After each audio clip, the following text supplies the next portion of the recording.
Hello and welcome to this Hygge Grand game, the 15th of March, titled A Northern River Too Far. I am PT, and with me in the studio, as always, I have Victor.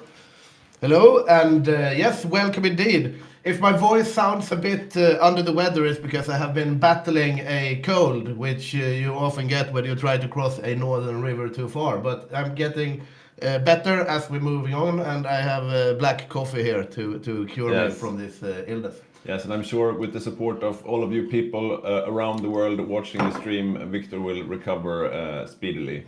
And with us today, we have a special treat as the expert commentator as well as our technician. We have Mr. Boppus himself. Hello, Boppus.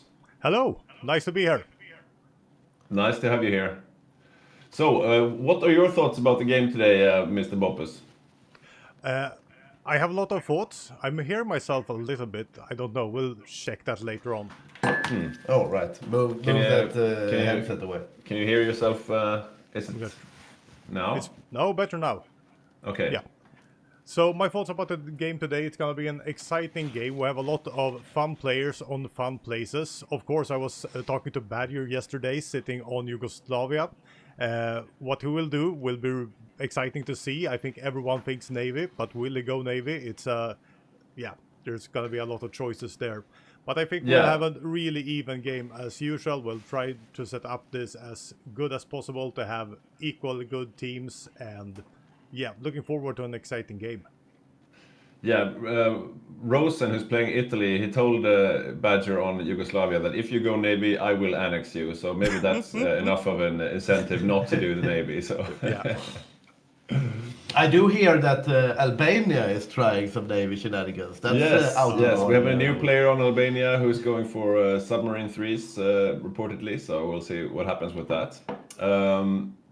This stream is supported directly by Paradox Interactive, and we're very grateful for their support. And yeah, apart from transmitting this onto their channels, they're also broadcasting it on Steam, I believe. And Hearts of Iron is actually on sale right now. So if you're one of those people who watch these streams but have never played the game, I don't know how many of those people there are, but I'm sure there are some. yeah, now is a really good time to buy the game. It's a very, I think it's 40% off now or something.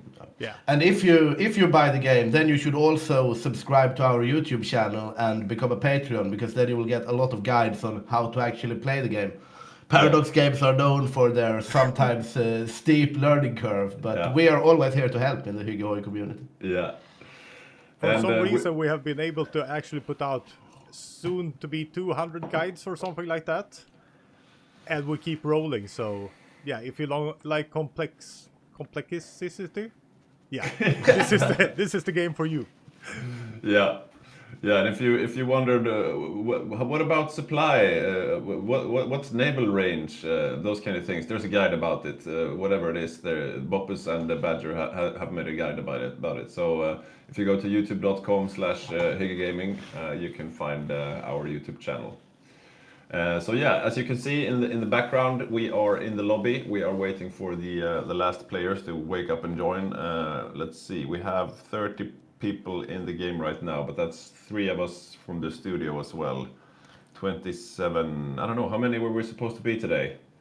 Like 31, I think, with the latest flu case.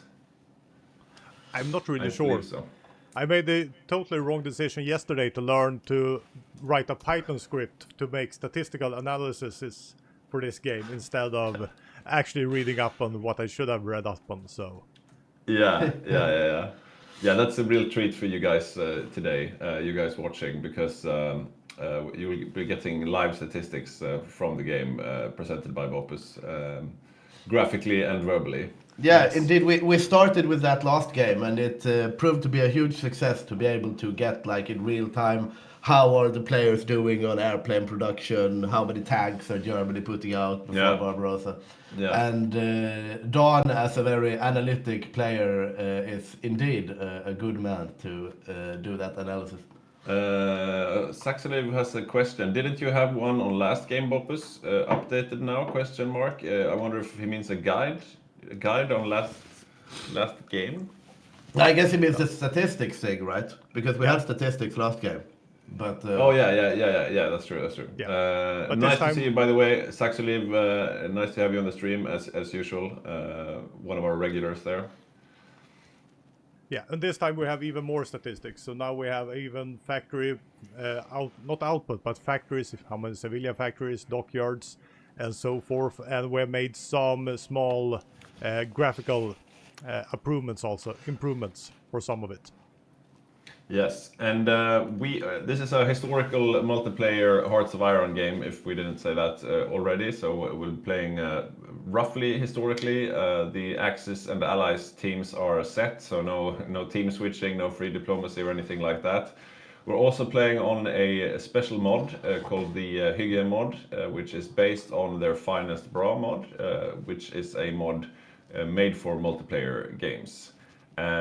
Also, a bit special for today is that this mod has finally been updated with the latest DLC, No Compromise, No Surrender, which means for the first time we will be seeing things like coal and hydroelectric dams and masteries, and there are a bunch of mechanics that I have no idea about because I haven't played it myself. But we will be counting on Boppus, the technician, to illuminate this for us. yeah, it will be a huge meta shift this game. I remember like we have had a couple of these like incremental big changes to our games. We had one like we had Arms Against Tyranny. There was one, and then when we started with the world market, Oh yeah. when that got implemented, Yeah, that's and now something theory. and now I think like coal is going to be one of those potentially game-changing things where you won't see the same type of Hygge Hoi or any other Hearts of Iron multiplayer game for that matter afterwards, right? Yeah, So yeah. it will be very interesting to see. Yeah, I'm looking forward to coal. See if it Yeah. actually plays out in our mod. Yeah, that could be really interesting. It's another resource you can run out of. As I understand it, your industry needs power, and power is either coal or like hydroelectric dams and that kind of thing. Maybe also nuclear power, I suppose. But that means you can you have another strategic resource in coal, and you can bomb the dams of your enemy and that kind of thing. So we'll be trying to keep an eye on that for sure. We have some really funny names here in the game. Siam is named "I will go into credit card debt to pay for Paradox DLCs as they are a small indie game dev company." Yes, yeah, we're all in credit card debt due to Paradox games. So let's see, we're on 31 now. Who are we waiting for? We're getting some proposals here to please roast anyone who's late. Yeah, we should find out who's late and name and shame them. I can only see one Japan player, so that's one lady. Who else? We had some switcheroos on Poland, right? Yeah, our Roche player who was supposed to play Roche, Sean, his graphics card died on us yesterday, so he won't be joining us. So Seth, who was playing Poland, he's moved to Roche, and also August, who was playing co-op chair on the UK, he woke up with the flu today, so he won't be joining us as well. So some last minute roster changes. We have some comments here. Saxley is asking, do we have some guide for coal? Do we have a guide for coal yet, Don? We don't have a coal Focus. guide because I'm not really sure that Paradox is finished with coal, with implementing it. So if they're gonna change it up like twice a month, or it's not really fun to make a guide and it's obsolete in 10 days. So I'm chilling a little bit with coal right now. Right. But right. it's gonna be a coal guide. Absolutely. Yeah. Another comment from Islur Tingle. Naval is where you should is where you show who has the real sea salt navy build. Yeah, for sure. Yeah, one of And the he's also saying, is it a finished clean coal guide? Yeah, we'll do the guide when the coal is clean. Not right now. It's too unstable and dirty. Yeah. Okay, so Sticky apparently is trying to start the game, but he's having issues with that. One of the interesting parts about this new expansion or DLC as well is that Japan has had quite a rework, if I'm correctly informed. That could be a thing. I'm not sure. Do you know anything about that, Popus? I never played Japan. It's too much Navy, so my Japan knowledge is low. I'm usually in Europe, fighting on the Eastern Front. Yeah. And I'm waiting to get into the game now. Yeah. Soviet is one of your comfort choices, you could say. Yeah. 95% of the statistics this game will be land-based and on the Eastern Front. Excellent. Well, that's usually where the war is decided. We have seen our recent games, if you have been with us in the chat, you have seen some historical games, more or less. It has been a back and forth slog on the Eastern Front, Germany breaking through, and then the Allies taking the pressure off by a D-Day and eventually winning. Yeah. It has been a recurring theme. It hasn't been entirely historical. The D-Days have been a little bit different, and the Eastern Front have been a little bit different, but the war has very much been decided on land in Europe. A big shout out to Mortal Vision, one of our regulars, who writes that he just subscribed as Tiger 2 tier on our Patreon for today's game. So thank you very much, Mortal Vision. We're still just drinking coffee, but if we crack the beers, we would cheer you. We will definitely give you a cheer later on. Thank you so much for your support. And Indeed. we are starting the game. Away we go. Okay, I'm gonna Boppus, leave now. we'll let you get to your technician stuff, but we'll hear from you later on. So Right. we are in I the will game put right my now. headset over here, because when they're next to each other, it goes around for both I of think us. it might be into our. Possibly. Yeah, whatever. Well, Not our job. indeed not. That's Boppus's job. The power of delegation. Yeah. So one thing that's a bit special with today's game, which makes me certain that we won't see a World War I style bog down on the Eastern Front, is that the Soviets are actually going for a cavalry build. Oh, Yeah. well, that's an orthodox. Cavalry and light tanks. So either way, if they win or lose, it's going to be a quick one, I think. So we might be looking at a quick game today. Well, we have said that before, though. Yeah. But yeah, that's a very interesting one, because it's one of those things, like if you have an early barb, Yeah. and the Soviets go light tanks and cavalry, they can just like overrun the Germans, and Yeah. maybe they're not prepared for it, Yeah. and the game is basically over. Or this might be one of those rare instances where you actually want to go a late barb. Yeah, I mean, I'm not so sure about this. I think we have seen a cavalry build maybe once before in the past, Yeah. but I can't say it's been a great success. If it had been, we would have remembered it. Yeah, we have seen a bit of meta shift, right? We've had builds like the standard Dawn meat wall build, right? Yeah. With maximum efficiency, just churn out troops. Yeah, And then we have had some successful Soviet games where they have gone heavy arty, for example. So yeah, it's gonna be an interesting one for sure.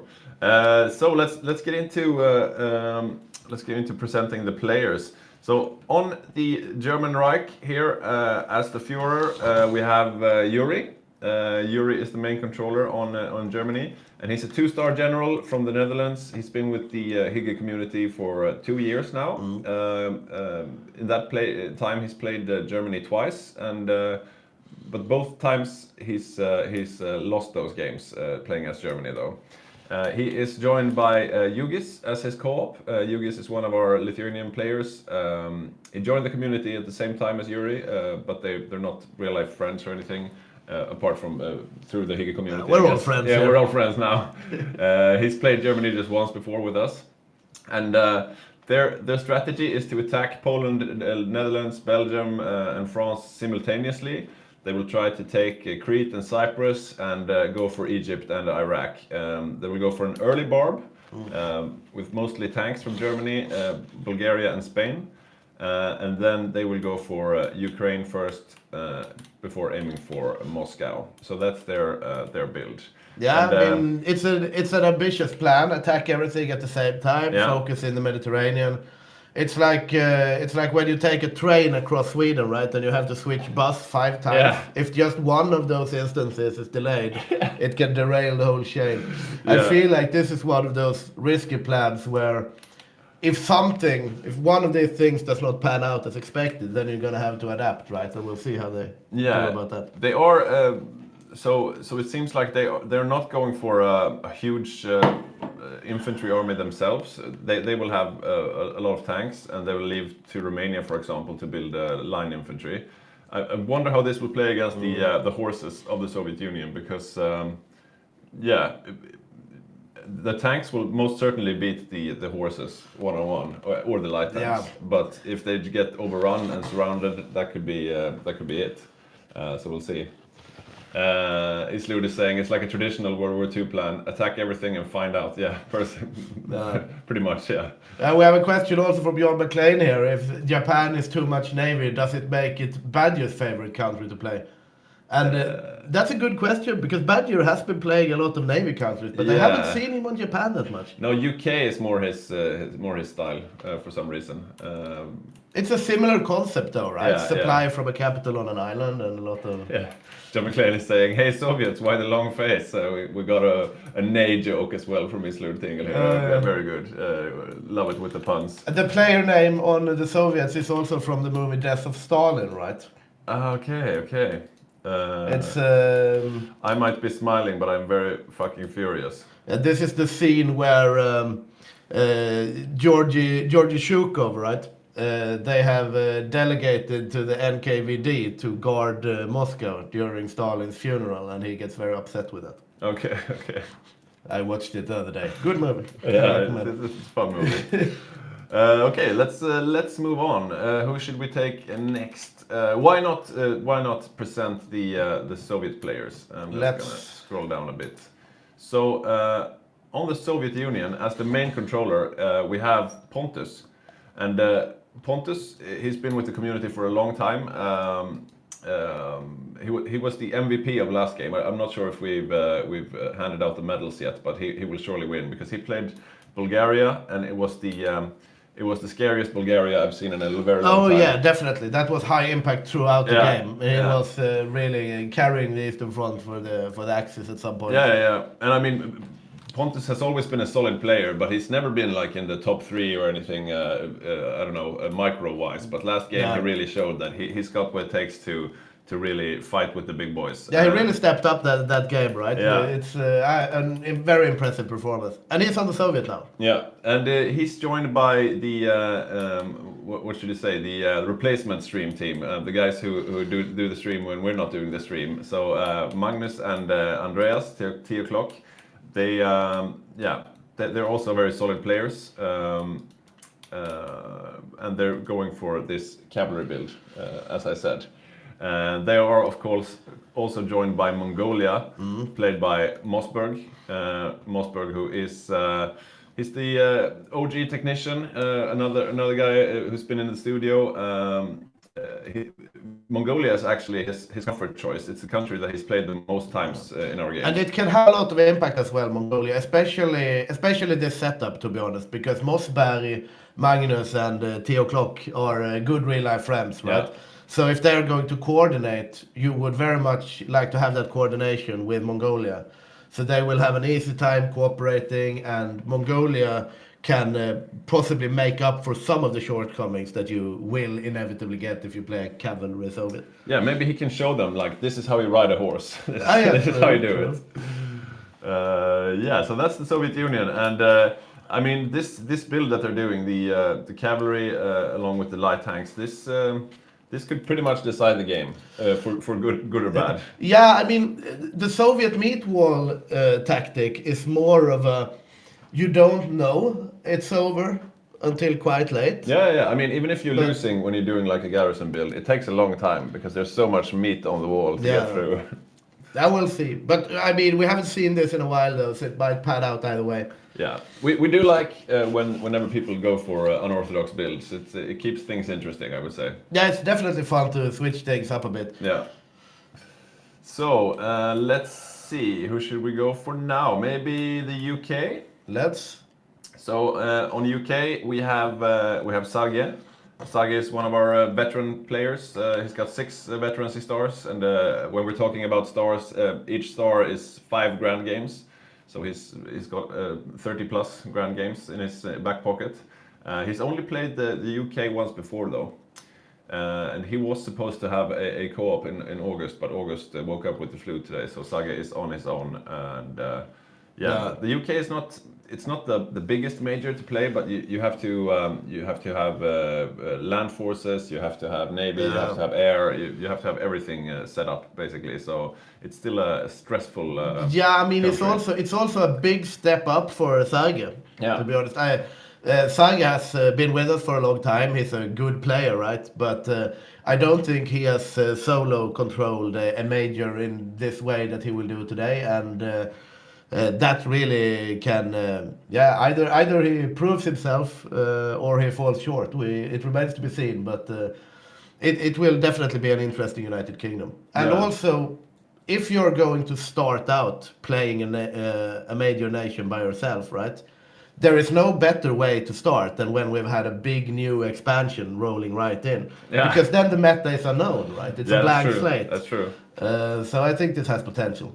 Yeah, I mean, Hygge is also a very colorful character in the Discord. I mean, he's very vocal, very verbal, for good and bad. If things are going well, he's a good morale boost for the team. But if things are going bad, he has a bit of a Hitler in the bunker vibe going. Like if things are going bad, he can be a bit of a negativity source there. Let's see how that affects things. That was the UK. Why don't we have a look at the US? Indeed. So playing the US, we have Hygge. He's a Dutch player playing his second game with us in the community.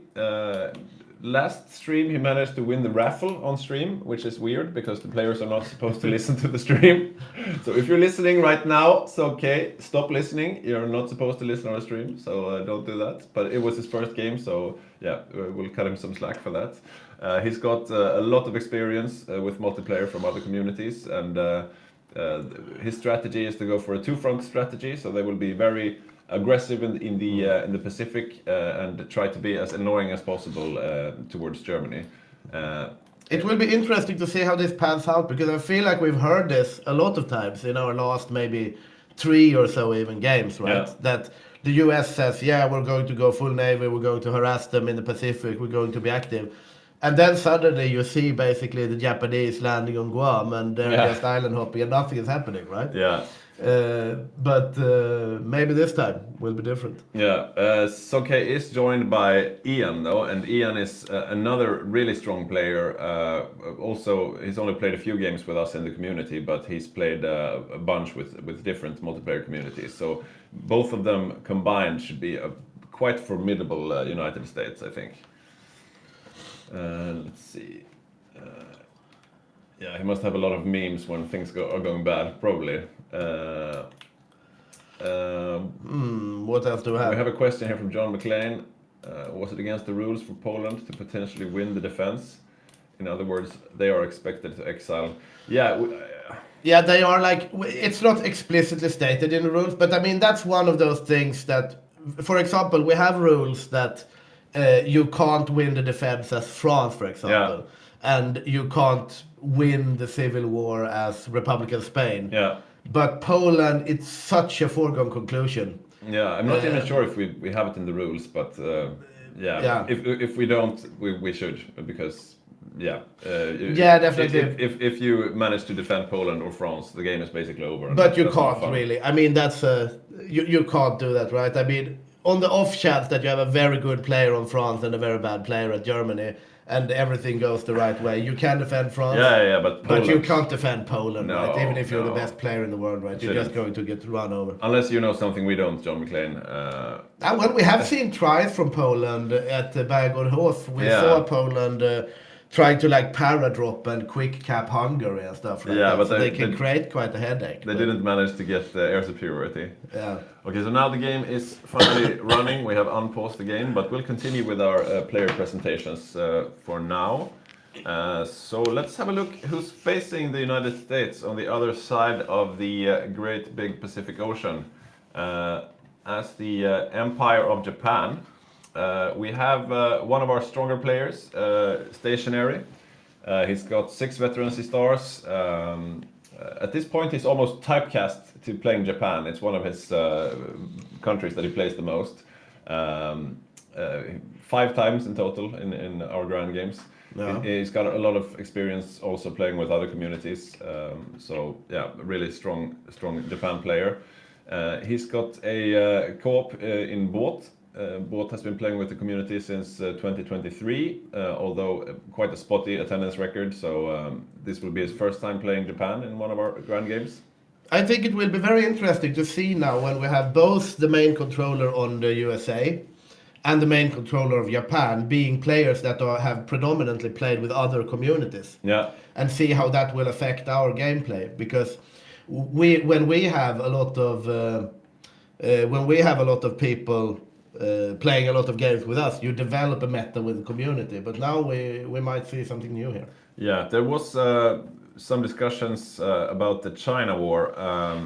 The China War, of course, is China is played by the AI, and it's one of those things where you can rehearse very well on your own, playing against the AI. And Stationary was trying to lobby that they were supposed to be allowed to use paratroopers, because if you use paratroopers in the China War, you can basically take all the victory points quite rapidly. But I think we ruled him down on that in the Central Committee and said no, we're not allowing paratroopers. It's easy enough as it is. Yeah. We'll see how Saxony we're has a doing. pertinent question here. Shouldn't the player be moving rather than being stationary at the home islands? Oh, yeah. Do more things. Do more things. Yeah, stationary is very seldomly stationary, actually. Maybe it's more like office supplies, stationary. You know. I don't know. We'll see here. They do have a few minions though. So Manchukuo, for example, on Manchukuo we have Joshua. And Joshua is a pretty new player in the community. He's just about to earn his first veterancy star, but he has a lot of experience with other communities. We haven't seen him on the Asia axis before in one of our Grand Games, and yeah, he's all part of the stationary main battle plan right now. So should be interesting to see. Let's see if it goes small or big Manchu. Probably small Manchu. We like big Manchu. What I'm talking about is, of course, as Manchu, you can get cores on the Republic of China, so you can actually be a major, basically. But it makes Japan weaker, so most people go for the small Manchu. But we'll see. On the Kingdom of, we have a hot journey player here, but that won't stop me. We have on the Kingdom of Siam. We have Lawrence, and Lawrence, he plays his second game with the community. His first game with us was playing Albania, so that's an upgrade for sure. And he's probably part of Stationary's grand plan as well. So interesting to see what he does. Yeah. Siam is one of those nations also where it can be quite calm, right? Yeah. You garrison like your capital and then you sit along the Burma front. Yeah. Basically, can happen some games, and sometimes the lines can completely break, and it can be a very dynamic front. So Yeah. Yeah, so interesting to see how the Asia axis do. I think Stationary and Joshua quite experienced, both on Japan not as experienced, and Lawrence just playing his second game. Maybe he's got maybe he's played Siam in other communities. I'm not sure. So we'll see how they do. They are facing a strong US though. So yeah, interesting to see. Saxony is asking, didn't he do quite well as Albania?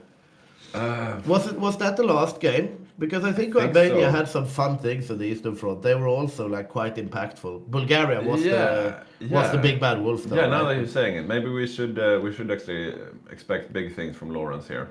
We'll see what happens. So let's see what are people saying. There were. Nice haircut. Is he watching the stream? Oh no! I hope you're not watching the stream, Lawrence. If you are, turn off right away because we're talking about players' builds and strategies here. All right, moving on. Let's have a look at Spain. Let's look at Spain because the Spanish Civil War will be kicking off quite soon. So on Spain we have Kalle from Norway. And despite being Norwegian, he's very reliable and dependable, and a good micro player overall. Like my brother Snistan, he likes to sleep in, so sometimes he's late to the start. But when he shows up, he shows up properly. And I think he will go the volunteer Spain route, which means he doesn't join the war. He just sends some volunteer divisions. But he's a very strong micro player, so that could be to his advantage. Those 4 or 5 Spanish divisions are going to be masterfully controlled. We have seen some, like for example, last game we had a Spain that actually joined the Axis, and that was right. They didn't do that much on the Eastern Front, but then they had a D-Day. That happened in Spain, right? Yeah. That became the end of the Axis. So that's one of the twin-edged blades, so to speak. Yeah. Because if you join the Axis of Spain, you can contribute a lot more to the faction and the general war effort. But you also open up the entirety of Spain as possible places for invasion later in the game. Yeah. So, yeah. So we have some comments here. We should let's see. Islud is saying if Manchu keeps on making civs to offset the cost of consumer goods, Japan can build mills in China's cores, and there's mill bleed back to Japan, as long as the puppet level is correct. Ends up being a win for both cases based on construction focus, bonuses, and speed. Yeah, I think the main issue is the resources. That's what people have said to me. Like, I'm like, why don't you always go big mancho? And people say, well, if Japan controls it directly, they get the resources without having to pay with civs and whatnot. So that's the reasoning I've heard, but I've never really bought it. And Blargel Rage Quit is asking, no China warlords or Mangukuo? No, no China warlords or Mangukuo that I know. And John McLean is saying, but that was something related to what we were talking about. I think he has won the defense of Poland at some point. Right. And that's impressive, I would say. Yeah. It haven't happened thus far in our games, but... No, definitely not. And since Seth had to move to Raj, we don't actually have a Poland player today, so that's the AI, so they're even more screwed than they usually are. Spanish Civil War is 120 days away, basically. Yeah. We'll see.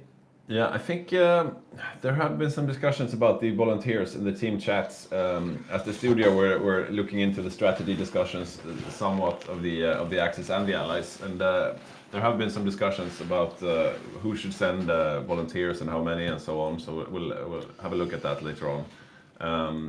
Usually, I mean, the Spanish Civil War is really the first little clash between the Axis and the Allies. It's by no means game deciding, but it's always fun to watch if someone gets their volunteers and circle. You can start to get like the first looks on how people measure up against each other. And it's an opportunity to train up your generals and get some experience for your troops and whatnot. It can kind of start the snowball. I mean, if the Soviets, for example, or the French get like veteran mountaineers from the Spanish Civil War and kill some of the Germans, that can really help in like the defense of France or the Winter War in Finland, right? And then that can escalate, right? So it's not game deciding, but if you play it right, it can help. Yeah. And speaking of France, France is one of those countries who will probably send volunteers to Spain. Playing France, we have Thomas, and Thomas has been with the community for almost 2 years now. He's just earned his second Veterancy Star, and he's an all-round solid player. I'm not sure about which build he's going, but yeah, we'll have to see. You can do some pretty interesting things as France, both before you capitulate and after. As we were talking about earlier with Poland, we do.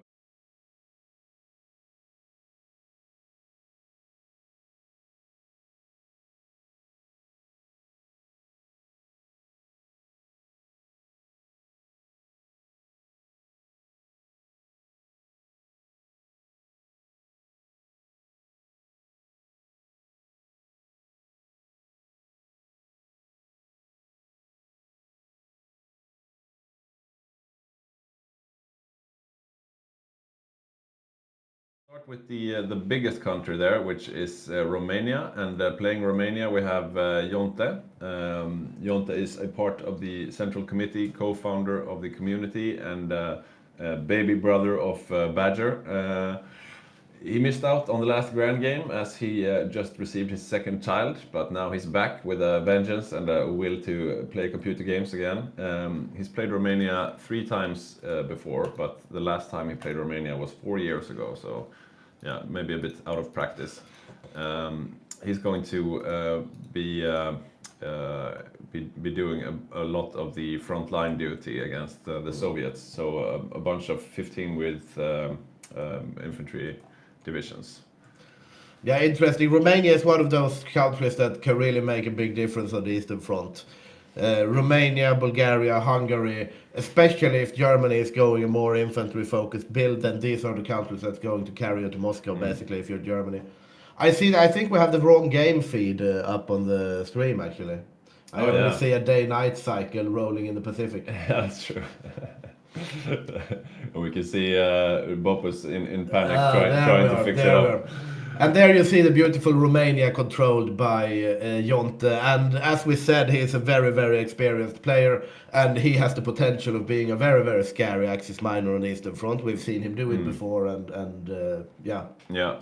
There is a small mechanic where he will lose Bessarabia to the Soviets, but he is allowed to fight for it if he wants to. It's sort of like the Finnish Winter War mechanic, but we rarely see the Romanians. Yeah, we have seen. I mean, you can. I think it was when we had Dankus playing with us. Yeah. Dankus played Romania, and then he refused to give up Bessarabia. And he actually tied up Soviet troops in the south, so he held out all the way until Barbarossa started. Yeah. And then you tie up a lot of Soviet troops along the border with Romania, right? So, yeah. But just from the disposition of his forces here, it looks like he's leaving Bessarabia. Generally, it's not worth to challenge it. It's a bit like the Winter War. I mean, the Winter War is somewhat more reasonable to try, but even then, it's like you usually just... You probe it a little bit, and if it starts going south, you just peace out, right? Oh, that's interesting. John McLean says we were muted on that other screen. That's interesting. We will take that with us for technical reasons. Yeah. Any feedback you have on the sound or anything, we're very glad to have it. As always, it's a work in progress. Yeah. Yeah, we noticed that it was on the background. So we were sitting here talking like, oh, change the background. And then suddenly Romania appeared and that worked. Ah, well. We have a hello from Trulle Place and hello to you as well, sir. Welcome to the stream. Indeed, welcome. And for you just joining us, we are in the Hygge Grand Game, historical World War II game.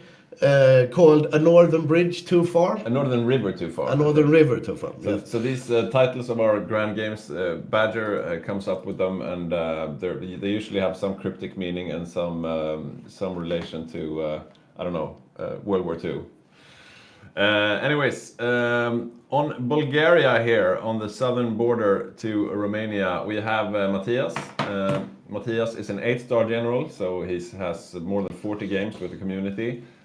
He's been with the community since the absolute beginning in 2016, 10 years ago now. Wow, it's actually we've been going for a very long time. Yeah.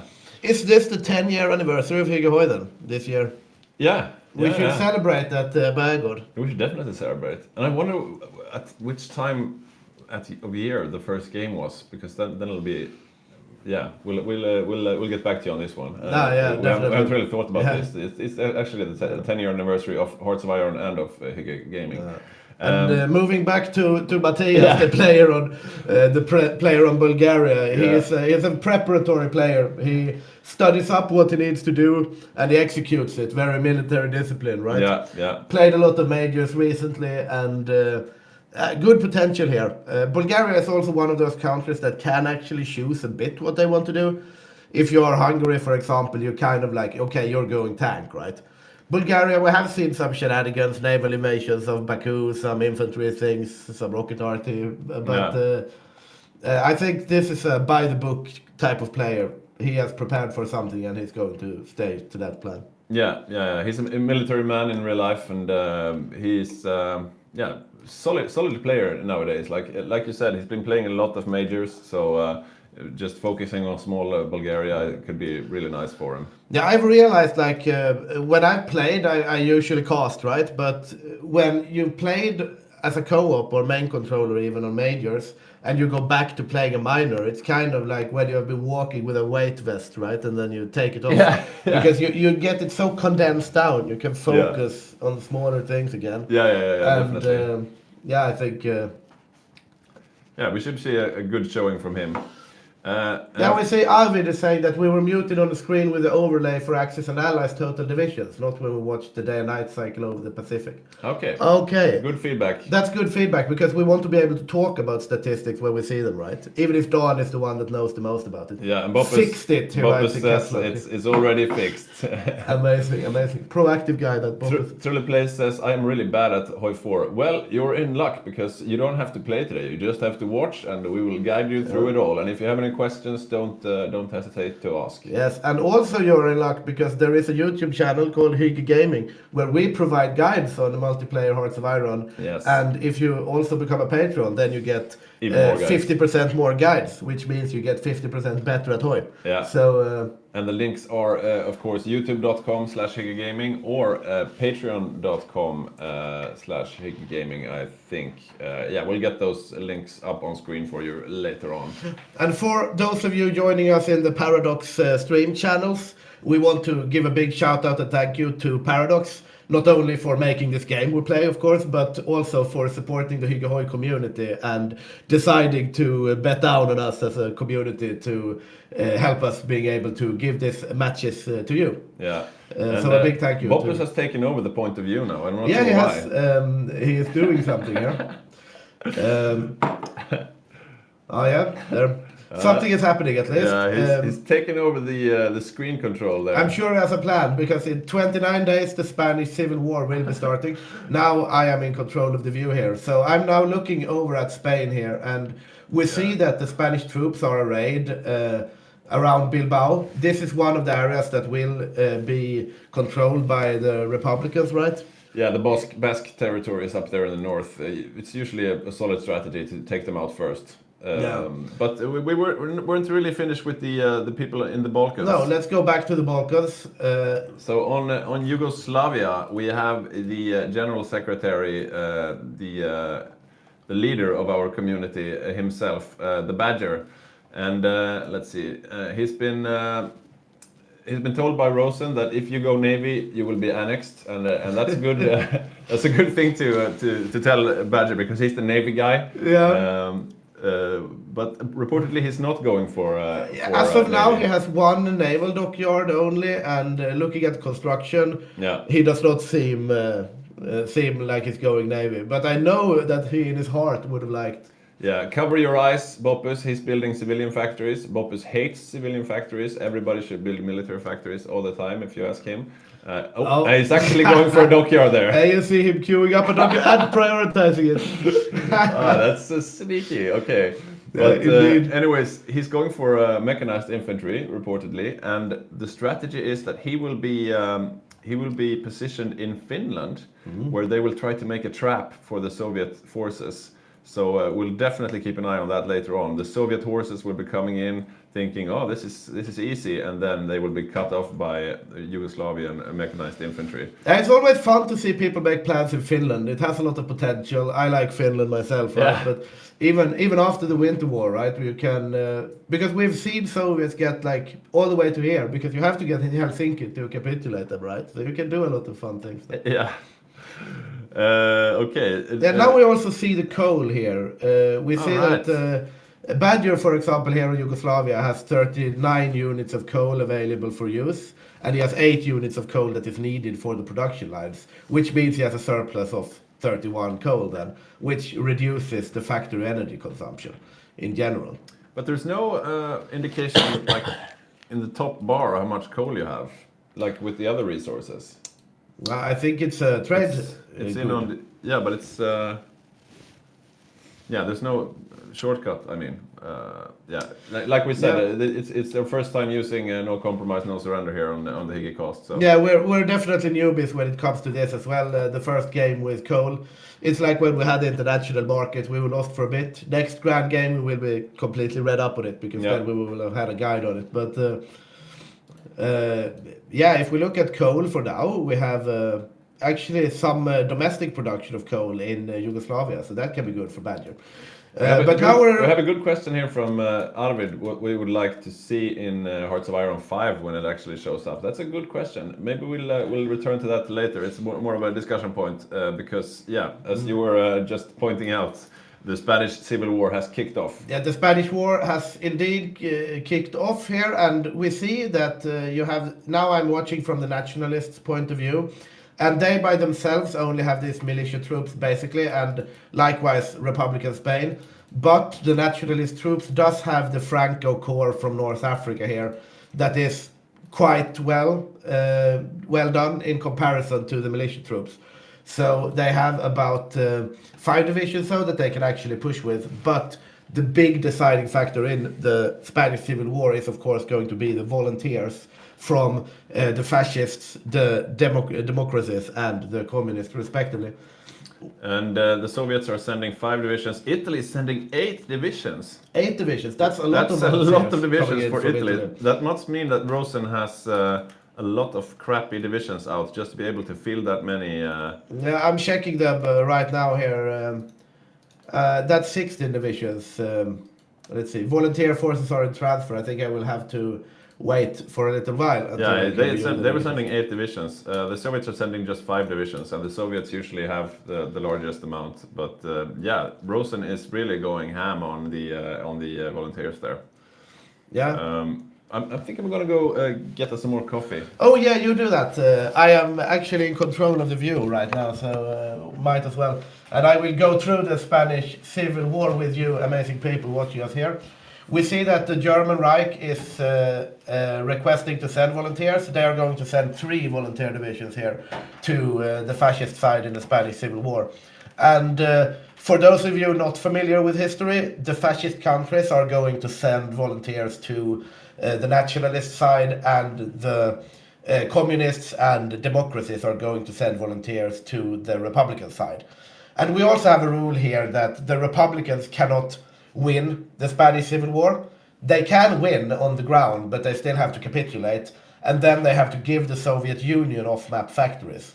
And that makes this a good war to win if you're a Republican Spain, because those factories can really snowball the Soviets then in the Finnish Winter War, in the defense in Barbarossa, and so on. But we had a game where the Republicans actually won, which was a bit sad for our Spain player, which can then not play. So that was how we decided to balance things, because as a community here, we always strive to make interesting and exciting games that last for a long time, where everyone feels welcome and having fun rather than being competitionally optimal. But we will see how it goes this time. We have 2 hot joining players here. We have Thomas and Donny side up, playing Albania and France, respectively. So welcome to them. And Yeah, looking over actually, I can go through Albania because Albania is playing our first game or playing its first game with the community and thus placed on the optimal beginner country here, and that is Danesh. And welcome to Hygge, I have to say first, and also it will be very interesting to see the submarine strategy because I hear that he's going to build sub threes, and that's an unorthodox strategy, I would say, as Albania. So it remains to be seen what those submarines can do. Now moving back to the Spanish Civil War, and I have fresh coffee here. Thank you so much, Petey, and welcome back to the caster bench. Thank you. What do you think about this Spanish Civil War? Will it be a run-of-the-mill one, or are we going to see something interesting happen? I think it should be quite easy for the Axis forces, especially since Rosen is sending so many volunteers. It's usually quite easy for the Axis to win. I mean, they need to mess up pretty badly if they're supposed to lose. And as we were saying earlier, we never really allow the nationalists to lose fully. So if the Republicans were to somehow win, it has happened before. We just allowed the nationalists to win, and then the Soviets get some bonus factories instead for winning the war. Yeah, definitely. And also, when Italy is sending like 8 volunteers, it will be very interesting to see what's in them, right? Yeah. And yeah, we see some battle lines being drawn up here. And soon we will see a push starting, I would imagine. The volunteers are in transfer, and they will be landing at the 5th of July in 1936, so just a week or so from now until we have the Germans and the Italians on the field. Yeah. Meanwhile, on the Republican side, we have the Soviets on the field that very same date. Yeah, no Bulgarians, no Japanese sending volunteers, and no French sending volunteers. So interesting thus far, right? Because Yeah. the nationalist side have a very big advantage in volunteers at this point. You have a total of 11 volunteers on the Franco side. Meanwhile, you have 5 volunteers coming in from the Soviet Union on the Republican side. The Soviet Union volunteers are usually heavier hitters, though. Especially when Italy is sending 8 volunteers, I would imagine that they cannot go toe-to-toe with a Soviet mountaineer, but it remains to be seen, of course. yeah, definitely. So we see, as usual, the Spanish are cleaning up the. I mean, both sides are Spanish, but the nationalists are cleaning up the north here with Bilbao. And once you do that, you free up all these troops to move down to the front line further south. And in the meantime, the nationalists are, the Republicans, I mean, are not able to break through the lines and cause any issues. And now we see the African Corps here, Franco's boys. Yeah, I'm coming up. looking over here at the templates of the German volunteer builds here. We have, they're quite stacked actually. Full support companies, 29 combat with, which is an interesting combat with, of course, but these volunteers are good, right? Only 3 of them though, and now for the exciting part, the Italian 8 They're actually volunteers. very stacked as well. They are quite stacked. They're very stacked. I Yeah. mean, 30 combat with, full support companies, this Yeah. arty. 8 of these are going to completely steamroll the Republicans, no Yeah. doubt about that. The mountaineers that they're sending are not as stacked, but still they are special forces. And And the, still though, like it's only 2 mountaineer divisions. They are Yeah. sending 6 fully stacked 30 with combat divisions. So the Italians are really committing to the Spanish Civil War this game. So let's see, where are the Soviet troops placing themselves? Yeah, they're close to Madrid, right to the west of Madrid. One strategy, as the allies here, is to try and split the nationalists in 2. If you manage to reach the Portuguese border, you can see there are not too many tiles between the front lines and the Portuguese border. If you manage to split them up, you can actually cause some havoc. But yeah, right now the lines are holding somewhat. Yeah, going over to the Soviet volunteers here, looking at they are sending mountaineers, stacked also, 30 with support companies, the whole shebang. If the nationalist does not put up any volunteer forces here, they are probably going to be able to push to the Portuguese border, but they should also be careful because the Italians and the Germans will be out for blood. And we see a couple of cavalry divisions from Yugoslavia also joining the fray here. So they're up in Galicia now. The Soviets have actually managed to break through the front lines here of the Spanish, and we could be looking at them. Yeah, for some splitting up. reason I can't see the enemy. You know how I fixed that? The enemy. The enemy soldiers, right? Oh, right, that's a bug. I'm not sure. I've had that myself before. I'm not so sure what to do. Maybe we could just go over to my point. Yeah, of view. go over to Peter's point of view, please, technicians, so that we can see properly the soldiers. There we are. Yeah. So let's see. So we have the Italians over here, but they're now moving back to try and stop this Soviet advance. The Soviets are almost at the Portuguese border. They are alone though, so even if they were to cut these off, I don't think they will have the time to actually close it out. The Italians are now here on the front line, getting ready to push back. And here come the rest as well. Where are the Germans? The Germans seem to be pushing towards Madrid, together with Calles Spanish. I got it back. I solved it. Weird. Cool. Cool. Never mind. What about the Yugoslavians? They're also heading towards Madrid. Yeah, so they're completely. I think this little Soviet mountaineer here has every reason to be a bit scared because the Italian divisions are making their way down here. Yeah. Deep behind enemy lines. They're basically ignoring this push from the Soviets because, they don't have much to lose. They've actually evacuated all of southern Spain here, so there are no troops here to be able to be encircled from the nationalists. I see Swamperino here. It's one of the buttons in the bottom right. Thank you so much. Indeed it was. There you go. Madrid is about to fall. Some Republicans being encircled here. I don't think we didn't present the Italian player, did we? No, we did. I did Albania while you was gone, but otherwise. Yeah, we were talking about him, but since he does have some. Move down. He does have some volunteers now in this civil war, so we should be presenting him. And as the Italian player, we have Rosen, and Rosen is one of our veteran players. He's a real hard hitter.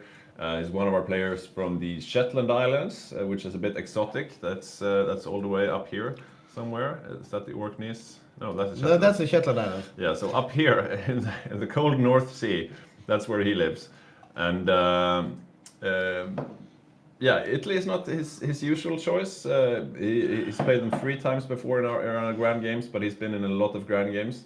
When asked about the strategy, he said he would seal the Mediterranean and do a sea lion.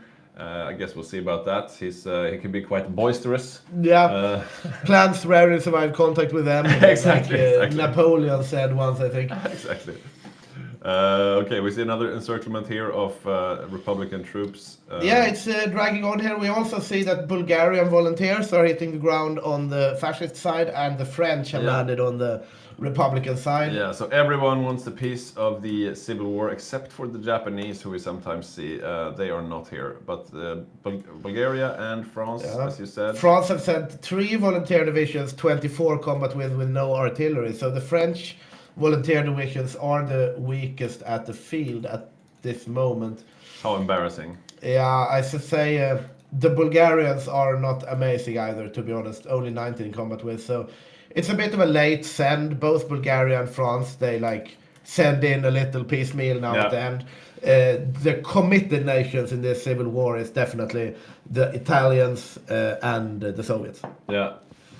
I don't know if you commented on John McLean's comment that as a beginner nation, you don't mind sitting out of the big plate.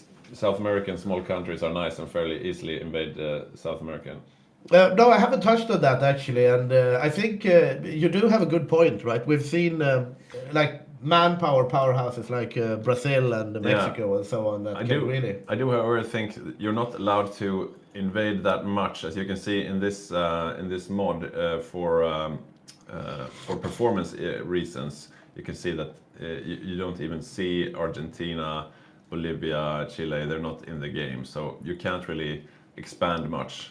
But you are you're basically left alone. So we have a Brazil player and a Mexico player, and they're basically a small United States. You can just chill out here and do what you want, and then you join in the D-Day, and yeah. Yeah, and I mean Brazil doesn't have much industry, but they have a big manpower pool, so it's easy to churn out infantry. Yeah.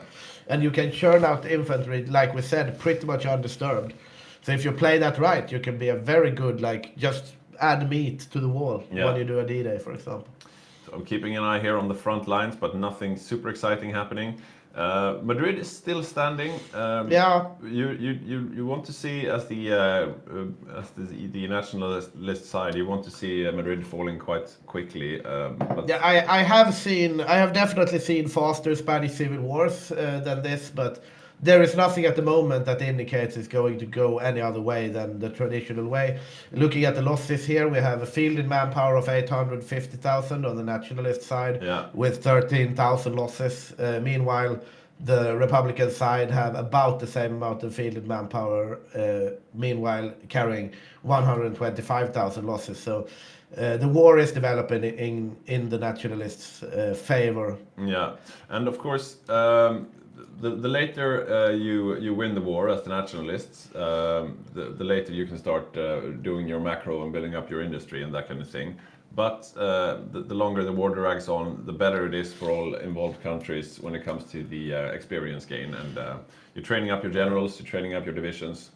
So we do see the Italians here. They are no regular ones, so they did not drill before going. Yeah. So, I mean, then they get drilled, right? But you could drill them up to regulars. Yeah. Before going to the civil war, which would probably be the optimal route. But if you're going to send 8 divisions stacked like that, you're not going to have the time probably. So this is a bit odd. I'm seeing the icon for a tank, but this is an infantry division. Yeah, some deception here maybe. Yeah, but on the left here you can see. Oh yeah. That's really weird. You're right. They are. Are they still? They are definitely not tanks. No, they're not. Yeah, this is odd. Yeah, I don't know what's going on there. We do have a rule against sending tanks as volunteers into the civil war, but these are infantry, so I'm not sure why the game is telling me they are tanks. Yeah, that's a mystery for sure. Anyways, this is quite a slog. No one making any big moves. The Soviets are just parked in Madrid, holding on. We have a hot joining player here. Yeah, Donny side up is rejoining. I wonder who that is. That is Albania, I think.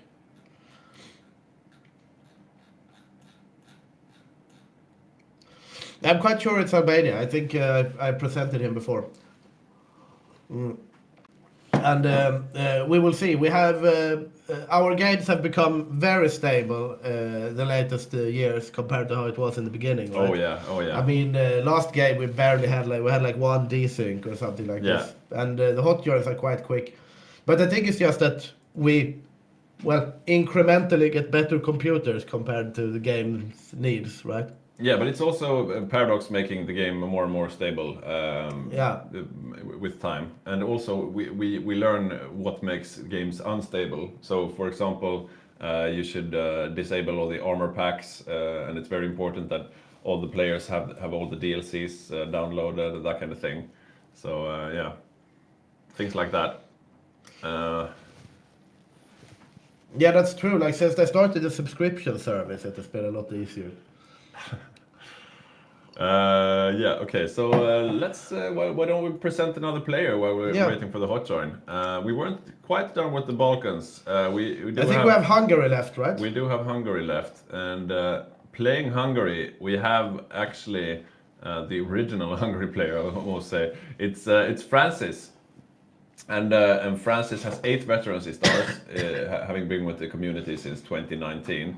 And he's a classic Hygge player, and he's playing his most classic nation with Hungary, where he made his greatest accomplishments in the past.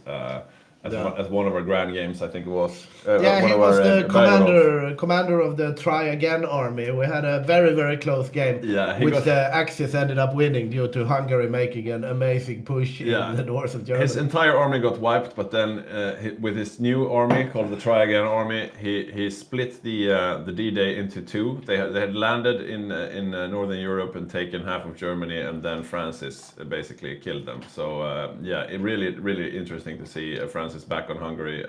His comfort choice, I would say. Yeah, definitely. I mean, if we can have that impact on the Eastern Front, it's definitely looking like a scary game for the Allies. Let's see some encirclements of militia troops, but otherwise nothing that interesting happening in the Spanish Civil War. Tortosa is about to fall, so we will see the front cut in half. Yeah, they're not as exciting as they used to be, these civil wars, I think. I feel like the meta, we have gotten into the meta, right, from the latest. It's the same with like the Finnish Winter War and Bessarabia, right? We've kind of ended up in a state where you know a bit what's going to happen. Yeah, I mean, if you have a good Spanish player, then things usually don't get out of hand. Yeah, but this is going well for the Republicans, I would say, right? It could have been over by now. Yeah, yeah.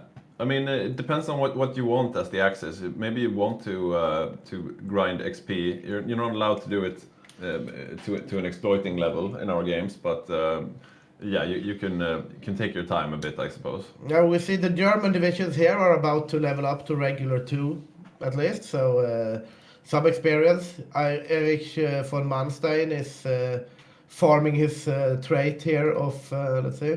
Yeah, with just 3 divisions though, it takes a long time for him to level up. Yeah, that's true. And Yuri, of course, on being in Germany, he's going to count a lot on the miners later for the invasion of France. Yeah, I suppose he will power spike in Barb. Yeah. Let's hear from Boppus. Boppus, I think you have some statistics for us. Maybe you could talk for a bit. Indeed.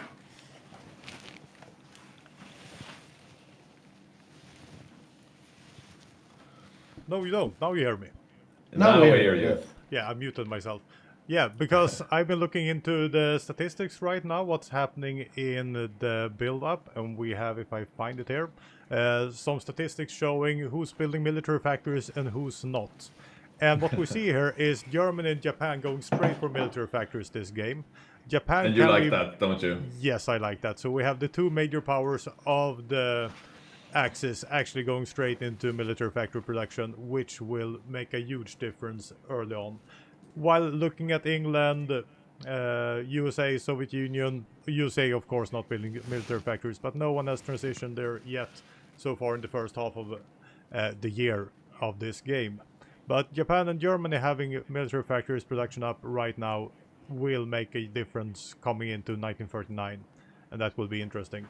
You also see Canada adding on some military factories, but that's by focuses and not by building stuff. So that's expected. So yes, a short statistical run on the military factory production. I mean, with Germany, is that something you usually see, that they go straight for the military factories? Don't they usually build some civilians at least? I would say it's a little bit 50-50. If you see me in Germany, which you seldom do, I would build military factories from the start. I've seen it before, but I would say many players play greedily and build 1-2 years with civilian factories, not realizing it's a war game. Yeah, I mean, but we have seen, I do see your point there, because we have seen a lot of our games, not the last one, mind you, but the 2 ones before that, where Germany wants to do an early Barb, but something happens where they can't, right? They're stuck in North Africa, they're going on safari, something like that. And then they think, okay, we go late Barb, because we have our civilian factories, we go the greedy play, and then they eventually end up stalling and losing. Yeah. It really comes into looking at the Battle of France. We have an Axis game where they want to attack everything all at once, 1939, and they are doing the right thing then, building military factories. And the same thing, if you're going to take North Africa, you can't build civilian factories until 39, because you can't fight Egyptians with toasters. Indeed. Very true, very true. Back to you so we are. guys. Or do Yeah, you have thank any you for questions? that insight. No, thanks for that insight, Bopus. Thanks for that. We'll hear more statistics from Bopus later on. Yeah. Also, if you guys in the chat have any specific statistics that you would like to see, this early in the game we don't have that much data to take from. But later in the game, if you are like, oh, I wonder how much navy Japan is producing in comparison to the United States or something, that's one we'll show anyway, I guess. But Yeah. so don't be afraid to ask for statistics, because the statistics thing is new for the Hygge community. We just had it one game, so we need to perfect it in every way we can. Yeah, so don't be shy. As you might have noticed, we are paused again because Dinesh has crashed again, it looks like. So we're waiting for him to hot join. Right now he's not hot joining at the moment. I haven't really got an update what's going on there, but Yeah, we will see. as we were saying before, it's his first game with the community, and we don't. You don't have to be a super good player to play with the Hygge community. The criteria is that you are someone that you would like to sit down and have a beer with. But another criteria is, of course, that you have a somewhat stable connection, so you don't crash out the game the entire time. So this is not good for Dinesh if he wants to keep playing with the community. We have to be able to keep the games running. So yeah, we are still in the Spanish Civil War. Why don't we could continue presenting the players. We still have a bunch of players we haven't presented. So we're done with the Balkans. We're done with mainland Europe, basically. Let's move on to the Commonwealth countries. So one of the most important Commonwealth countries is Canada. And on Canada, we have Folk. And yeah, Folk is one. He's a member of the Central Committee. He's one of the co-founders of the community and one of our strongest players, at least when it comes to the micro. He's not that much into prepping, but he usually does enough, anyways. He's one of the scariest people to face, especially when he's playing with tanks. And Canada is one of the scariest countries to have him on. So definitely a force to be reckoned with here. We'll keep an eye on the Canadian tanks later on. He's quite a conventional player, so I don't even know his build, but I know his build because he doesn't go infantry Canada or anything like that. He will definitely play tanks. What is this? He's building a bunch of garrisons on his yeah, whatever. He's got a plan. I'm sure of it. Oh, you're tagged into. Oh, I'm tagged into you're Germany. tagged into Germany. I was like, yeah, he's not building anything, of course. He's building some civilian factories. Yeah, which is civilian to be factories expected. and repairing a mill, basically. So not mills from the start, but Canada also suffers from the Great Depression. Yeah, So- and it's on civilian economy, of course. Yeah. So if the only thing you can build are toasters, then you will build toasters. And so that was Canada. Moving on, we do have.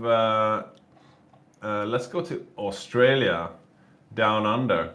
So on Australia, we have Matthias. Not the same Matthias playing Bulgaria, of course. This is another Matthias. And Matthias is he's a real Danish person as opposed Yeah. to Badger, who's a fake Danish person living in Denmark, but not properly Danish. He's got one veterancy stars, one veterancy star at the moment, and playing Australia for the second time with the community. Not quite sure of which build he's going for. Let's see if we can get some inkling of it right now. Doesn't seem like it. Some sonar, so maybe. Now you're still in Canada. He's building civilians and I'm a bit rusty. infrastructure. He's building civilians and infrastructure and some infantry stuff. Nothing out of the ordinary, really. Yeah. It's yeah. hard to deduce the tactics this early on. Yeah, definitely. And moving on, we have. Let's see. We have. Let's go to South Africa. And on South Africa, we have Sticky, who is the other Shetlander. And he's been with the community since 2020. He's got 9 veterancy stars, which is quite a lot. I think the maximum anyone has is like 11. So yeah, he's been playing a lot of games with us. And despite this, it's his first time playing South Africa with us. So that was quite surprising to see that he hasn't played South Africa before. And he will, of course, be facing off against Rosen on Italy, who is his Shetlander real-life buddy. So a bit of a Shetland Thunderdome. Indeed. And moving on, in the Commonwealth, we also have New Zealand.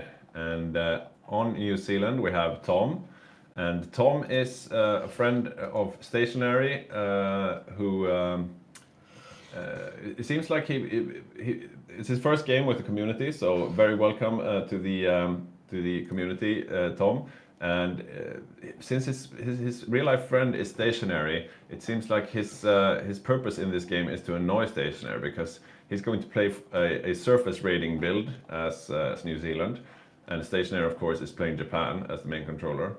So and there was a quote from Tom saying, "No mills, only kills." So we'll probably see him just building dockyards, maybe protecting his capital, but other than that, just boats.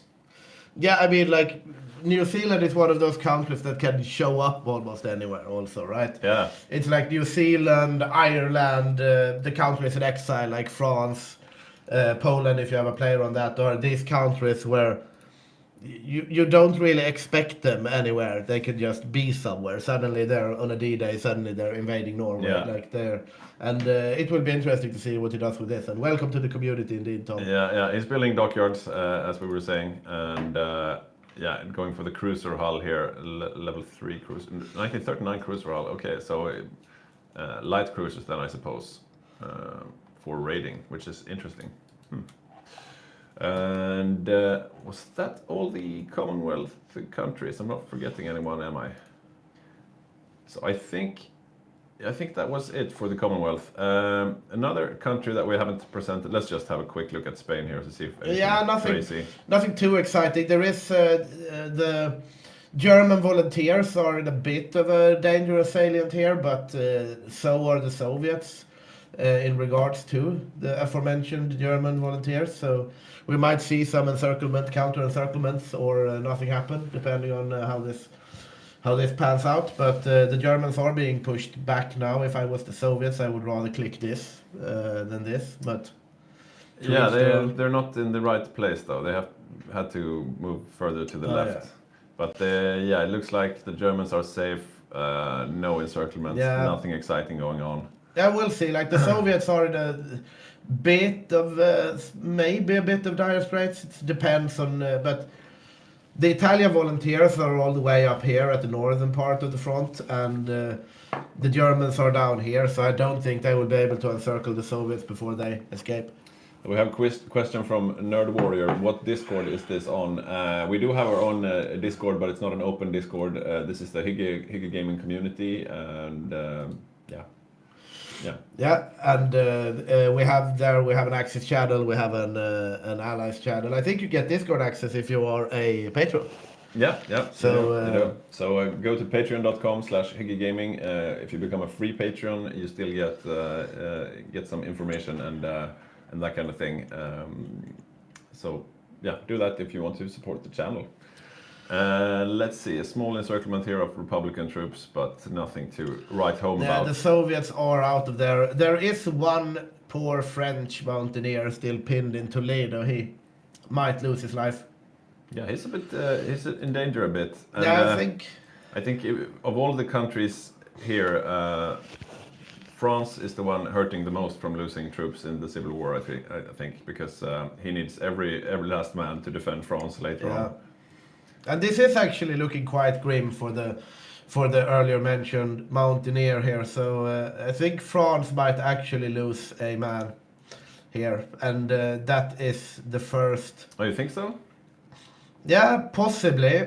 He's pinned right in Toledo here. The Germans are moving in, but they don't have the organization. I think he can probably get out by the skin of his teeth if he tries, but Yeah, let's keep an eye on this for the moment. Thomas, of course, playing France. He's taking a risk by sticking around for this long. He should be heading back east. Yeah, we see though the Soviets are trying for a counter-encirclement, and this might be dangerous for the 3 German infantry here. We have a push going on. I'm watching from the Republican perspective here, and it's green bubbles towards Ciudad Real. Yeah, this is a bit scary, but they pushed the Germans back a bit too early. They should have encircled instead, but yeah, it looks like we'll see some Spanish being circled. They got the overrun actually. I think the Germans might have actually died there. Really? Indeed, they have. Yeah. The Germans have lost their volunteers. Oh. One of them had. They lost 2 volunteers. They had 3. One of them did not get overrun. They got out just by just barely. The last German volunteer actually made his way out of there, but they got overrun because they could only retreat to Ciudad Real, and then Ciudad Real fell before the retreat was completed. So just by a second or so there, but the Germans did actually lose the majority of the volunteer forces here, and that is definitely something that is good for France. And the French Mountaineer Division is now completely safe in Toledo. So a gamble that played out for the French and especially the Soviets. Germans do not want to lose 3 30th divisions. No, and that's a big win for Pontus on the Soviet Union and the replacement stream team. Yeah, indeed, that was a good play. We see here the Germans are building up new Spain template divisions here, but they are now fresh. They are having to be drilled, and you have a little deficit of equipment there that you end up with. So nothing game deciding, but a good civil war for the Republicans, definitely. Yeah. I think there's a bunch of cheering going on in the Comintern channel right now. Yeah, I would imagine they're very happy with this. We see Lols reconnecting here after losing connections before. Yeah. Let's see. Let's hear from Boppus has some interesting things to say about the Navy in the Pacific. We're talking about New Zealand going for a surface radar build, but of course the big face-off in the Pacific is between the Japanese and the Americans. Let's tune into the statistics desk here. Yeah, I've been checking a little bit in game what they're building, and I see that Japan is building converted cruisers for carriers, and we also have a carrier build, as it seems, from the US right now. So we have two nations going carriers that will battle it out in the horrible weather sometimes in the Pacific. So it will be interesting to see. It's a little bit too early to say how these navies will pan out in the end, but it's carrier versus carrier as it seems right now. That's interesting. So what does that mean? Hard to say what it means right now. If they're gonna go 100% to carriers, it's just 6 months in. They're probably gonna refit and stuff later on, so the exact composition and what that means is hard to say. More than both are focusing carriers, and no one is building dockyards right now. The US usually builds dockyards a little bit later, but as I said, Japan is building military factories, so they probably want to do some kind of defensive stance as Japan with their converted cruisers. So I will get back to you later if I know something exactly what it will mean, but I just find it interesting to see carriers fighting in the Pacific. Yeah, very interesting. If I understand it correctly, carriers is the strongest choice, right? If you go for battleships and you face someone going carriers, you're probably going to lose, right? Yeah, probably. So carriers are really, really good. Yeah.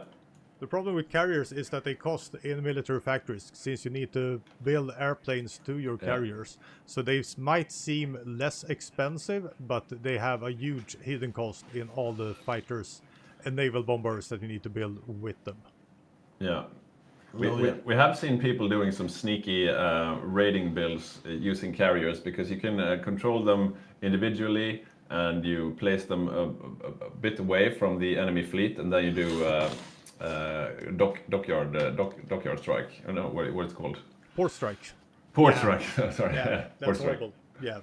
Yeah, it's really annoying to deal with, because you have to find them and chase them down, and it can be quite a headache. But usually it's also quite risky because you're basically running around with this super expensive piece of hardware. Yeah. So it looks like we have a hot join here. Snistan is coming. Is he joining now? Hasn't he been in the game until now? I don't know. It's Duddy side up. Yeah, it's Dinesh again, but I saw Snistan was starting his game. We haven't really presented Snistan, so why don't we do that? Thank you for that insight, Bopus, and we'll be hearing more about the navies in the Pacific later on. Snistan is, of course, playing the Netherlands, and Snistan is part of the Central Committee. He has 11 veterancy stars, meaning he was here from the very beginning. He's also my younger brother. He's playing a minor nation that he's never played before, actually, in the Netherlands. As usual, he's done quite little prep, but being a minor nation, it can't be that bad, I think. So I don't think he's learned really the focus tree or anything, but yeah, how bad could it get? He is building some civilian factories right now. Holland has to do at least a token defense of their home country before they capitulate, and then they, of course, move over to the Dutch East Indies down here. Yeah, it might be. It might seem unintuitive if you haven't watched the Hygge Hoy streams before, or Hoy streams for that matter. But the Holland is a Pacific country. Yeah, basically. yeah. They will be they're flatlands. They will be run over very quickly, and then they will move to the Dutch East Indies. After that, though, he's going for a paratrooper build, which is classic Snistan. He likes to do sneaky builds. He's good at the micro, so and of course you can do some really cool moves with paratroopers, but if you lose them, you've lost them. Yeah, I mean, Snistan is also one of those players that always likes to shake things up a bit. Yeah. He's like, he generally do not want to do the regular meta play. He always has some plan, some interesting thing going on. Yeah. And we'll see. Like, we haven't seen a paradrop Netherlands before, I would say so. No, that's interesting. Okay, so I just lost the server. Yeah, I lost the server. Did you lost the server as well, Bopus? Yes, I did. I will see. I'll talk to Boppus. Maybe. I have lost the server. Yeah, I think we might be in for some rehost here. Okay. So maybe we can go to the full screen on us while we wait.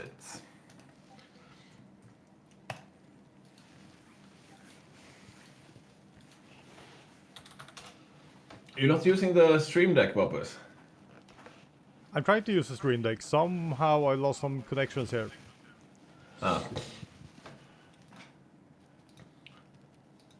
So yeah, we're joining Folk's game here as soon as he gets it up again. It's a bit uncommon. We don't usually need to rehost, but yeah, a bit unstable today compared to how it usually is. Yeah. We will see. I'll go and blow my nose meanwhile. You do that. I don't sit here sniveling in the stream.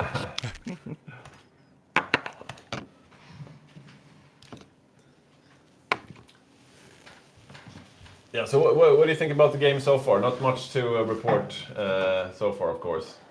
No, I love to see some Germans surrounded in the Civil War. That's always fun, but as you say, not much happening right now. I've been checking statistics. Most people are building civilian factories, basic stuff like trains and infantry equipment. So the most important or interesting things I had was seeing someone building carriers. That says something at least, even if it's early on in the game. Yeah, for sure. I mean, if you want to go for carriers, you have to make that decision quite early. So that's one of the things you could see this early on in the game. So what do you think about the cavalry build on the Eastern Front? That's probably the biggest piece of news we have. Yeah, I'm a little bit worried. I'm not sure if someone told them, but the problem with the cavalry build is if you put anything in them that needs fuel, like motorized artillery, something like that, they start using fuel, and that can be a huge hassle if you try to go behind enemy lines or too far away from your own supply depots. Yeah. So they have a fun way of thinking about it, and the Soviet Union has good buffs as for cavalry. But if this works out or not, I'm unsure. But it's Yeah, I really, mean, really fun. They're facing some stiff opposition as well. I mean, aside from a pretty competent Germany, they have Badger on Yugoslavia playing with mechanized infantry, and you have Francis playing Hungary. You have Jonte on Romania. I mean, they've got some pretty scary opposition to be using their horses against. Yeah, and I put up a graph here. And this is just seeing how the game looks right now. No one in the Allied side are building armor at all. And of course it's early on, but we Yeah. won't expect this to change that much since the Soviet Union won't build any armor. So I will keep a close track on the Allies, because if the Soviet Union don't have armor, sometime, somewhere, the Allies need to come in on the Western Front with armor. Because if the Allies come in Yeah. with a cavalry build in France, I think this will be a quick game. Yeah, but I mean, this is something we quite usually see, that the Allies they skip the 1936 techs and go straight for the 1939 armor techs. So they're probably just waiting for that to start producing that en masse, like Canada and South Africa just going for the 39 tech tanks. Yeah, so it's nothing uncommon right now, but I'll keep a track on it, see when the Allies step up and do something, because we all know that the Soviet Union will be flatlined in this graph. Yeah, I mean they said they will be going for some light tanks, but light tanks, I mean they're quick and all, and you can get a lot of them, but they won't stand up in a head-to-head fight. Maybe not even with the mechanized infantry we will see from Yugoslavia, for example. Yeah, and I don't think they will produce them. The Soviet Union starts with a huge chunk of light tanks, thousands Yeah. upon thousands. So Yeah. probably it's Crappy light tanks. yeah, B5s and B7s and so forth. Yeah. It will be very interesting to see this. I think that the potential success or failure of this cavalry build will affect the meta in our games for a long time. Yeah, Yeah. and I mean this decides the game basically, because if the Soviet Union falls, then that's it. That's game over. That's good night, good evening, see you next time.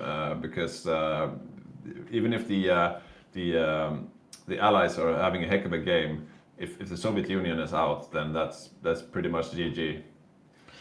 Yeah, usually it is, right. We have seen one game, like it was Berghodhof, I think the second one or first one even, that went to points. But then the Yeah. Soviets had fallen, Yeah, and yeah. Axis won on points in the end, right? Yeah, pretty much you need a D-Day being in the works and being successful at the same time as the Soviets falling or something. Otherwise, it's usually decided there. Because on I the Eastern remember Front. last game we had, Moscow had fallen. Did it? Yeah, Moscow fell, and then a D-Day landed, Yeah, and yeah. Axis ended up losing. Soviets never capitulated though. Yeah, there's a big difference there. But I think this is a really fun part of our games. We have had some questions in the Paradox chat, because they are streaming our game as well. What is a Hygge game? Questions about that. And I think this is a fun part. We're not just doing this a standard meta and running with it and doing the same thing. Since we have a lot of different players with different feelings and thinkings about the games, we will have these kind of small crazy builds sometimes with cavalry Soviet Union, and if it works, it works. It will be extremely fun. We saw a heavy tank Soviet Union working really, really well a couple of years ago, which no one really thought were going to work. So Yeah. I'm looking forward to see how this pans out. I think we will realize quickly in the Eastern Front if this works or don't. Yeah. For you people asking what is Hygge, I mean, it's not we're not the most competitive multiplayer community. It's more about nice vibes. We have a lot of dad gamers who only tune in once in a while to play this game. It's not the sweatiest, most meta community that you can find. There have been some times where we join in competitive gameplay. Yeah, we have competed. We have with not with a large degree of success yet, but I think not yet. Hygge will eventually join the big stages. Yeah. That being said, we do have some really strong players who would be competitive in any game. But as a community, we have all skill levels. We have people who only play the game for a few hours, and people who play the game for thousands of hours. And that's one thing that I like about this community. And one thing that is our focus also is this production value, right? We have statistics, we have expert, we have a technical team, good camera, Yeah. good sound, multiple points of view, Yeah. physical on. So we are focused on creating the best possible experience for you guys out there. And thanks so much for supporting us in that endeavor. And Yeah. also like and subscribe. Yeah, and very much thanks to Paradox once again for supporting us, broadcasting us on their stream and whatnot. And for those of you who haven't bought the game, now is a really good time to buy the game because it's 40% off on Steam, I think. So please do that to support Paradox. They're not the biggest studio, but they make the best games. Small indie studio. Yeah. Yeah. Not super small. I No, mean. no. I'm referring to the name of All right. Siab, Yeah. which is called I will go into. Oh no, it disappeared. Yeah. That one. Okay, so we're back in the game. Just to recap, we were in the Spanish Civil War, and the Soviets had just managed to encircle some of the German divisions there. So far, the Allied side are doing well. The Spanish Civil War, of course, is not terribly important, but still could give an inkling of what's to come. So maybe Boppus can bring us back to the game view. Seems a bit distracted, chatting with someone on the side there. Yeah, and seeing in the chat here, we saw a question from the Soviet player T O'Clock asking, is all the Germans dead? And a little trash talking there, but no, all Germans are not dead. No. One division survived, I think, but we did, however, see the bulk of the German volunteer forces getting surrounded and killed by Soviet mountaineers south of Madrid. Very good Spanish Civil War for the Allies at this point. It's pretty much everything they would have wanted out of this, I would say. Yeah, as long as the Soviet divisions survive, they will be bringing home lots of good stories and experience for the Soviet army to be used later on. There are still a couple of players who we haven't presented, and they are over in the Western Hemisphere. So starting with Mexico, we have Morten, and Morten has been with the community for 2 years. He has attained 2 veterancy stars, meaning about 10 games played.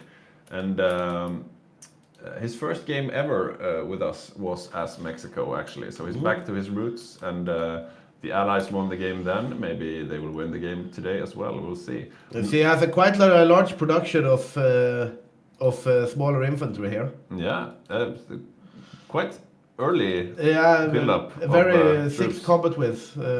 I'll see what he's going to do with those. Yeah, I suppose. Yeah, he deleted all his troops, so that's why he had the amount of equipment in stockpile to be able to do that. And his Estado Mayor Presidencial. Yeah, that's probably a. Let's see. Yeah, good for giving them the links there in the chat on the YouTube chat. Let's see. Okay, so last player who we haven't presented. I think it's the last player. I might get corrected though, but on Brazil we have Hygge, and Hygge is a very dependable player. He has 6 veterancy stars. Somewhat spotty attendance record during last year, but still a very solid player. It's his second time in Brazil, the last time being all the way back in 2022. So interesting to see also what he will do. Yeah, Brazil, as we said before, Brazil is one of those countries that can actually punch quite hard if you play it right late game. They have the manpower, they have the possibility to get their industry out. If a game goes out for quite some time, then there could be a lot of Brazilians for D-Day and stuff like that. And it seems like he is going for a bunch of civilian factories and infrastructure at the moment, because of course they're also a late bloomer like the United States. So I think that was all the players in the game presented, and Yeah, I think so too. If we've forgotten anyone, just tell us in the chat. And moving back to the Spanish Civil War, we see the last pockets around Barcelona and Catalonia here being cleaned up, and still Madrid in the hands of the Republicans. Very slow civil war now for the Axis after losing those German volunteers, but the 8 volunteers from the Italians still pack quite a punch. yeah. And It looks like Barcelona has fallen up in the north, so it's just the south holding on to the end. I don't know how many victory points down here you need to hold on to actually. I'm looking over at looking over at the surrender progress. There's still quite a ways to go, but slowly but steadily the nationalists are moving forward here. We see one Soviet mountaineer division that might be in some trouble here, but he is moving out, and I think he will be able to. So this is a first, Victor. Someone actually trying to poach our players. Grandmaster Templar is saying, "Leave game, guys. There is a better lobby." Indeed. I haven't seen that one before. Tough times, tough times. As this channel grows, we have to be prepared. Right? Yeah, we have to be prepared. The question also from Afasi, is there a Poland player, and if so, what are they up to? No, unfortunately, we do not have a Poland player. We did have a Poland player, Seth, who I realize now we haven't presented. We'll get to him, but Seth was supposed to play Poland, but then our Raj player, his graphics card died yesterday, and so Seth had to be moved to British Raj. And maybe that's a good segue to present Raj, actually. So playing the British Raj, we have Seth. Seth joined the community a year ago, and he's grown a lot as a player since then. He made a good showing as Canada in the last Grand Game, and but he's it'll be interesting to see how he plays Raj. I think it's the first time he plays Raj with us, and that's of course one of the more important countries on the Allied side. Yeah, especially in the Pacific front, because they are not really in the Pacific front, but they are like the gateway to the Pacific front. We have seen in recent games, especially, we have seen invasions of the Raj that have been quite daring, naval invasions and big encirclements. I remember last game, Yeah. so it has a very big potential as an allied nation. We also had an interesting time a few games ago when the elephant infantry was very overpowered. So the elephants were stronger than tanks basically, and good times for the Raj. Yeah. I have Trulle Plays here. Hey, is it bad that I'm downloading a game and it says 13 hours left? And I wouldn't say bad, but it indicates a somewhat slow internet speed depending on the size of the game. Yeah, I would say that's bad, Trulle. Sounds from your name like you're in Sweden. Is that the Åland flag? It's not the flag Åland. is that? It's from Swedish Finland. Some sort of combination, definitely. Maybe you could tell us, Trulle, what kind of flag that is. Anyways, It could be some local, like small. Madrid is still standing. Indeed, it is. It is getting a sail from both sides now. Even Barcelona is actually still standing. Not good at all for the Axis this civil war. Well, I guess you get to train your generals and your troops and whatnot. So yeah, Italy at least, because the Germans died, right? Yeah, let's see. Have they sent any new guys? Yeah, they have. No, they have. Yeah. They're actually training them right now. Yeah, they're still greenhorns, so they're standing back and training in Cuenca before they get to join the front lines. I'm trying to see what traits this general is going to get, but I can't find it. Right. Don't you see that on?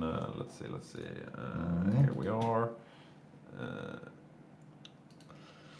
That no. Okay. Yeah, we're noobs, as you can see. Here we are. Skill 1, 98%, but not switch traits. Well, I don't really see the traits, but yeah. It's the Österlen flag, he says. There's actually, I haven't seen this before. There's a debuff experience gain when you Oh, have yeah. volunteers. Oh well, that's sad. That's sad but makes it even more futile to just. We were right. grind It was a out. regional thing. It's the Österlen flag. Oh, I didn't know Österlen had a flag. But you should have internet in Österlen. That's the eastern part of Skåne here. Yeah, it's right there. A beautiful area. Yeah, really beautiful area. Lots of artists painting the beaches and whatnot. True, true. It's the Tylösand of the east. It's Tylösand of the East, yeah, I guess. Yeah, the same amount of Stockholmers for sure. True, true. So yeah, the Spanish Civil War is dragging on. We're in Indeed, February it is. 1937 now. I'm looking over a bit at Japan, see how we're going to go on with the Sino-Japanese War. We see here the reworked Japan, for example. It is now called. It has a different flag. It's now called the Japanese Shogunate. So a lot of things have happened with Japan in this latest expansion. So it will be very interesting to see whether the Japanese player have prepared for that, and also how it will impact the game. Is that a woke thing? Them changing the flag, or did they have the exploding sun, the rising sun flag before? I'm not sure actually. I know that can be quite sensitive in some places. The Imperial Japan flag thingy. But maybe after a focus, they get the other flag back. Yeah, we'll see about that. I'm not sure. The Sino-Japanese War is. I wonder where the focus is nowadays. Yeah, that's a good question. It should be a Marco Polo bridge incident, I suppose. Where do we have it? These are industrial focuses. Is it even a focus? I don't Or have know. they moved it to like...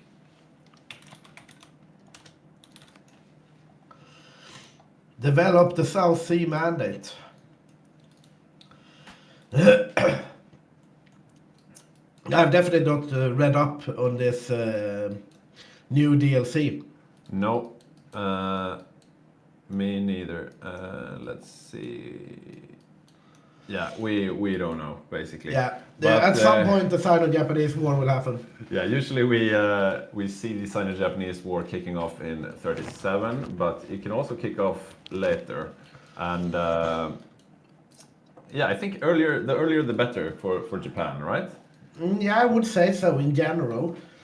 As soon as you can pull it off, you should do it, because you want all these resources and factories that China possess. So going back to Spain, and Spain is still holding. They are still holding out in Madrid. Let's see, the French are still here as well. French seem to be tasked with making sure Madrid does not get surrounded, and so far they're doing a good job of it. We see a small snake here from the Germans, and yeah, there are some Soviet volunteers here on the other side, so they need to be careful. They're getting help now from the French on the other side, and it looks like they're able to stop the Italian and German advance here. I think we're closing up on beer o'clock, aren't we? Yeah, I think it's about time. I see here that the Marco Polo Bridge incident is seems like it's a decision. Ah, right. So the Kwantung army is growing impatient. Kwantung army. Kwantung. Kwantung. Yeah, they want to go for it. Kwantung army. Okay, so yeah, so the Marco Polo Bridge incident will be kicking off in 260 days, which will make it 1938. Yeah, that's no, my or understanding. end of 37, then I guess. Suppose we will get the China War. Interesting. Okay, maybe Mopus can change to your point of view, and I will get us some drinks. Indeed. Time for beer and time for an end to the Spanish Civil War at some point. I presume. We have a question in the chat here. What mods are you using? We are playing a self-modified version of their Finest Bro, which is the go-to competitive mod for Hearts of Iron 4. That is called Hygge, because it's modified a little to our needs. For example, we have a playable grease. We've had some balance changes, but that's the mod we're using basically. And their Finest Bra has just been updated with the latest DLC. So I do apologize for us looking around so much into the focus trees and not understanding how everything works, because this is very much a first for us as well. So we will read up on those things, we will get more into it, and we will also see this game, how these new features pan out. And yes, Madrid is falling quite soon. I hear from Boppes here that he has a fun thing about the USA. Let's listen in to Boppes. Hello. Yeah, I think so. If you go to the USA and look on what they're building right now, Definitely. and you check furthest down here on the construction of buildings. Buildings. Oh, interesting. So they are building a huge airfields, probably for 3,000 planes on the Philippines. Yeah, you now the stream you can't see it because it's behind Boppes' face. Oh. But they are building airfields in the Philippines here, and this is very interesting. What do you think about this, Dawn? What are their plans with this? We'll probably see a huge air force, and they probably want to block off the entirety of Southeastern Asia by having a huge carrier in the name of the Philippines in the middle. That will be able to defend Singapore, Burma, everything if they do this right. The thing is that they need a huge air force from the beginning when Tora begins after Pearl Harbor. So if they will pull this off, I don't know yet, but it's really interesting. And if you block off everything there in the southeast of Asia, that's a huge win for the Allies. Very interesting. Thank you for this information, Boppes. Very cool to see these new tactics coming out from our players. And moving back to Spain, we do see things moving on as expected. Nothing extraordinary here. We see the Germans pushing down a bit. They have got the new volunteers here now. I don't know exactly how many they are at the moment, but they are 4. So the try again army for the Germans, now fresh, not trained at all. A loss for Germany, of course, but nothing that will decide the game. But even if they are losing now, the Allies, I think they are going to be very, very satisfied with the outcome of this Spanish Civil War. This is a dream scenario, basically, for the Allied forces, getting rid of those 3 German divisions, dragging it out for this long. About the best outcome you can expect as an Allied player in this case. Looking over, the next thing that is going to happen is the Sino-Japanese War. As we said before, there is a lot of new things happening here, but basically China is controlled by an AI, which means that they are going to mobilize a couple of AI waves tied to certain surrender progress and casualties, which means that the Japanese have to play around that and not like get surrounded and lose their push. We have seen games where the Japanese player has gotten quite caught off guard by the Chinese AI, but this is one of the things that's very easy to practice, because an AI is predictable, and if you practice this a lot, if you play it for yourself, it's quite easy to make an effective China war. But we'll see how it goes. We have seen China wars drag on for very long, and we have seen wars over in a short manner. And of course, as Japan, you want to get the Sino-Japanese war over and done with as quick as possible, so you can get to focus on the island hopping. One thing you usually try to do, however, is to get the general that does naval invasions to this peninsula here or around Shanghai, for example, and bounce back and forth, so you get the trait called invader, so you plan your naval invasions quicker for the Tora times that will appear later. Now I see a beer coming in here. Thank you so much. As you can hear, my throat really needs lubrication also. So.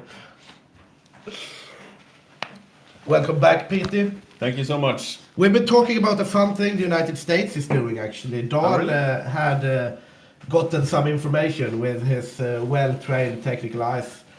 The United States is constructing airfields in the Philippines. Oh, that must mean they will try to defend the Philippines then. Yeah, they definitely have to when they're building airfields. But I Just think want to they're going... say cheers. Cheers, And cheers. cheers to you people at home, and cheers to you, Boppus, as well. I'm hoping you will get the beer soon as well. Indeed. Cheers to everyone. And Oh, also that's a good cheers to Saxony, right? Yeah. Because we promised him a cheers after... Oh, Mortal Vision. Mortal Vision. Thank cheers, you so much. Mortal Vision. Thank you so cheers, much Mortal for Vision. your subscription. Oh. Yeah, I'm a bit worried for your voice. We have a long way to go still. Yeah, I have been I've been having a cold these days, and I had like this speech on the town square yesterday. So. All right. Okay. So Spain is. Oh, it's still going. It is still going, but Look at this. It's almost is, just Madrid. It is falling now, but as I said when you were away here, this is about as good as you can expect from the Allies, right? Yeah. If the Republicans had won and they got the North factories, that would have been slightly better, obviously. But this Spanish Civil War is a resounding success for the Allies, definitely. Yeah, definitely. I think Pontus on the Soviet Union and the replacement stream team, they must be very happy with their efforts. Yeah. We have a question in the chat. Is this campaign wholly vanilla Hoi 4? It is not. It is their finest bra mod. And modified a little more to Hygge Hoi. Yeah, To you fit can play it yourself. You can find it in the workshop. It's called Hygge. Yeah, and it is quite good to play it yourself. If you want to practice for multiplayer, you can play it yourself. The AI is a bit finicky, right? But in order to optimize like builds and stuff, it's been better and better to play it yourself. And, yeah, definitely. It's well worth trying out, especially for us now, because we need to learn all these new systems that we haven't read up on until next game. Yeah, it's made for multiplayer games, and the Finest Bra community they play a lot of multiplayer games, so they know what balance changes to make, and we've made some small tweaks ourselves on the Hygge mod. Maybe it would be nice to get an interview. I suppose if we could get Yuri playing main controller on Germany. That could be nice. He usually has some wise words to say, and you get that soothing Dutch accent as well. Our Swedish accents are quite jarring for the ears, but when you get the Netherlands accent, it's very round and calm. You know, it's a treat for you guys. True indeed. I'm looking here at the focuses of Japan. They have some interesting, like these are very good focuses now, the updated ones. You get pillboxes, you get fortifications. I feel like Japan has become quite a lot stronger. I can't say I was that well versed in their old focus tree, but this is sure a big one. There's a lot of focuses here. Are these? What's this? Okay, so we have some faction mechanics here on the focus screen as well. The different factions. Yeah. Interesting indeed, and we are closing in on the side of Japanese war. We do see here that the Kwantung army is growing impatient, so they want to be at war with the Republic of China within 176 days. And if that does not happen, then the Marco Polo Bridge incident occurs. Marco Polo Bridge incident famously being due to the Kwantung army being impatient.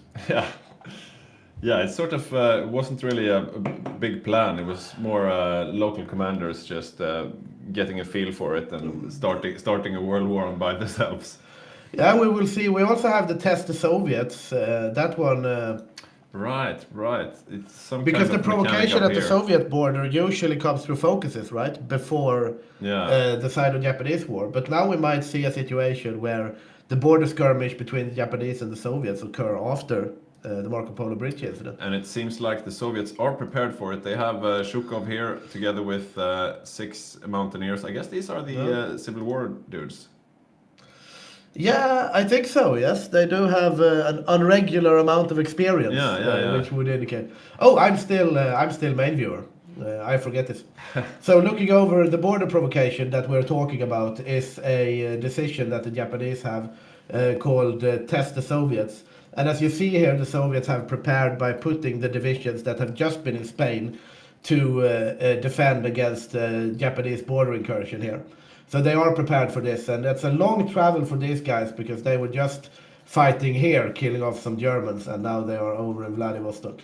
Yeah, it's And a quick work to get back there. yeah, indeed. And what happens then, right? The test the Soviets, it's either they can escalate or they get a window of opportunity, so to speak. But I don't think you wouldn't declare a war at the Soviet Union as Japan at this point. So we will see what happens. In 164 days, we'll have a Marco Polo Bridge incident anyway, and we see the Japanese are ready to deploy this bike infantry. I don't know what this is. Bicycle battalion, combat with 14. Yeah, they're Interesting. quite nice actually. A lot of them, 12 bicycle infantry divisions are being produced, and two of these Hygge Shinan, which is your everyday frontline infantry troops, and that's it for the Japanese. The Manchu player Joshua is going for cavalry. Cavalry seems to be all the rage right now. Yeah, this is going to be quite a cavalry game in that case. We see them recruiting cavalry, 20 China, so I would guess it's 20 combat with, or at least going to be in some point. And yeah, he's got one division template called Gary and one called 20 with China, and both are just cavalry. So cavalry is quite popular. Maybe they know something we don't. The Soviets. Yeah, and it seems Manchu to be player. very cavalry heavy this game indeed. Looking over at the Soviets, I'm interested in seeing how their build pans out now. They have 169 troops. What is this? Yeah, this is just garrisons. They have a lot of the garrisons, and yeah, pretty much only garrisons thus far. They have the mountaineers that was in Spain, and that's it now. From the Soviet side, I don't really see that cavalry being produced yet. No. We have the 20 with cavalry here being built up, so they do have a template for it. So obviously they haven't abandoned the cavalry strategy, but Yeah. I would have expected to see at least one or so horse hitting the ground at this point if they're going cavalry, right? Yeah, I suppose they're not in a hurry. They still have 2 years until the winter war kicks off, so they can just chill out and do what they want to do. Speaking of the winter war, having a look over at Finland, see what they're up to. We haven't presented Finland, have we? Oh, no, I don't think we have. Jesus. You go ahead. Yeah, I'm very sorry, Einar. Playing Finland, it's one of our Lithuanian players, Einar, and he's an all-round solid player, really nice guy as well. He joined the community in 2024 together with his friend Hygge. And they actually joined Bergårdhof, our live event in the west of Sweden, and they had an epic road trip where they drank these Lithuanian beers in big right. glass They had the jugs. jugs of beer. Completely. I remember when they arrived and they had like. It was completely still. It was like the bottom 20% of one of the jugs, and it had the temperature of the car. So Yeah, they were like, 25 yeah, have some degrees Lithuanian beer, and it's like completely still. Yeah. It was an experience, so thank you so much for that. Yeah. And yeah, but it's a solid player, definitely. Yeah. Solid player, solid guy, and as we've heard before, they actually have a strategy to make a trap for the Soviets. So the Yugoslavians under Badger will move up to Finland, and they will try to lure the Soviets into a trap. We can see now he's got a pretty defensive stance for the winter war here. Yeah, I mean, if he's going to lure them into a trap to do some Motti stuff, I guess I wouldn't. Because I don't think the trap is for the winter war. no, but I guess putting up this defensive stance, because if you let the Soviets take Viipuri, then you can just get peace. You're not going to be encircled with this setup, right? Yeah. So, but if there is one winter war where you could actually try, it's probably the one where the Soviets are going cavalry, right? Yeah. So, interesting. Yeah, it will be interesting to see. I have been thinking about doing a Finland guide myself as a little guest play on the Yeah, that YouTube would be channel. fun. That would be But fun. I need to educate myself again on the new DLC. Yeah. What's the meta now? Who knows? So we're trying to get an interview with someone, preferably the Führer himself, Yuri, playing Germany. But we'll see what happens. We do Um, see the Finnish. Looking at the Finnish focus tree, they are going into industry here. Finland usually wants to get all the manpower they can get, right? Because they are really lacking manpower, and Yeah. that's their biggest issue. I don't know if it's going fascist. It seems like it because they have recruited daily fascism support. So probably gonna go see a white Finland rather soon. Yeah, he's going all in on building military factories at the moment. And, Yeah, Boppus would be happy indeed. yeah, he's on partial mobilization, so yeah. Yeah, we have some shout out from Shevchik Mevchik in the YouTube chat. What a cool layout of the build. Yes, thank you so much, and also thank you to Boppus and the Central Committee. They are the ones that keep improving this production value and this statistics and all of these extra features that we get every time. And you, Victor, and you. Yeah, and you, Peter, of course. And also, like, because it's so fun for us, right? Because it's like we get a new patch every time we cast a game. Yeah. Because every time we come here, we sit down at the caster bench and we start to cast. There is something new, right? There is. Yeah. Sometimes it's statistics. We had the news reel for a while. Yeah. We had when we started with the distance streaming. Yeah, I quite like this new setup with the technician remotely, so we don't have to bother with that. We can just focus on casting the game. The only bad thing is we have to fetch our own beers. That's the only true. drawback. And also we come to the cat cam because I remember when we had kittens here. Oh yeah. Then I was I the miss the technician. kittens. The technician was always sitting with a webcam above the kittens, and we did cat cam. Yeah, we could definitely set up a cat cam. We do still have cat Ulla, the streamer cat, Oh, yeah. the original. She's still around. We could try to set that up for next stream, but We could do yeah. remote streamer cat, right? If someone has kittens, just tell us, and we'll put a little IP cam. That would be cool. Yeah, we do love cats. Okay, so we have a hot Yeah. join. Ruby. Okay, that's one of the that's bought on Japan. So a bit unstable game today. Yeah, more unstable than usual, but I would say that since we have a new DLC, probably fits with it because it's a lot new things, right? Usually we have seen instability occur, or I feel at least, when new DLC has been released. Yeah, that could be it. Yeah, there are some new mechanics in the new or new. It came out in September, but it's the first time we see it in this mod and the first time we're using it. So the latest DLC is No Compromise, No Surrender, which among other things adds coal. Yeah, indeed. We're also not sure how that works, to be honest. It's You shouldn't out us, Victor. yeah, no, but we do see that Germany, like the Axis, have a surplus of it. That's good. Thus far, Yeah, I haven't seen anyone with a deficit so far. I had a look at the Soviet Union, for example. They have a surplus of 500, like they have almost 900 in total, and 420 used by production lines, and a surplus of 480. I guess we'll see that changing once they start losing territory. We'll I see mean, if looking actually over at placing- Germany here, for example, we see that 725 coal is needed by the production lines, and I guess that's needed in order to power the production lines, so to speak. And but I mean, the surplus. They also then- have a lot of coal. Yeah, but I think the surplus is used for reducing power then, or something like that. I don't think the surplus is used for anything. I think it's just surplus. Yeah. But I'm just guessing. It remains to be seen. We do see. I'm looking over a bit at the research here for Germany, for example. We have. They are doing the planes, HQ communications, the industry, Nothing that indicates any very special tactics here. Yeah. Same for the Soviets. So apparently we are experiencing a bit of lag, but Boppes is working on it to fix it. I don't think it's on our end. We have 1,000 megabits, so we should be fine here on our end. Hopefully Boppes will find out what the problem is and solve it for you guys. Okay, maybe we can start seeing... No, it's still early days in Germany.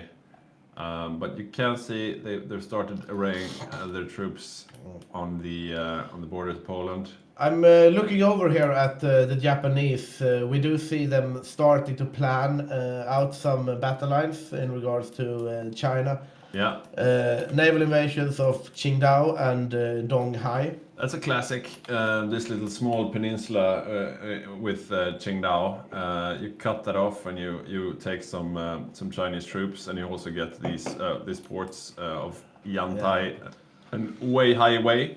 And also, I mean, you want to be able to, since the China is AI, right? You want to be able to control when they mobilize their different waves, right? Yeah, So- maybe you should explain the waves. Yeah, I did explain it a bit when you were getting beer, but basically, the China waves, I think they even have here, AI China waves. We have a question I here can't from Afasi. Is it mod specific that artillery became viable again? That's I haven't played vanilla in so long, but Yeah. so you mean artillery is not viable in vanilla? Wait, because I feel Yeah. like in TFB it has been basically the meta all the time, like Yeah, for 30 sure. with and then like 3 or 4 artillery. because artillery is what gives you the soft attack. So of course you don't get organization and hit points from the artillery, but it's what gives you the ability to do damage. So we even have rules against having too much artillery in the divisions because it makes them OP. A bit glass cannon perhaps, but you definitely want as much artillery as you can have.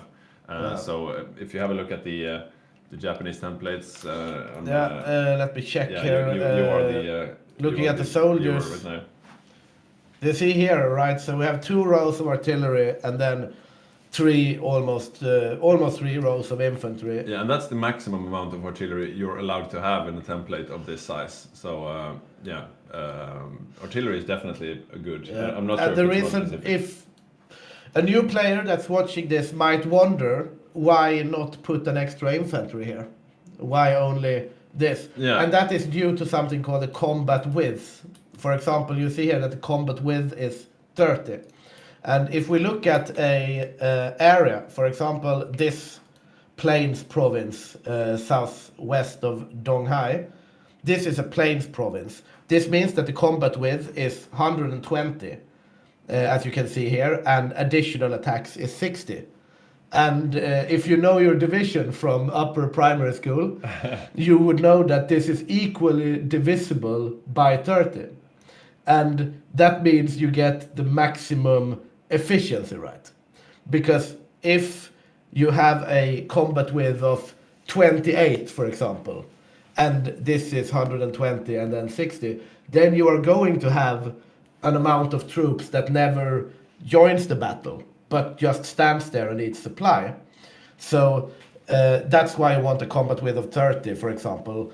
That is the go-to combat width in general, because looking over at the marsh province For here- offensive units, we should say. Yeah, that's true. Because if you want more defense, then you want more divisions defending, and then you want lesser combat width. So, for example, Romania is going for an infantry division of 15 width, because then you can have a bunch of different divisions moving and cycling into the battle. But if you want a lot of power for offense, 30 width is your go-to combat Yeah. width in this mod. So AFAC is saying, well, line artillery has been inefficient soft attack wise, because it affects the other stats too much for the width it takes. Ah, yeah, right. So Interesting. artillery is 2 combat width, right? In TFB, right? I'm not sure. He's asking, is combat width not 3 in this mod? I'm not sure. I don't think so. I'm not sure. We can have a look. Yeah. Yeah, they're definitely you want artillery, line artillery in this mod. I haven't played vanilla in years, so I can't tell you what the meta is there. So we have another hot join. Seems to be the same usual suspects. It's Bot on Japan. It's Dinesh on Albania, and Steiner. Who is Steiner? That must be one of the Germans. I don't think it's Yuri. Probably Yugis. Yeah, we will see. It's Ruby, Steiner, and Donny side up. I think we had some problems with Albania. I see Boppus in frame. What's he up to? Oh, Bopus. I understood I should have wrote first Give us your wisdom. and joined later. What? We have problem with Danesh. He's playing from Los Angeles, so he could have a good really? connection there, but perhaps some intelligence agencies want to see what's happening between countries right now, so might be something like that, but we will probably think about if this is possible to go on or not, since we're this early in the game. The packages will be bigger and bigger when more things are happening. So we're waiting a little bit to see what's happening there. We seems also to have lost the Spanish player, so one of the German players has jumped over to Spain right now. So we're missing Kalle, which means that Germany is one player right now. I'm not sure how they're gonna fix that in the Axis team, but this is the workaround so far before Danziger War has happened. And no word on what's happened to Kalle? Not yet, no. Sadly. Okay.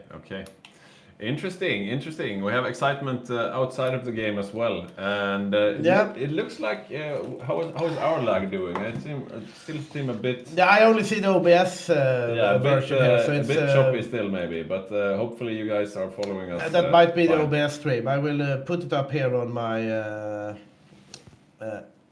my phone so I can see whether or not we're lagging. Yeah, it's good.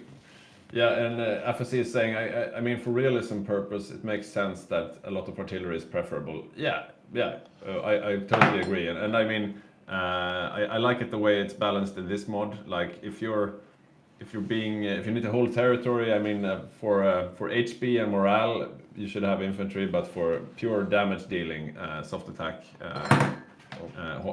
Hoi speaking wise, then artillery is good, of course. There are a few different types of artillery, of course. You have regular artillery, you have heavy artillery, you have dual-purpose artillery, and you have pack artillery. So you can specialize your artillery. We're reasoning here, me and Boppus, if it's our camera feed that's lagging out, right? Because see when I move the map here, it's moving super smooth. Right? No, it's not. No, look at the stream here, right? We are. No, I think this is troubleshooting in real time. No, it's definitely something else. Yeah, it's not the camera. No, it's not our camera. It's something on your end. He's saying he was smooth, so he's maintaining that it's us that's not smooth. I don't know.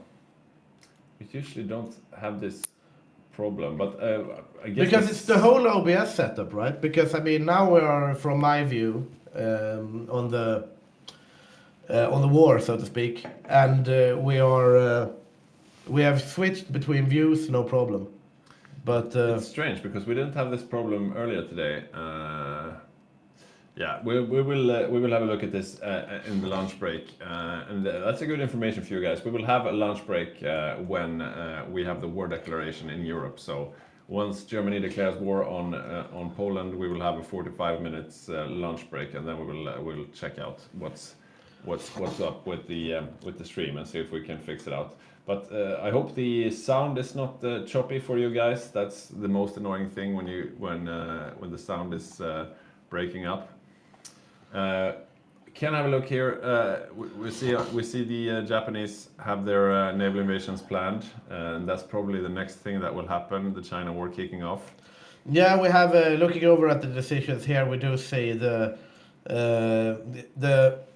Marco Polo Bridge incident kicking off in 52 days, if we are to trust this, and that means that we will also get a spike in world tension. At the moment, world tension has been held at 10%, and the world tension will increase by 11% when this happens. It says here in the decision, which means that we will get 21, which is above the general threshold if you're looking to world tension star, right?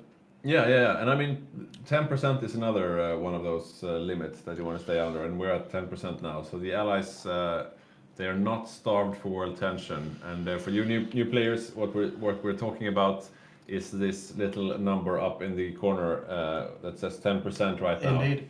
And that determines how fast the countries of the world, especially the democracies, can mobilize for war. So when the world tension is low, you have to keep building toasters and civilian stuff, and when it gets higher, you can start mobilizing for war. So keeping it low makes the democracies handicapped, basically. Yeah. Basically, you can say it's pretty much what you would expect in real life, right? If you're a fascist or a communist nation, then you need less popular support in order to take away civilian goods and put them towards the war effort. Yeah. But if you're a democracy, then people are going to be angry and vote for someone else if you do it. Yeah. Unless you really need to, because then they're going to accept it. Yeah, exactly. And that's generally what it is. So if you are the Axis, you want to keep the world tension somewhat low, right? You want to expand, you want to do war things, but you don't want to do it too much. You don't want to trigger the world tension so much so that the democracies get the popular support they need to mobilize. Exactly. Pretty much like Germany tried in historical terms. And then the democracies kind of fucked themselves up a bit. But it's an interesting mechanic. Yeah, we do have a question from Afasi again, and I want to say I'm really happy that you found our stream and that you're asking so many questions. It makes it more interesting for us. If we will see land cruisers, because apparently in vanilla they're pretty broken. I do not think we do not have any rules regarding them. No. I haven't seen them either, though. To be honest, it's not a terribly popular. I know they've been talked of, and I think people have built them in the past. So I think they must be balanced properly for multiplayer. So perhaps we'll see land cruisers, perhaps not.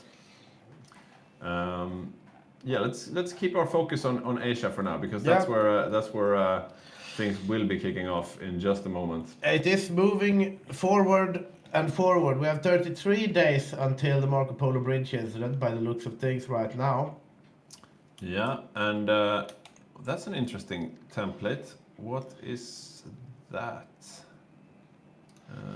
No, not that one. And now we see the Japanese are also training their army. They're fully trained. Only one left in this main infantry army. The other infantry army also almost fully trained. We have the bicycle infantry. The bicycle infantry looks like they are going to be invading without the harbor here and then run around. We'll see. I'm very interested in what they are doing with that. 4 more bicycle infantry also, but they are assigned to a different naval invasion order, I think. Yeah, there are some. They are at the front. Yeah, exactly. And he just finished escort carrier special project. So interesting. Yeah, we will see. The carrier track. Looking at the Japanese construction, they've just started building a little dockyard here. We have mostly military factories, as we said before. Looking over at the factories in general, we have 30 dockyards on Japan, and meanwhile, and that's not a lot. It is indeed not. It's looking That's basically abdicating the seas to the United States. Looking over to the United States here, they have 42 dockyards. That's not a lot either. However, are not building any either. They are building high-capacity electrical grid in order to... Which is a part of the newest DLC. Yeah, it's something... We have no idea what it means. something coal, I guess. Something coal. Yeah, and, high capacity electric grid. Okay, so that must be some kind of okay. So this is the infrastructure to the. The thing that happens is that you need power for your. Yeah. But how does that relate to the coal, for example? It says Don says that he made a guide about it. Gives resources. Ah, there you go. Okay. Yeah. So what kind of resources? Well, I guess resources like infrastructure, right? So if you have. Ah, Because they're so building they, it in Texas, right? right. So Texas has already. So Texas has oil, aluminum, and coal. So if they, yeah, Don wants to come in and explain it. Let's start. Please come in do, and please explain. do. I'm not saying Hello, I want Don. to. I'm saying I can if you want to. So what Yeah. the high capacity electrical grid, easy name to say, does, it gives more bonuses from infrastructure. So infrastructure gives 15% more resources in that state per level. With this high capacity, you get 25 instead of 15%. So fully built infrastructure means that you will have 50% more resources coming out from that state. So it's like building infrastructure for your infrastructure. Yeah, that's exactly right. Huh. Well explained. Yeah, we have a question. Why don't you stay? Why don't you stay in picture a bit, Boppus? We have a question here from Arbeitsfluss. Did you already cover the strategy and build of Japan? It looks like Japan is going for a carrier build when it comes to the navy, and also bicycle infantry as part of the front line. So that's pretty much the build and strategy we know. Do you have anything to comment on there, Boppus? Actually not. I'm looking at totally different stuff right now. I can talk Okay. about military factories soon if you want to know. Yeah, why don't we talk about that? Let's talk about military factories before the China war breaks out. Then let's see if I find the right stats here. I have so many stats. Possibly to push in. There That's is what we like. Ivan stats. Oh, that was a big stat. Let's make it So lesser. So this is the that building. timer has run out now. Just Yeah, the Marco Polo Bridge incident has happened, but we haven't seen any invasion yet. So, but how are we doing on the military factories there? I see one graph going way up. Yeah, so Germany is the only one really building military factories of the major powers, together with Japan. If we look at the allies, England, nothing. Canada, nothing. Soviet Union, nothing. As of yet, and USA, nothing, but that's to be expected. So we have a huge difference now with Germany building military factories, and also looking at the miners. Most Axis miners are building military factories. Most Allied miners are not building military factories, which makes me a little bit nervous for the early war, actually, because the German plan. but isn't that to be expected though? Because they are still on civilian economy, most of them. It's to be expected if you don't listen to me chanting about building military factories for once. For those of you just joining our community, Boppus hates civilian factories, Yes. and you probably have a guide about that where you talk about how bad it is to build civilian factories. I think it's in like 20% of my guides, somewhere hidden a message about military factories. But we're coming, of course, building in 36, but now we're going into 1938. The war is gonna start in almost 1.5 years now, and we're still on civilians. So I think this will hurt the Allies in the beginning. If Germany can actually capitalize on this with their miners, this will hurt hugely. So to recap, the Allies are building civilian factories and the Soviets are building horses. So what will this mean for the Allied war effort? What will it mean? I think we'll see a stomp early war. What happens late war, we'll see how hard the stomp early war actually is. And we have always the China war. Stationary is doing exactly what he should do to win the China war early, building military factories. But as you said, he will be lacking at the seas. And the war in China is not the easiest war to win anyways. So with a little bit of bad luck, it will hurt really much in China anyways. But if this we will see how he fares with his naval invasions with the bike infantry here. It's just kicked off, and yeah, luckily for stationary though, he hasn't built any dockyards, but neither has the US. So they are equal in that regard. So he's only about 12 dockyards behind the Americans. But like you said, Victor, the China war has kicked off, and his naval invasions are landing now. The bicycles are doing their thing. yeah, it's doing. They're quite fast, actually. Look at that. Yeah, this is very Look very at fun. them go! Wow. And this What is speed do interesting. they have? What? That's crazy. It's like light tanks. I'm a bit upset that I can't 5.7, see okay. what trait he's developing, but Yeah, I'm impressed with the bicycles. They yeah, seem the really quick. bicycles were very interesting because these naval invasions, right? A lot of times you just bounce them, right? So you basically you invade over here and there rather, right? So you invade and you go like, and you just bounce back and forth Yeah. until you get the invader trait. But he seems to have landed with a vengeance here, right? He just lands, he goes inland. And look at the amount of territory it's taking so quickly with these bicycles. And they of course don't need fuel because Yeah. it's just the locomotion of the feet of these Japanese soldiers here. So they So are look, really they're actually moving 18 kilometers an hour. That's a respectable. 18. 18 kilometers an hour they're biking What? inland. That's insane. That's really insane. That's like twice the speed. Okay, now they're down, but that's like twice the Speed speed of one. light tanks. One of them were moving at 18 kilometers Yeah, I an hour. saw, I Now they saw. are down a bit, but That's insane. Okay, new meta with the bicycle. yeah, this is infantry, I very, very suppose. interesting. I mean, I don't know if. I mean, when I'm biking to work, I'm not sure I keep an average of 18 kilometers an hour. I think you do, Victor. Yeah, I think probably you do, right? Yeah.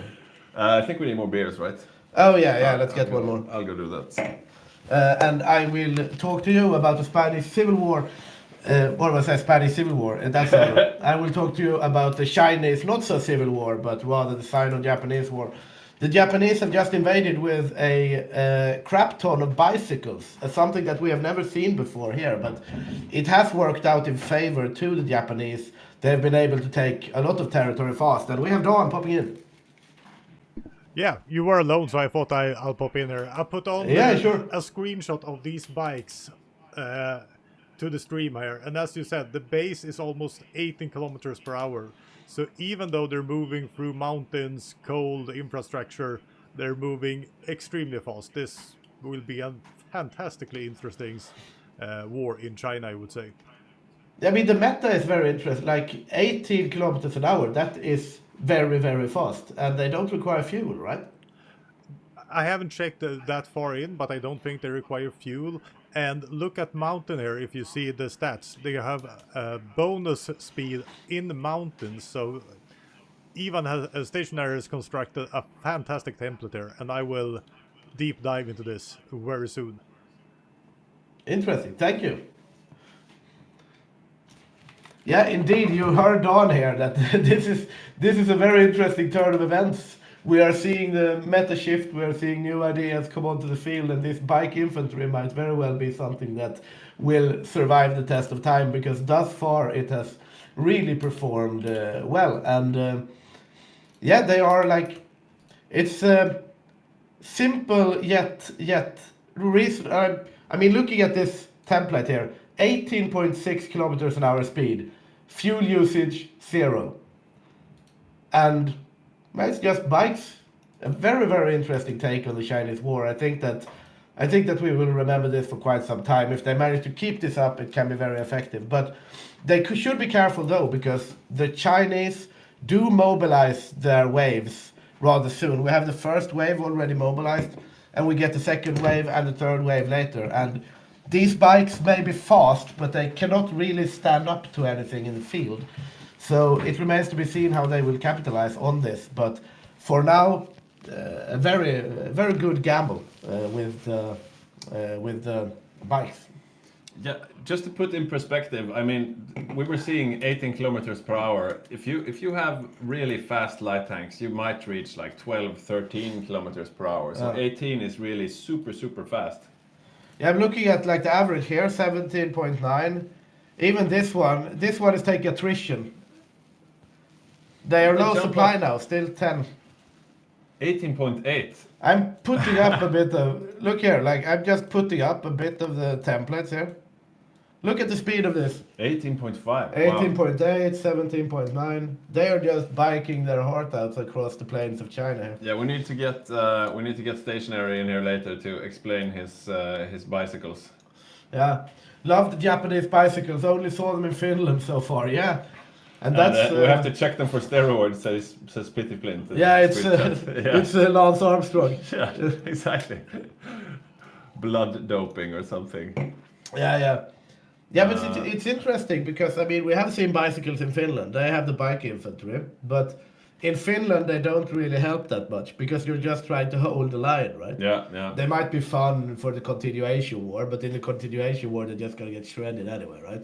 Yeah, it's really good idea to use them in China because you're facing these Yeah. really weak Republic of China forces with crappy divisions, and you want to take a lot of ground. And China, of course, is very big, and also you don't have much infrastructure, so you won't get the fuel there if you were to go light tanks. So yeah, a great place to use bicycles infantry. Yeah, very interesting player. You see, he is trying to continue with the naval invasions here. He has planned new naval invasions with bikes. I'm pretty sure not all countries are able to build them. I think it might be just Finland and Japan. I'm looking into his recruitment now. He's mostly recruiting this. I would imagine militia units. Yeah, this is just some garrison things, but. I mean, it's very resource effective. It has a maximum speed of 90 kilometers an hour, uses zero fuel, and it takes 8,300 manpower, 85 support weapons, 110 support equipment, and 810 infantry equipment. Yeah, and that one is up to 19.2 kilometers per hour. Yeah, I mean, it's cheap, it's fast, it doesn't require fuel. It's too quick. It's too fast. Meanwhile, Joshua on Manchu, he's all on cavalry.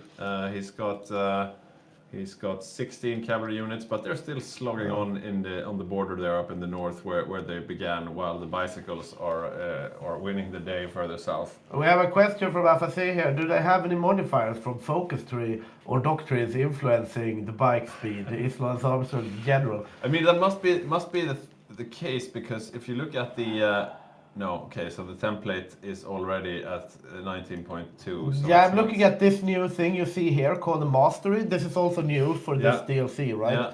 So you gain Mastery within your doctrine, for example, this time superior firepower. And the Mastery they have gained so far is soft attack and defense.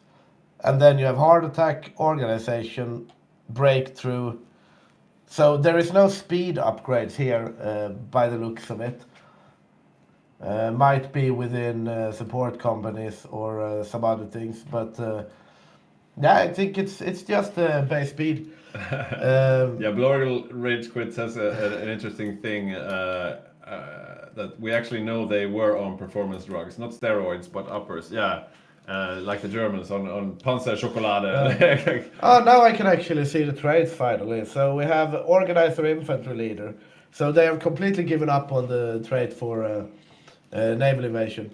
I see some stats appearing on our secondary screen here. I wonder if Dawn has something to tell us. Yeah, what can you tell us about what statistics do you have for us, Boppus?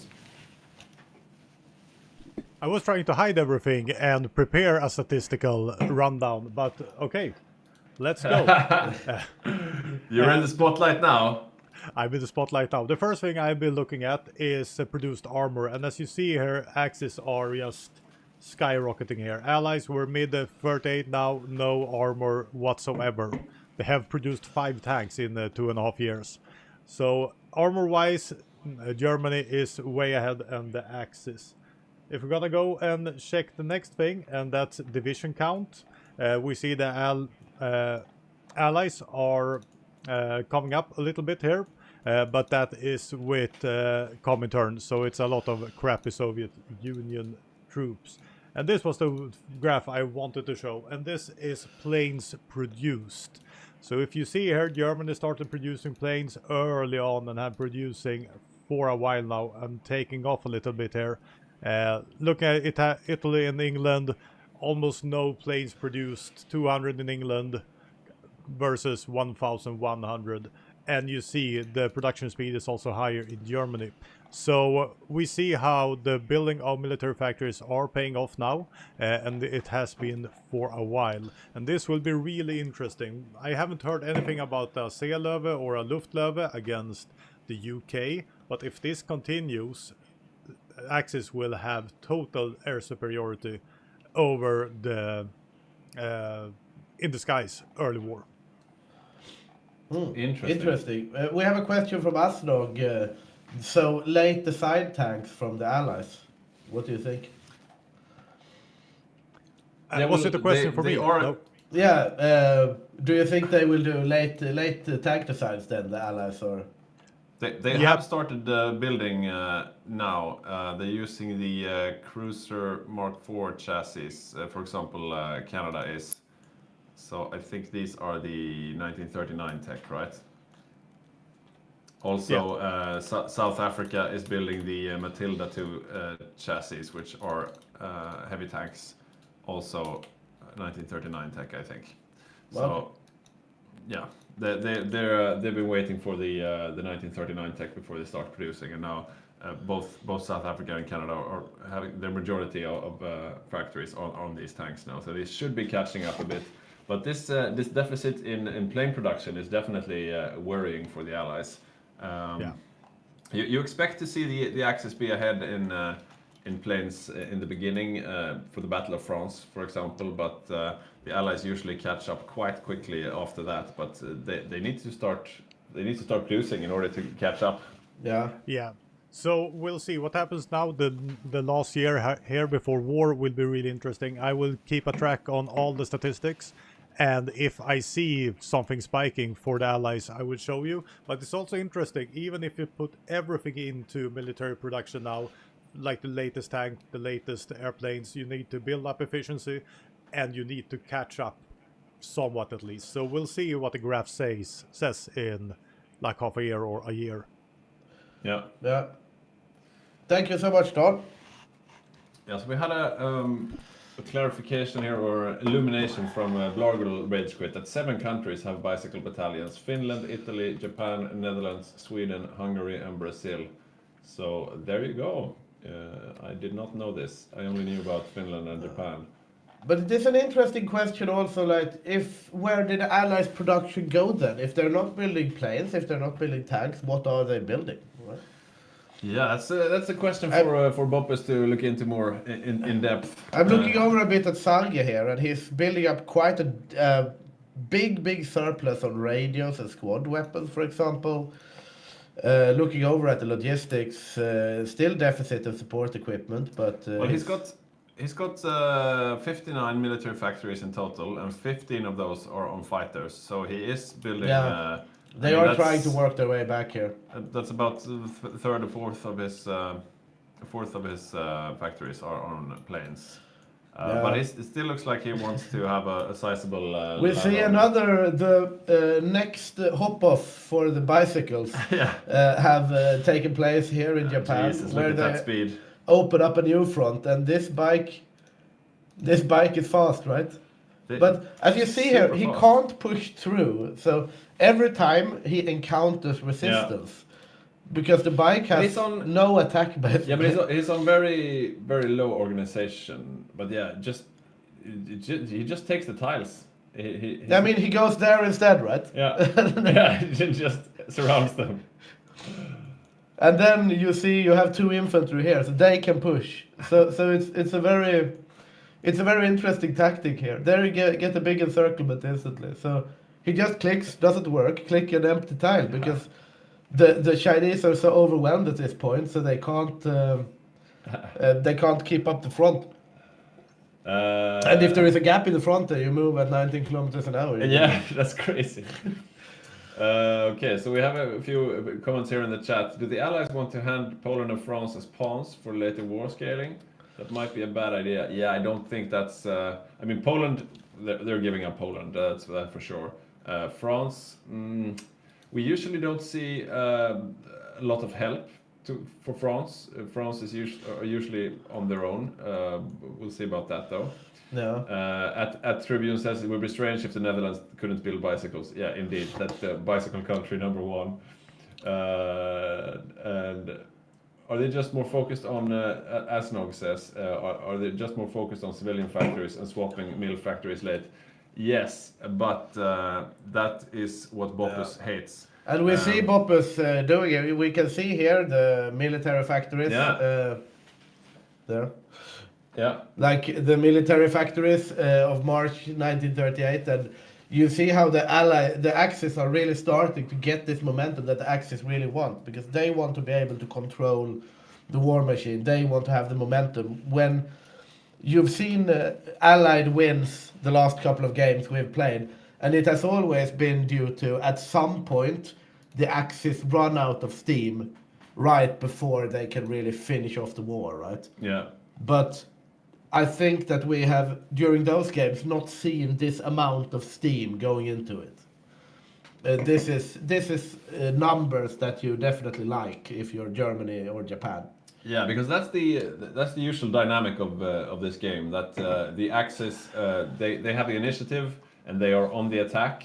Eventually, the Allies will power scale beyond them, but yeah, as long as the Axis can outpace the Allied, then they can win. So we'll see what happens. Yeah, and we hear from Boppus here. I don't see everything right, but I think this is the thing he spent 4 hours on making the Python script that converts the boring graphs into this cute things. So and I have to say, 4 hours well spent. Yeah, it looks indeed, a lot better. indeed. A lot better. Very good coding there. And thank you, Milo. Milo says he's really liking the extra analysis and stats. It gives a much better overview of what's happening. Yeah, I fully agree, and nice to have you with us as well, Milo. Another one of our regulars. That's the good part about having like dad gamers. People know like Python and Excel sheets and stuff like Oh, but he used ChatGPT. Ah, yeah. So Okay. yeah, he doesn't know it. It's just he uses the AI. He's vibe coding like the kids do. It seems to have worked out fine, right? Yeah. How do you do that? Do you tell ChatGPT like, "Oh, Yeah. I would like you to make a Python script that can display hearts of you iron"? can make apps or whatever. Yeah, I don't know. But it took it 4 hours though, so it wasn't just one prompt, I suppose. Well, moving on to China here, we do see that we have the second wave is now mobilized, right? So there The is second only- out of 3. The second out of 3 waves has been mobilized. And looking over here, I wonder if I can get into this explanation from... I don't think I can. Because No. I am not China, right? Yeah, so you can't. But generally, at a certain surrender limit, the Chinese are going to mobilize their third wave. But at this point, I would say that the China war is going exactly as the Japanese would like it to. Looking over at the casualties, we have 54,000 Japanese casualties to 2.7 million Chinese casualties. That's a good ratio. This is an incredible ratio for the Japanese. I mean, you would expect the Chinese casualties to be larger, but this amount is insane. As Mortal Vision said, we just saw hundreds of thousands of Chinese soldiers encircled up here around Changshu, Kaifeng, and Kyushu, around here. There is a naval invasion now planned for the south of China towards Guangzhou, and it's of course another one of the bicycle divisions getting ready to invade there. Let's see if they can actually land though, because I suppose, the Chinese will be defending that. No, that port is undefended. Yeah, it strangely seems enough. like the only thing is a little Portuguese division in Macau. Otherwise, this is empty. And this has been working thus far, right? Because first there is nothing mobilized. Yeah. Then they land with the bicycles in Qingdao and Jinan, right? They mobilize the first wave, encircle the first wave, kill it. And then the bicycles go south to Shanghai, land, bike inland, mobilize the second wave, encircle it and kill it. Yeah. And now they're just continuing basically. So now they're gonna go Guangzhou, take some victory points, third wave mobilized, encircle it, kill it, war over, right? This is going very well for the Japanese. Yeah, it's he did not need those paratroopers that he was saying that, oh, we have to use the paratroopers now in the China war. You have to do it. No, just use bicycles instead. They're basically as quick as an airplane, apparently. I mean, I'm looking at like the history. They have some medals to give out to this bicycle infantries later. They do deserve it, I would say. I wonder if they will have their uses after the China war is over, when they actually have to face off against players. Yeah, that's a very good point, though, right? Because it might be smart to build a bicycle for finishing off the China war earlier, but imagine if you can't really use them after that. imagine if you manage to land them on the Indian subcontinent and just start snaking with them. I mean, especially if you break the line, right? That's what's happening in China, right? Yeah. Because they can't meet the infantry on the No, field. no. But the moment there is an opening in the line, Yeah. they do a bike, go through, and then they just spread everywhere. And that's quite a common problem for the British Raj, that they're very overextended, and you can barely protect all And your imagine, points. like, they are driving 19 kilometers an hour in mountains, right? That's So crazy. if they break through the Berber front, what do you do? I think this will actually get fixed if you're in a the Raj mod. player with Yeah. elephants in mountains, right? The elephant is not going to run 19 kilometers an hour in mountains. Right? Yeah. So we have a question from FSC. Which of the Axis members are building tanks? That's a good question. I think Germany, of course, and I think The France. miners. I think I'm still in view here, so I'm gonna check the Axis miners for the Eastern Front. Yeah, Francis on Hungary is not building tanks at the moment. Just No. armored cars. Bulgaria. Let's see. Not that far. I think. Yugoslavia has some motorized divisions. Yeah, they are not. They were going for mechanized, so not tanks. So maybe it's just Germany for now. What about Italy? No. Looking over at Germany, they have 15 medium assault guns. When I check the division overview, that's it basically. Yeah.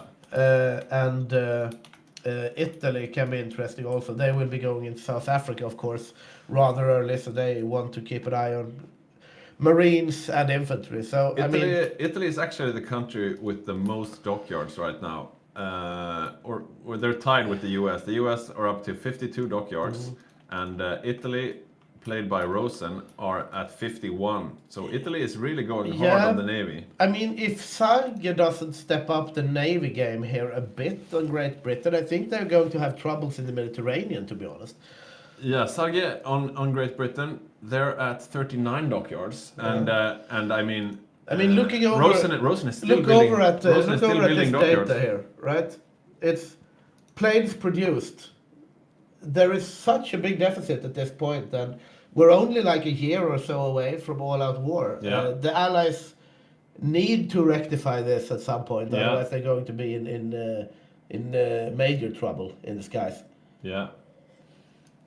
Okay. So Yeah, we see through OBS. It's hard to read, but it's we have a comment here from Swamperino. China is holding well on the second river line so far, and after that, there's a third river line at Chongqing. Yeah, I guess, but I mean. they haven't landed the invasion in Guangzhou yet. No, they've actually halted a bit. Yeah, you're right. But this is, I think, this is something we usually see at this stage of the war, because the Japanese get a bit overextended when the front lines get this long. Yeah, I mean the bikes. They can only bike so far. But looking here, for example, like this bike guy here. Look, Yeah. an opening in the line, and he's just instantly clicking. And it's so quick. It's like it's a very interesting strategy actually. Right, there is a soldier here, there's a soldier there. He clicks in the middle, and I mean, there's then it just goes out, right? there's no diesel engine in the world that matches the Japanese bicycle infantry here. Yeah, it's literally That's like, crazy. he's like so fast. Look at this, he's taking attrition and still driving like 10 kilometers. Look, it's like completely red. Out of supply, doesn't matter. 78 attrition This percent. is crazy. It's crazy. And this poor Chinese chasing him. I think it might have bitten off more than he can chew here, but it's like at this point he can just widen it, and then you can't encircle him either. And this messes up the AI from China. They're like, oh my god, more frontline that we have to cover, and they move off the regular. Yeah, front I mean line. it's so smart to outsmart the AI this way, because the AI is just. I'm gonna look over at China to see their orders now. What's happening there? So if I tag over to China here and check. So you see, all the troops are moving down here because you get all of this squiggly line here. The AI thinks that we need to cover this with a front line. So all the troops are moving down, and then you're going to have a new bike going here. It's a very interesting tactic. I like it a lot actually. Yeah, we have a pertinent question on the air statistics that we just showed. Swamperino is asking if the Axis are building plane 2, though. That's a good question. Yeah, they are building fighter 2s. Messerschmitt Bf 109. So they are building fighter 2s, but it might not be what they have in stockpile, though. It's like a Mortal Vision saying here, that must be the Shimano 21 gearbox for bikes. Yeah, I don't know what that is, but It's the one, you know, with many gear, like the ones when you are dressed in tights and go really fast. Right? Yeah. Is that Shimano? Yeah, I think the Japanese are good at making bikes. Yeah. Are you a bit of a bicycle person nowadays? No, I wouldn't say so actually, but I got. I was told. Oh no! They're going. Okay, they're still in Guangzhou. I thought they were surrounded, but yeah, we have a bunch of new bicycles landing in Guangzhou, and they are rearing to go. Yeah, look at this. We will see. I wonder if China's mobilized the third wave. I'm gonna tag this over from China's perspective. Here we go, Tour de China, part 2. Yeah, I will go Japan again. And there you see, like it's just how fast are they driving? I'm gonna check everyone. Still just on the second wave mobilized. So they have to be a bit careful, the Japanese. You can get surprised by these. So here you see, I'm a very detailed view of Tour de China. We're paused now. So these are these 3 bike divisions divided into one each, right? They are going at 6.8, 6.6, and 6.8 respectively. They have no fuel. Who needs fuel? Yeah, I mean this is. It's like also Napoleon. I destroyed Austrians by simply marching. Look at this. They're just powering through, and I mean this is mountains. I want to say like this one. This is the 6th division. Even in mountains. Look at it. He's just going for the victory points now. Yeah. He's so quick. This guy is driving in a mountain now. The 12th division. So that's. And now it's slowed down, but it's still like 15 kilometers an hour or so in mountains. It's, yeah, I won't nerd myself down into the bikes anymore, but I'm incredibly fascinated by But them. I think that the chat is also quite impressed with these bikes. China is, it has quite a while left to surrendering actually, so the victory point snake might not necessarily be the play. I'm looking over at the Chinese side. Was that the third wave now? I think the third wave has been mobilized now. That's what you just faced. So we have some bicycles sadly are being cut off. But they are going to get them out because they can't cover the front, right? So, but I think they're actually going to need to use regular infantry in order to capitulate China, right? Because now they have, looking over here from China's perspective, after the third wave is mobilized, they have like so much troops, right? Yeah. So you can't just bike into this. Yeah. You don't use the bikes to close the pockets. You just use them to create the pockets, and then the proper infantry move in and do the also the heavy because lifting. It is an AI. Look at this front line here. If China was a player, they would ignore this front line and just click here. Right? Yeah. But since China is not the player, the AI goes crazy and say like, oh, we need to cover this front line. Yeah, exactly. And nothing happens. Because as Asnog says, that breaks the entrenchment of the troops because they have to move. Because imagine this, if he click here, then it's over for this bicycle, right? Yeah. But he does not, because he thinks, I need to man this empty tile next to Macau. I just hate this this visual of all these front lines stacked on top of each other. It looks so so annoying. Yeah, I think you can remove show allied battle plans. Yeah, but it's just the Japanese battle plans. That's true. Yeah. Whatever. Oh yeah, and they are getting encircled. And looking over at the casualties again, the Japanese are keeping up this, like still not even over 100,000 casualties, and the Japanese and the Chinese rather is 3.3. Yeah, what is it, like 1 to 40 or something? The casualty rate. So Japanese are doing great. There's still good time. If they want to strike the Allies early in 1940, they will still have plenty of time to prepare at this rate. Yeah, this is definitely going well. Are the Allies finally ramping up on military factories? I They definitely should be. think they should be, definitely, but I will tag over to... Yeah, the United Kingdom is building them. United France States, is building them. United States are not, but they tend to be a bit late. Yeah, I think the United States are still Yeah, they're in still in isolation. They are doing the giant wakes now, though. Yeah. So after this national focus is finished, they will have an ability to actually build military factories. So Effectively. this naval calculator just popped up. Can you turn it off? I don't know how to get rid of this, actually. I've never seen this before. It disappeared when I tagged over to the Soviet Union. Okay, I'm gonna. Yeah, I did. Just. Finland has now gone fascist, and they have 29% CISA. And they have not that huge of an army, but the Finnish army is very, very strong. Yeah, He's got one.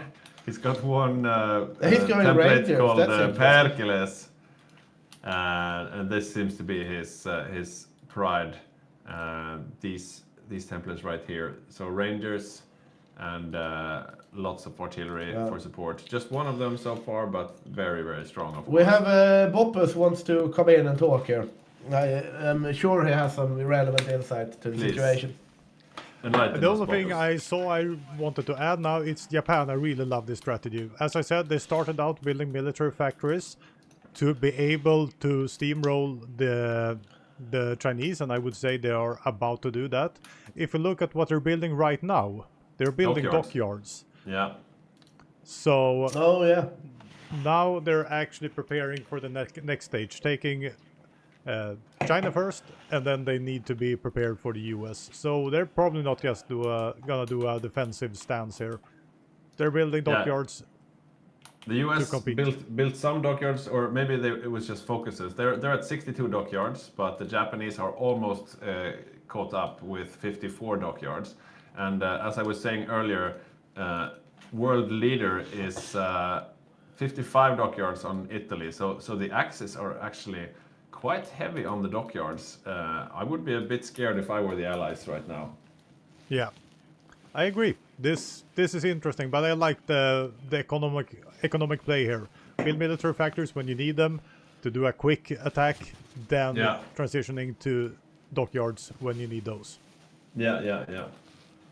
Yeah, definitely interesting play from Japan there. But of course, the salient part is what do they do with them? They're doing the carrier build, as we talked about before. Both Japan and the US going for carrier builds. yeah, it will be interesting. Quite historical, to be honest. Yeah. We have a question here. Did the Japanese player know that Shadow was going to be run by an AI when the game started? Yes, it did. It's always run by an AI. We have another question from Swamperino here. Historical question. Just wondering, so the Malaysian joke about the Japanese stealing their bikes, because the Japanese bicycle divisions didn't bring their own bikes, right? I'm not sure. I knew they used bikes. I didn't know they stole the Malaysian bikes. I haven't heard about that Malaysian joke, actually. I have heard, though, that the British were very sanguine about them attacking Singapore, and they didn't think that they could attack at night because they couldn't see at night with their slanted, slitted eyes. So the racism of the Allies actually bit them in the ass. Yeah. Yeah, we'll see. I mean, it will be interesting. Speaking of like Singapore and the other, like, how will a very fast Sino-Japanese war that works out well for Japan affect the rest of the war in the Pacific? Yeah, I mean, it will definitely put the Allies on their toes because if Japan is not engaged in China, that means they can strike the Allies at any time. So that means, as the Allies, you can't put everything in Egypt. You have to definitely prepare for an attack by the Japanese. So an early China war. I mean, if you're done before 1939, okay, we won't be done before 1939, but early almost, 1939. right? Yeah.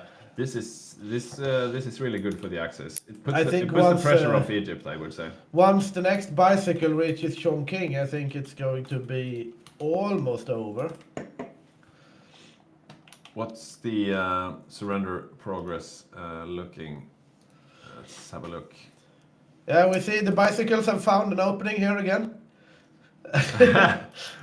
Yeah, so we need about 15% more capitulation. A few of these. And you see here, right? There is an opening south that he sends the other bicycle. Like this is the bicycle micro, right? So he has two bicycles. One gets pinned, sends the other instantly. Yeah. So Chongqing is worth 20 victory points. I think. Could that be it? Yeah, it might be actually. Yeah, it might be. Okay, wait. Victory points are not the same as surrender progress points, or are they? Yeah, they are. So And if they take Chongqing, this could actually be the end of the China War. And here we see on my side here the graphics. This is the dockyards, and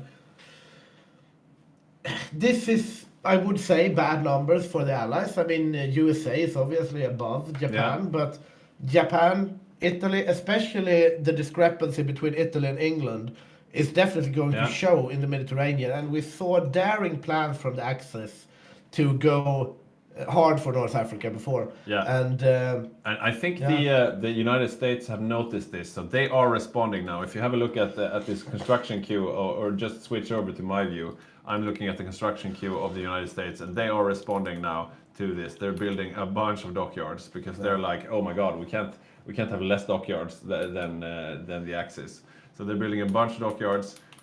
What about the UK? No, the UK are not building any dockyards. They're building some pillboxes and military factories, but they're not in the dockyard race for sure. I would say, like, the United States, they are going to steadily, like, this is a powerhouse, right? They have all the coal they need, they have so many civilian factories. Yeah. I mean, the United States is going to bite back eventually, but the UK should start, in my opinion, like, coastal pillboxes in Gibraltar and Malta. I don't think that's what's going to save them, to be honest, right? I mean- don't know. It's always good. It's always good to have. It makes the few troops you have makes them really much a lot stronger. Yeah, we will see China capitulating very soon here. Chongqing has fallen.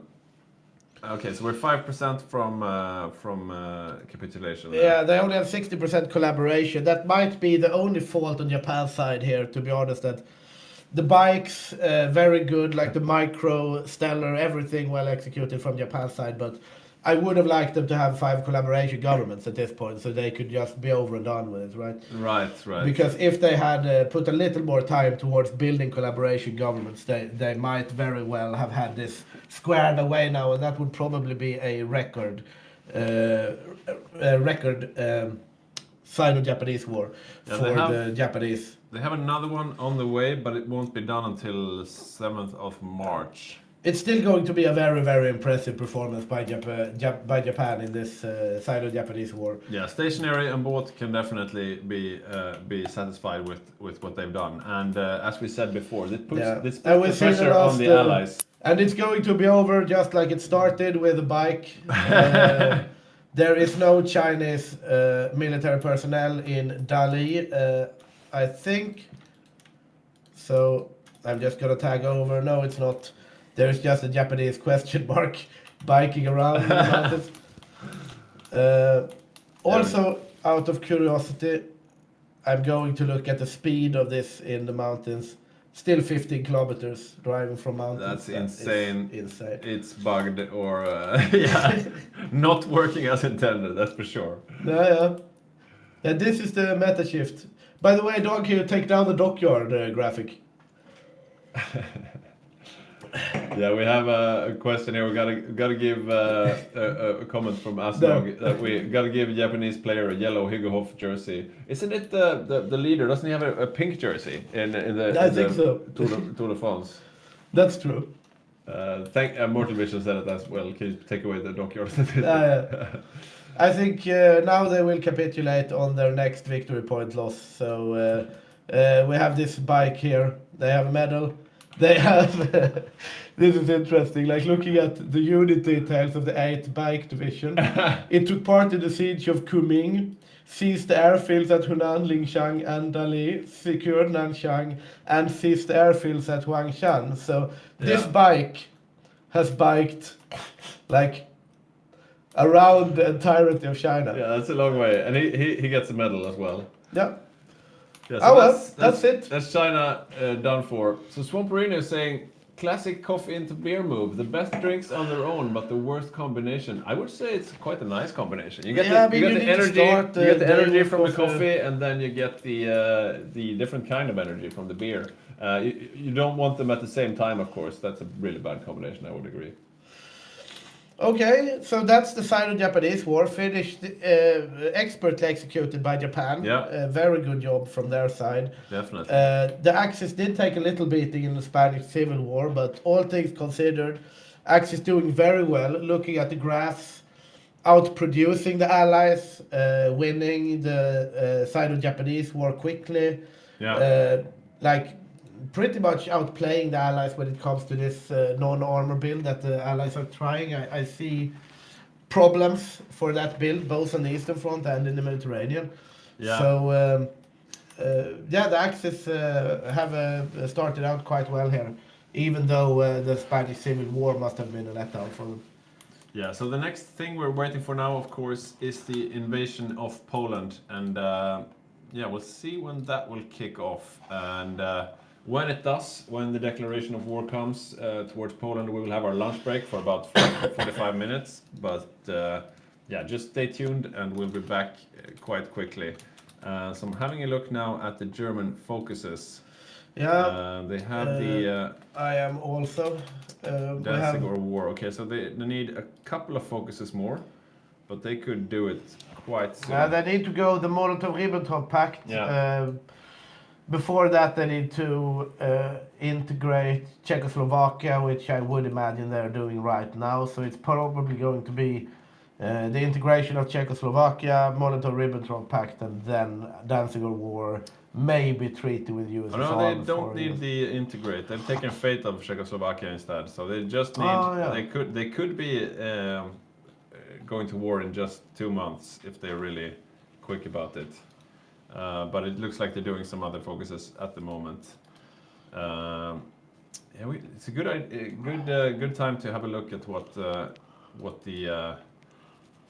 Oh, look at Thomas's France here. Oh yeah. What is this defensive position?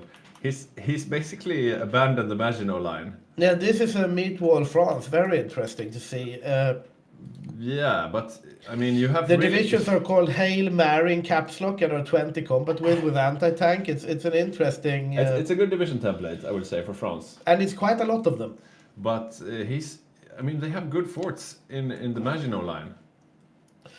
Yeah, I would not. If you have a 20 with division with anti-tank, I don't see the reason why you shouldn't place it at the fort line. Yeah, and I mean, He does have time to rectify that, though, should he want to. And there are, I mean, the weakest part of the French defenses are always these plains provinces in northern France, where the Germans historically broke through. But there are some good defensible times if you go to Belgium. If you help the Belgians defend, and then you also get the Belgian AI defending. Thomas is going a different route altogether, one that I don't think we've ever seen in a Hygge game. He's going really far back with all his troops. The front line is at Paris from the beginning. I don't think he'll have problems holding off the Italians in the mountains down here, but yeah. Yeah, but at the south he's actually defending in the mountains. He needs to defend the fort line in the north and the mountains to the south, right? Because the mountain is a natural defensive line, right? But yeah, he's not building any forts, of course. He's using all his industrial capacity to build up the military factories in the colonies, which will be where the Free French move to. yeah. Okay, so FSC is saying the pink jersey is in Giro d'Italia, the Italian race. Okay, so the yellow shirt is in Tour de France then, I guess. We have a question from Mortal Vision, how the Japanese divided up China. And Good question. we have a long Manchu. It's a long mantra. It's not a big mantra, but it's not the smallest mantra we've seen either. It's a average size Manchu. It's average size. It's not Qing, but he's an empire. And he's going for Chinese panzer focus. Interesting. Are we going to see an armor Manchu? Yeah, Joshua is going armor, looks like. I will tag over to him and we will have a look at that. We have. Yeah, he is. He's building horses, but he does have a template here just called Boom in caps lock. 30 and combat with if you medium look at tank. his technology, he's going for the tanks there. This is some armor. This will be interesting. Interesting. India has gained their independence. Congratulations, Mahatma Gandhi. Good on him. And they are, of course, full on the military factories now. What kind of troops? He's still just on one division training. He's building cavalry as well. Do you want to talk to Boppus a bit? I need to go to the bathroom. Yeah, let's. Boppus, what kind of statistics do you have for us and the viewers? 1 second, here I am. There you are. And unmuted, perfect. Yes, I have some statistics here. We're talking about that. Are we an airplane right now? This is produced armor. We're talking about the Allies catching up armor production. We have the red line is Germany. So yes, they have started producing armor, the Allies, but they're way behind. So we don't see that curve upwards for the Allies down here, but we see that curve upwards for Germany, which is really interesting. Yeah.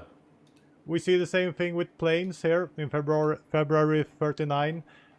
Yeah, they have started produce some trains in England, but Germany is way ahead, and we don't see that curve up, something that's actually gonna catch up rather than just being there. So back to military factories. We will probably see a little bit more out of the Allies before the war, but it's March now. It's not far ahead for the war, so we can't expect any kind of huge catch-up right now. So this is what they go in with. A huge tank deficit for the Allies and a huge difference in produced planes. Yeah, I'm just having a look at the divisions right now, and it looks like Germany has 8 assault gun divisions, medium assault guns, ready to go.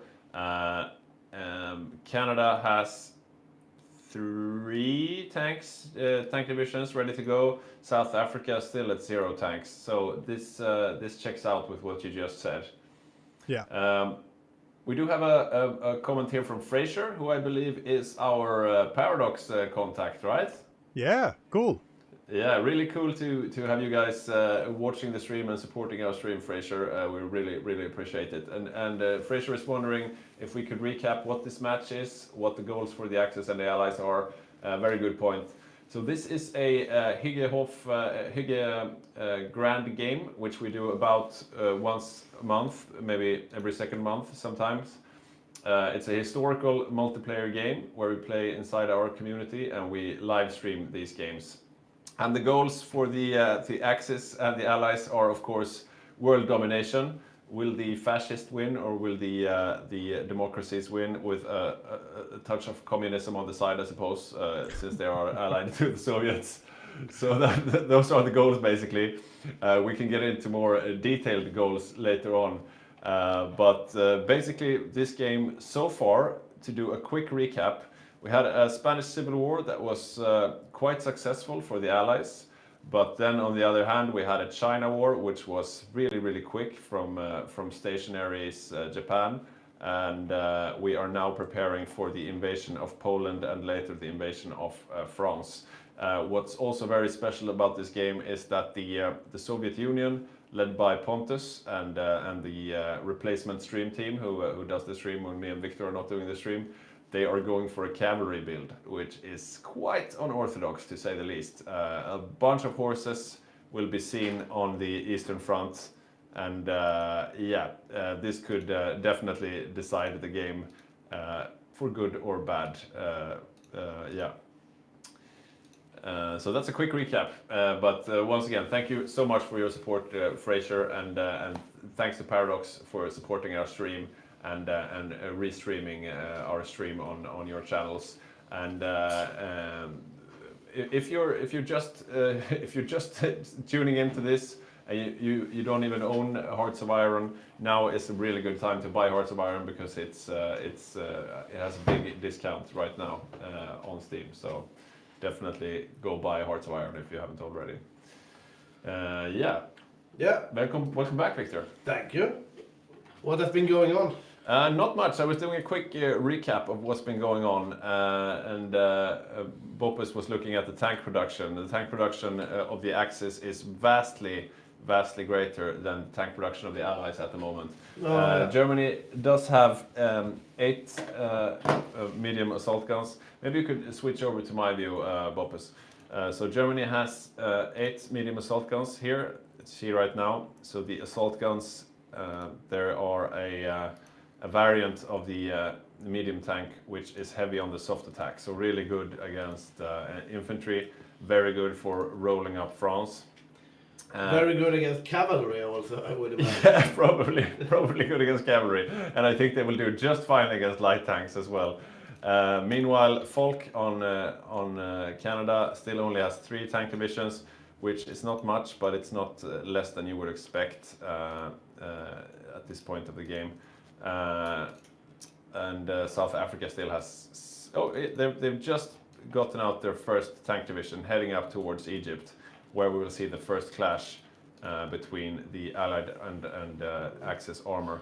The panzer divisions, or I mean the armor divisions of Falk here at Canada are already in place, and we also see Australia there getting ready. Just forgot to play Australia there for a moment. Matthias, right?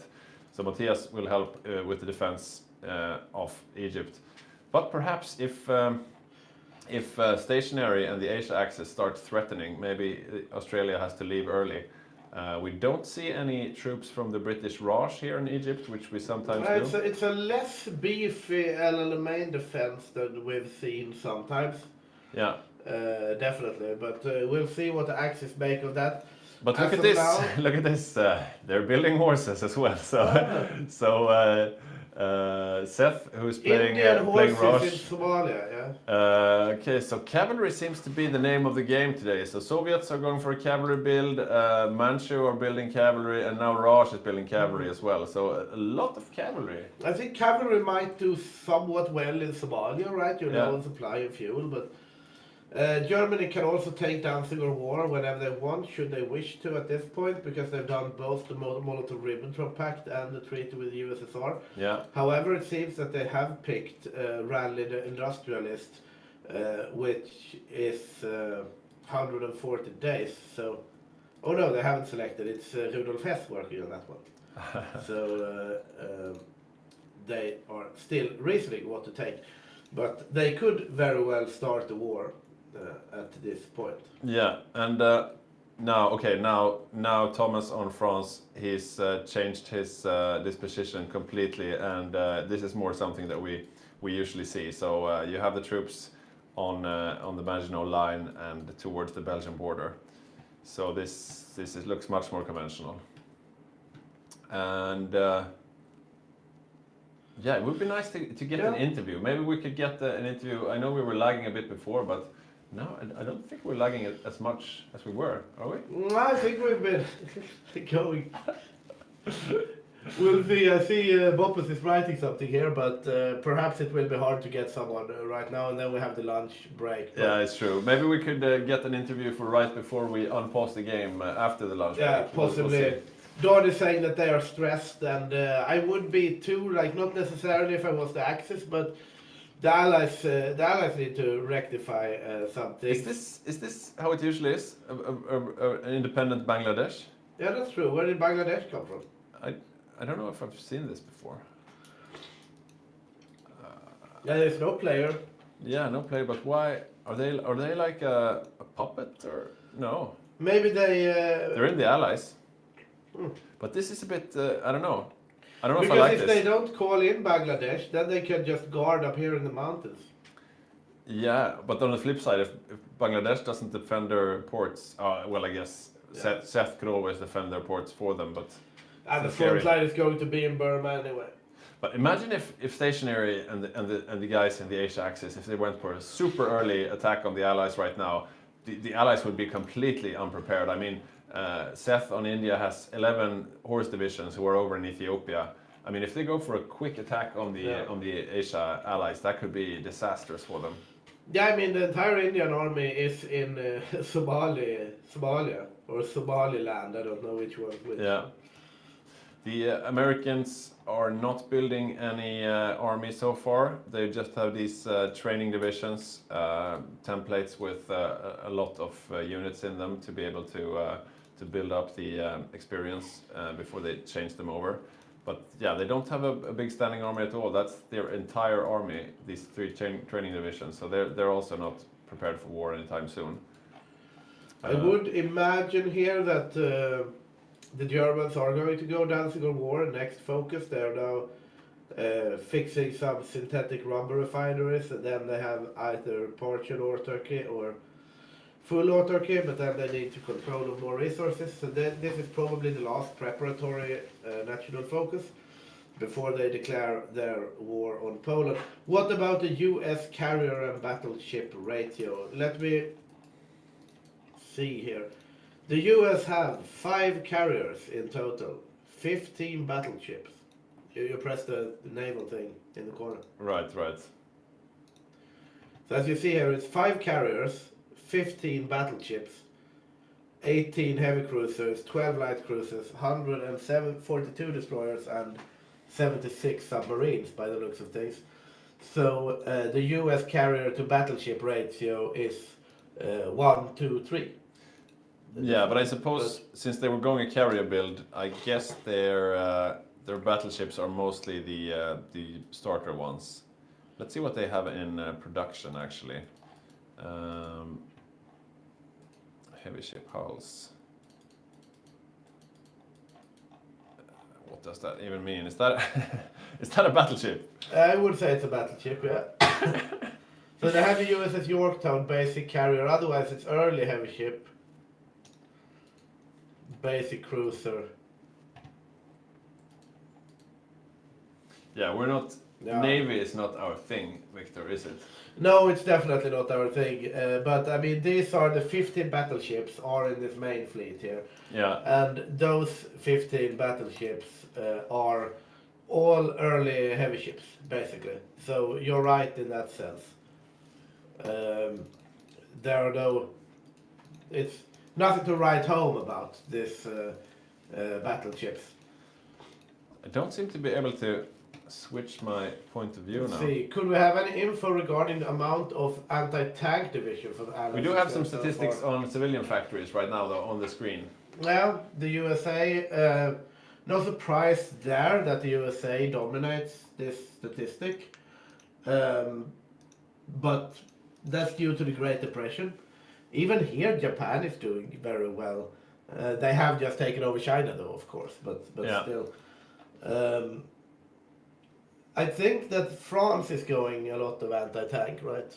We have seen. They have a bunch of anti-tank in their standard divisions. So if you have a look right here, this is one of their standard divisions, and this is great tactics for when you're playing France and trying to hold out. You don't need a bunch of soft attack, because what you want to stop are these German assault guns that you see right here. These guys. Yeah, like I said before, after partial autarky, Germany has now gone for Danziger War, which means there is 10 days until the declaration of war on Poland, which means there is also 10 in-game days until our lunch break. I feel like the lagging has subsided quite a lot, so Yeah. we'll see what we do with the troubleshoot. But war is indeed about to break out. Looking over shortly, the Germans have 15 medium assault guns. The Soviets have 14 light tanks. So I mean, the Soviets are actually ahead on tanks if you consider light tanks. Yeah, but those are But- starting light tanks, Yeah. so they are basically crap. I'm a bit interested what they have in production. Okay, so they're actually building new stuff. So T-50s. What are those? We have a question. What's the German Navy like? Not too bad, to be honest. 120 submarines. Yeah, Germany hasn't been building any dockyards or anything. They seem to be going a submarine build. Okay, Yeah. so this is Poland refuses the ultimatum, and that means we are at war. And Yeah. the game is paused. So that means we're going for our lunch break right now. Indeed. But we'll be back in, I think, 45 minutes. You'll get the information on screen in just a moment. But yeah, I hope you've enjoyed the game so far. The majority of the action is, of course, coming after the break. Yeah, definitely. The yeah. best is yet to come, and we are so much looking forward to be back with you guys. And thank you so much to Paradox for supporting this stream, and thank you so much for watching. Like and subscribe YouTube channel. Please become a Patreon, and we hope you enjoy this war we are about to embark on after lunch. See you soon. Yes. See you after lunch.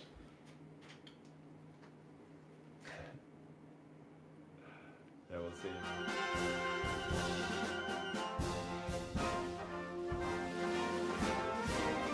March along, sing a song with the army of the free.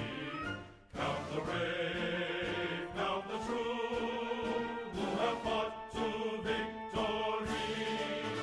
We're the army and proud of our name. We're the army and proud.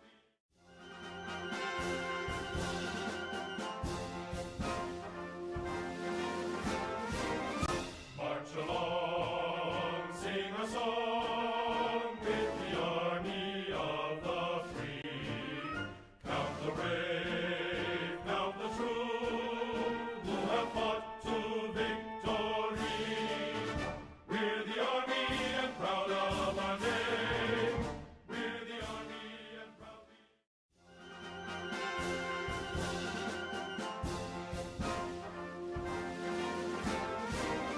March along, sing a song with the army of the free.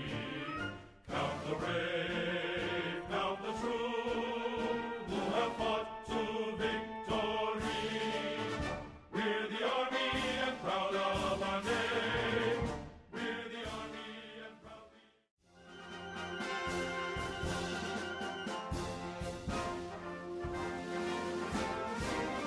March along, sing a song with the army of the free.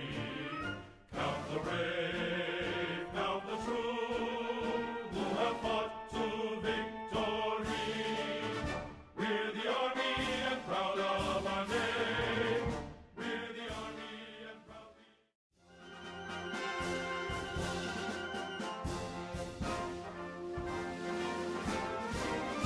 March along, sing a song with the army of the free. Count the brave, count the true, who have fought to victory. We're the army and proud of our name. We're the army and proud.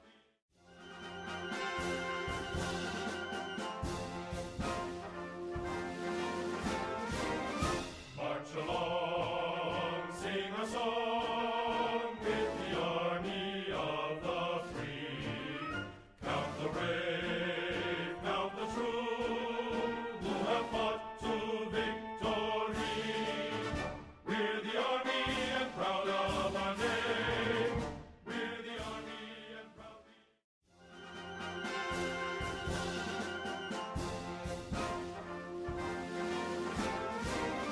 March along, sing a song with the army of the free. Count the brave, count the true, who have fought to victory. We're the army and proud of our name. We're the army and proud.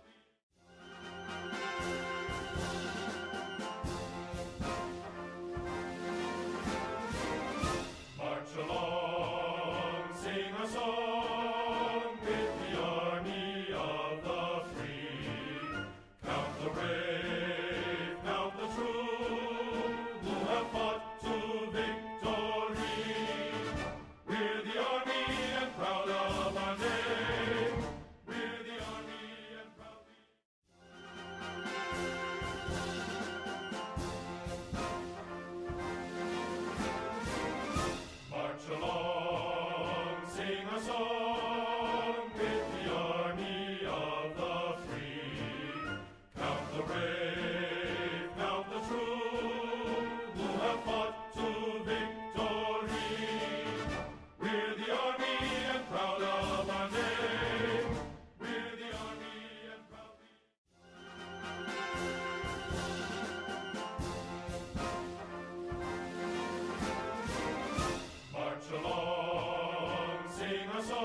Yes, can you just try talking now? Now we have Okay, Discord. so now we are live Yeah. again, but we are having some sound issues, so bear with us for just a moment. We are trying to fix this up.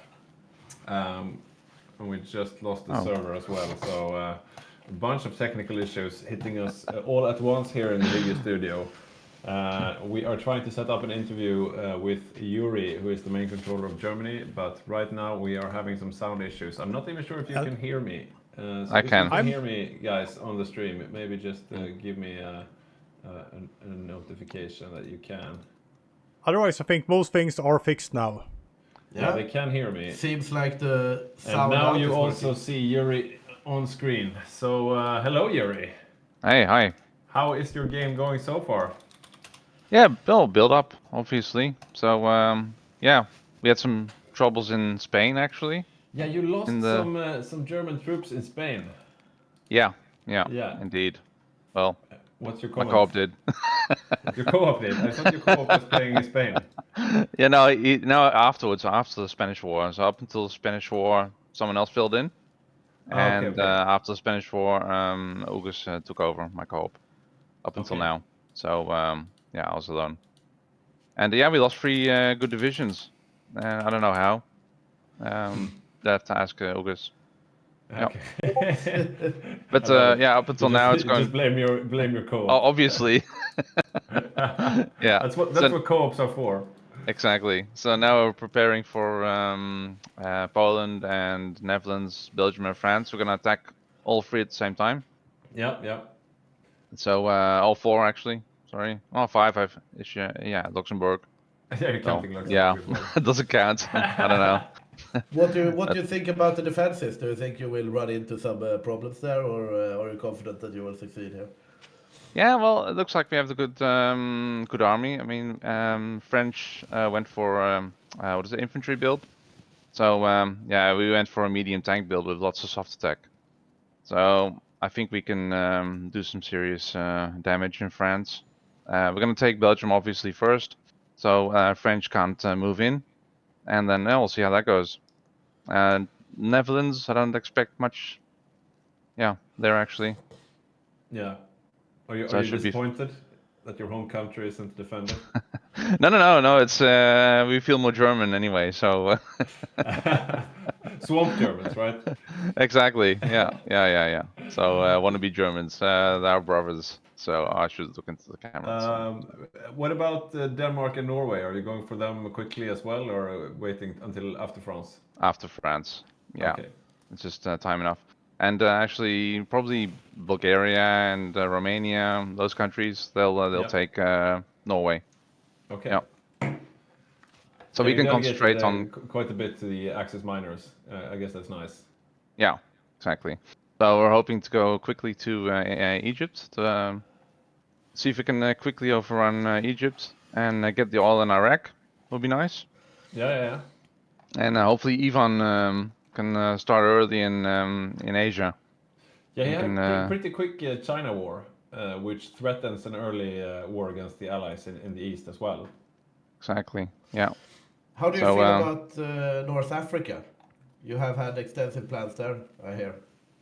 Yeah. We want to take the islands first, Cyprus, Crete, and then have air superiority over Egypt and a lot of CAS, and hopefully, and a lot of tanks, of course. So, but Italy to build up the supply, and if we have enough supply and the air cover, then yeah, we should be able to get Egypt as well. And Yeah. at what point, if you don't break through at once, at what point do you say, okay, we go up, let's go for Barbarossa? Yeah, we're gonna go early Barb anyway. So May, June 41. Okay, So quite up until quite a small window, I guess. yeah, we're gonna have hopefully France goes fast, but I don't know. Then we'll have probably a year in Africa. But yeah, we need to build up supply obviously and not lose all our tanks. We need them against Russia. Yeah. So yeah, let's see how that goes. So, But it looks like we have air superiority as well. I don't think UK built that many planes. Right. But, Right. Apart from that, do you have any other information about the opposition? What have you gleaned from your spies? Not much actually. Well, that the UK doesn't have that many planes, so I think we should have air superiority over Europe and also Yeah. over North Africa. Unless the US maybe lend leases instantly a couple of thousand planes. Yeah, you never know what what Wouter was planning out there. So yeah, we'll see.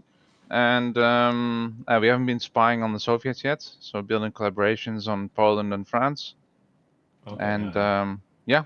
we'll start doing that afterwards, after the war, with France. What are your feelings on the game in general? I mean, it's still early days, but just looking at the different rosters, do you feel confident or are you worried? I have no idea actually. Seriously, it can go anyway. Nice. I have no idea what the Soviets are doing. I don't think they built that many tanks yet, but that can change. Yeah. So if they go in infantry defense, I'm pretty confident because we have Spain, we have Bulgaria, and ourselves heavily on tanks. Yeah. So I think we should be able to crush them if they go infantry only. Yeah. Yeah.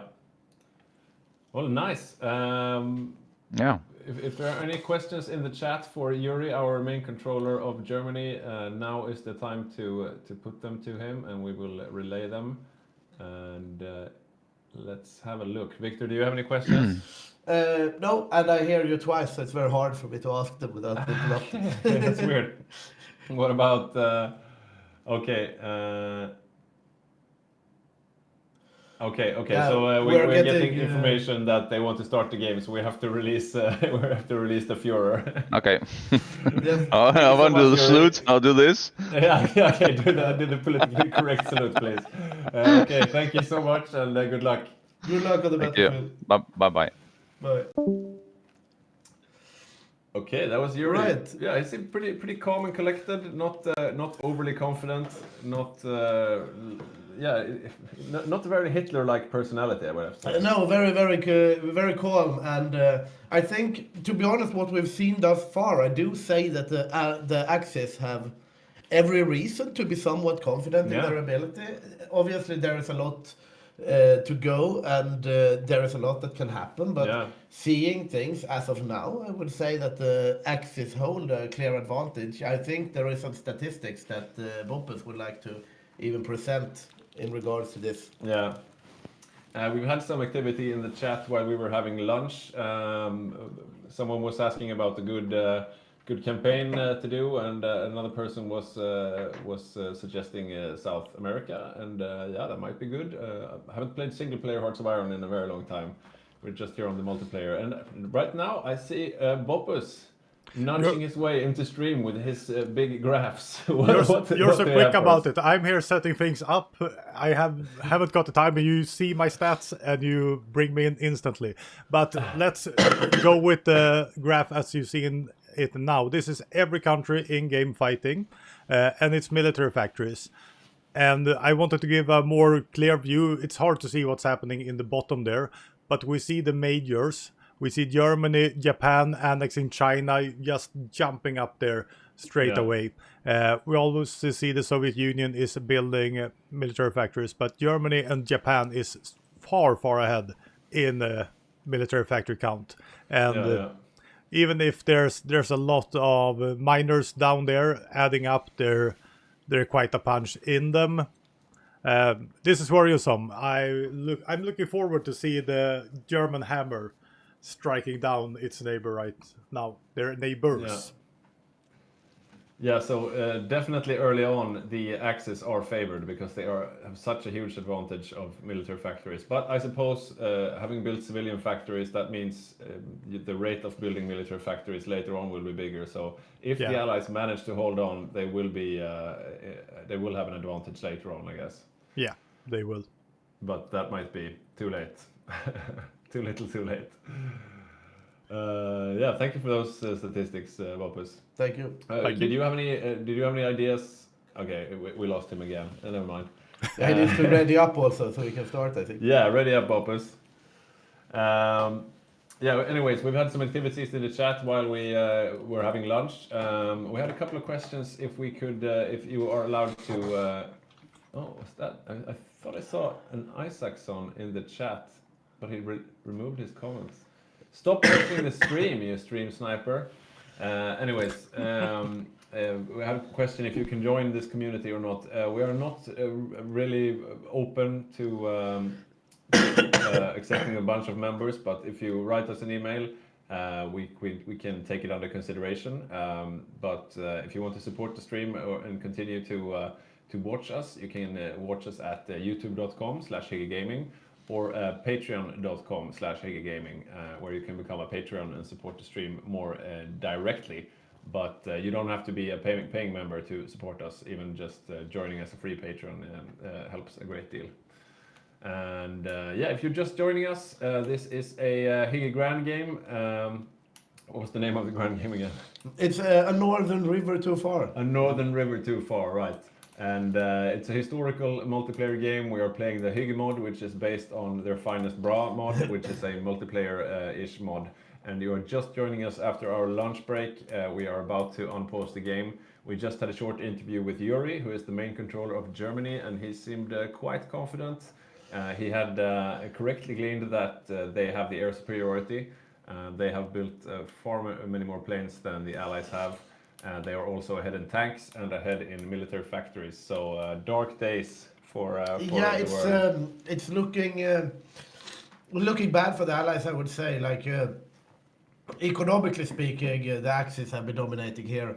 The Allies did make a good effort in the Spanish Civil War, as we said, but the side of Japanese war very well executed by the Japanese. And Using also, bicycles. Yeah, using bicycles, and also the the economic game, like the macro things, has been working out in favor of the Axis. And for those of you who just joined us, we're back from our lunch break now. We have been playing up until the 2nd of August 1939, where the Germans this time declared war on Poland. They do every time, but the time varies a little bit. And so now the war is going to break out in earnest. And as you can see here on the screen, there is a big discrepancy in military factories. I mean, this is numbers you like if you're Axis. Yeah. Then again, that production has gone somewhere, right? It's like we said before. If the UK is this far behind on military factories, then they have built something else, right? And now they are trying to get back into the military factories game, but I would imagine they have pillboxes everywhere and some other things. So Yeah. we'll see how it pans out. But as of now, things are looking good for the Axis, I would say. Yeah, we are waiting for the unpause right now, and Germany will attack simultaneously in the east and the west, as we heard from Yuri. So we have tanks arrayed here on the Benelux border, as well as tanks here on the Polish border, and the minor axis are here to help out as well. France is on Hungary, ready to pitch in. Jonte on Romania seems to be hanging back, not really helping out in the beginnings here of the war. It looks like Matthias here in Bulgaria is arrayed on the Yugoslavian border. Yugoslavia is of course played by a player, Badger, so I'm not really sure why he's there, but maybe he's not in the faction, so he doesn't have military access or whatnot. But this will not be a partition of Yugoslavia. And Yugoslavia is going for motorized infantry, as you can see here, later to be upgraded to mechanized. Yeah. And Boppus, if you could remove the statistic there so we can see the lower corner of the screen. Yes, that would be nice. We also have a question. Is this the usual way that MP games go? Is this the standard we should consider when we think of MP game dynamics? And I would say both yes and no. I mean, things happen in our multiplayer games that change the meta. That is unorthodox, that we haven't seen before. For example, the Japanese bikes and stuff like that. Yeah. Especially now when there has been new DLC, we don't really know what's going to happen. But in general, the dynamic of the MP game when you play historical is a bit historical in the sense that the Axis are going to have the momentum early. Yeah. And then eventually the Allies will call themselves into the game when the world tension goes up and the Axis starve themselves out on the Eastern Front. Yeah. But so far, I would say the Axis are further ahead than one would expect them to be at this point. Yeah, but not crazily so, I guess. Yeah, definitely. Like everything can happen. And there we go, the game is unpaused and the invasion is coming. We do have a question from Fraser, if we could briefly explain the differences of the TFB mod versus vanilla. Yeah, that's a good question. So the TFB mod, or the Hygge mod that we're using that's based on the TFB mod, it's a multiplayer mod. So there are some changes. For example, you can see here Argentina, Bolivia, Chile, Ecuador are missing for performance issues. So you remove a bunch of AI countries that don't really play a role. I think the standard combat width is changed. So instead of using a 40 width division for attacking, you have a 30 width division. Yeah. So some things like that, but there are a bunch of different Yeah, also changes. decisions, how the Sino-Japanese war plays out. There is quite a lot. Yes, so we are looking now at Poland here, and Please change surprises observer to Poland, says Mortal to Vision. Germany or Poland. Ah, okay. Yeah, we're on Germany now, and we are watching the invasion of Poland. At the same time, though, Holland, I mean the Netherlands, is being invaded, but Germany does seem to have problems taking Amsterdam. One lonely Panzer division here is not enough to. Yeah, I'm a bit interested in that. They said they were going to attack them at the same time. I'm a Yeah. bit like, but why though? Isn't it better to just get Poland, redistribute your troops, then attack? I guess if you are able to take Belgium before France reinforces, that's nice. Right now they are having problems breaking through though. But the Balkan Bros, you can see here, Bulgaria is coming up in the rear, as well as Yugoslavia. Just looking back to Poland here, we are paused again. Has someone crashed? No. No, I'm unsure as to why we're paused at this point. A bit unsure. We'll see. Holland is not. Holland in the is war. not in the war. Yeah, That's weird curious. though, because they are being invaded, so they are in some type of war. Yeah, I can see them in the war. Yeah, are you sure about that? It does indeed look like Netherlands. Yeah, the question is Poland AI? Yes, Poland is AI. They were not supposed to be AI, but our Raj player got the flu, so oh no, his graphics card exploded, so our Poland player had to move to the Raj. It says here, Netherlands, the nation is not in the war but can be called into it. Okay, but he And, is being invaded though. He's lost tiles to Germany, so Yeah, I mean, he has this 21% towards capitulation. I mean, it's maybe not- he was in his own war. I don't know. Unclear. Yeah, they are in the German-British war. Okay, well they will probably figure this out. There are two German-British wars going on. One of them, the Netherlands is in, and one of them they are not. There you go. Oh, that's weird. Anyways, we are unpaused. We are again. going, and since the antagonists of both German-British wars are Germany in both cases, Yeah. it doesn't really matter, I guess. Yeah, it's Because- all the same in the end. The Axis side in both German-British wars are... Look at this. Oh. 2 German tank divisions in Belgium. Ooh. Oh, yeah, that can be dangerous. They are... They're saved now by Jontes Romanian infantry there, but they got cut off by the AI. And there goes capitulation of Netherlands. He, of course, moves over to the Dutch East Indies. But Yeah. that was quick work. Even before Poland falls, the Netherlands has fallen, and Belgium is hard pressed. Let's see if Thomas is moving some troops in from France into Belgium to be able to support the AI of Belgium. Going back to the German point of view here. Poland has now capitulated, and the Germans are working their way into Belgium now, but I think they would have liked this to go faster. The anti-tank of the French side is doing some work here, but Yeah, we'll see. So the Yugoslavians are actually pushing next to Ghent here, so they're pushing up on the coast, and this could be a breakthrough for the Axis. Yeah, this looks really good for the yeah, Axis. they are the Yugoslavian motorized. And there goes Belgium. Are outflanking the French here and going towards Calais, Dunkirk, and the northern coast of Normandy there. Yeah, and there is a gap in the French line, and there's nothing behind here. They have everything on the front and nothing protecting the rear. Yeah, they are indeed getting outflanked by Yugoslavian motor here. They are attacking Lille now, but The German tanks are just hanging back. They are content to just fight the French troops in Brussels there. Yeah, Looks they like might get a juicy encirclement here as well. We have 8 infantry divisions from the French. yeah. 6 more. Yeah, this is turning out in Axis' favor if they close this, I would say. Yeah, I don't think we will see France holding out all that long because they don't Yeah. have any entrenched second line of defense here. They gambled on sending their army into Belgium and now they're losing most That of it. is a lot of, that is like 17 infantry divisions from Yeah. the Third French Republic just being Yeah. killed here in a pocket in Belgium. That's not what you like to see as a French player at this point. Yeah, you can have a quick look here at the losses, and already 200k French have been killed, 218k as that pocket is being closed. And yeah, as you can see here, northern France, the road is open to Paris. The Axis are actually taking it quite slow at this point, but they could. Yeah, they could just the Axis steamroll. are taking it slower than they would need to, but this is going going very well for the Axis. This was Ooh, at the not same much time, defense. though, the Allies are doing a cheeky, sneaky invasion of Italian North Africa here.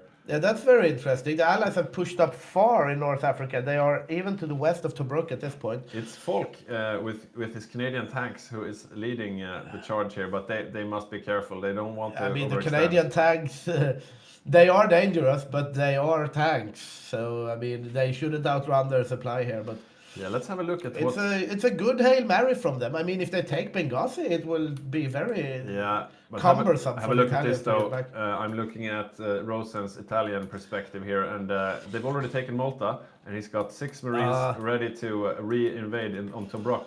Oh yeah, Italy is in this too, right? We see they are standing on Malta. Paris has fallen, but if these Marines land in Tobruk, I think that Falk's Canadian tanks might be a bit sad about it. Yeah. Yeah, indeed, Mortal Vision, Malta has fallen, and Yeah, he is planning to.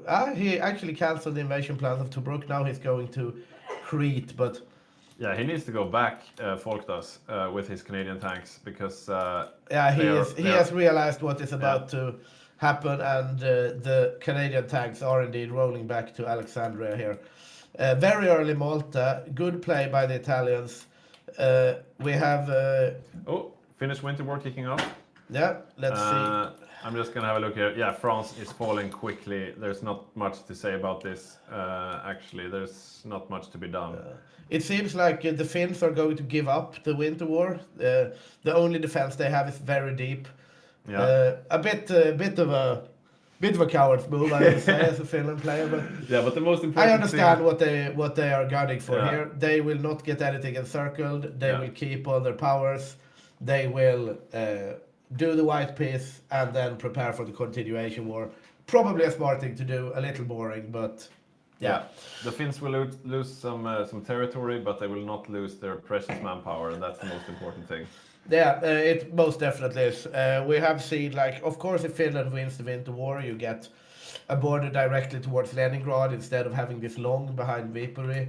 So, of course, it's beneficial to win the winter war, but I do see the point in this. Had he known that the Soviets are playing cavalry build, he might have tried something, but Yeah, are they actually invading with cavalry we see here? big divisions of Italian.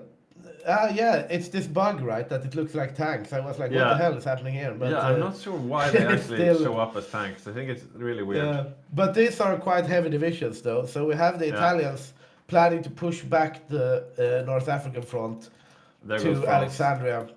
There goes France. We're not even. We're in Yeah. early October 1939, and France has already fallen. And France this has gone faster than one would expect. Yeah, and this gives Germany plenty of time to move down to North Africa and try to break open El Alamein here. Yeah, there is like, because basically this is on a timer, right? So if France takes a long time, if Poland takes a long time, then you have less time to focus on North Africa, because when Barbarossa starts, you obviously need to get out of North Africa and go towards the Eastern Front. Yeah, And if you want to win North Africa as the Axis, then you need to keep that momentum. You need to burst through the doors, go on a safari, shut it down, and then focus on Barbarossa. And if you do that, you can gain a lot from it. But if you don't, we have seen Barbarossas getting delayed 1, even 2 years because the Germans are stuck in the desert. Yeah, And yeah, that yeah. loses them a lot of momentum. So it's a twin-edged blade by. Yeah, it's nice if you win in Egypt as the Axis, but that won't win you the war. What wins you the war is defeating the Soviet Union. We can see now the Balkan Bros, the minor Axis powers, they are moving up towards the north to finish off the Scandinavians. So Denmark and Norway will fall in short order, I'm sure. We sometimes see the UK player trying to grab a hold of northern Norway because it's quite easily held. You can take Narvik and stay there and be annoying if you want to.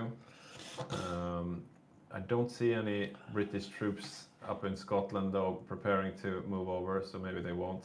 And there we go, the Finnish Winter War is over and Finland is slightly smaller, but they managed to keep their army intact, and that's the most important thing. Yeah, definitely. I mean, this is. They can probably do something with this later. Also, this is probably also part of the plan, because we did hear before that Badger is planning to go with his Yugoslavian troops up to the Baltics and assist into Finland. Yeah, into Finland. And I mean, that's if you're going to execute that plan, you basically need the Winter War front, right? Because otherwise the Soviets aren't going to commit. I guess. So it does make sense in that way also. Yeah, so let's have a look now where Greece Germany is falling. Oh yeah, that was quick as well. No allies coming to help Greece. So it looks like, some Germans, but mostly the Balkan Bros themselves doing that. And here comes Operation Weserübung.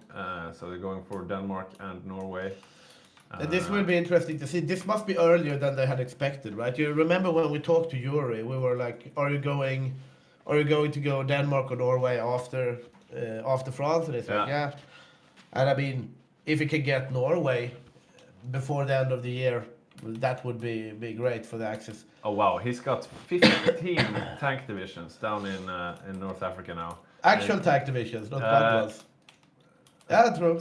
8 of them are assault guns, and no, all of them are assault guns. But still, that's a huge amount of tanks. You can see already they're on red supply.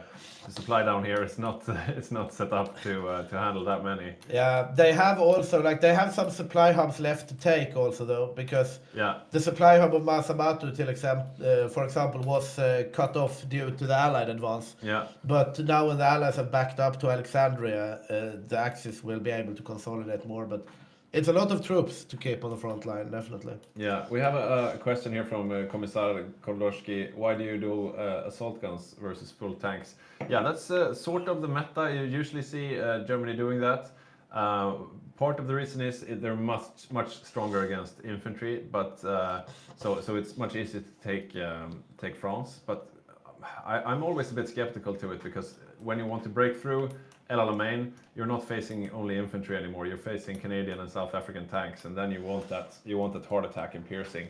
But they are supplemented with some. I'm just going to switch over to the German PoE. They are supplemented with tank destroyers, though, so that sort of evens out.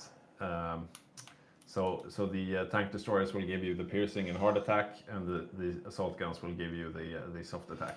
I'm looking over at the Allied side here along El Alamein. They are placing up. We have 3 Canadian armor divisions and 2 South African armor divisions standing on the El Alamein line.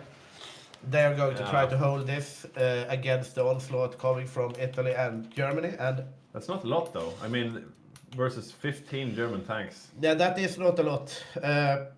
I do think the South African guns, for example, is nothing to scoff at. These are 30 with heavy tanks with full motorized infantry and full support companies. So they are very, very beefy, the South African tanks. But there are 2 of them, right? You can't really get around the fact that there are 2 of them. And there are a lot more of the German ones. On a positive note, though, for the Allies, I don't see any Axis naval invasions. Oh, I'm saying that they're trying to take. They just took Crete and they're going for Cyprus, but it's just Italy. He's not getting any help from Romania. It looks like Romania is not going Marines, as we sometimes see them do. They're going for Rangers instead. They have given Greece to Bulgaria. Oh, that's right. So the Bulgarians now control Greece, can give them some dockyards if they want to do naval shenanigans later. What happened to Albania?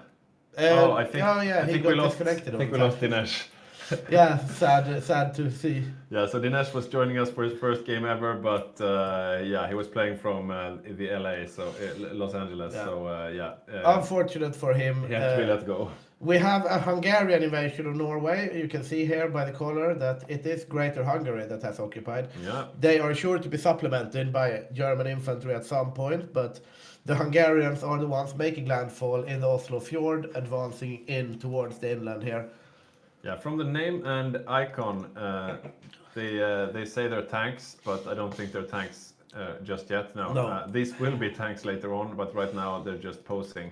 Still only in early December of 1939, the Axis have started this with a blitz. Yeah, really quick. And now the German tanks have reached over to El Alamein, but as you can see, Incredibly red overextended. supply symbols. They need to connect this railroad up, I guess, but even then I think they are too stacked at this line, to be honest. Yeah, Boppus has some insights that he could share with us when it comes to the Yeah, tanks. you talk to him, I need to. Yeah.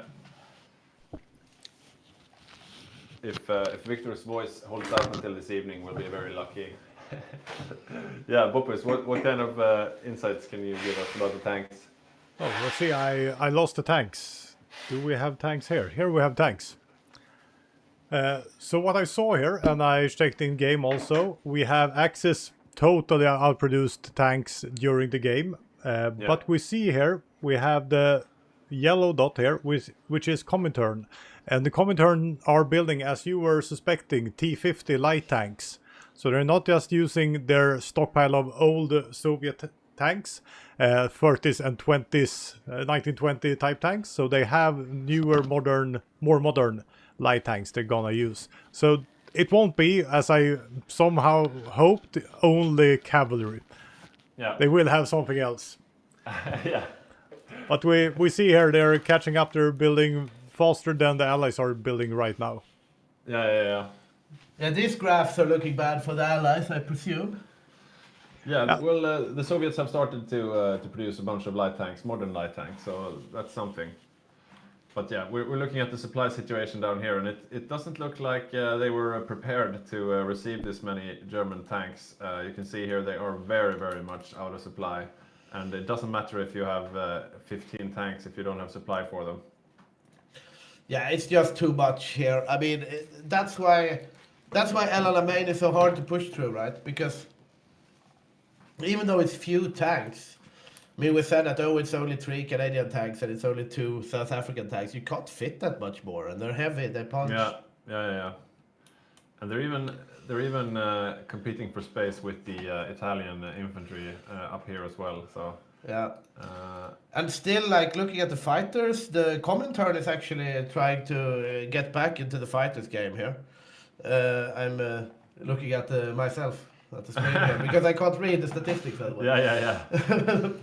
Yeah, that's interesting. I wonder if they're receiving Lend-Lease from the UK or if they're produced at home.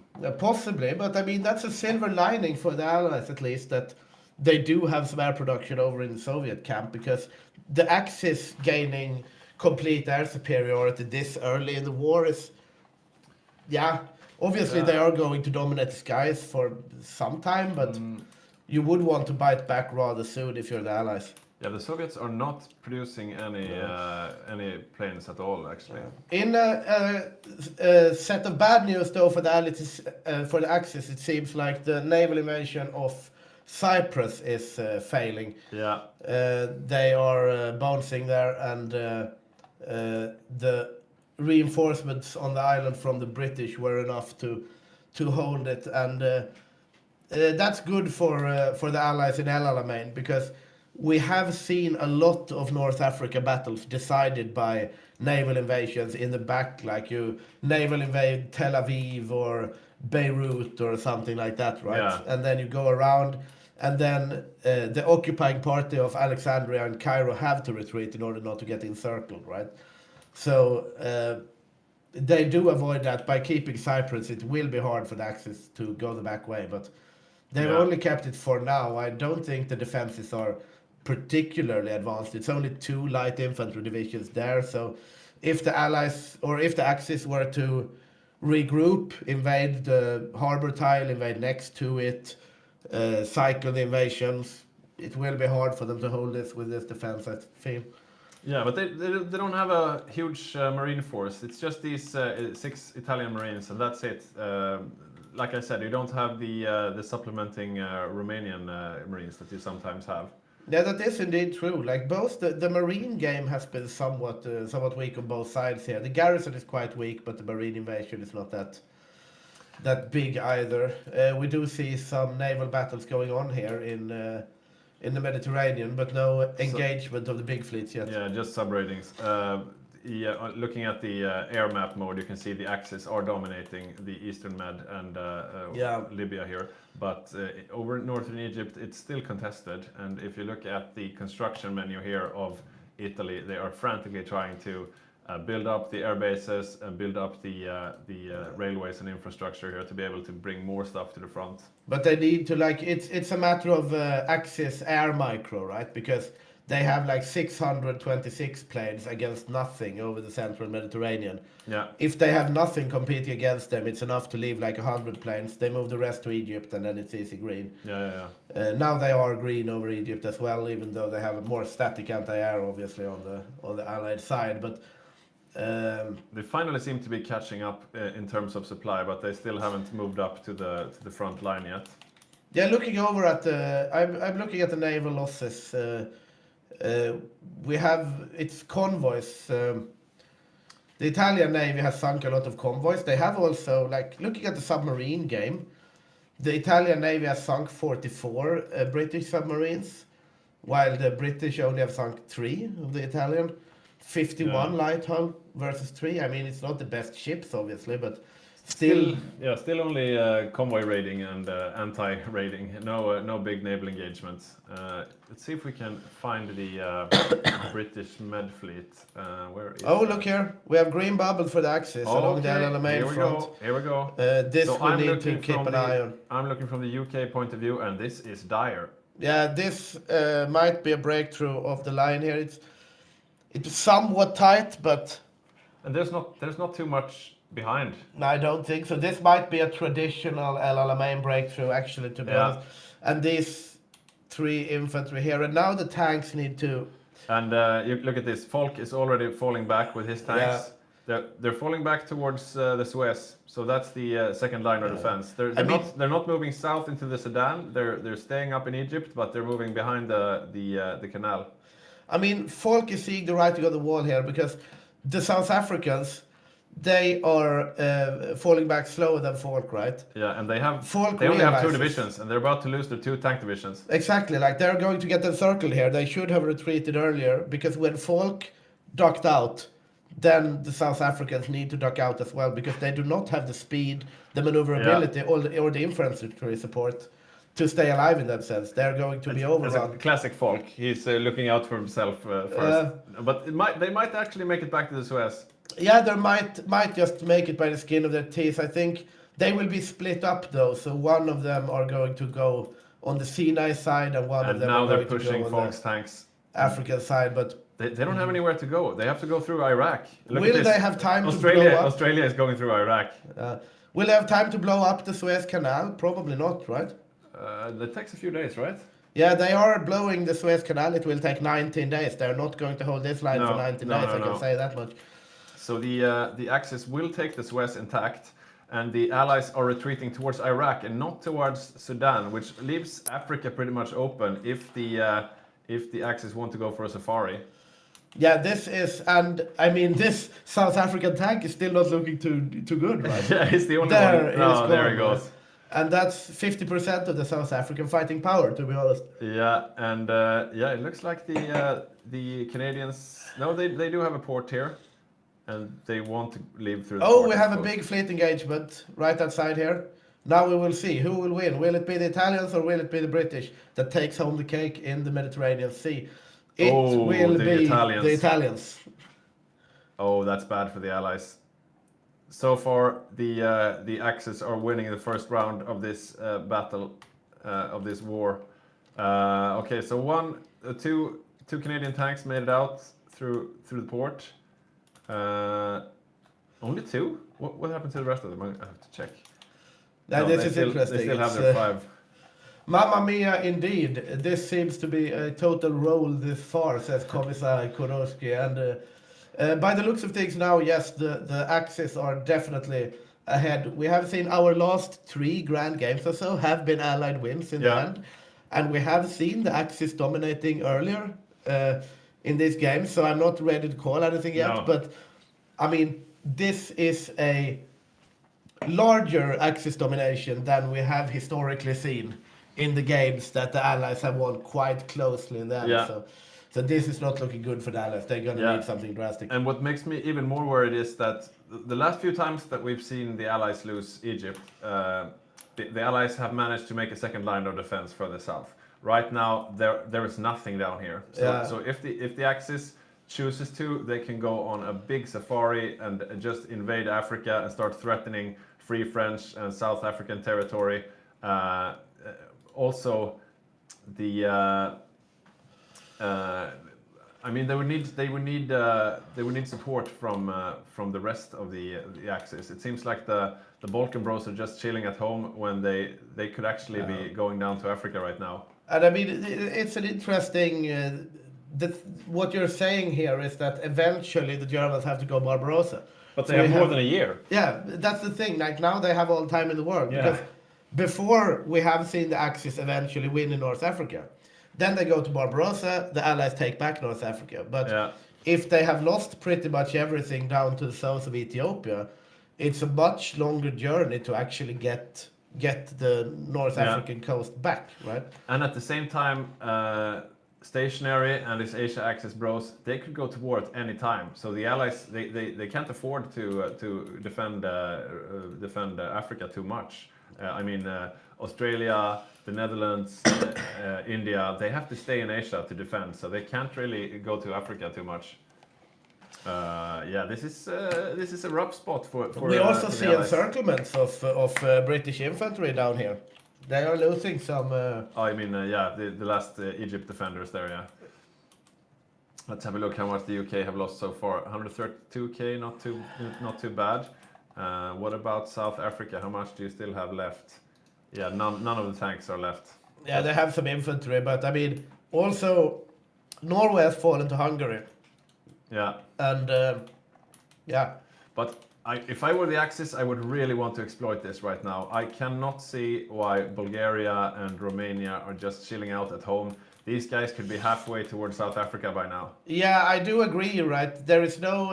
I mean, at this point, it's 1940. They're doing super well. If the Romanians and the Hungarians move their stuff down, Bulgarians also, they can like pretty much steamroll up the entire African coast. They could be in Cape Town before they have to go to Moscow, right? Oh, definitely. And I mean, eventually the Allies might be able to mount a defense. Right now, I'm not seeing it. There are no Free French. Free France doesn't have an army.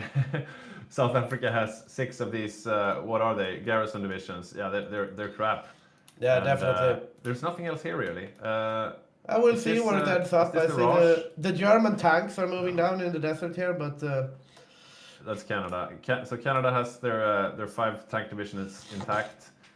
Folk was quick to retreat back from there. I think you make a good point, Pete, actually, that if I was Germany, instead of going down risking like 4 of my tanks in like a one-on-one with the Canadian tanks in the desert, bring down the infantry support from the miners, Yeah. make sure you have that meat wall and just march over everything, because then the Canadian tanks can't do anything.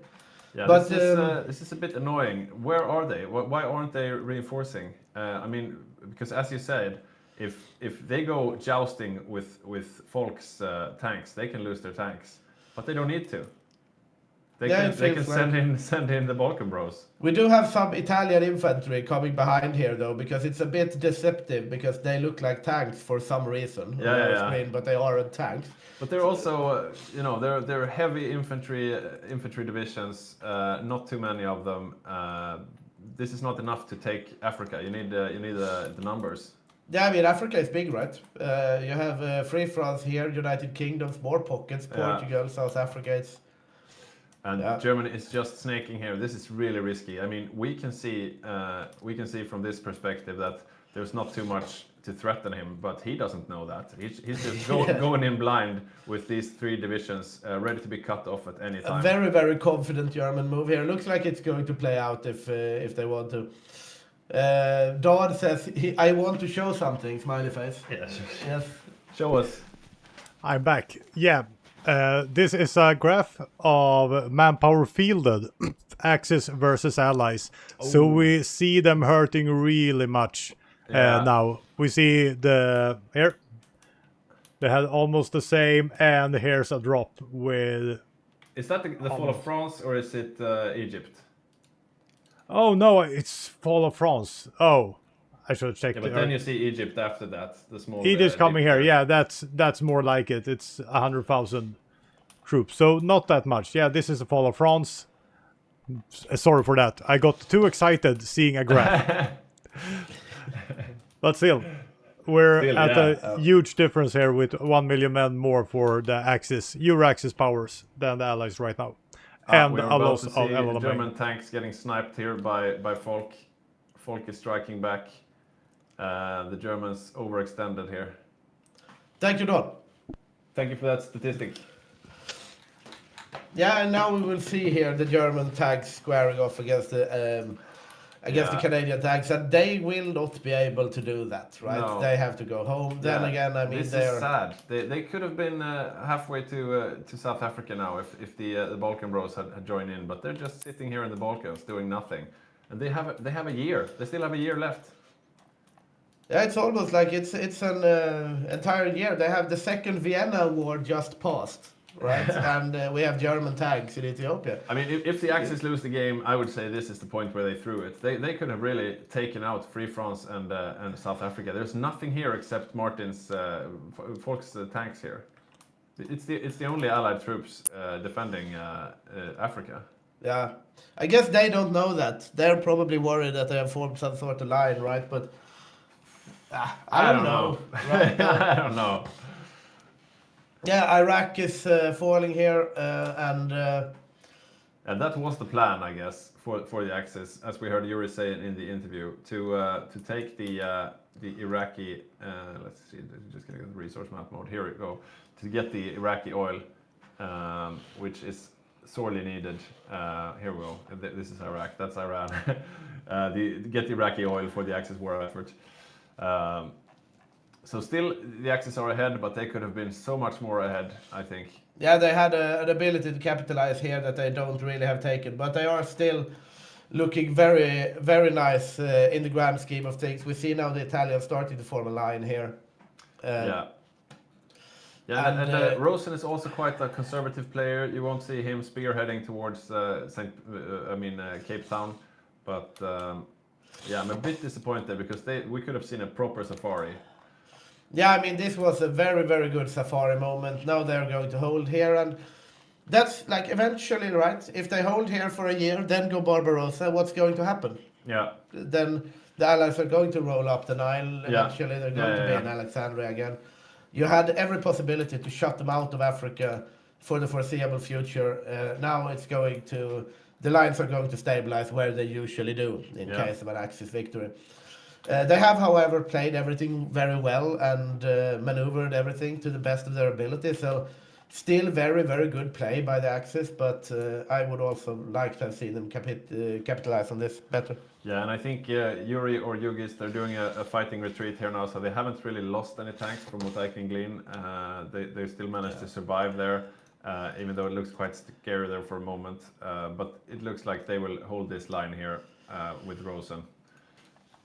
And so that means since the Axis aren't going to push into Africa, that means we probably have a bit of a phony war situation going on here. Not much will happen now for quite a while. We have a question from Jay Dubya. Is it a coordination error for the Axis powers or Balkan Bros focusing on building other things instead of conquest? I think it could be, just guessing, but I think it could be a leadership issue as well as them succeeding where they didn't expect to succeed that hard. I think they were just planning to take Egypt and Iraq, quite ambitious but yet modest Yeah. plans, and there was no readiness for any of the Axis miners to go help. Yeah, I mean, I remember when we talked at the start of the game about Axis plans, right? We said that their plan, you had seen in the chat their plan, right? Yeah. And they said, yeah, we're going to attack France and the lowlands and Poland at the same time. Then we're going El Alamein, Yeah. we're going to take Baghdad, and then we're going to do Barbarossa. There was no And I plan like, for. I was like, yeah, that's really ambitious. What are they going to do if one of those things fails? Yeah. And then none of those things have failed. No, exactly. They have no contingency plan for that either. Right? For total success. Because there is Yeah. not like, what are they going to do if one thing fails? No plan. Yeah. What are they going to do if everything succeeds? No plan. Exactly. Because had they had a contingency plan for this, if we get the Suez intact, if we get Baghdad before the summer of 1940, then you all come down here and we go on a safari together. Yeah. But it's not what you're used to. No, it's not. It's not. Definitely not. So it looks like they're slowly starting to prepare for Barbarossa instead. And I suppose, what else could they do than make it even earlier? Yeah, I guess that's their best. That's their best thing, right? If they, I mean, they could still plan for a safari. If they want to do a safari, they can. Yeah, but they're not. It But- looks like. They are not going to do that now, it seems. So And Yeah. I think the moment has somewhat passed. Now, Free France has some troops on the way. The Canadian tanks are ready to face any invaders. Let's see. Yeah. Yeah, Britain has brought up some infantry now as well. So they have taken all of Iraq and Kuwait has fallen though. So yeah, as long as they can keep the sea safe, which will be easier with the Suez Canal, it's still a very good axis Yeah. showing here. yeah, definitely. I think a key thing can be to see how well will Rosen's Italian infantry face off against the Canadian tanks. Because sooner or later, I suppose that the Germans will evacuate. It looks like they are leaving some tanks here though for later for defense, which could be good because that's something we often see. The Allies, they hang around. If they lose Egypt, that is, they hang around down here and they wait until the Germans go on the Barbarossa campaign, and then they backstab Italy, and Italy alone usually fails. Yeah, So we have a question from the from Germans Asno, are. if there are plans on securing the Med by grabbing Gibraltar, and yes, good catch. There seems to be a naval invasion planned for Gibraltar, but I can't say I believe in it. I don't have too high hopes for this plan either. It's just a probing attack, I would say. They have assigned 2 regular infantry units to it at this point. Italy, these are the only Axis Marines that are available, and they will be spearheading towards Gibraltar. But if Sarge has put in enough of a defense, I think Sarge's defense is intact. this about is these are convoys getting raided, what right? 10. Yeah, I would It's say so. reddish. Interesting. The Finnish have built a railway gun. Oh, really? That's nice. Rautatie batteri. So I'm looking here at Gibraltar, and the thing with this mod is that Gibraltar has 2 tiles, which means that if you just naval invade one tile, you can reinforce from the second tile. So what you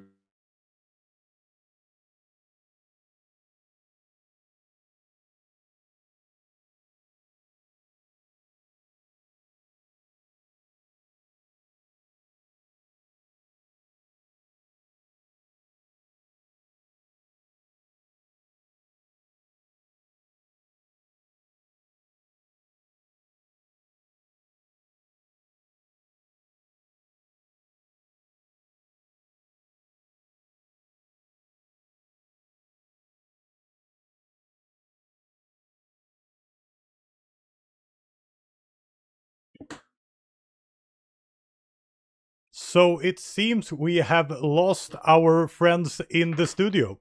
And the big question is it me or is it them? I'd probably blame them. It's much more fun to blame other people. So we lost the connection with them. It seems like the stream is still on. I hope and think you can hear me. I wasn't really ready or prepared for this. Let's see if we can get my screen up. Do we have something here?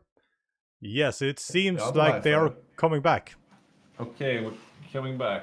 You are Ja. coming back. Nu... So. Vet inte vad som händer där borta. Internet verkar ha lagt av. No, the stream is still on. I tried to Oh, say, I yeah. thought it was my Yes, sir. internet that died, but it wasn't, so... Seems like everything is reconnecting now. Yeah. So just get into the I game. can't see the ninja right now. So try to I'm in the back game in. right now. The game is paused, so yeah, they're waiting for you to reconnect. That's weird. We don't usually see this happening. Hello? Seems like okay, we're back on. You're back, we're Back on streaming. I'm quite Yeah. fine with that I lost you guys and not me. That's much easier to just continue streaming with a little bit of a pause. Okay. So we're slowly getting back into it. It seems like an issue on our end here. If Yeah, you want to, uh, we can just go for a quick trailer or something like that. No, that's We're fine. fine. We're That's fine. fine. We're back. We're ready. We're just gonna get the preview running again, and then we're fine. Yeah, I wonder how you can Yeah. do that. Great. Then I'll leave you guys. Maybe you can go to Victor's POV for just a moment. Yes, here it is. Ah, yes. Well, hello. We're back. Something happened with the internet. We're unsure what, but we are once again with you here, and we'll just get right back into the game. For those of you just joining us, this is the Hygge Grand game, A Northern River Too Far. We're playing with the latest DLC in their finest bra mod, and we're so glad to have all of you amazing people out there joining us. And we have been plagued by one or two technical difficulties today, but it is steadily marching on, and the game thus far have been an Axis success. Yes, I would definitely say. It remains to be seen whether or not that will continue, but we have seen a dominating performance by the Axis, both in the Sino-Japanese War and in Poland, France, and North Africa. We did have some concerns whether or not they should have capitalized on North Africa better, to be honest. And we will see whether that comes back to bite them. But as of now, game firmly in the hands of the Axis.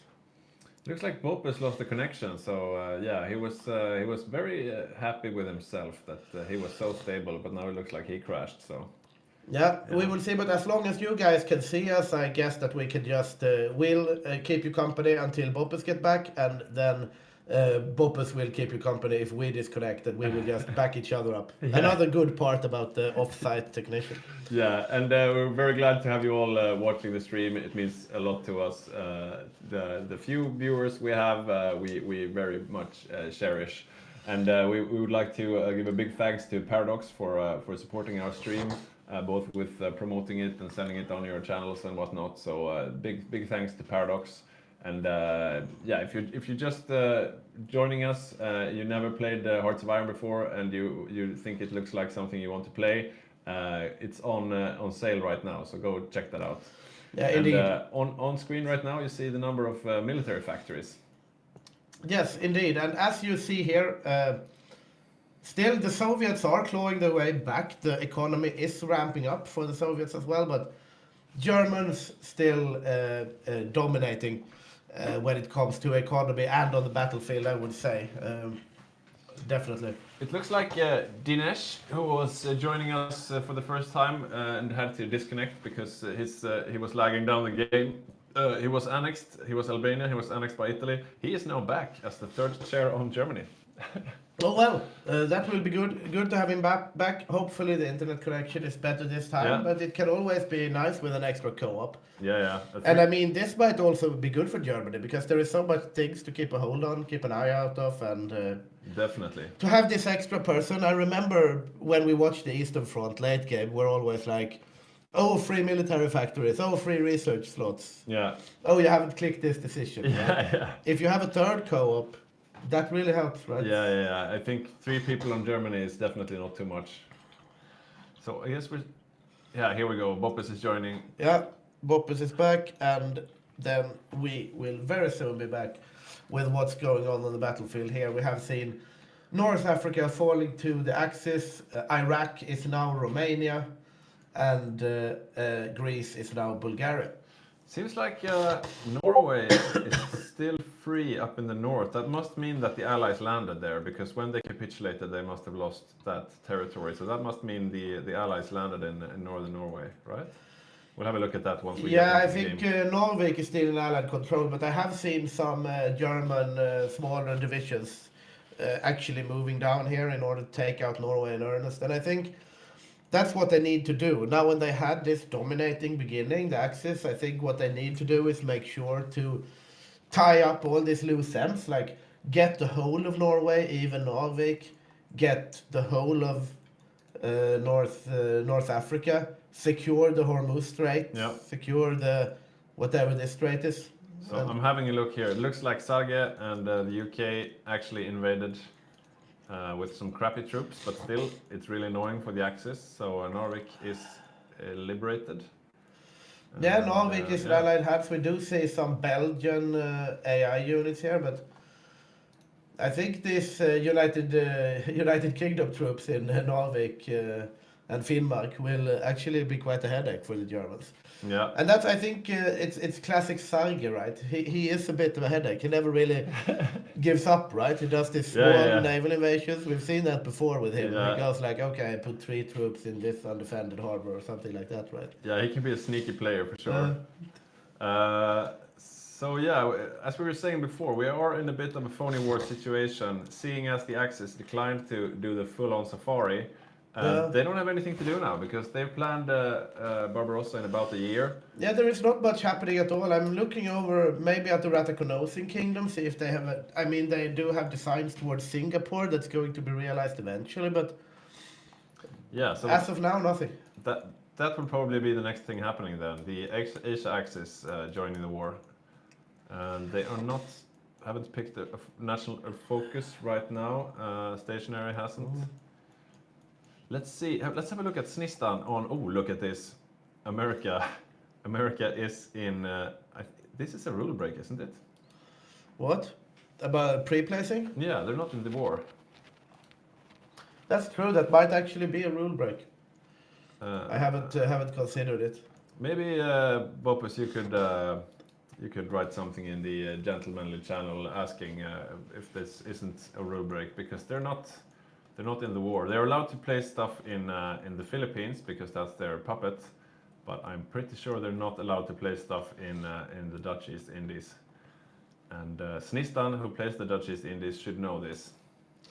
And here he is, the Flying Dutchman. So Snistan is going for paratroopers, which is really nice. Still only 3 of them, but they could probably do some damage. I wonder if they're beefy division. Oh wow, look at this! Oh yeah, I will look over there. I've been staring down Norway here. I see they are making some. Yeah, but maybe let's switch to my point of view.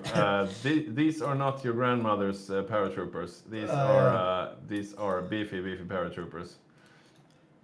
Yeah, this is definitely. Yeah. Oh yeah, yeah. This is going to hurt wherever they land, right? Yeah, but it will also hurt to lose them, so you can't just land them anywhere. Yeah, that's true, right? That's more than half his army. These 3 divisions. I mean, it's a high risk, high reward strategy Christian's doing. He usually does, right? So no surprises there. But it's like, I mean, these 3 you can't really do like the Albanian like paradrop Moscow or something with them, because then you just throw them away, right? Yeah. But they can do a lot of impact if they land somewhere.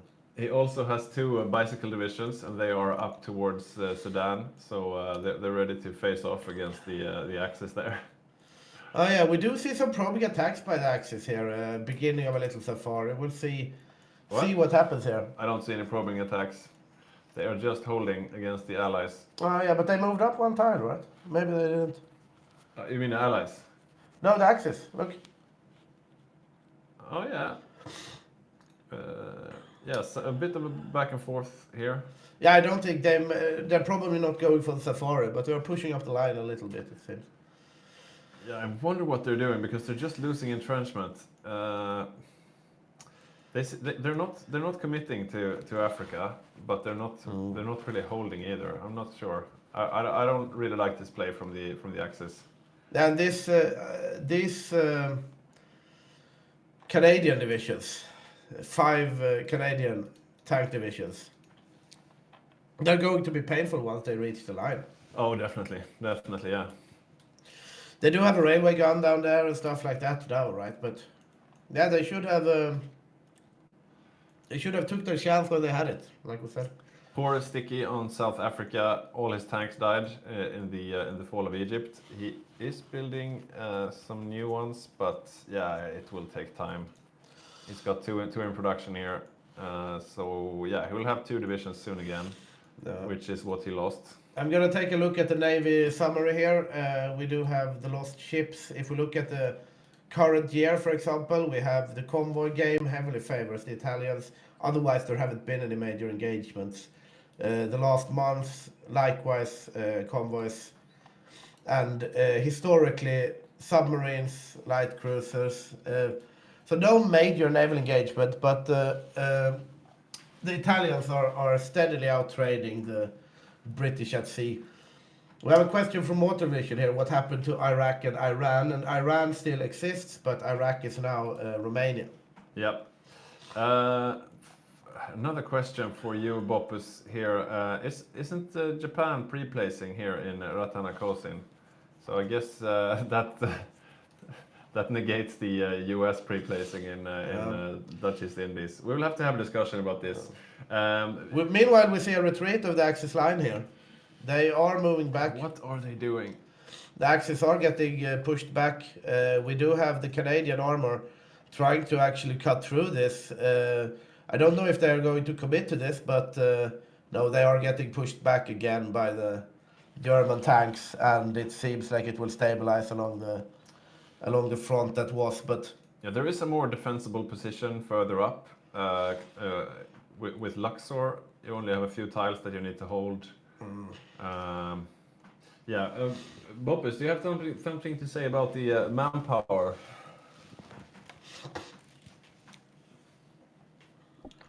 Yes, I do. See if I can come Tell in us. there.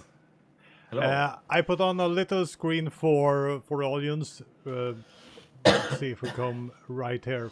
A couple of months ago. But if we see here, this is manpower. The red one is Axis manpower in field. The blue one is Allied manpower in field. And the yellow one is Comintern manpower in field. Comintern is coming up now because they're training a lot. But they're still lagging long way behind the Axis manpower. And the Axis, this is Euro-Axis, so without the Grand East Asia Caucasus Prosperity Sphere. Right, yeah. So this is only the European Axis, so I'm a little bit worried, I would say. They have some more equipment to push out, but it's not a huge stockpile. It's not like they're gonna push out 2 million more men.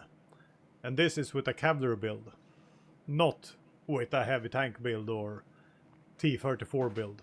So Yeah, this we have will some be really complaints here, interesting. Boppus, that the red line is not the Comintern. 0 out of 10. Yeah, I'll talk to the one programming this. Yeah, we have some avenues of improvement there. Yes, we do.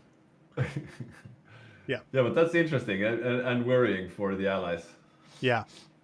So hopefully Barbarossa won't go as quickly as the Axis invasion of everyone else did. And this went out exactly as we thought. A huge benefit for the Axis with this military power early on. Even though I totally agree with you, they should have done something more with this opportunity. Now they're stuck. Because what are they doing now? I mean, now it's been 6 months, but they still have about 6 months before they plan to do Barbarossa, and this is just time that they're giving to the Allies to get ready. They're not doing anything right now. No. Yeah, So, I'm really questioning this this strategic choice. have you seen anything on Gibraltar yet, or? Yeah, I mean, Italy is planning, but nothing, I don't think they'll break it. Yeah, they have just 6 Marines. What will they do with 6 Marines? That won't be enough to break anything, I think. No, and the time window is closing fast now. They want to do Barbarossa in March, April, I would say right now. Yeah, I'm surprised they're not doing Barbarossa already, because why not? I mean, the earlier the better. I think it's first of March 41 All right. is the first date, so Okay, they have okay, to wait yeah. for it. But it's closing in. Yeah. I'll leave you guys to it Oh. and see if I find Okay. something else. Thank you for cheers. the insights. Bye. Boop is crossing red lines. Yeah, definitely more than we should. Definitely. Yeah, we see like it's a little back and forth here along the lines. I'm watching from the Italian perspective here, and it's like, yeah, Yeah, the Allies are having a bit of a supply issue. So if the Axis had some more troops there, they could probably exploit this, but they don't. So they're not really committing. They're just pushing them back one tile. Now they are advancing in 3 tiles here, but I don't know what they're going to do with this, to be honest. so I'm gonna get another beer. Do you want another beer? Or? If I'm driving home, I Okay, should I'll probably get stop you, drinking at this point. An alcohol-free one. Oh yeah, thank you. Okay, so looking over at the high seas here, I do think we're going to see a probing naval invasion of Gibraltar, but I don't see it landing, to be honest. We have 6 Marines from Italy versus Hygge's 10 and 9 infantry divisions, along with 8 coastal pillboxes, 6 forts. This is not going to fall anytime soon, especially not with a volunteer Spain, as we will see. Samos, however, is getting naval invaded here, and they seem to be holding it off, the AI, against a token Italian force by the looks of things. Not that it matters that much. We do see the lines shifting a bit in North Africa, to be honest. This is a question of how far does the Axis want to go at this point. They obviously want to get some encirclements here, but the Safari opportunity was before. I don't know if they will get another one. If they get one, it might be now, but it remains to be seen. If they take this tile, then they do have a good chance at encircling some AI-free French divisions, or not AI actually, player, and some UK divisions, but it remains to be seen. They shouldn't overextend either, but we'll see where it ends up. Thank you so much for the nice words, CPT Easy. We are, if you're just joining us, we are the Hygge community casting a grand game called A Northern River Too Far. We have just seen Axis domination basically in France, in Poland. They did have a hiccup in the Spanish Civil War, losing some German volunteers, but it has been a game controlled by the Axis thus far. We will see if the Allies will have anything to answer to this once the war on the Eastern Front breaks out in earnest. But as of now, we are basically just following up Axis success after Axis success here. It remains to be seen what is going to happen here in the Safari. We do have attempts to encircle this little pocket, I would imagine, but we will see where it ends up. Meanwhile, the Japanese, we have a question from Mortal Vision here. How far has Japan come? I mean, that's an open question, but I'm going to look over at the Navy overview. They do have 11 carriers, 6 battleships, 17 battle cruisers, 16 heavy cruisers, and yeah. I'm going to go over to the United States in contrast, and they have 5 carriers, 15 battle cruisers, 15 battleships, 18 heavy cruisers, and some destroyers and light cruisers. So navally, Japan is favored at this moment. They have almost twice the amount of carriers as their American rivals. Then again, as we were talking about before, carriers do have the slight quirk that you also need to fill them with airplanes. So we'll have a quick look at the production of airplanes. They have 100 factories placed on building heavy fighter 2s and 35 on close air support 2. So I don't think the Japanese will be bowing down to the Americans at sea anytime soon. So Axis looking good on all fronts. We do see plans even for a naval invasion of India here and Bangladesh. We'll see where that ends up once the Eastern Front in Asia breaks out in earnest. You can see here they are preparing a Pearl Harbor strike.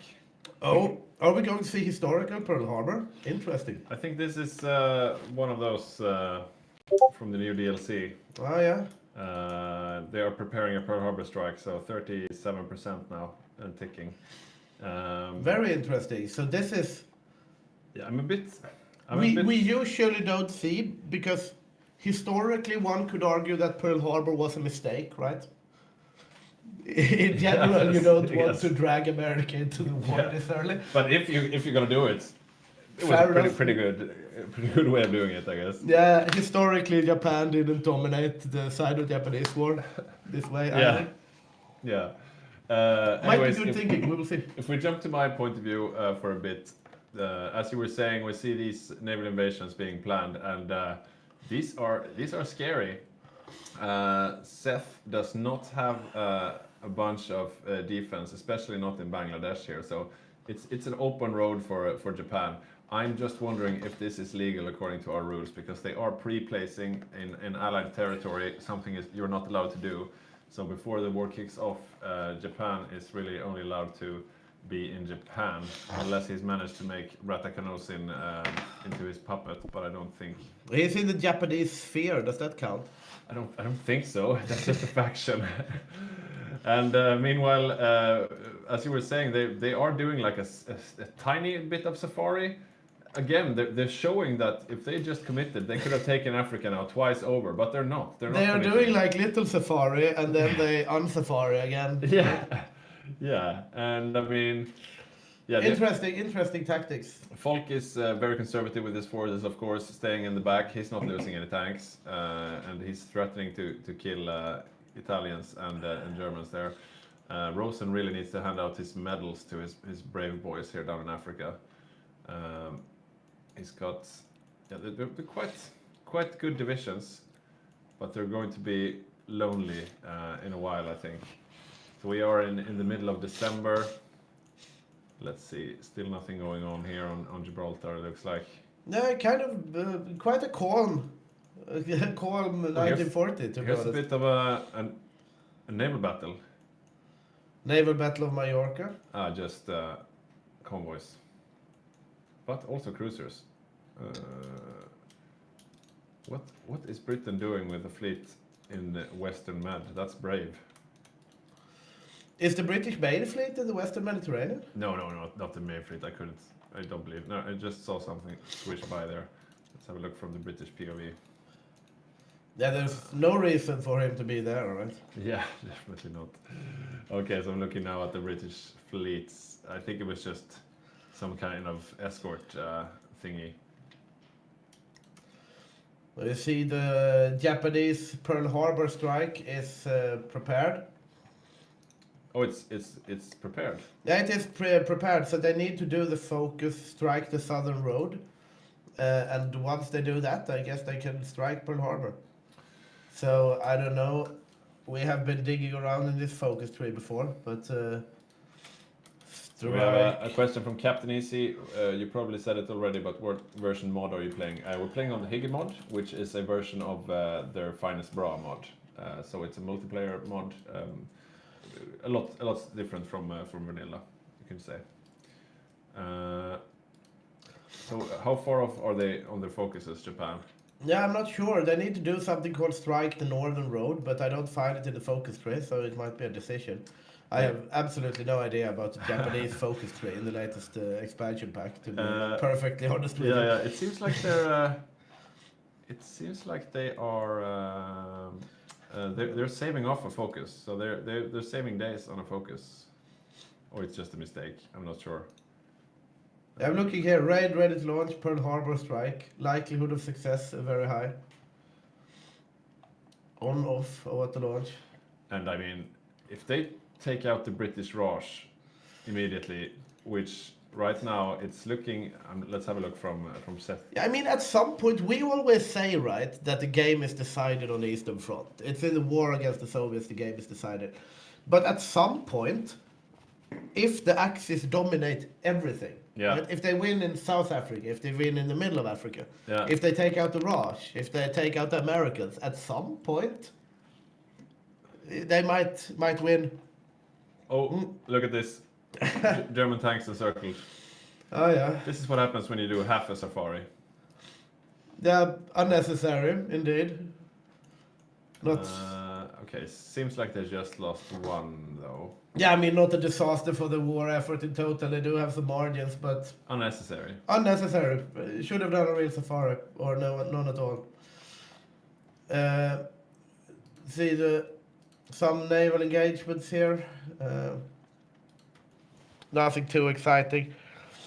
Boppus says that he can show tags for Barb. That would be interesting. Yeah, let's do that. We only have about 2 months left. Yeah. If they go for an early barb, so let's see what you have to say. Hello, Yeah. Boppus. Cheers to you. Cheers, I need to find a beer. Yeah, you're not drinking beer yet? No, I'm too stressed out. I have nightmares of my internet connection failing for this streaming event.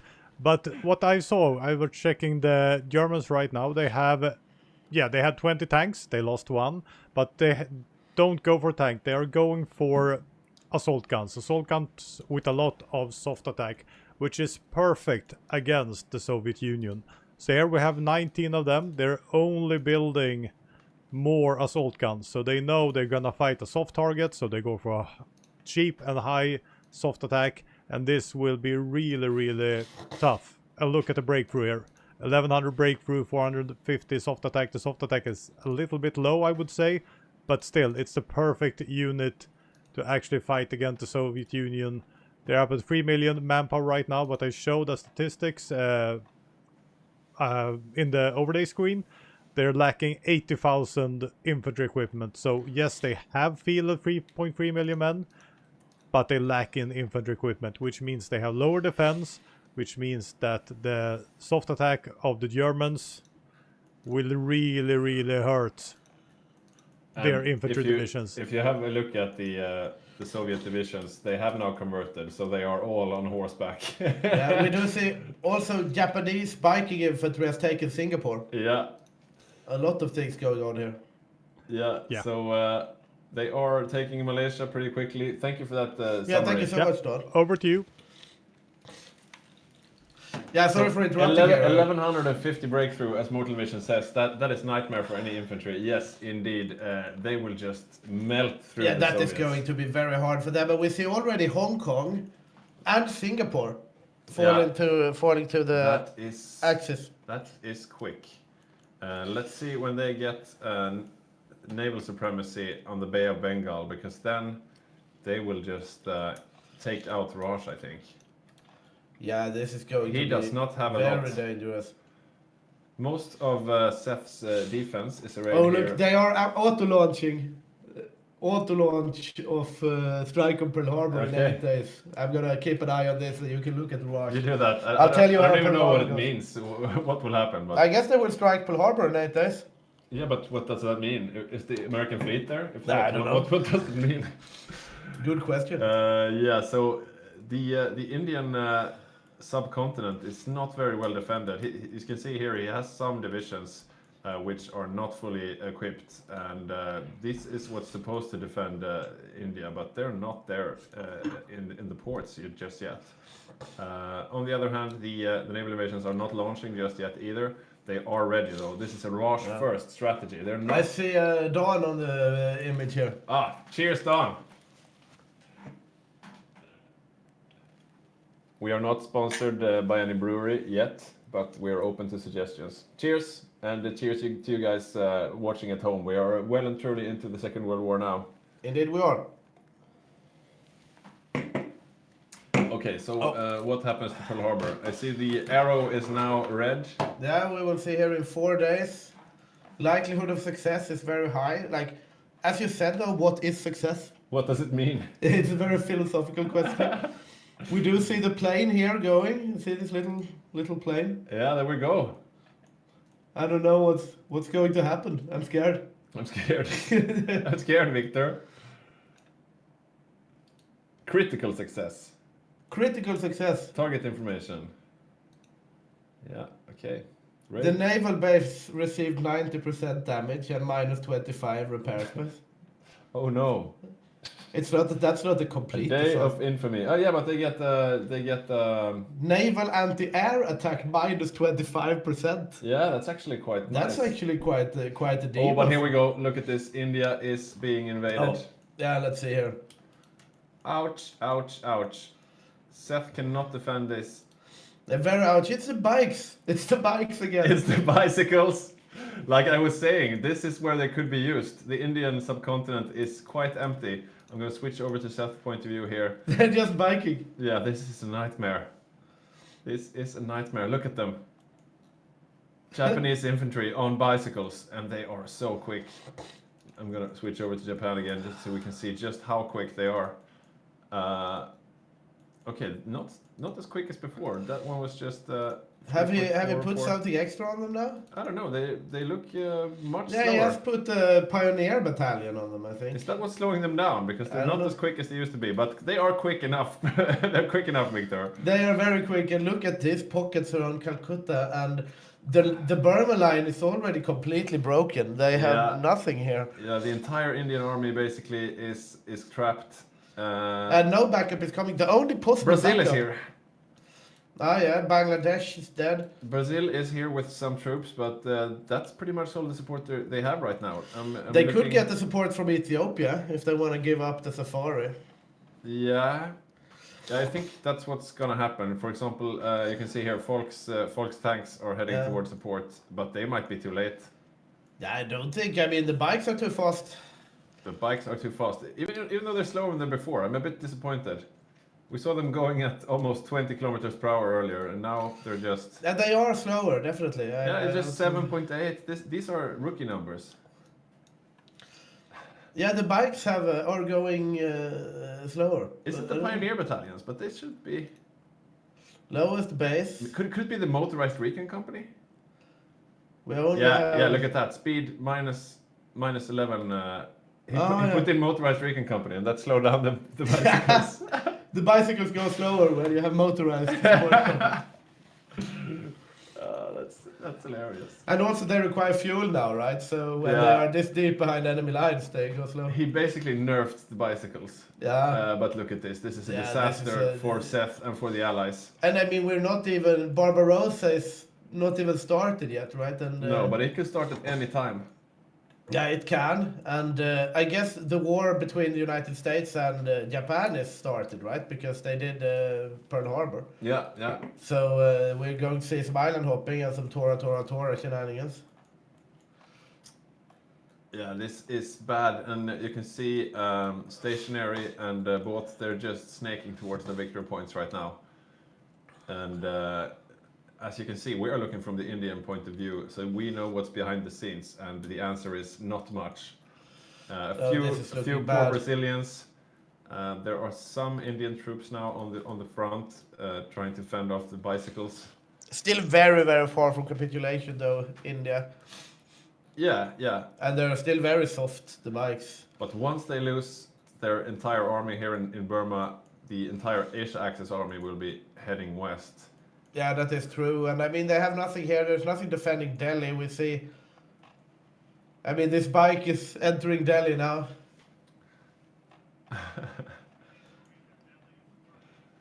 Okay, Now we have Dawn in. Dawn is saying something here. Hello. What's up, Opus?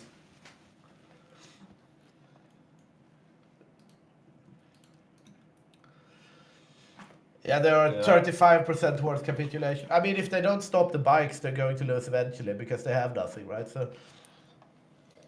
Yeah, yeah. I mean, the victory points are one thing, but this is. We have some Brazilians coming into Bombay here. So, I mean, I think they will be able, we have the South African tanks as well here. They will be able to reinforce so that they don't capitulate instantly. Yeah, this is the entire Allied armor coming over now. So both Yeah. the South Africans under Sticky and Folk's 5 Canadian divisions. And usually, And I mean now, usually the though- Asia Axis don't have too much anti-tank.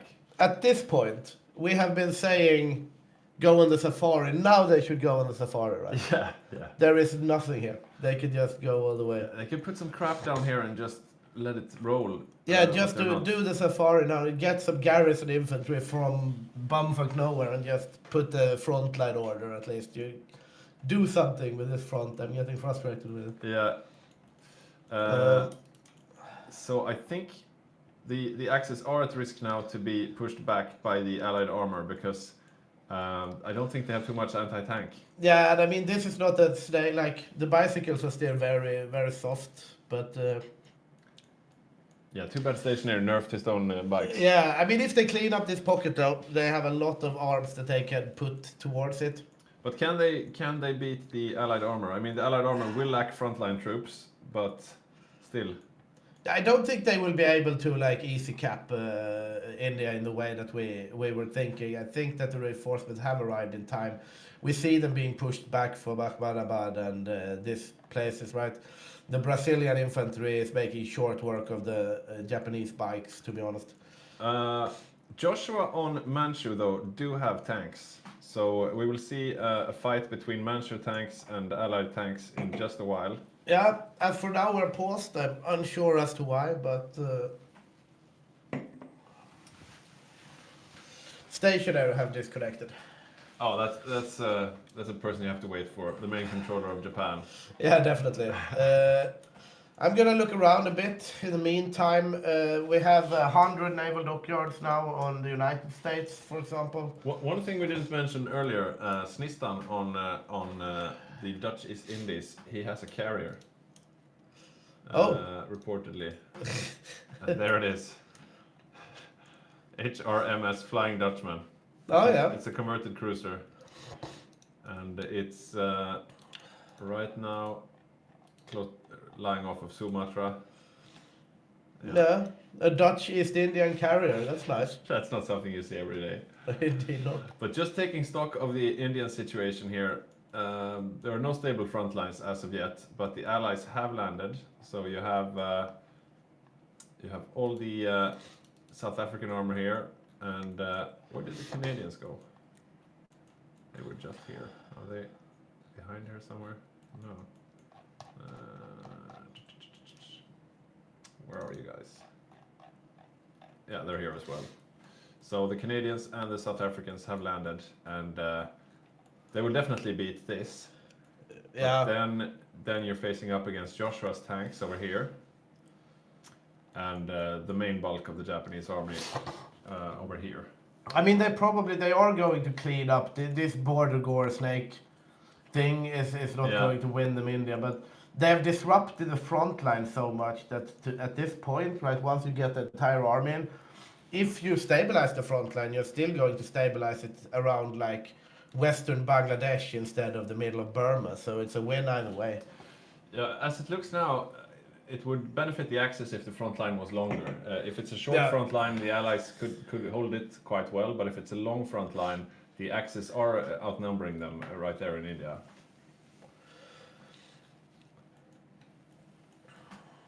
Indeed, they are, and we're going to see a Barbarossa rather soon. I would say the Axis have really no reason to wait for it now. No, They have won everywhere they can win. Yeah. Imagine if they would have just pushed Africa a bit more. It could have been GG. Yeah, I mean, it would have been hard imagine if they have pushed Africa so they couldn't reinforce India. Yeah. And then you would have Axis Africa and Axis India. Yeah. Then they could basically, almost lose the Eastern Front and still Yeah. manage to come out on top. Yeah, because yeah. I mean, what if are you the take- Soviets going to do once Manchu can declare on Mongolia, for example? Yeah, And, exactly. At some point. Yeah, once you capitulate India and you have Africa, that's almost like taking the Soviets. Yeah, you can just raid everything, right? The D-Day will be raided. Yeah, so we're waiting for a few more hot joiners. You can see here, it is taking its sweet time because it's sitting in Los Angeles. Yeah.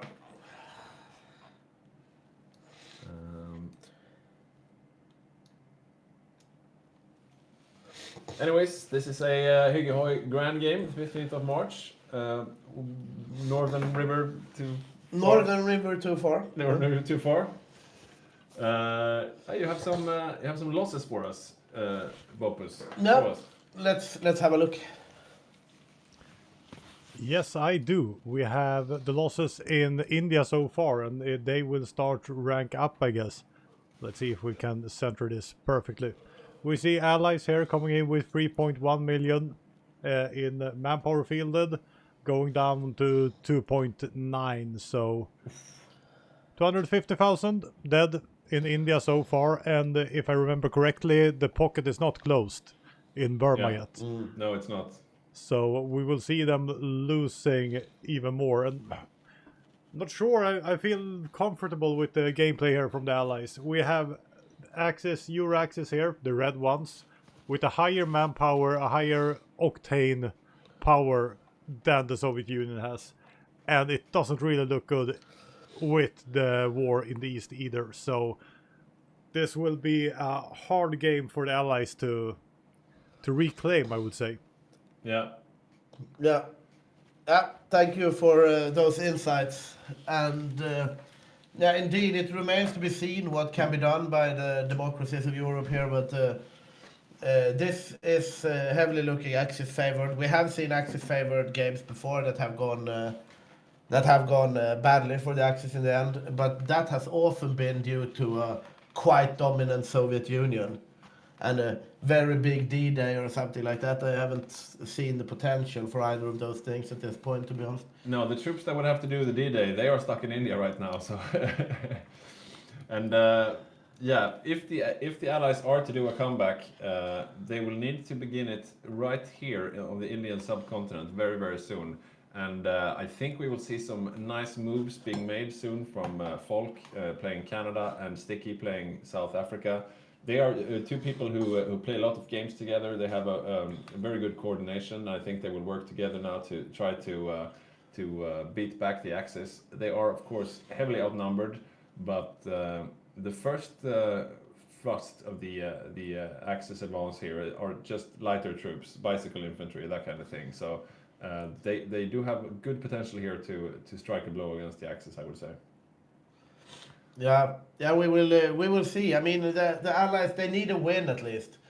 They need to do some sort of something, right? Yeah. And getting rid of the snakes in India is definitely something they need to do. If they lose India, it's going to be very, very hard to come back, especially if they actually lose the troops in India, because once the Japanese, if they have some good communication in the Axis, which they don't necessarily have, because Asia Axis and Euro Axis are usually in different channels on Discord. Yeah. But if the Japanese player sees that, oh, all the Canadian armor are here, all the Brits are here, then they can tell the Italian player that, oh, remember that entire front line that were in Ethiopia? They are here now in India.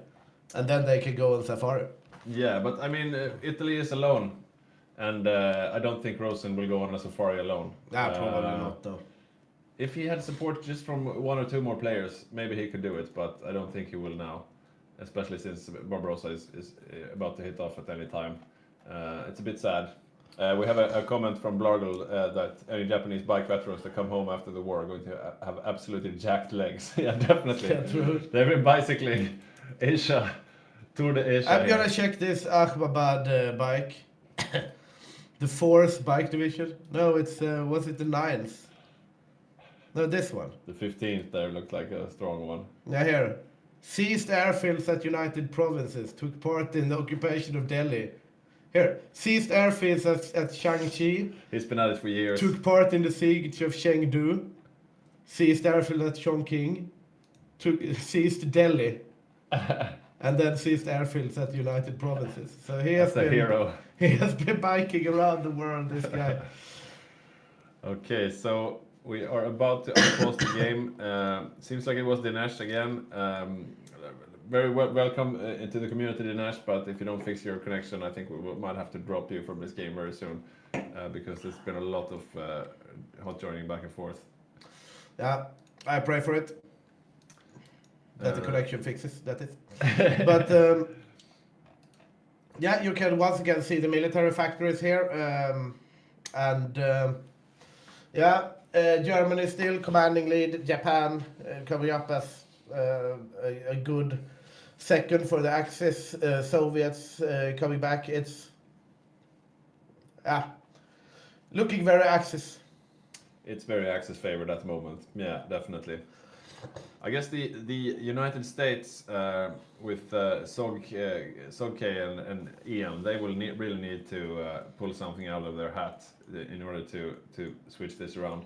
They do have quite a sizable land army, which is not something we always see from the US. Looking here, for example, they've sent over a bunch of garrison troops to the UK for some reason. They also have a bunch of garrisons in the Philippines and in Java. A bunch of garrison troops, more than we usually see, and of course spread out on the islands. No hard hitters though. No U.S. Marines ready to. Here they are. So these are the only proper divisions, and they are heavy. These are Amtrak divisions, which is the evil bigger brother of the Marines. So these Amtrak divisions lead the way, I suppose, if they are to do anything. But they are under strength, so it will take a while before they are operational. And now the game is running. Let's have a look. Looking from India's perspective, we can see what the tanks are doing. And there is so much happening, even though Barbarossa hasn't even started yet. So we're definitely in for an exciting game. Yeah. So Sticky's heavy tanks are up at the border. They are yet to engage, and now the Canadian tanks are starting to engage the bicycles. Stationary is aware now that they are facing all allied armor in the world. Yeah, the bikes are retreating back, it seems. The bikes are significantly faster than the heavy tanks, of course, so they are unlikely to be encircled here. I'm interested in seeing if the Allies start. Yeah, the Axis have started a safari in Africa, so they have been told that the armor is in India. That's the right move, I guess. But I mean, if you don't fill on with, you need to fill up with more troops. You can't take Africa with this amount of troops, I guess. No, unless it's completely empty, of course. Unless it's completely empty. But the French are still there. Yeah. The French are still there, but they're basically the only ones. Okay, back to India. Yeah, one bike division just fell, and we have a second bike division that is going to be overrun here, I think.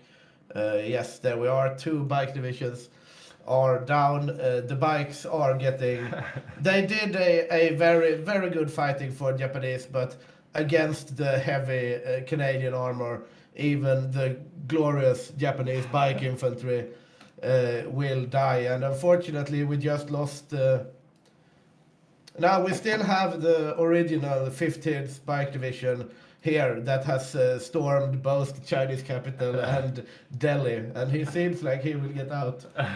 That's the most important thing. Yeah, this is the most veteran Bike Division. He has taken airfields from east to west in China and taken both east and west India also. So. Yeah, I mean the bicycle divisions, they do their best work against undefended tiles, and there's a lot of them still here in the south. It looks like all the allied forces, the Brazilians, the Canadians, the South Africans, they're all up here in the north, while India is down here in the south trying to make a defensive line here behind this river. But there's a gap between these two lines.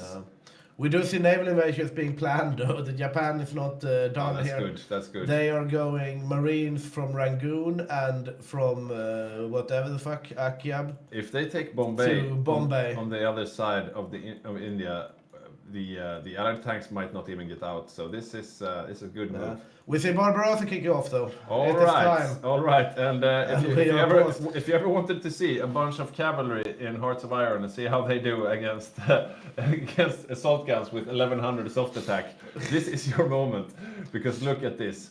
Horses. All along the line you can see horses. From Finland in the north down to the Black Sea, there are just horses. And it is a lot of horses. I've never ever seen. I do not have confidence in this, to be honest. I've never seen this many horses in my life in Hearts of Iron. They do have 25 divisions of light tanks, but that's basically just horses with wheels. They're not very strong. They're not very armored. Yeah. I'm very scared for the Soviets' sake. Yeah, and also I mean it's still because it's horses, but it's still like regular artists, and they don't move fast either. It's 4 kilometers an hour. I think these are the elite horses, the unicorn symbol ones up in the north towards Finland. Yeah. I think they are different from the regular horse. So they have both elite horses and regular horses. Yeah, so these unicorn ones are the elite horses. And now I think we will be seeing Yugoslavia, which is the Badger. They are moving up to do their sneaky trap. Yeah, you can see Like it here. Mortal Vision said, it's highly unorthodox. It's highly unorthodox. Yeah. What are the...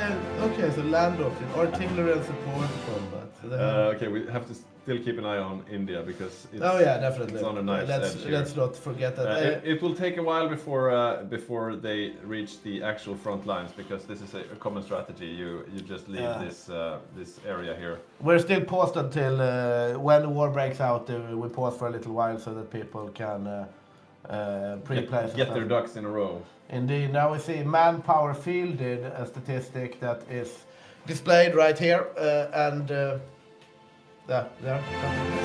And we do see it's very low res on our little computer screen, but the axis is dominating in that regard. 4 million for the axis.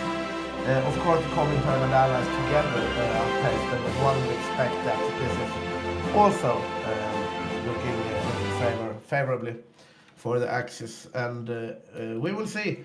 The Finnish continuation war is the first part of the war to break out, and we see the Soviets trying to push up from Viipuri here, and they are having green bubbles.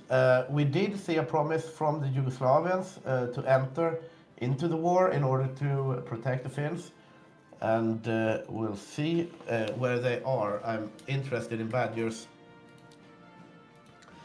Yes, indeed, we see here all the Yugoslavians are on their way to Finland. They are moving out. Yeah, they were from the ports in eastern Prussia, so they will be there in quite a short while. For some reason, I'm not seeing the bubbles if they're green or red. That's weird. Yeah, we can stick on my view for now, and we'll see if Peter gets his bubble problem on the way. You're tagged in as the Germans. That might Yeah, have but something it to was do. just Finland, and still. I think it's a bug I've seen before. Okay, so we have stationary again crashing. Yeah, and some other boppers, maybe. A few more people getting the save game, but Oh yeah. okay. So the next few minutes of this game will be quite decisive, I think. Yeah, this will be the intense part of it. I'm gonna look over to answer Mortal Vision's question. How is Safari in India? And well, India has stabilized a bit for the Allies. They managed to get rid of the snake over here. But the thing is, then the Japanese player told the Italian player that, oh, the Safari protection is gone, right? So now the Italian player is going on Safari. I don't think he's But he moving doesn't too have, far, though. yeah, he doesn't have enough troops for that. Yeah, So yeah. both Safari and India is definitely looking bad for the Allies, obviously, but not I don't- the complete disasters that they could possibly be. Yeah, I don't think they need to worry about Africa at all because Rosen, the Italy player, he's not moving out alone into the unknown. So even if they left that front completely undefended, it's basically safe. In India, the two fronts are about to crystallize and stabilize, and as you can see here, they've. You can't see because you're on Victor's point of view. Oh yeah, sorry. They just closed the last pocket up in Burma, so now all of the Asia Axis forces are moving over to the front line, and Yeah. I mean, the tanks are still quite few. I mean, nothing can really contend with South African heavy armor on this front, perhaps, but no, I mean, it's still two. yeah. We will need to see some real epic moves from Folk and Sticky on Canada and South Africa if they are to contend with that disparity in numbers. So why are we? That's Danesh need to load the game. Okay. Maybe it's time to let him go. I think We it's will time. see. It might be time. I have no say in this matter. I'm merely a caster, but we'll see. I lost the connection now, so I guess that solved itself. Yeah, he lost the connection.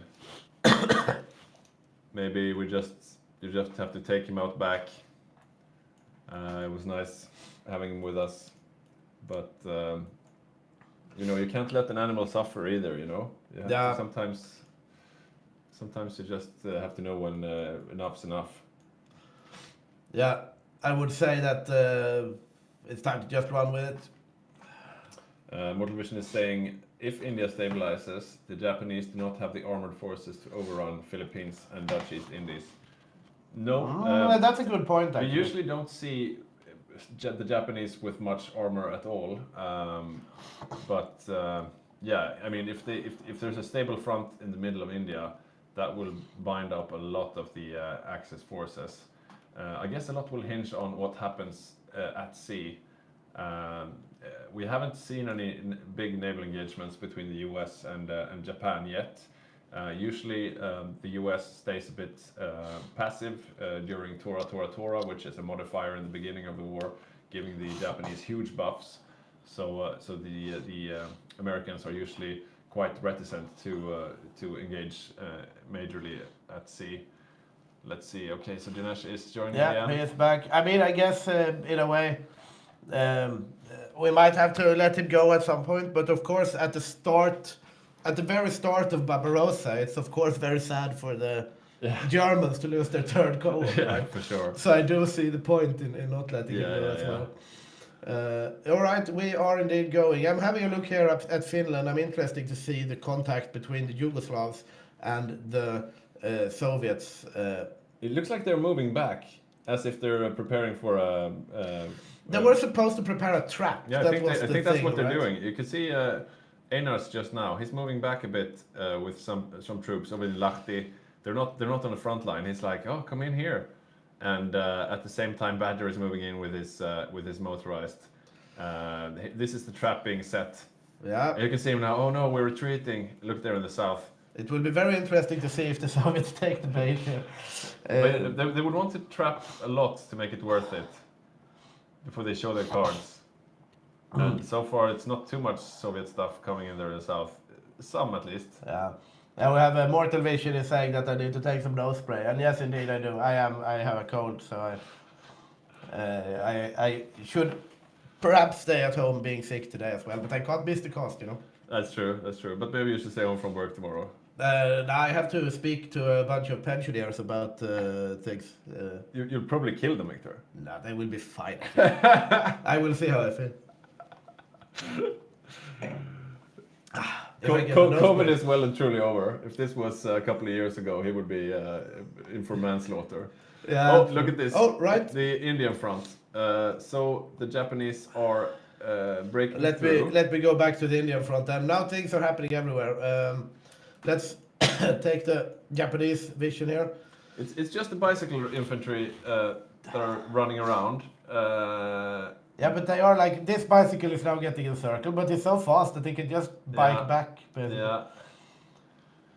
Yeah. We can see, though, in a bit here, Canadian armor versus Manchukuo armor, and see how the strength is there. The Manchu armor is a bit under strength, though. If you go to my point of view, Donwit, you can see here the Manchu armor here it's and this here. And this is Falk's Canadian armor. So right now it's just fighting the Brazilians, the Manchu armor are. These are the elephants, though. Look at this. The elephants are fighting against the tanks.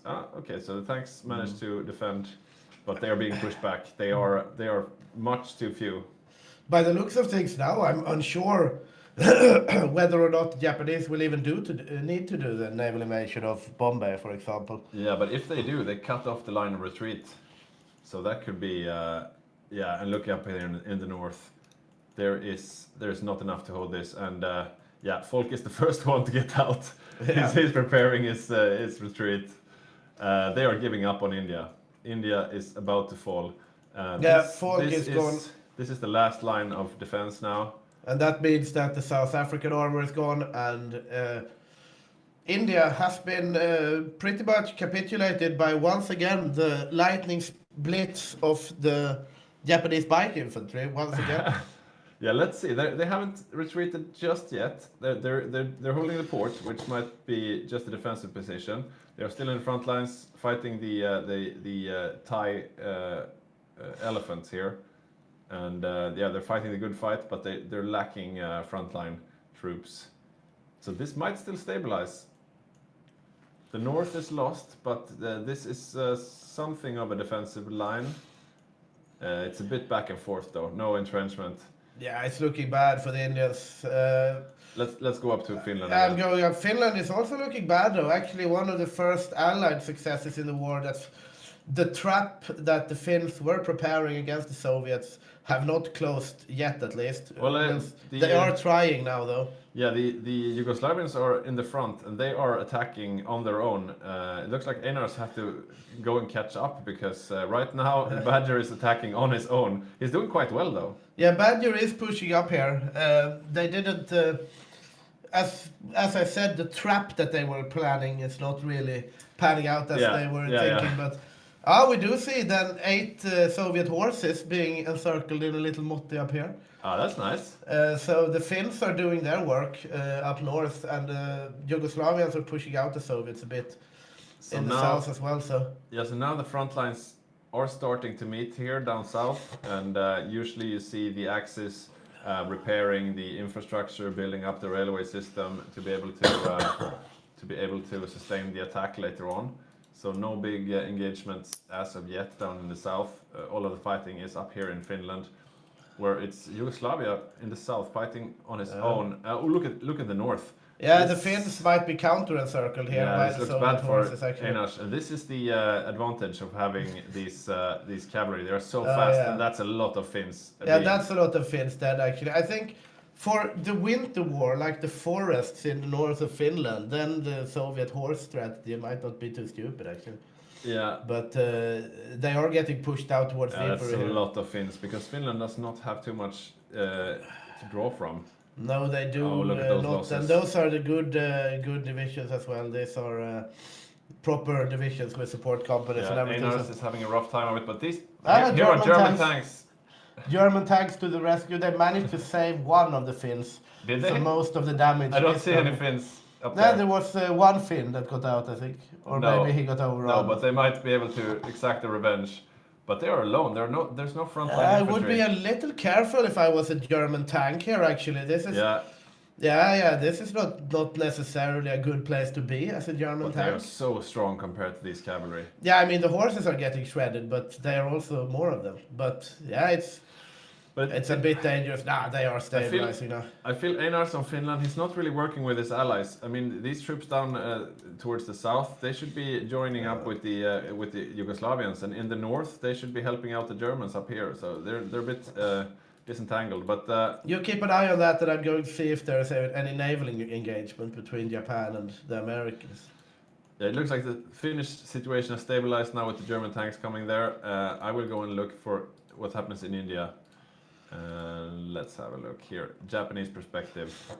It looks like the naval invasion on Bombay was cancelled, and we do have somewhat of a stabilized front line here now. But the allies are, I don't know. The tanks are still strong. But are we missing one? I see four Canadian tanks. He had 5 earlier. Yeah, there are still 5. There are still 5. So India is not lost, not yet lost. No, it seems like Japan have lost a couple of battleships to the USA. Yeah, that's what's really needed here. And yeah, there we can see the American fleet is outside of India, finally lending some support there. And Dutch East Indies is still holding quite steady. So we do have some lights in the tunnel for the Allies, to be honest. Yeah. And I mean, if they manage to stabilize in India, it's not so much that the Indians are still alive, but they're still holding a front line towards the Asia axis. But are they evacuating now? Yeah, a naval invasion down in the south by the Japanese, and this could be it. Yeah, this is definitely the last. If they succeed, we have 5 Canadian tanks trying to break India's the capitulated. India's capitulated, and that means that those 5 Canadian tanks might die in vain here. Look at this. The South Africans are gone. Yeah, and they're not gonna make it. That capitulation was a disaster. It came from For- nowhere, really. It looked sort of stable, and then this naval invasion down in the south. Killed by bike again. Yeah, killed by bicycle.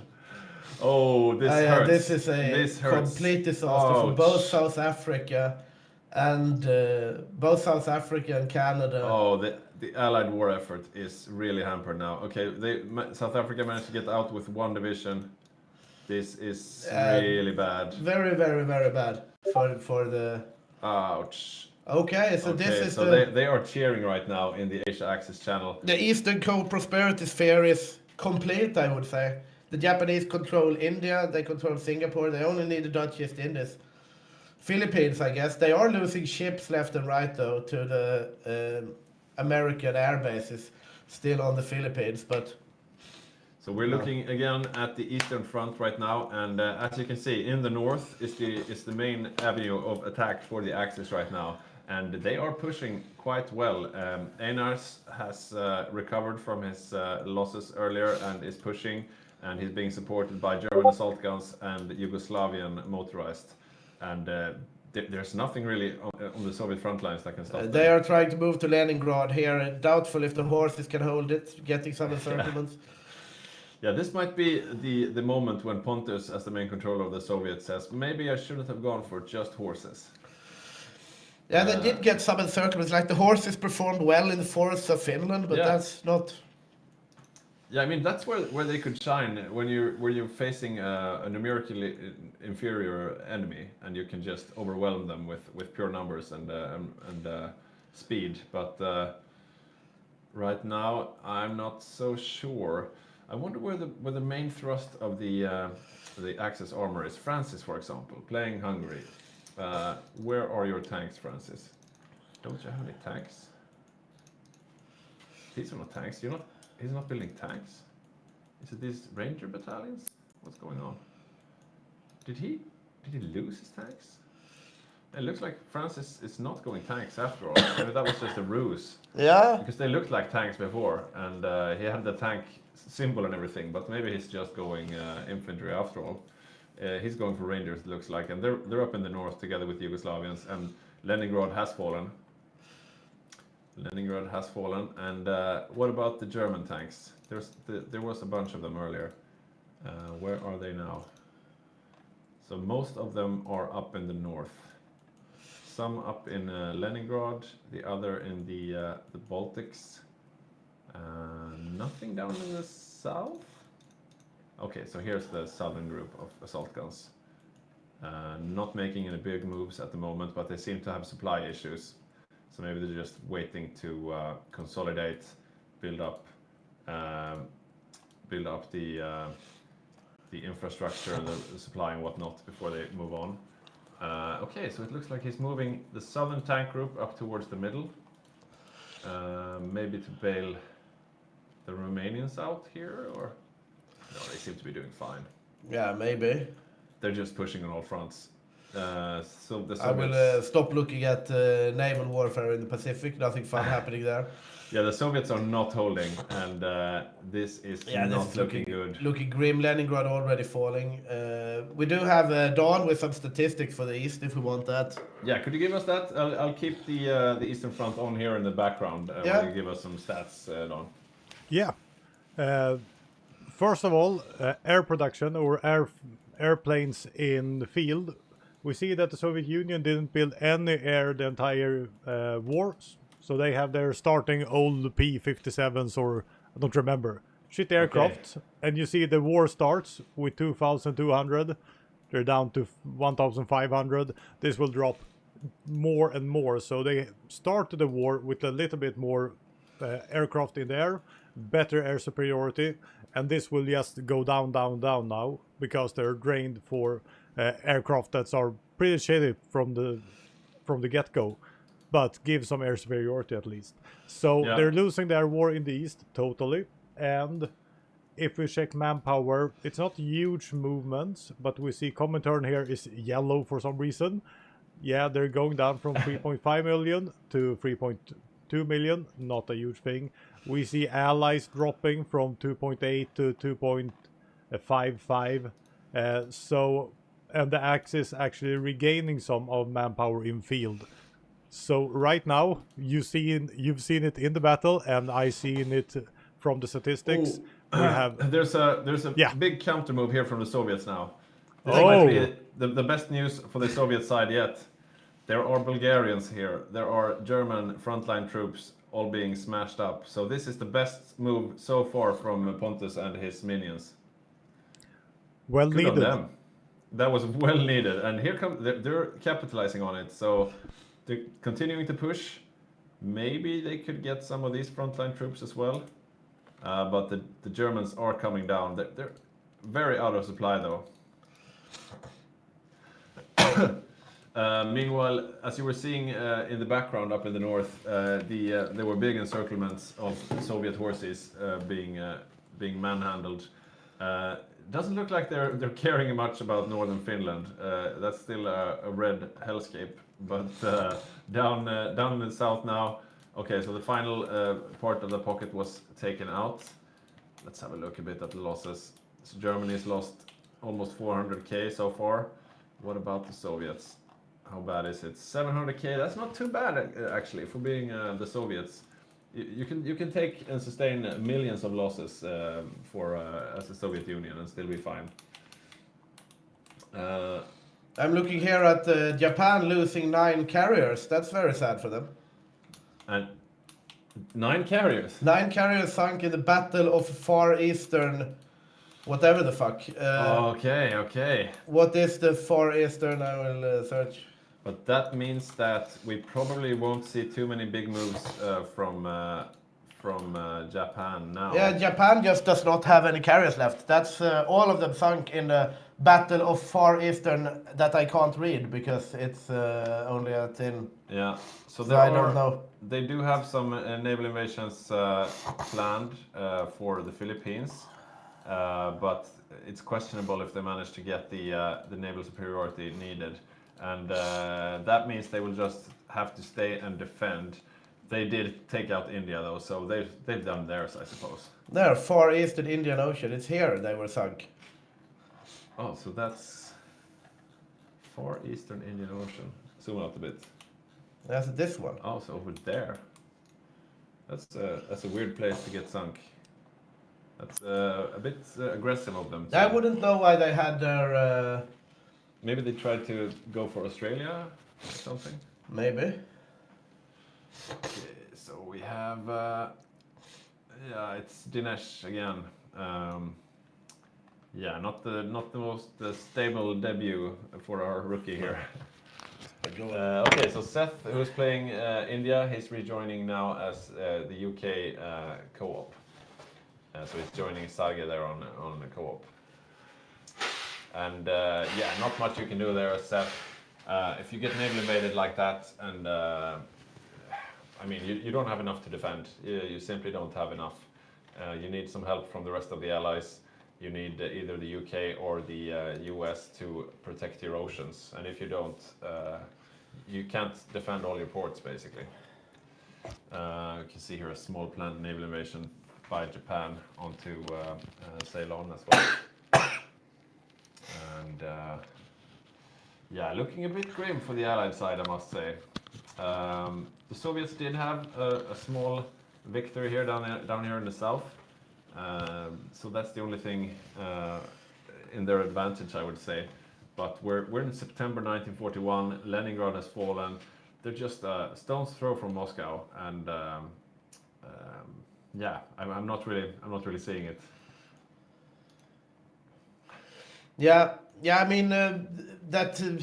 That Japan didn't play it safe enough to keep their 9 carriers and just losing everything in is yeah.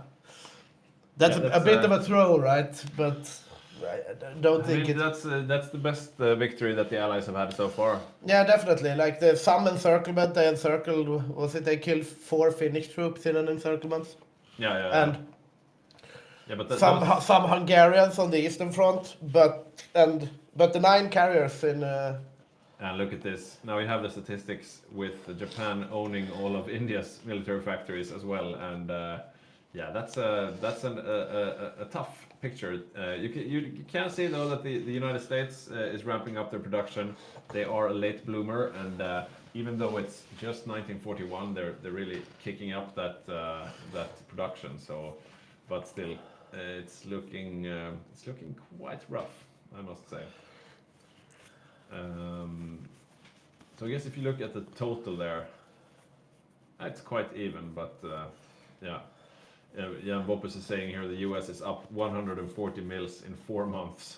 So yeah, they're really spiking up their production.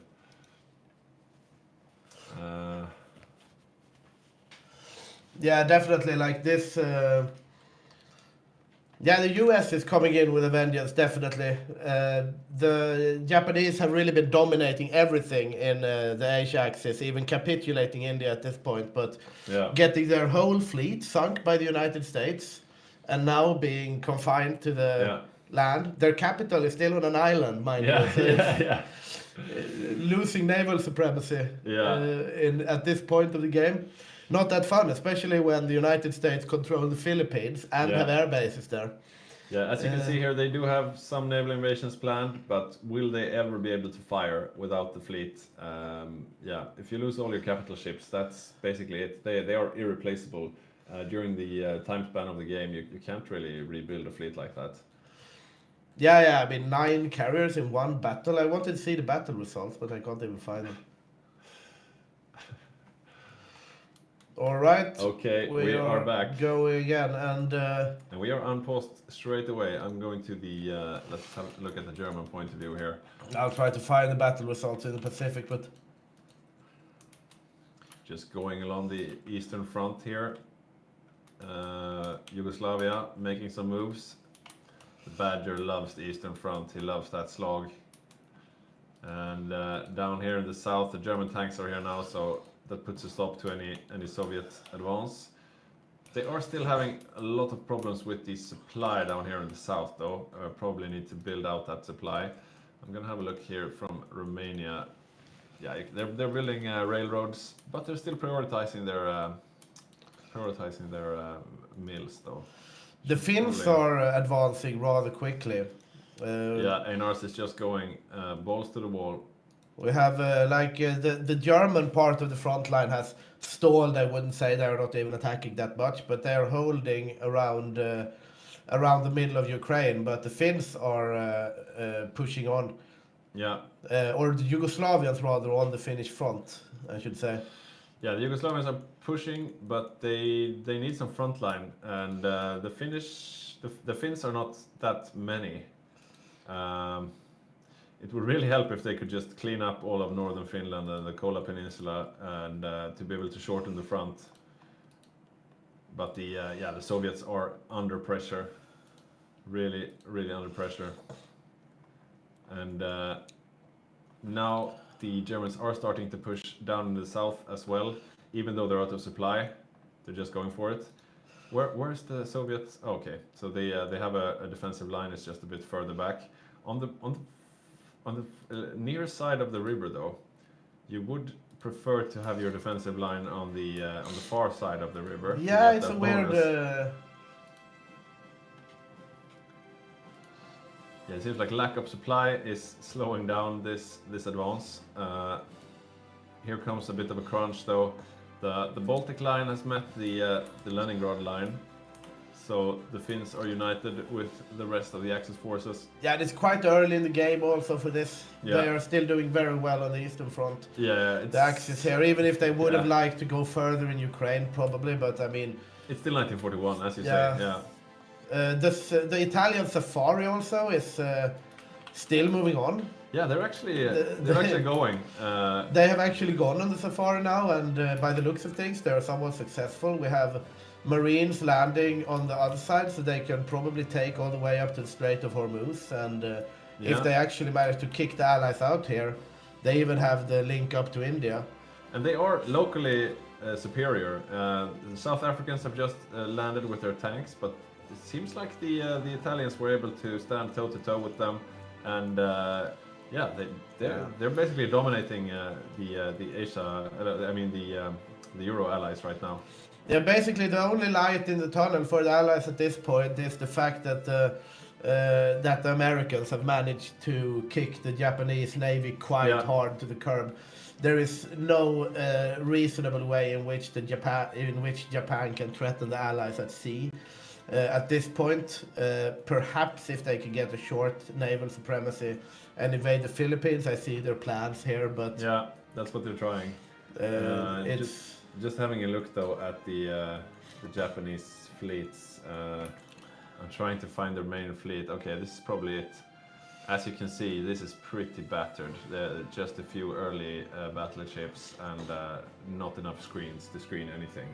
So the Japanese are out of the Navy game, and that means the Americans can basically start them out. So they are on a timer. the Japanese are definitely on a timer, I would say. They have won pretty much everything they can win at land, but they have lost pretty much everything they can lose at sea. So we should keep that in mind going forward. Then again, eventually you're going to have the Japanese able to declare war at the USSR, and they can just... That bike infantry would be very interesting in Eastern Soviets if it should go that far. So. Okay, so Snistan is making some moves with his paratroopers here. Indeed you are. I wonder what he's trying to do. He's moving over to Borneo. Trying to get something back for the Allies. Yeah, I wonder what his plan is. Maybe to go after Ratanakosin. I don't know. Okay, back to the Eastern Front, where dreams are made and crushed. Let's see. Okay, so the Soviets actually pushed up to the front line here, and just as you can see, horses, as far as the eye can see, and actually trying a bit of a counteroffensive here up in the north with these unicorns, which is the stronger variant of the cavalry. So they do have some artillery, not motorized artillery though, so they can't be very fast. No, it's interesting. Interesting division, right? It's a bit of jack of all trades, master of none, right? You can't really encircle anything with it, and you can't really hold anything. It's I guess if you're facing Einar's Finnish infantry, where they have like 2 divisions to cover this entire front line, I they guess will be fine. But they should probably go back and that is defend a true. bit. Why are we paused now? It's a good question. Maybe because Dinesh has disconnected. No, not right now. Boppus, do you know why we're paused? We're going again. And we're going again. And we're back. Yes, indeed we are. We have Brazilian convoys getting sunk in the Western Mediterranean. What are the Brazilians doing there? That's a good question. I wonder if they're preparing something interesting. Meanwhile, Eastern Front developing as expected. I'm keeping a look over at Japan. I'm looking at Sarge here on the UK. He should be the one leading the Allies towards victory, but it seems like he's busy slogging it down in Africa versus Rosen. So Rosen basically now is keeping the Allies occupied. The Americans are trying a naval invasion of Palau with some Amtraks. Meanwhile, the Japanese are defending with their own Amtraks and seem to be holding. Oh wow! So the Japanese actually, since the Japanese have done so incredibly well in the land game, they have good resources to be able to withstand this. I mean, they will not be able to come back militarily at sea, obviously, but they will be hard to take, right? With all the Indian factories and all the Chinese factories, right? And if you have Amtraks as island garrisons, that's, I don't know. Yeah, I mean, this is a rich Japan. Look at this. Oh, it's not Amtraks. It's a bug. Okay, yeah. And we're having a lot. Yeah, a lot of visual books. This is not. Yeah. This is not Amtrak. This That's is not not even Amtrak. that good actually. But they're still holding back. yeah, the they are Amtraks. holding back the. But they might not be Amtrak's either. Then. That's yeah, they are. That's probably a big surprise for the Americans. Solke and Ian, they've been building up these Amtraks for a long time, and as you can see, Yeah, but they were not. these are. Yeah, they just- are Amtrak. Yeah, these are just garrisons, but they do have 4 divisions that are good, and it's these Amtraks that just failed to take this island. So they must be a bit disappointed about that. Yeah, I would imagine. So then again, like the Japanese are not going to be able to take the Philippines either, No. if they are stacked with Amtrak. No. The bikes are only good for. I mean, the bikes would be good if they landed in Alaska, right? Yeah. The but then bikes won't be good in you the need Philippines. boats. You need boats. Yeah, and they are running out of convoys as well. They have 80 convoys. Oh yeah. They are just getting raided everywhere. it's They need to painful. supply all this on their land, right? They peaked too early. Yeah, I mean they won so much at land, so they have so much land that they need to supply at this point. Yeah. Italy is pushing in Africa again, and we might see a. Yeah, they still have a ways to go, but they might kick out the United Kingdom. Yeah, I think Rosen is having a grand old time, fighting the Allies on his own here. And yeah, this is a graphical bug. These are not tanks. This is infantry. Not bad infantry though. Good old 30 width with plenty of artillery and anti-tank. And these are the guys that are currently beating the Allies in Africa. And he's actually preparing some naval invasions here on the Arabian Peninsula. But yeah, he's already landed some, so I don't know why. Okay, maybe those landed outside of supply. I wonder what Rosen's navy is doing. Yeah, that's a good question actually. Okay, so it's out in the Red Sea, and I'm gonna check what the Americans are up to. torpedo cruiser, and he's got a fleet called New Fleet, but they're in the Med, also pretty strong. But yeah, he could start making some moves. Probably not take Gibraltar, but still. Let's have a look at the Eastern Front. Eastern Front seems to have slowed down a bit. But still, steady advance in the north, spearheaded by Badgers, motorized, or are they mechanized now? Probably a mix of both. Let's have a look. Yeah, so some mechanized, some motorized, about 50-50, and they are making quick work of the horses and the light tanks here. As you can see, they're making great inroads. It's interesting that advances have been around Leningrad. Like Kiev, for example, is still in Soviet hands, but they are closing in on Moscow from the Novgorod area. But yeah, steady advances here. I don't see anything holding at this point. I'm a bit surprised at the lack of success for the German tanks, because they have so much soft attack and breakthrough on their templates that they should be doing. They should be doing. Don is wonders. communicating with us here, saying that he has positive news for the Allies. Yeah, please. Let's please. hear that. At least something positive. I took a screenshot of the battle screen there. We have 800,000 losses for the Soviets so far, which is pretty good, I would say, with Barbarossa going on for so long. Oh yeah. I'm not saying it looks amazing, but as you said, it's more of a stalemate right now, which is always goes for the Soviet Union. What you see now on screen is not good for the Soviet Union, Yeah, this is, nor any other player being subjected to it. But still, and also I want to comment on the massive buildup of American factories. So the more and longer the Soviet can hold out, so having the Soviet not losing as much, and the US actually building military factories in the pace they are, that's at least something positive in a game that is a little bit sided to the Axis still. Because the US, they have neutered Japan. Japan is not a threat anymore. If Japan has no navy, and I mean India is already dead, what can they do? I mean, they can't really do anything land-wise. They are neutralized. So the US can start focusing on putting up a D-Day, and as you said, with all those military factories, it could be a D-Day to be reckoned with. Yeah, this is not over yet. And much thanks to the Soviet not losing more than they have. Yeah. Thanks, I'll Lopez. believe it. Thanks. See, sneaky invasion up Yeah, here. Some of the interesting. unicorns. Just to the tune of Boppus talking about the Soviets not losing as much, we saw about 10 Soviet cavalry divisions being encircled and killed there, Yeah. and also the Finns got one of the unicorns up at Vasa as well. Okay. But other than that, I think the Soviets should be somewhat satisfied with their Barbarossa defense Yeah. thus far. And it's a weird front line. Look at Finland, I mean. Einars is really hunkering down, protecting southern Finland from all these unicorns running around in northern Finland. At the same time, they've taken St. Leningrad and quite advanced in the north. The south, though, quite stalemated. I actually think maybe the Germans are amassing their tanks a bit too much. They should probably split the tanks up a bit because they're taking up too much supply. It looks like they have all their tanks in this small area here. Let's see. So this is one group of tanks, and this is the other group of tanks. And as you can see, they are right next to each other.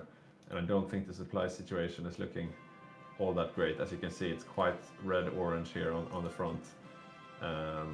So maybe they should consider splitting that up a bit. One of these groups is more than enough to keep the Soviets at bay and make some pushes on their own, but with all of them in the same place, as you can see, all these supply symbols here. I wonder a bit, what are the Bulgarians doing with all this infantry just standing here? That's a good question. So he's got 10 divisions and they're all standing there. Maybe they're just home defense. Yeah, he's going tank Bulgaria, and he's got one division. And so this is what he's doing. So he wanted strong divisions, Matthias, and he has a real strong division here. Look at this guy. This is a beefy division, but it's only one division though. And, The Italians have gotten encircled here. They've lost 3 troops, and the safari risks being cut off at the Nile. Yeah. By the looks of things at the moment. Yeah, and who is making these moves? It looks like it's Folk, of course. Folk has the tank right here that's trying to cut off the entire Italian army.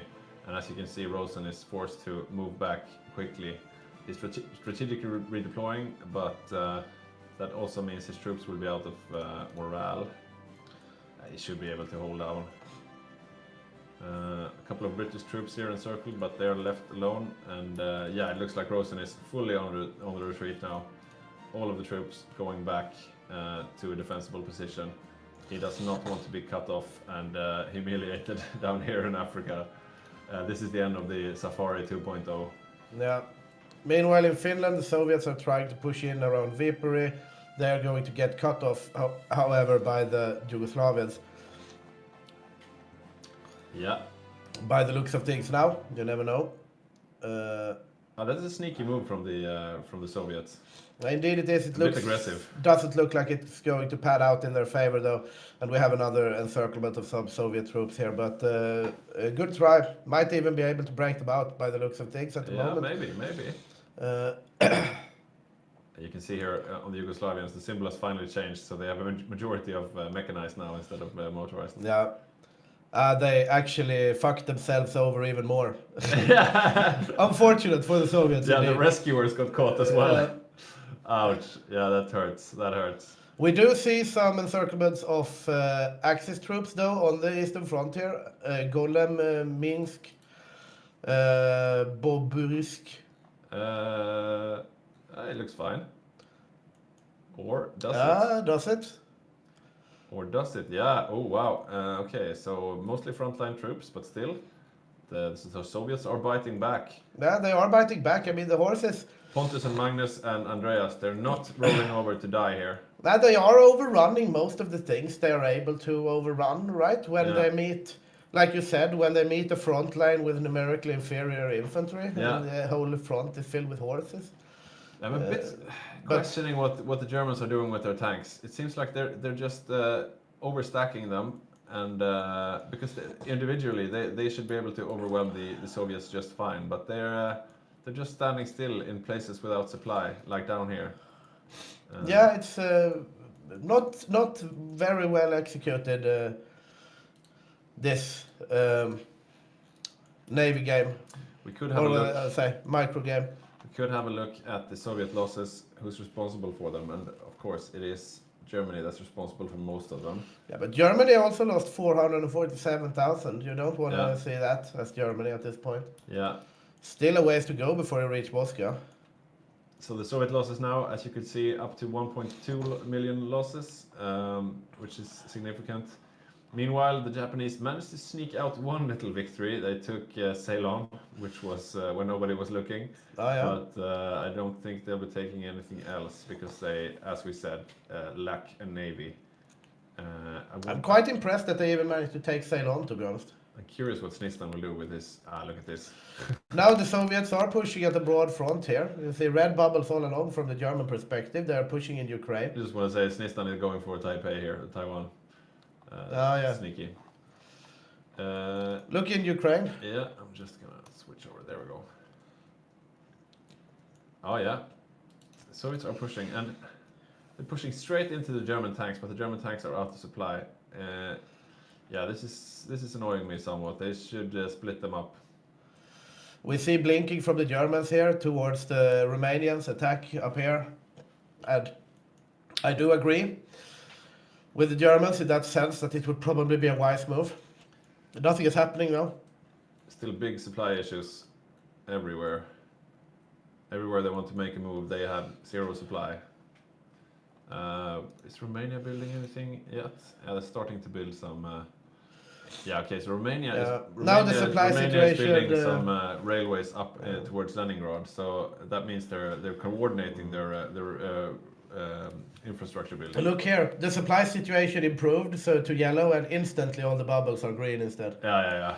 So it's really a supply issue here. Once they have supply, they roll over the Soviets quite easily.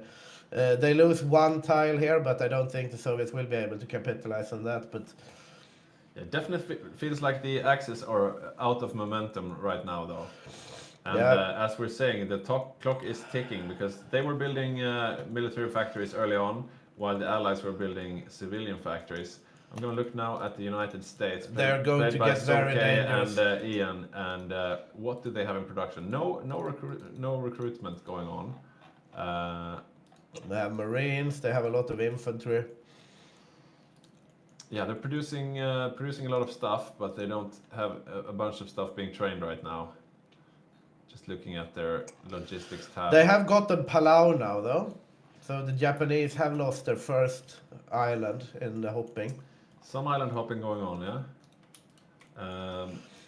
Yeah, these Amtraks, they should be able to take pretty much anything they aim for, but so far they've been they did take Palau, and now they're aiming for Iwo Jima. Now we have Bulgarian medium tank brigades trying to push across the river here. And the Soviets try to counter push. around The Leningrad. Japanese are in Oman. Yeah, the Japanese are island hopping that way. I guess that's kind of smart because they can't do anything Navy Yeah. related in the Pacific, but they still have a big army. So why not, I guess? Yeah, maybe they could help Rosen over in Africa if they get over there. No one really expects the Japanese troops to take Oman, so No, they don't. They definitely don't. It looks like the front has stabilized somewhat here, though. And finally, the icons of the Italian infantry no longer show up as tanks.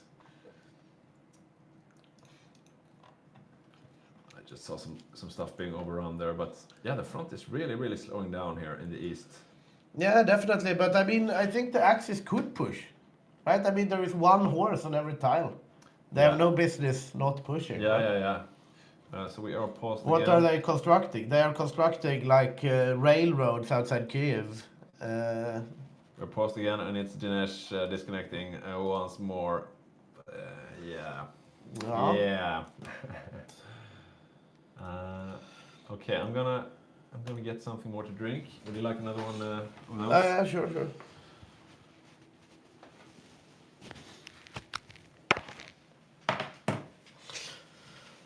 Well, meanwhile, look here, the Allies do have some good news, I would say. It's It's been interesting to see how the Japanese lost their navy. It will be interesting to follow that up later and see how that happened. I don't see why you would, when you have won everything basically that you can win in Asia, I don't really see the reason why you would be down here with all your carriers. But I think they are still a very, very impactful force, obviously. India has fallen. They are now in Oman, North Africa, firmly in the hands of the Axis. So still very Axis favored, I would say. But it's like they are not breaking through these horse lines the way they would have liked to. The Americans are building up, and they have the navy to keep Japan away from pretty much everything they need to. So the Axis are playing against the clock, but I would say that they still have plenty of time. So it will be interesting to see how this pans out. And here we have Peter with some beer.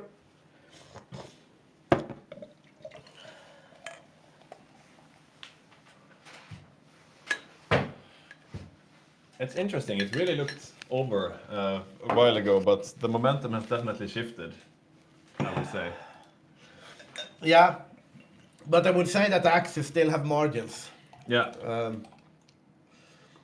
But the salvation is not coming from Japan. Japan has been is out basically from making anything major. So the win will have to come from on the Eastern Front. Yeah, definitely. Or that they slog on for enough that Japan can join against the Soviets. Right. Is that 1943? I think. Something like that. Because if Japan joins the war against the Soviets and runs all the bike infantry and whatnot from the east, then they're gonna be in trouble.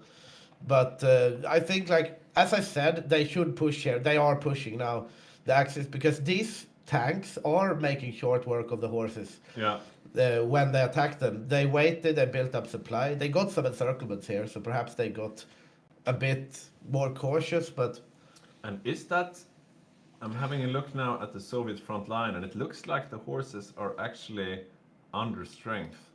Does this mean? Yeah, they are in the hole. They are in the hole in infantry equipment, and that's really bad. Yeah. That's basically and this is running one of out the of hit logistics. points. Look at this, and then look at the surplus of American equipment. I did earlier. It didn't look that galling as it sometimes does. Let's see. Okay. It's just not 4.2k, so it's not that much. Because we have seen games where the Soviets are struggling like hell under strength, and they have a deficit of like 30,000 infantry equipment. And then you go over to the United States and you see that they are just chilling out on their island, and they have a surplus of 30,000 infantry equipment. Yeah. The Soviets die, the Axis win. And then... Yeah, we see here the Germans are dissecting the Soviet front line. The Soviets are trying to do some counterattacks though, but yeah, they are under strength, and this is the bad thing with using cavalry is the cavalry takes like 1.5 times the infantry equipment of a regular infantry battalion, and if you were to use a garrison battalion, it's even less. So you're not getting as much bang for the buck, and you can really see that now, because when these guys are under strength, they will just be even easier to punch through, and there's not going to be any new ones. Okay, they want to get some new ones, but they should cancel these so that the ones in the field can reinforce instead. I would definitely say so. There is no use in building new understrength horses at this point. You would much rather have the ones you have in the field actually be able to stand up to the German tanks. Then again, the problem is, will they be able to stand up to the German tanks anyway, though, since they are horse cavalry? But Mom, I want understrength horses. We have understrength horses at home. We see the Mexicans have taken the Caroline Islands, and the Japanese still only control Saipan. So the island hopping is slowly but steadily developing in the favor of the Americans. Meanwhile, the Japanese are occupying the entirety of Oman at this point, and however, the United Kingdom and and Mutapa, which is the name of South Africa now, have almost pushed up to the Nile again. Yeah, yeah. So the Italians need to stabilize. The Italians need to stabilize, but they are quite alone. They are getting some unexpected support though from Japan, who is over here in Oman. But I'm not sure how it works with the front lines and stuff. Since they are not in the same war, same faction, they can't really. I don't know. It's difficult to use the same front lines. A bit of a sneaky naval invasion planned here from Rosen though.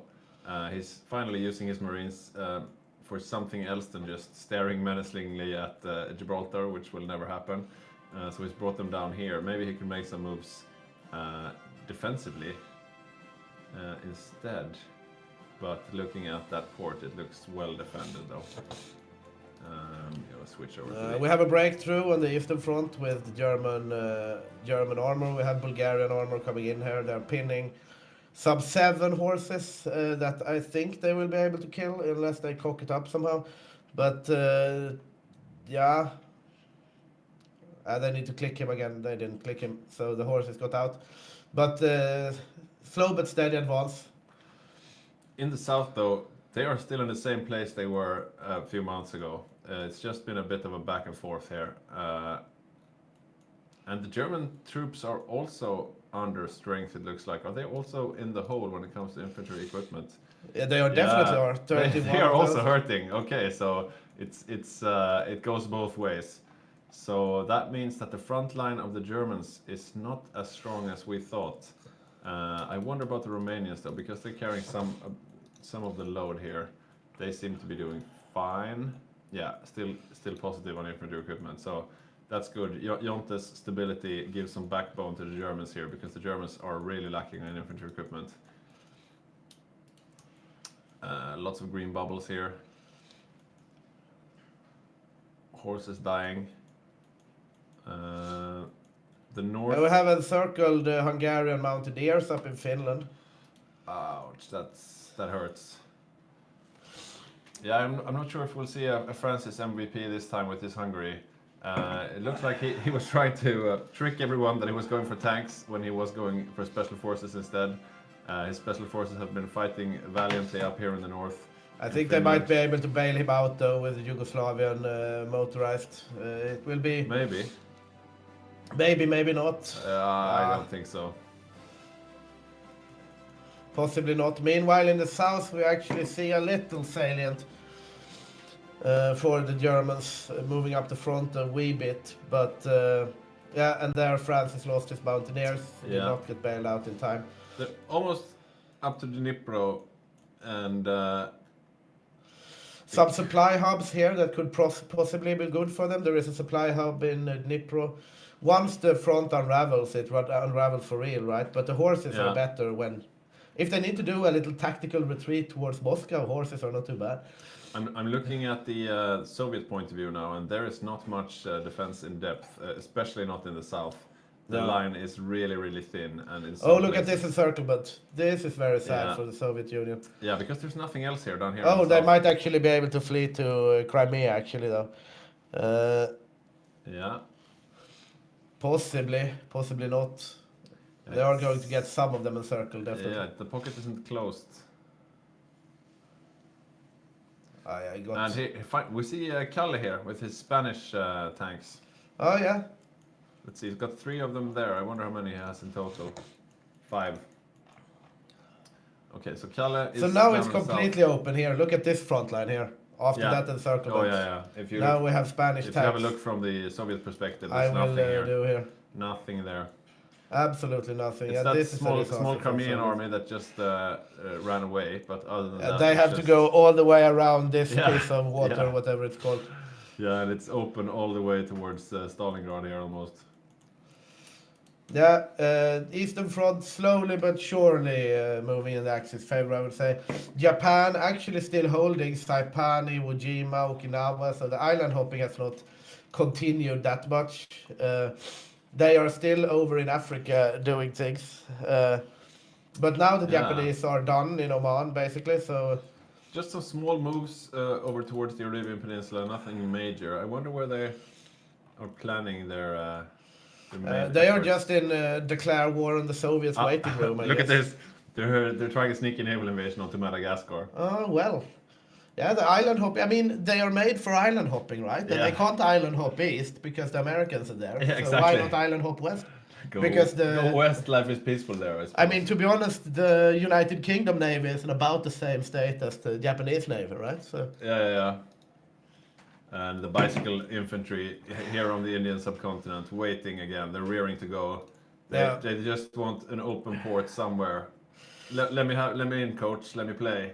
the Yugoslavians are trying their darndest to get the encirclements here, but the horses are actually holding surprisingly well in the forest. Yugoslavians have actually. Oh, look at this The encirclement! though. Yugoslavians have been completely decimated. They only have 3 divisions left. Look here. Where was that? Down south? Yeah, that was a lot of Soviet horses gone, and now the front is very open down Yeah. here. There is not much in the ways of defense, and I guess they have some of the focuses left to Yeah. generate troops, but And they are nothing to scoff at. I mean, these Soviet. oh, look at this though. I wouldn't do this if I was Germany. I don't know. Maybe. Oh yeah, it's a thin line on both sides. That's a ballsy move, but It's- the it's a Soviets ballsy move. Soviets are moving to cut them off. They could be cutting both these pocket things off.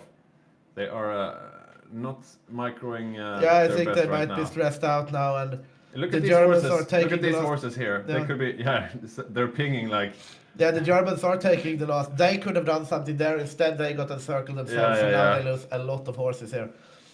This is a lot of horses for the glue factory. We have here 7 horses being lost to the Romanian Rangers. So Boppus has some insight as to why the Soviets are doing well. Yeah, please. What is your genius? Are they insight? doing well though? So you noticed me. After Yeah, we did some- now. We did now. So let's see if I find the right stats. It's these ones. Yeah, So and, if in the background, you can see how well the Soviets are doing here with this. yeah, it's not the best, perhaps not the best time to think this is the right thing to show. They're gonna lose a lot there. Should we look at the pocket before I show some graphs? Maybe. We have, maybe, but stay in picture. Stay in picture. Yeah. What do you think about this? German tanks encircled too though. Oh yeah. Oh, Yeah, look at that. Oh, nice. They're gonna get out, I think. Do you think? Yeah. Maybe. If that horse would have, yeah, It's close. they're not pinning. Oh, yeah, It's- they're not getting out. That's four tanks. That's 4 tanks. Are they? Oh, it's Yeah, gonna yeah, be 1-0. close. 4 Zero. tanks. And they managed to get out this encirclement as well. So the Oh. Soviets are doing well. Why Yeah. are they doing well, Boppus? Yeah, please explain to us. I took myself away. If we look here at the manpower right now, they are pretty stable actually in how much manpower they have fielded, which is good as the Soviet Union. They also have these 2 amazing decisions to rank up like 1-2 million men extra in the field. We've been playing for more than 1 year in Barbarossa, so I would say with these losses, they have lost like 1.7 million men, something like that. That's not a lot. That's not a lot for building a cavalry army. If you would have built 100% T-34s, that would have hurt. But this is a cavalry Yeah. army, so with that, I would say looking pretty good. And On the other hand, though, it's if they would have built an infantry army, that's yeah. I Yeah. mean the cavalry are worth more than infantry. yeah, it is. But we also see the US with the allies coming up from bottom of 2.5 million manpower now up to 3.2 million. So the US production is showing now a little bit. The Soviet Yeah. Union was actually here moving up in manpower. So yeah, I think they're doing quite well. I see they're made order to 70 right now, which means that they will have more buffs in field. So not that bad. The big question is, can the allies actually do something? Because they need a D-Day, not right now, but within a year I would say they need a D-Day. And if the allies is actually able to do that without Raj, perhaps. But they do rule the seas, so it should not be impossible. Yeah, I mean the Soviets are doing just fine on their own now. Look at this. This is the last of the Badgers' mechanized infantry being surrounded here by light tanks and horses. and that's the offensive power of the North gone for the Axis. Yeah, they're out. The Badger is dead, basically. And down here in the south, the Soviets have just counterattacked, and the front is back to where it was a while ago. So yeah, I don't know. We see some real back and forth here. And, Yeah, the Soviets have managed to claw their way back quite formidably, I would Yeah. say. They are getting encircled left and right, but the Germans are also getting encircled. Like, if the Germans lose 4 tanks and the Soviet loses 14 horses, it's an even trade, I would say. Yeah, we're seeing some harsh words against the Axis here. The South suddenly looks to crumble. Axis players not paying attention in the South. Axis is utterly throwing. Yeah, harsh but fair. The words of the chat, I would say. Yeah, I mean, The this Axis is... had this game in their palm, and they are losing it right now. Are we going to see another, like an Allied win here would be like, how are the Axis going to win then? The Allies have won the last 3 grand games we've had. We've only had Allied win, Allied win, Yeah. Allied win. If the Axis don't win this game, when will they win then? I mean, Yeah, we're seeing some moves here now, though. Counterattack. We see the Germans together with the Spanish. They're doing some nice encirclements down in the south once more, cleaning up this. Will they be able to take out? No, not. They won't be able to take out the Crimean army, though. That would really be nice for them to shore up the south here. But they did get some Yeah. encirclements there, and as well as in the middle. Let's see. the Soviets still lack defensive depth. It looks like Badger actually got out. How the hell he managed to do that, I'm unsure. But I did. That's crazy. Yeah. He looked super dead. he might still be dead, though. But the fact that he managed to get out of the first encirclement is very impressive. I would Yeah, say. he's down to two divisions. He's microing them to his heart's content. But let's see. Another person who has 2 divisions is Matthias in Bulgaria, and they are solid. A bit green, wet behind the ears, but super strong divisions. He is going to lose 1 division here, probably Badger, or maybe not even the 1 actually. Yeah, he is. We'll Badger is, as we said, a very, very good player. Yeah. Obviously, he gets himself into sticky situations, but you can't fault Yeah. him for getting out. I mean, most of the advances here up in the north were due to the Badger in the beginning, but he managed to get counter-encircled. And that's the tricky thing when you're facing light tanks and cavalry, that they are so quick. So if you leave a gap somewhere, they can really exploit that. Yeah, the line in northern Finland there is stabilizing. The Germans are trying to make moves, making a big encirclement here. Is anything happening? We do see reverse safari, see if the Italians can counter it. It looks... Japanese Oh yeah, still control why their- doesn't he have any supply? Good question. He's completely red on supply here, Rosen. Why? Too Are many they troops. are they bombing? Are they bombing? No. I can't really see why he's got such low supply, because that's fucking him right now. The Allies are about to reclaim Egypt. Yeah, definitely. What about the Japanese? No, okay. Yeah, the Japanese are in Oman. Yeah, but they've been there for a while. It doesn't look like they managed to take Madagascar, though. They're still planning to. Nothing else being planned by the Japanese because they lack a navy, of course. Halfway through to... Italy lost the supply depot in Egypt. But I mean, they should have a supply behind, I guess. Yeah, it's weird. Now they're getting some supply, though. Not enough. Yeah, they're going to lose. They're going to lose all of this. Yeah, there is no way in holding this. They should just blow up the Suez and go home, maybe use Rosen these does things. have 11 Marines, though, which he is strategically redeploying somewhere. All the way back to El Alamein. Okay. Yeah, he's basically giving up on Egypt right now. I mean, these guys could probably hold quite well up here. We do see big encirclements going on the eastern front, possibly. Yeah, look at this. Oh yeah, That's 15 horses, 1 light tank. that's a big blow. That's a big blow. But there are plenty more where those came from, I guess. Yeah, I mean, they're not lacking horses at this point. But if they do more of these encirclements, they are going to eventually. Yeah, And yeah, it looks like Matthias, he finally sent up his garrison divisions down from Bulgaria to shore up the front lines in the south, which helps somewhat. And right now the Axis are advancing. Yeah, they are looking over at the losses now. The Germans have actually managed to stabilize around 700,000, which is obviously more than they want. But Yeah. last time we looked, they were 400,000. Meanwhile, the Soviets are up to 2.7 million. So the Axis are steadily but slowly managing to regain some sort of initiative here on the Eastern Front. And Germany now is they have 11k infantry equipment plus, while the Soviets are still 30k in the red. So. And that shows on the battlefield. It's definitely, that's why we see the green bubbles, right? Yeah. Yeah. And we do see another encirclement here, possibly, from the Romanians. It is up there as well. Right of Vitebsk. We have 4 light tanks, 2 horses. Ouch. Yeah.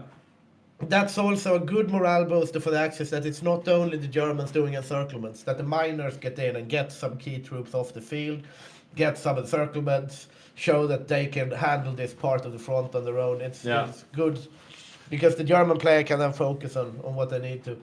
I think we're in that part of the game now where the Soviets are telling the Allies, guys, we need a D-Day and we need it soon. So let's have a look how far off a D-Day could actually be. Further off than one might think, but they did actually take back. Yeah, Egypt is being liberated, which means you could launch an attack from Egypt towards the Balkans or towards southern Italy. That's a possibility. I guess you would need the navy for it. Did Italy actually move back their navy? They're losing the Suez. This one is the main fleet here, and this one is anti-submarine. Yeah, okay. So they're in the Med. Yeah, so I don't think we'll see a D-Day in the Med anytime soon. What about in Great Britain? Yeah, no huge build-up of forces here. Some American line divisions, basically. I guess, yeah, you could do a bit with them if you had a spearhead. The Axis finally getting their head out of the ass on the Eastern Front. They're almost at Moscow now and advancing and showing no signs of stopping at this point, just making encirclements left and right, killing off hundreds of thousands of Soviets. And this is a spawn-in, right? We have a bunch of troops around. Yeah, they have a bunch of spawn-ins now, but now the Axis are actually rolling up the Soviet front. It has been a stalemate for a long time, but you can't argue with the Axis having the clear initiative now. No, definitely. It is moving heavily in Axis favor. Japan still controls India, Oman, pretty much all of the mainland in China. They have lost some more islands to island hopping, and crucially also northern Africa is once again back in Allied hands, but it's a bit of a safari. They have to walk to Kuwait, they have to get Baghdad back, they have to go to Tripoli. It's going to take like 6 months before they can really capitalize on that. Yeah. Having a look at Mossberg playing Mongolia, he's got the elite horses. Of course, he's playing horses as well, but they've got a lot of artillery with them. They're tasked with holding Moscow, it seems like.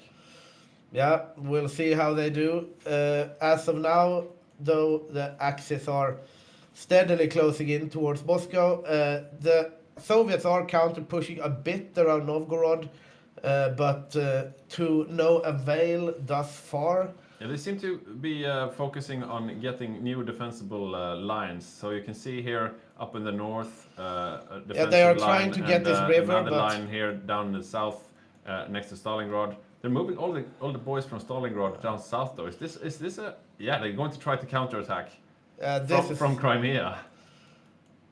This is a Hail Mary indeed. It's a sneaky move. I don't know if they can puncture the line, to be honest. And also, it's hard. They need to counterattack around Moscow, right? I mean, if they take Odessa, it's not going to save them from... This is also a bit of a micro mistake here from Germany. We have Dawn is here with fun stuff on the east again. Okay. I couldn't hold myself any longer. So things are happening in the east. You see the Soviet Union crumbling. At the same time, they have gone for defense of Moscow and defense Stalingrad, giving them 600,000 more troops in field. I don't know why they're going for slacking in infantry standard right now as a focus, because they can go for a first wave mobilization, which gives them like 5, 6, 800,000 more troops. And I think soon after that they can divert all Far Eastern forces. So this is what happens. It looks like they are crumbling, and they might be crumbling right now. But when those two focuses hits in, they will have 1 million men more to fight.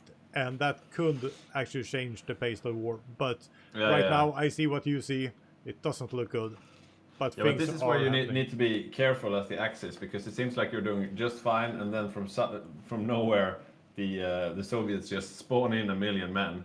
So down here in the south, for example, look, Moscow, they're losing 2 tanks. Yeah, exactly. The lines were looking really thin before, but now the Axis are definitely. They got one of the tanks out though. And look at this, the line here as well. I guess the jury is still out on who's going to take Moscow, but Don has a very good point there with the troops coming in. I think that this is dangerous though. Look how thin the line is here for the Axis. They have 3 more tanks in circle right now. They are getting outflanked here as well. Another 3 tanks being encircled there.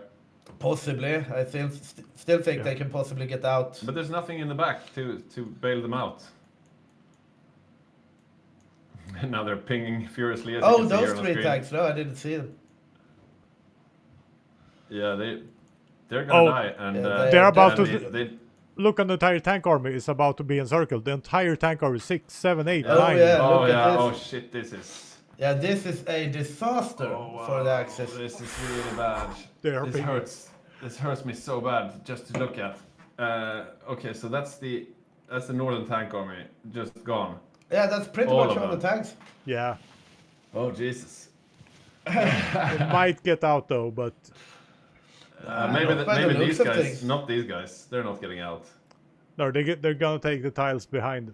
Oh my God! I can't. You will have me here for a couple of seconds more. Oh no! And that is a disaster for the Axis. These guys are dying. What about the southern ones? So guys, what are you saying about my timing? Every time it says it's not as bad as it looks. No, that was great timing. Great timing. Oh my God! Yeah, this time you were correct. This time it looks. They still have a massive front line up here, though. Suddenly, though, the Axis are on the back foot. Japan is losing. The Eastern Front has well and truly stalled.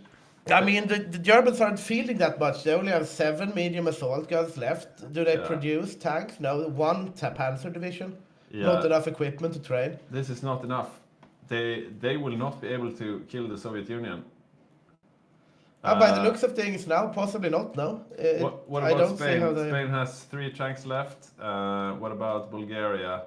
Bulgaria still has 2 of their left. But this is... When can the Japanese declare war on the Soviet Union? Because they should do it right about soon, I think it's in 43, but how much could they bring? Let's see, how much do they have in the field? Can do quite a lot of damage from the east, I think. They have to... possibly what they have to try here, I think... I mean, the Axis now, by the looks of things, they're not going to be able to kill the Soviet Union with what they have. Definitely, maybe if they play very well with them, if the miners save them. The Germans are out. There are bicycles ready to go over in Manchuria. Yeah. There are bicycles ready to go. So in 1 month or so, they could declare war. But yeah, the Soviets... They are still making... I mean, the miners are saving Germany here, right? Germany is out of it. But are they making But the moves, Bulgarians, they're close to Moscow now. Okay, so it looks like Yugoslavia, Badger, he was down to 1 division. He's now up to 5 divisions again, and he's taking over the mantle in the south. So, and he's actually making some moves. Is it enough, though? Yeah, I mean, losing just 15 tanks like that, just... Yeah, Yeah, that's a disaster for that. They still, I mean, the Axis, they still are dominating the skies. They still have more people on the front in the fields. The miners still have tanks.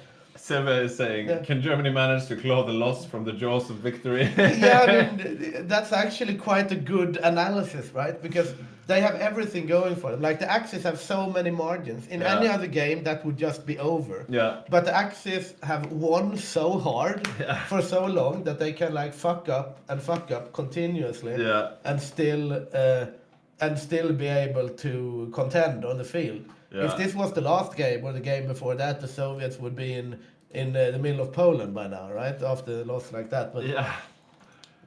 Right now, though, as you said, it's not Germany who's going to win the day. It's the miners if they are to win. yeah, if the Axis take this, it's going to be thanks to Japan and the miners. But this is it again. Look at this, quite telling. He's in red supply, yellow supply, still moving forward. This is how you lose all your tanks. You need to get supply. I mean, the German micro has not been impressive at all. We see here them getting encircled again down here. You see a little pocket here, lost like 3 infantry divisions. We see more getting encircled a bit further up. Oh, this is the Hungarian army. Almost all the Hungarians now in this pocket. Oh, another big blow. Yeah. There's no one there to bail them out. Yeah, Badger is making some moves down in the south, but what can he do with five mechanized? Okay, so that's basically France's entire army. Yeah, that's like the Moscow front there. They are blinking and like pinging, come here, but there is no one to. Okay, not France's entire army. That was unfair. He's got a pretty sizable army for Hungary, I have to say. But yeah, most of his good troops We have are tanks in the coming pockets. in, trying to salvage the situation, but they are going to be too late. I would say maybe.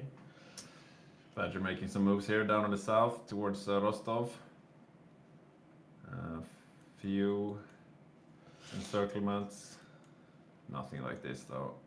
Okay, I'm gonna look at the Hungarian losses before and after. So we're at, look at that, almost 500k Hungarians. Yeah. 480 now. Let's see what happens after they close this pocket.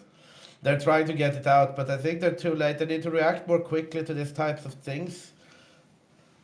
Oh, they could. Oh, it Yeah, could okay, be. so the German tanks are there. They could save them. Are they going to? It's going to be close. Yeah, they should be able to get them out. Uh, I think, yeah. Yeah, they okay. did. Oof. Just by the skin of their teeth. That was clutch. That was very At clutch. the same time, though, Bulgaria losing some troops in the south. Yeah, we have one Bulgarian, but that's a trade I'm willing to take. As Yeah. it's good that the Germans are making some plays there. I think that the Germans kind of threw their tanks around Moscow, to be honest. Yeah. They know that the focuses are coming in. They know that the Soviet can mobilize quickly in that event, right? They shouldn't do those aggressive moves close to Moscow. They redeem themselves a bit now, though, right? The German players are good. They can micro. Yeah. So They still have those 7 assault guns, though, and they just managed to save the Hungarians near Tula. And now they are trying to make an encirclement of their own. We'll see how that goes, but they are so out of supply. This is a supply game that they're not playing correctly. You don't even want to put your tanks in places where it gets this red, because they're basically super slow, and yeah, that's how you lose them. But the Spanish are coming in here. Calle is coming in here from the left. And I think they might the be able to- Japanese are setting up for an attack here. The bikes are getting ready, but Yeah, that's what I said. They're rearing to go in Mongolia. is it 1st of January, 93? I think so. If they have capped India, right? Which they have. Yeah.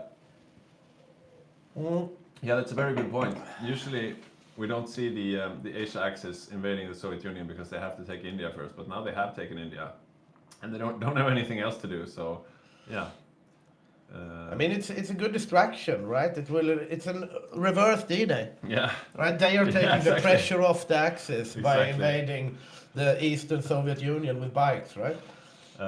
Meanwhile, Rosen is doing a fighting retreat here in North Africa, but it looks like he will have to evacuate completely. Yeah. He's down to his last port here in just a moment, and he will need to get out of there. So Do then we it's have a any- question about protecting Italy proper. We have some infantry divisions getting trained from the Germans, one Panzer division, but yeah, they have 7 medium tank divisions now that have hit the fields. It's telling that what he's building, the templates are called Defender and Defense Infantry. Yeah. So he's not going on the offense anymore. Yuri is. Yeah, they have now the 7 medium tank divisions again, Germany, which is something they need, obviously. But Yeah, it's the ones they kept. yeah, The southern group, that's now the only group. Yeah. it's winter again, though. And the Allies are rolling up Egypt. Let's have a look at the air map mode. Okay, so there's still... Maybe that would be interesting to see... okay, so on screen there you can see the military factories, but it would be nice to see the fighter numbers now, because that's a thing that could be decisive later Yeah. on. Here they have strike down the enemy of the people, gain a next war goal against any Asian communist nation. Okay, there we go. Okay, So so we the are Japanese going are to see- coming. The Japanese bike army entering the war in about 10 days here. Yeah, this is what the bikes were made for.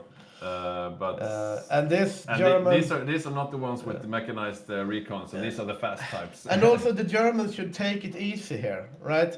There is no reason to be here doing these types of moves around Moscow at this moment with your medium tanks.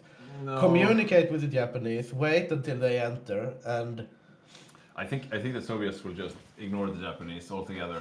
yeah, possibly, but it's at least something. They need Yeah, to yeah. shake things up a bit. They don't have enough otherwise. So the German, with the tanks that are left, they're moving in tandem together with Kalle's Spanish tanks. Yeah, they are And, trying to get a little pincer here. It is dangerous and hard, though. Yeah, but they need to make some moves. They can't just sit around. I wonder what... let's see. Okay, so down in the south, we have the Yugoslavians under Badger. And where are Matthias's tanks? Oh, also down in the south. So Matthias and Badger down in the south. Kalle and one of the Germans up in the north here. Or not north, but middle, sort of.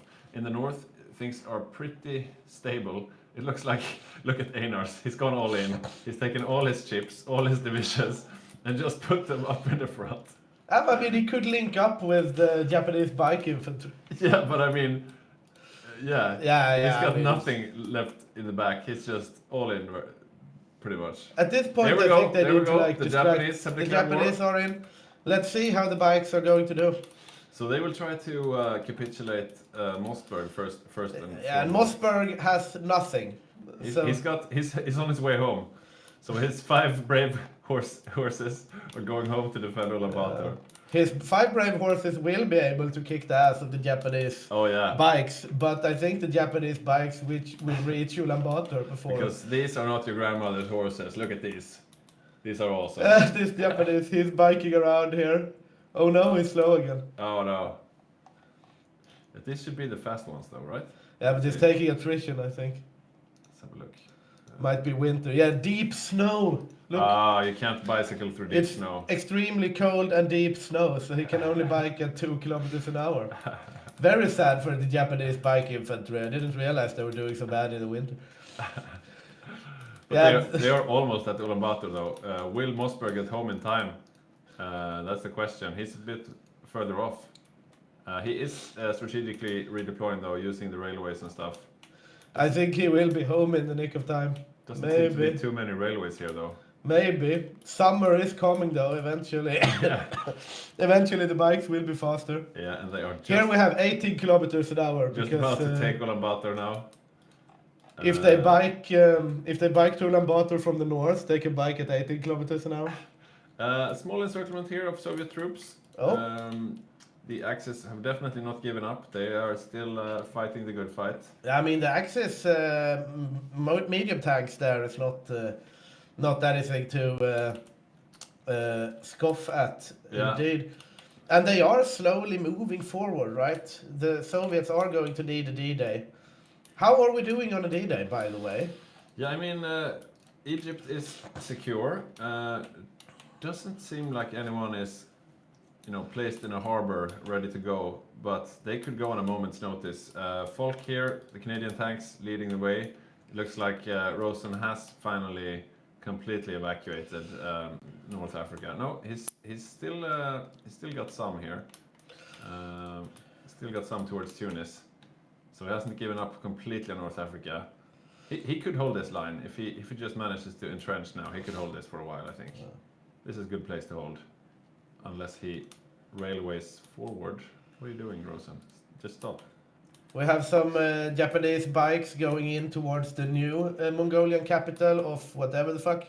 And they are also having a hard time with the snow. And yeah.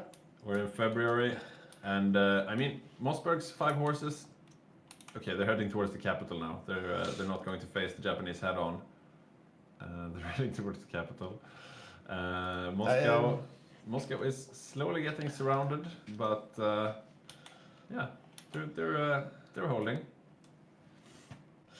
We do see losses. Look at the medium tanks of Bulgaria down in the no. south there. That's not something you want to see. That hurts. Was that both of them? Yeah, I think so. Yeah, okay, so that was both of Bulgaria's medium tanks, which were probably the strongest medium tanks in the Axis faction. And now they are blinking incessantly here. They are saying that the Soviets are going to counter push from the south. That hurts. And where are the Yugoslavians? Did Badger lose those as well? That would really suck. We have panzer divisions on the way here. Nice. Bulgarians are... Oh, okay, so the Yugoslavians were up in the north, and Matthias was alone down there with his tanks, and that's why they died. Okay, is Badger making some moves together with the Germans? The Axis are still dominating the air, though. The Allies have Yeah. nothing in terms of air. And that is going to show, right? Like we said, if the Axis manages to actually get back victory from the jaws of defeat, from the jaws of victory that they themselves created, it is definitely due to air superiority, because Axis haven't had red air at any single theater at any point this entire game. Yeah, these horses have been fighting under red air for a long, long time. Okay, so the Axis trying for an encirclement here. Soviets are quite good at retreating in an orderly fashion, but could be potentially a lot of horses lost here. So it's the Yugoslavians together with the Spanish, together with the Germans that are left, and they still have the potential here. Should be able to catch some, I think. Looks like the frontline troops now are mostly Hungarians. They are going deep though now, the Germans. I'm a bit sad we didn't get to see Francis with medium tanks though. Yeah, I agree. This is the moment you would need that try again army. Definitely, but we are going to get some try again medium tanks from Germany. I've watched their production line here. Oh, that's nice. Let's see how many horses they manage here to get finally, here. That is finally a big encirclement here. Big encirclement from the Axis. Around 20 divisions, and they're quickly disposed of. Yeah, that is hurting. We see Moscow also being pressured from all directions. That takes the pressure off a bit. Another little encirclement outside Moscow. Fall of Vladivostok. What the hell? Oh yeah, right.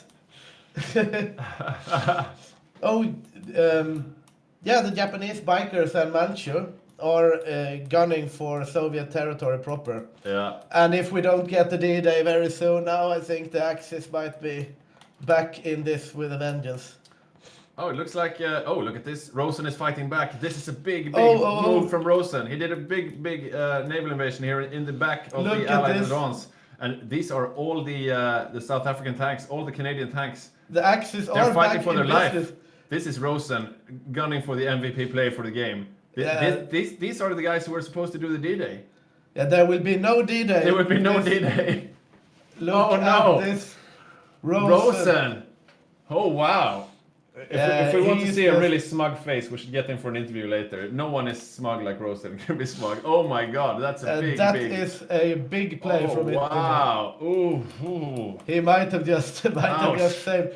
That hurts means- almost as much as the big encirclement we saw earlier. I would oh say my god. it hurts even more because this means that there will be no D-Day anytime soon, and Moscow is falling I mean, quite soon. If there's to be a D-Day, it has to come from the United States. Because they didn't lose a bunch of stuff, but what do they have? Okay, so They have quite a lot, to be honest. yeah, they do have infantry in the UK, and Canada has a couple of divisions here, so there's gonna be maybe a D-Day of some sort. Yeah, we see some. Yeah, the Amtrak's coming as well. So the US will have to. Okay, the Amtraks are coming home to LA and then over to the Atlantic. So the US is preparing for a D-Day, but the D-Day will be a lot weaker than it could have been. Yeah, that's a And really good Moscow move. is falling. This was the last straw for Moscow was the last encirclement. Now it's just a matter of how many troops they get trying to retreat. And that also means that the supply in the Soviet Union will emanate from a new place. Moscow has fallen, and looking over at the war, there are still quite a bit to do to capitulate the Soviet Union, obviously. Wow. What a game, Victor. Yeah, it's What a game. always interesting games here at the Hygge community. Yeah. And Dawn is writing here, I have things to say. Let's see. What do you have Oh to say, my god. Bopus? Oh my god, a lot of things happening. What I can't really get is the Soviet Union right now. They can click and get 1 million men Really? in field in 30 days or 60 What's that, a days. decision or... It's a focus. It's a focus Okay.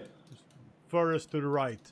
And why they haven't done it, I can't really understand. That would have saved them immensely. To the left. Furthest to the left? Yeah, I need to get myself away. The first wave mobilization. And There. that's a lot of units they can scramble up. Creates but 4 they have- infantry divisions in every frontline state. Yeah, Yeah. that would be needed. Yeah, that would be it's very only a nice. 7-day focus. Yeah, so why they're not pushing it, I have no idea. That could have changed this, but what a massive... I can't really take it. The encirclement. The encirclement. And Rose said, oh, I see his smug face all the way. Yeah, I can see his smug face in Sweden. front of me right now. He's sitting there just, he's taking over their Discord completely. He's just sitting there. Oh well, that was quite easy. Oh, you should have seen their faces. Oh, Falk, how did that? When did the tanks go, Falk? Can hear him already. He's gonna sit in Yeah. Discord afterwards, just gloating like a little bastard. But Oh, they wow. still have those 2 focuses, so that will make a difference. But now Yeah. losing Moscow and the supply network, So with the surrender limit and stuff, they've lost Leningrad, of course, and now Moscow. Yeah, the supply is now coming from Stalingrad. But I'm thinking about the surrender limit. How much do they need to lose before they die? They have 44, but So if they lose 24 more, so Stalingrad is 30. That can't be right. yeah, Stalingrad will be a big one if they lose Stalingrad. And now you see all of these troops up here are out of supply also, so they're just going to get eaten up by the German tanks that are also Yeah. out of supply. Mark, you have to think about that as well. But Oh wow, yeah, they're losing a lot of their remaining army here now. yeah, because they can't retreat out from Moscow, because as soon as Moscow falls, then Yeah. supply emanates from Stalingrad. Yeah. And then it's a very long road to supply all of these horses. They can't get the hay for them, and they get tired. And Yeah, and Mongolia. there we lost Mossberg. F's in the chat for Mossberg. Yeah. He did fight a good fight with F's in his the cavalry. chat. And the Japanese bike infantry is doing the God's work Yeah. for the Axis here on the Eastern Front, because Oh, but look at this. eventually they reach stuff, right? Have the Soviets just spawned in a bunch of stuff? I think so. Yeah. There's a bunch of divisions over here in the east. I don't know where they came from. Probably some kind of spawn in. But yeah, they are now preparing for a last stand around Stalingrad, trying to consolidate into something resembling a front line. They do still have some troops here, close to where Moscow was falling. The Axis don't have any supply to encircle them. a big encirclement happening here, though. I'm looking at some naval battles outside the Iberian coast to see what the Allies are up to in regards with D-Day, but they are losing North Africa again to Rose's brilliant encirclement, and yeah. Yeah, looks like he's stopped though. Will he do a counter naval invasion? Yeah, he's planning another naval invasion on Tobruk. Okay, yeah. So North Africa is Rosen's territory. I wonder if Rosa will be able to fool them twice, though. That's the thing. I mean, Yeah, I mean, he just brute forced it. Okay, so there is a naval invasion being, or not a naval invasion, but this is where the D-Day will come, from the UK, as it did in history. We have the Brazilians here with their Marines. We have the Americans here with their Amtraks. The Americans also have some infantry. We have some Canadian tanks. This is definitely the beginnings of a D-Day. yeah, definitely. They definitely need to. We have Yeah. Mortal Vision here saying that the Soviets have lost Vladivostok, which is a lot of victory points, and that's actually true. Yeah, I didn't think of it in that way. You can see here Morton's Mexican Marines are also heading home to be able to join in on the D-Day. So the Allies are scrambling now to save the Soviets before they capitulate.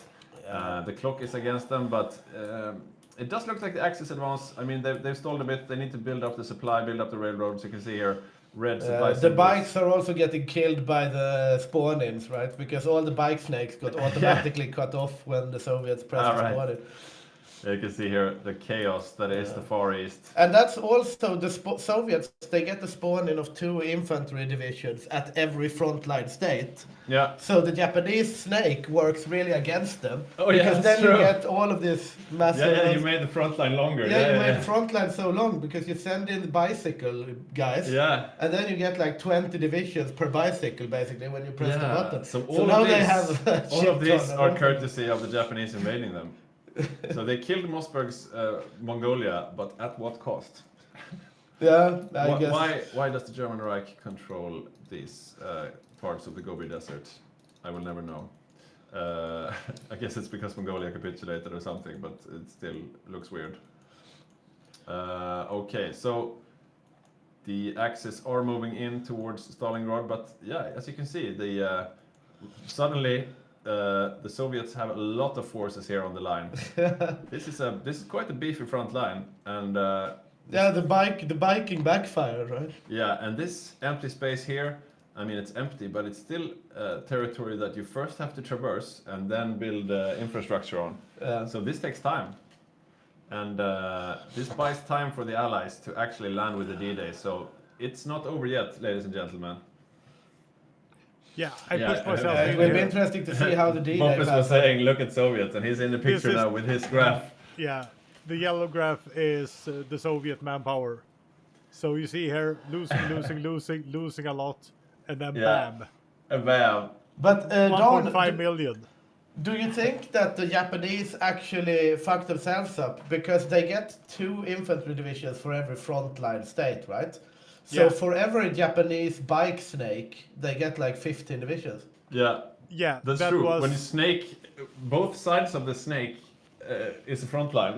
Yeah, exactly. Because if first I thought they were waiting for it, so just having those front lines to gain even more troops. But that wasn't a strategy, but it worked out very well for them. I think Yeah, look that's at easily this. 500,000 extra troops they gained for this This that they is otherwise beefy. wouldn't. This is not over, ladies and gentlemen.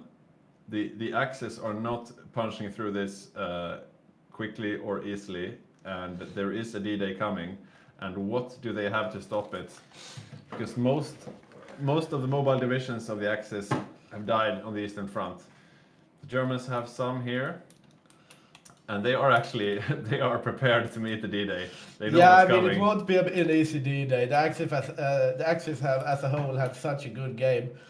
The Americans are not really trying for anything in Japan either, due to preparing the D-Day, right? So the Japanese can also roll quite freely into Soviet territory now. They are snaking once again. This is actually quite an interesting move from Yuri, because usually in this stage of the game, we usually see the Germans going all in on trying to finish the Soviets off. But Yuri, he's realizing, okay, we can't finish them off quickly. Let's just wait for the D-Day, defend that, and then we can go finish off the Soviets. So we see here Bulgaria, I mean Yugoslavia as well. Badger is here, ready in the defensive stance, and the Germans, of course, here in defensive stance in France. So they know what's coming, and they're getting ready for it. And the Japanese are also making work. I mean, the snakes were killed and the snakes were cut off, but I mean, they are making new snakes, right? Yeah. The USA is coming up on factories there, we can see as well. Yeah, I mean, Japan was defeated at sea, but they have not been defeated on land. So they are still they're still around, and they are coming. So that's clock ticking against the Soviets, I suppose. Yeah, this is anyone's game still. We have a pretty sizable D-Day coming. These Amstracks are nothing to laugh at all. We have Australian Marines, 8 of them. How is the air now? Because I think that the Allies should yeah. actually be able to challenge the Axis air at this point. I don't know how it's and they definitely are. I'm not sure about the total numbers, but over France at least, they are able to contend. So as you can see here, it's yellow from the Allied perspective. They seem to be, they're moving around a bit. Still, I don't see any. Okay, yeah, there we go. There are naval invasions planned. Brazilians, Australians, Americans, and these are 16 Amtraks. I mean, these are basically as strong as tank divisions. So this is a formidable D-Day still. Yeah, this is going to be dangerous, definitely. Yeah. Yeah, we'll see what happens with this. Meanwhile, I think the Eastern Front must be pretty stopped. Okay, they're almost at the gates of Stalingrad. Yeah, also they're moving quite well in the northern parts. Stalingrad is very heavily defended, but... they're moving up to the front line that the Soviets have made along this river here. Yeah, there's not much pushing power left in the Axis on the Eastern Front. Bulgaria seems to have gotten 2 new tank divisions. They're moving them to the place where they lost their last 2. Maybe stay out of there. Yeah, the Axis are not pushing through this anytime soon. But the Japanese are snaking. They're actually closing in. They're almost at the Ural Mountains now. Yeah, eventually this is going to hurt. Yeah, you can't defend Stalingrad from all directions, I guess. But when will the... Okay, the D-Day is coming. The D-Day is here. Okay, let's see. Switching to the German perspective now. I'm taking the UK perspective and we'll see where we end up. This is the game deciding factor. Green bubbles all along for the UK. Yeah, we have... They're going to land on every beach. Utah, Omaha, Gold Beach, all the beaches are landing. All the beaches are green landing, definitely. They are... Yeah. Switching quickly over to the... it's the Allies taking the air superiority right now. Yeah, they are. We do have a lot of Germans here, though. They are quite a heavily defended D-Day wall, but also quite a heavy D-Day. Red bubbles along the coast. No, not something you like to see. Yeah, we do. They are getting overrun here. Le Havre, they have lost 2 divisions around there. We have Amtracs coming in field now. The Germans are they are paradropping in behind. Was that Snistan? Yeah, Snistan has paradropped. I wonder if they're going to be able to link this up. That would be huge for the Allies. They are holding out. They're instantly out of supply and being faced by the German paratroopers. Yeah, we have German paratroopers in the field as well. But the German tanks are in trouble. They are. This is not something. This is not where you want to be as a German tank, but this is also not where you want to be as a Holland paratrooper. It doesn't look like... okay, so Badgers mechanized are able to fight against the Amtraks just about, but not convincingly so. Yeah, but the Germans are having die. trouble here, definitely. This is not something... They might be able to get out. They need to get out. They have lost Paris. Yeah, and they need to get the infantry out of Brittany and over to the front line. They're all the way in the west here, most of the German infantry, and the middle of France is opening up for the Allies. Yeah, they are still encircled though, these paratroopers, but they do have some bonuses in urban terrain. We have the Germans actually getting green bubbles on the western front here. They are going to try to roll up the D-Day from that direction. Snistan's paratroopers actually did a really nice drop there. But this is liberating definitely Paris. the try from the Axis. They're going to try to defend this D-Day, do that, then finish off the Soviets. And this is going to decide the game. And maybe the miners should take some tanks home from the Eastern Front. The Yeah, there's Soviets. not much to get though. It's just maybe 2 Bulgarian tanks over there still. Yeah. Otherwise, all of it is here. They've lost most of their strength. And The Soviets are just pushing on a broad front now, trying to put all the pressure they can on the Axis here. They are getting an encirclement of 4 Romanian infantry. They are otherwise, yeah, 4. They might die, might get out. We have 5 Greater Hungary small tank boys getting encircled. This is the big D-Day push. They're rolling towards Leningrad, where the Finns have put absolutely nothing. This is the time where and Germany during needs all to this, act. Rosen is planning a naval invasion of Gibraltar. I don't know why he's doing that. He should be moving his troops up to France. Because this is where it will be decided, as you said, Victor. It looks like the fronts have stabilized somewhat. The Japanese are really shaking, though. They are almost at the Urals. The Germans are stabilizing the front a bit. They have gotten some. They got some troops encircled, but they got most of them out. These 4 might still be dead, but it could have been a lot worse for the Germans. They do have a long way before Moscow, but now they're getting encircled, big encirclements on the southern frontier. Might be able to get out of this one too, you never know. Oh yeah, this hurts. It is open fronts both ways, right? No one has the troops to cover this properly. Meanwhile, the Germans have to think about the D-Day. It is a lot of stuff going on for everyone, so even if you have 3 players microing this. Allies are having supply problems in France though, and German tanks are actually pushing quite good. They're going to try to get this pocket out. They really do not want to lose this pocket. This pocket they will be able to come back from. But the Germans need to shove out this D-Day quickly, otherwise they will have trouble sustaining the Eastern Front. Yeah, and I mean, even if they were to throw out this D-Day, at this point the Soviets are so outnumbering them on the Eastern Front. A bit of a counter encirclement here, but it's the Axis miners fighting by themselves, but they are outgunned and They outnumbered. did make a counter encirclement and get out though. That's a big play for them. We see German tanks cleaving the D-Day in half here. Will they be able to? These are the last of the German tanks, the last 7 or 8 actually now. Yeah. They're trying to push up through the middle of the D-Day here, but it's rough going. They are so low on supply, and now they're being pushed back. Yeah, this is looking really, really rough. And what's Rosen doing? It seems like he's playing his own single-player game. He's moving in towards Egypt. He's planning he's got 12 Marines here, planning a naval invasion towards Gibraltar. I don't know if he wants to get his navy out and about. Maybe that's it. That might be it. I think he cut off in the channel. Might be his plan. Could help a bit, but it's yeah, I don't know. I don't know what I think about that. Okay, so he's green bubbles up here now. We do see Badger's motorized troop trying to do some work, but instantly getting pushed back. They have managed to contain the lines on the D-Day though, but they cannot have these troops here. Eventually, the Eastern Front is going to crumble if they. Exactly, containing this is not enough. They need to beat it and decisively, because the Eastern Front is coming. Oh, look at that snake though. Yeah, meanwhile the Japanese are trying to close in the gap from the other way.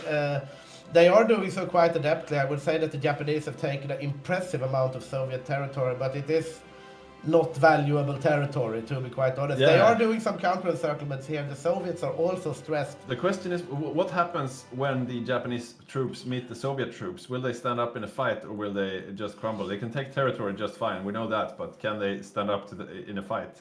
Okay. Doubtful, I would say. The bikes cannot do anything anyway. The Axis miners are losing this battle though on their own. They definitely are. Another encirclement, another encirclement, another encirclement. They're being chewed up by the Soviets. And look up in the north. Looks like Einars has gone back to defend. Follow Gibraltar. He did get Gibraltar though. We'll see if he is able to do something with his Okay, let's see fleet. what happens with his fleet. Fleet is instantly moving out here. I don't know what he's going to do with it though, but Yeah, he might do something with the D-Day. I guess he has some sort of plan. okay, so he's instantly planning naval invasion on Ireland. I love this. He's making some moves for sure. Okay, I don't know what that will do, but maybe if he naval invaded Brittany instead, why Ireland? I don't know. I don't know what's going through Rosen's head. Maybe he's lost his mind. He's just he's too full of himself after killing all those Allied troops in North Africa earlier. Big encirclements around Rostov. Most of the miners, they have managed to retreat somewhat adeptly. They've gotten encircled in a lot of places where they can't afford, but Yeah. no absolute disasters yet. This one, however, is not something you I would don't like. know. I would call this a disaster. They will definitely lose. Okay, so Einars is holding his own up in the north, but he's left all his his Axis brethren, the entire middle of the front. Yeah, and these reinforcements might be encircled as well. Like, if they can't get these ones out, it's better to get a line, right? Because once these push in, that's going to be troublesome as well. Now we might get a counter-encirclement, though, because we do see the Japanese snake actually reaching Kubichev. Okay, so they've touched the tips, and it's yeah, actually, and they have cut off the supply, right? It's the tie. It's the tie. The Japanese bike have taken the supply hub behind the Soviet lines. But it's the tie elephant from Lawrence. Yeah, the in elephants front. are reinforcing. But he got cut off immediately. They are, but now the Soviets are out of supply. Look at these counter-encirclements coming up now. Oh yeah. The Soviets are out of supply. The elephants are still standing on the supply line. Oh, this is I chaotic. wonder if they will be able to hold. Probably not, right? Okay, No, they are. The elephants are defending. This is crazy.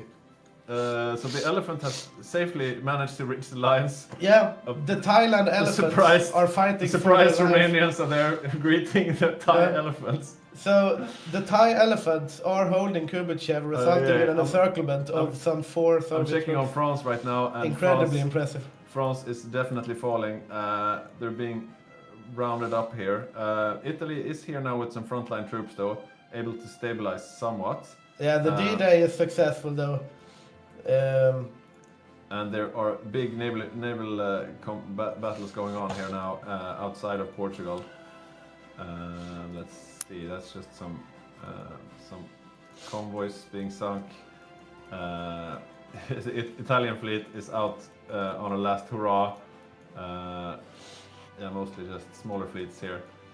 He really wants to get that naval supremacy so he can naval invade Ireland for some reason. Okay, so France is holding somewhat.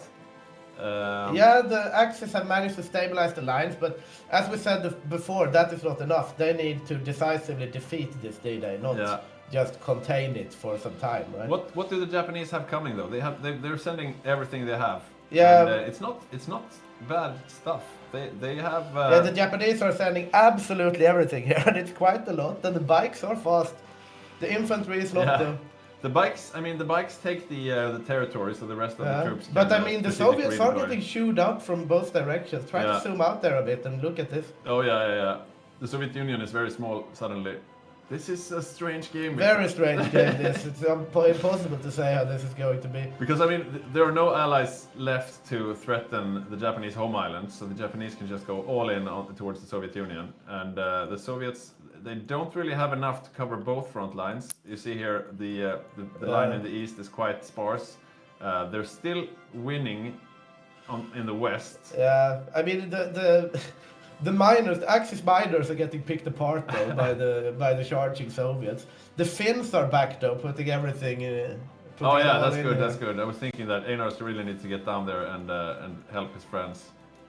Oh, this is a crazy game. I don't even know. But this pocket is probably going to be closed, so we will see some Axis miners losing a lot of troops here. I don't know if we will see some snaking here. Yeah, we see Japanese snaking coming in here. The Japanese bites are a genuine threat Okay, for we the have Soviet the Union now. American fleet versus the. Okay, so the German fleet was out as well. Everyone's sending out their fleets now for big engagement out into the Atlantic. The French under Thomas are reclaiming North Africa because The Germans need to escape from Bordeaux as well. They're going to need support from. Oh some no, sort of- they're lost. They are definitely lost. Those guys, but they are slowly losing ground in France.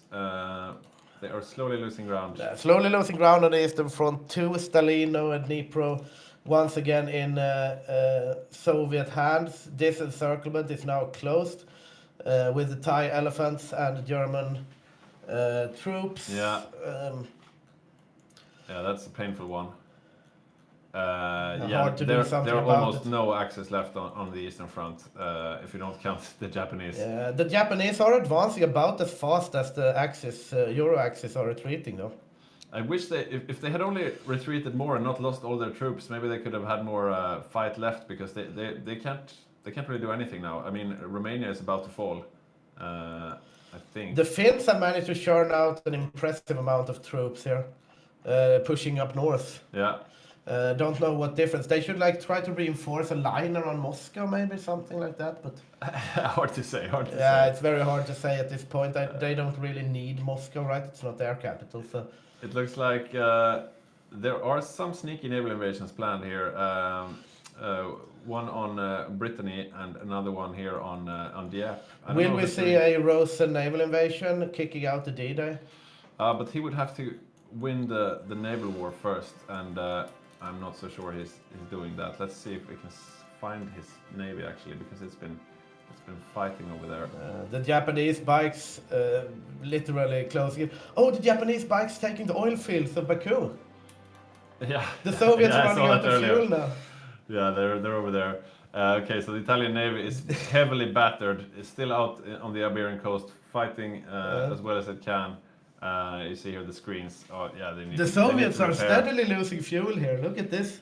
There will be no. 50 days. Okay, so the big Italian fleet is still intact and still in the Western Med. He could send that out, I suppose. But France is almost completely liberated at this point, as you can see. Another big encirclement down here towards the Spanish border.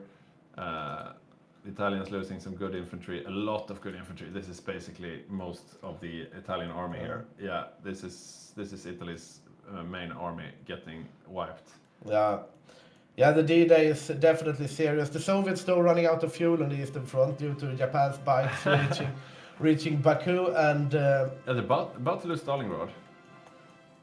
yeah, the bikes have taken Stalingrad as well. So I mean, supply situation is dire. maybe that could save the Axis if they manage to capitulate. Stalingrad just. Yeah, also now the supply emanates from Sevastopol, which is very far from the current front, because Sevastopol is the biggest city. If we can get some Okay, Japanese Soviets are bikes- very close to surrendering. If they lose just a few more victory points, they are surrendering, and that could maybe save the Axis.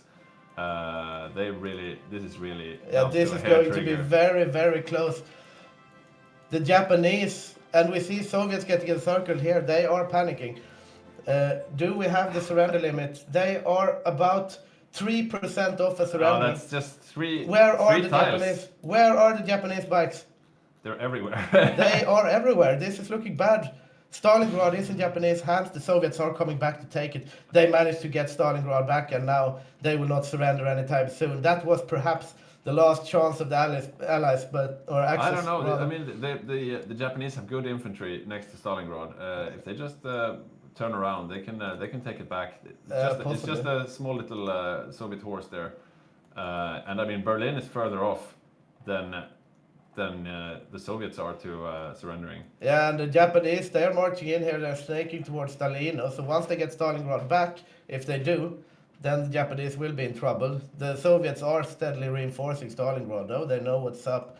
But the front in the Eastern Front is stabilizing in the Axis favor. We see encirclements up here. This might be a bit of a mistake from the Allies. If you look at southern France, they just left here.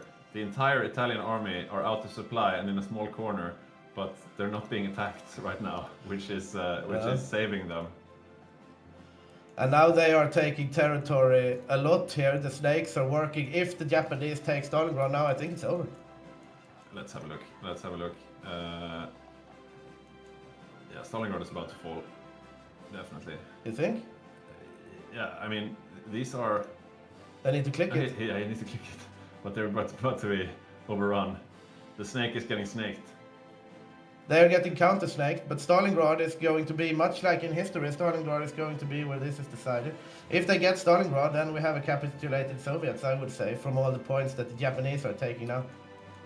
Yeah, there might be enough, yeah.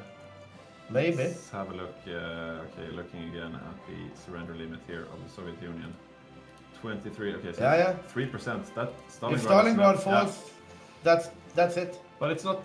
Yes, as you said, it's not very close to falling right now because it's only one Japanese division there, and They're consolidating. They need to around get like instead. they are racing towards victory points. They want to get like Odessa. They want to get Kharkiv, Sevastopol. Sevastopol. There are bicycles moving, and they might not even need Stalingrad. 3%, 2%. Okay, this is it's moving back and forth. Yeah, the bicycles are doing the work here. Is there anyone defending Sevastopol? Let's have a look on the Soviet point of view. No, What yeah. Russian cities do we have even? Where is? Okay, so there's one infantry here, and he's leaving Sevastopol, and he doesn't know there's a bicycle infantry coming. This could.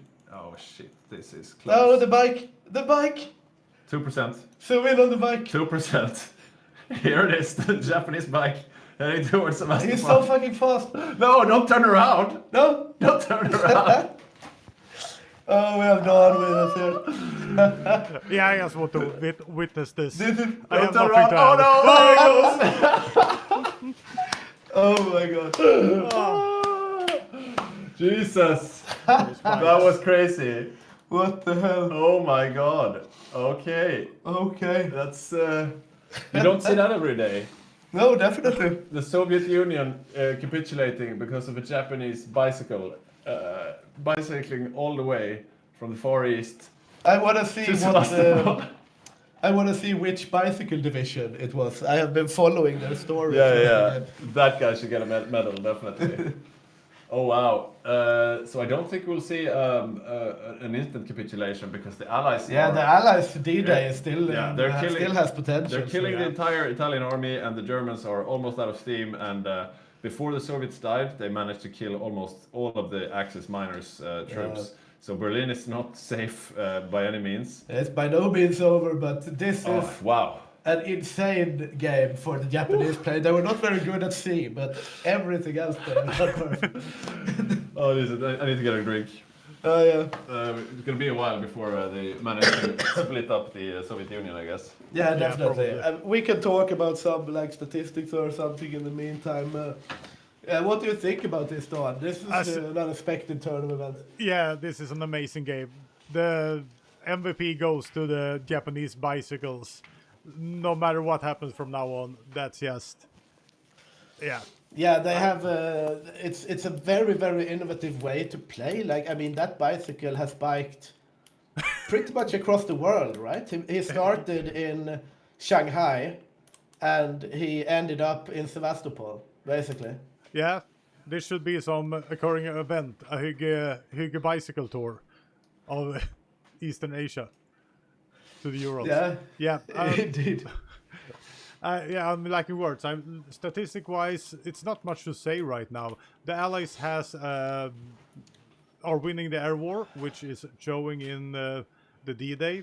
So this is very much up to either this D-Day succeed and they capitulate Germany right now, or it fails and then this is an Axis win. So I think this is really important. The next 30 minutes, 20 minutes will show how this game will end. Yeah, yeah. This will be a very very interesting thing to see. I wonder how the peace deal will be made here. We usually don't have the Soviets capitulating and the war continue, if I put it that way. So we don't really have a meta for this. But I guess the Germans are going to get a crap ton of factories and a lot of manpower and everything. So they are going to have a good ability to punch back as well. Yeah, but at the same time, Japan can't do anything right now. Now Japan is out of the game. They have no navy at all.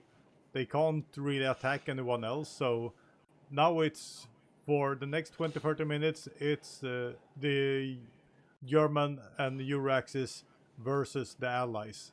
And if the if the Allies beat the Euro-Axis, then I really don't know what to do. Then we have Japan versus the Allies. And this will be a late night. Yeah, definitely. It will be interesting to see how this pans out. We usually don't have these late games nowadays, but it's super fun. No, even though there were a couple of rehosts and stuff not working because of Los Angeles computers, we're just at, is it late 43, early 41, 44? Not really sure. It's not that late in game. Yeah. So Now we have Mossberg in the chat. Well, that sucked, but also was a lot of fun. So now I can hang here instead. Yeah, you the first victim of the Japanese bikes in the later war. yeah. It's interesting, right? Because Japan can only declare war on the Soviet Union if the Raj is capitulated, correct? Yeah, I think there's 3, 4, or 5 victory points. They have to take 2 of them. They need to take Raj, Singapore. I think Australia is in there also in the midst. So there's some rule like that. Can't remember it from off the top of my head. But if they have Singapore and Raj, they can attack from the 1st of January 43 and attack they did. Yeah. It will be interesting to see how they divvy up this land. We have actually one of the biggest contributors is the Japanese shogunate. Yeah. It's about the same as about the same as Finland, right?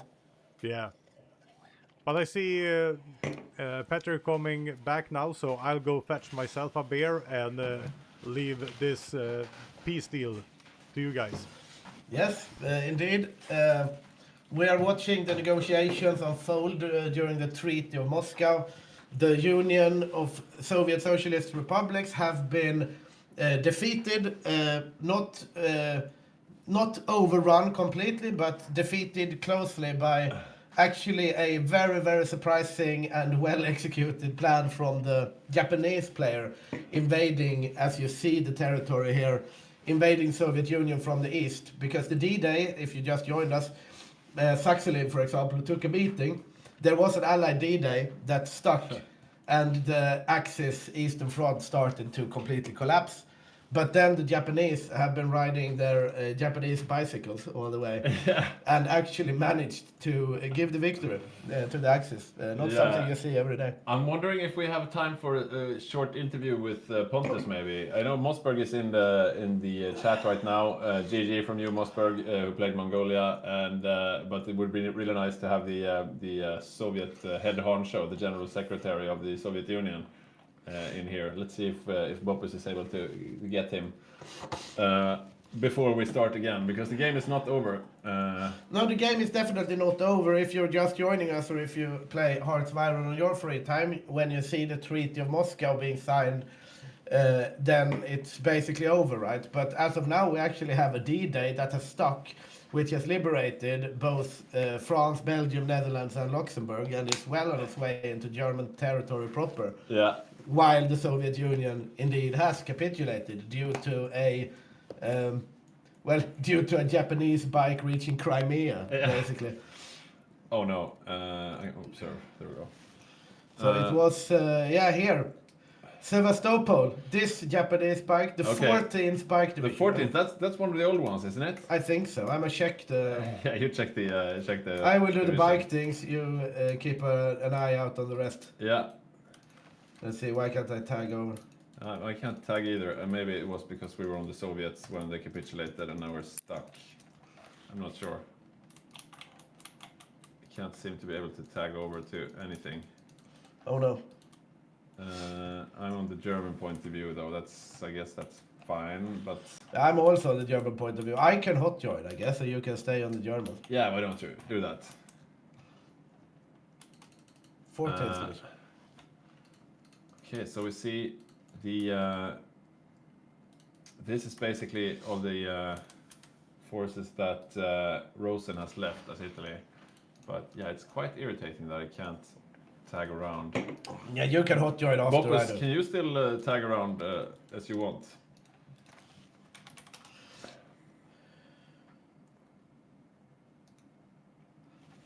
No, me Did I neither. disconnect other people now?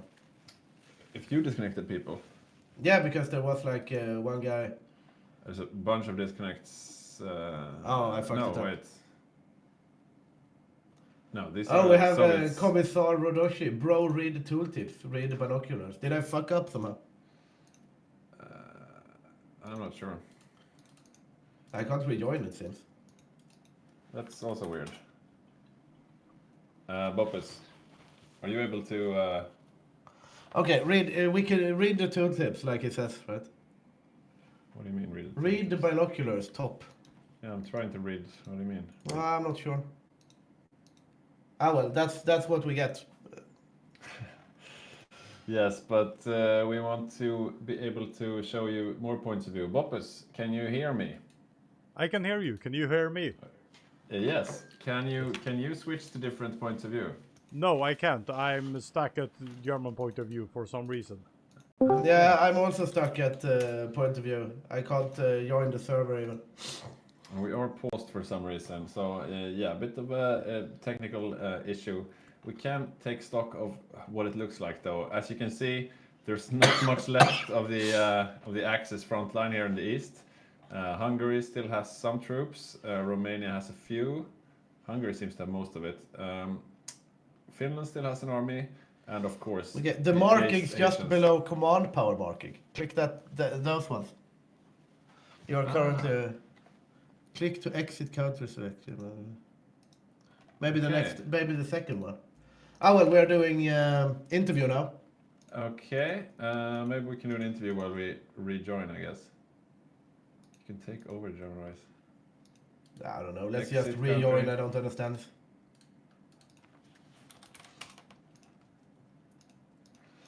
Okay. Hello, Pontus. Hello, hello. Hello.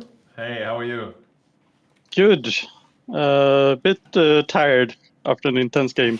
Yeah, that's usually what happens when you're playing on the Eastern Front. Yes. So how was your game? How do you rate it? I think we did great, to be honest. We really kept up with against the Axis forces, and I felt like it was a lot of Axis forces against us. So we held out much longer than anticipated. And it was only because of Japan that they managed to kill us. And Yeah. Japan was not allowed actually to attack us. So What do you mean? It was after March. It was after 1943, and they'd taken out Rock. yeah, so but were they allowed, need to right? be 1944 to attack us if they haven't taken in 3 out of 4 of Hawaii, Australia, India, and Singapore. Oh, okay. Oh. Is that why the game So- is paused now? Are people arguing about the rules? I think so. Yes. Okay. Oh, Um, yes. Hmm. Huh.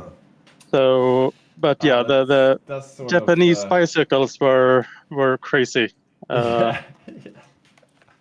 They were horrid. Yeah, definitely. Yeah, we were watching them in the China game, and they reached like 19 kph, more than 19 kph, What? which is twice as fast as a fast light tank. Yes. And then later, when he used them in India, he put on a mechanized recon company, and then that slowed them down by like half. So, so just pure bicycles were a lot faster. It seems like we lost the That is game crazy. right now. We can't even rejoin. Yeah, I can't rejoin the game either. We'll keep trying. So, are you satisfied with your cavalry build? I am. It, I think, managed to save us from a lot of pockets. So we saved a lot of troops until like about a year into Barb. Then they started to breaking us, both first in the north and then in the south. But we managed to get some good surrounds on them as well. So it was a good fight. Yeah. A lot of back and forth, definitely. Yeah, we have a question here from Saxoliv. Did you notice that Finland was supposed to be a trap? The idea was to trap your guys in Finland with the Yugoslavians. Right. Yeah. No, we didn't. So yeah, I guess we fell into that one. I think they also trapped us in the south, at the border of the Romania, because they put like a lot of assault guns behind a few tiles behind the line.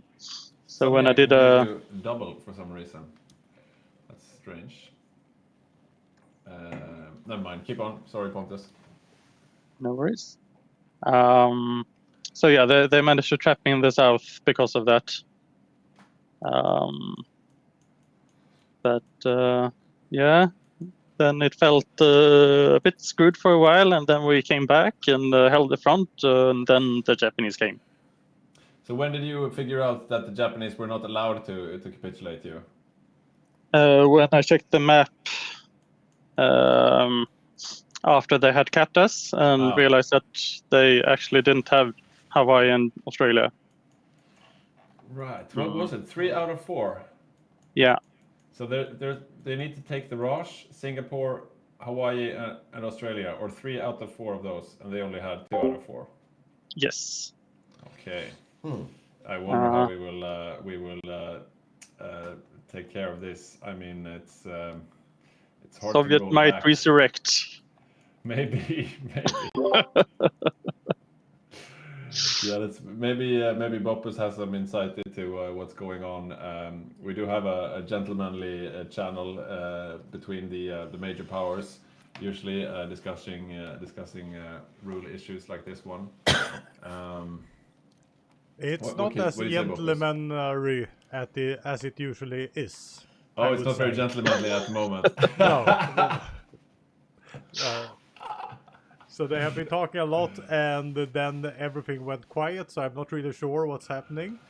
Oh wow! Is Ivan in the gentlemanly channel as well? Yes, he is. Okay, yeah, Ivan is the main controller, of course, of Japan stationary, and yeah, he's got an interest. You could say he's not impartial. No. Okay, so it's quiet right now. We're waiting. I don't know. I'm not really sure. We're waiting for them to start the game, I guess.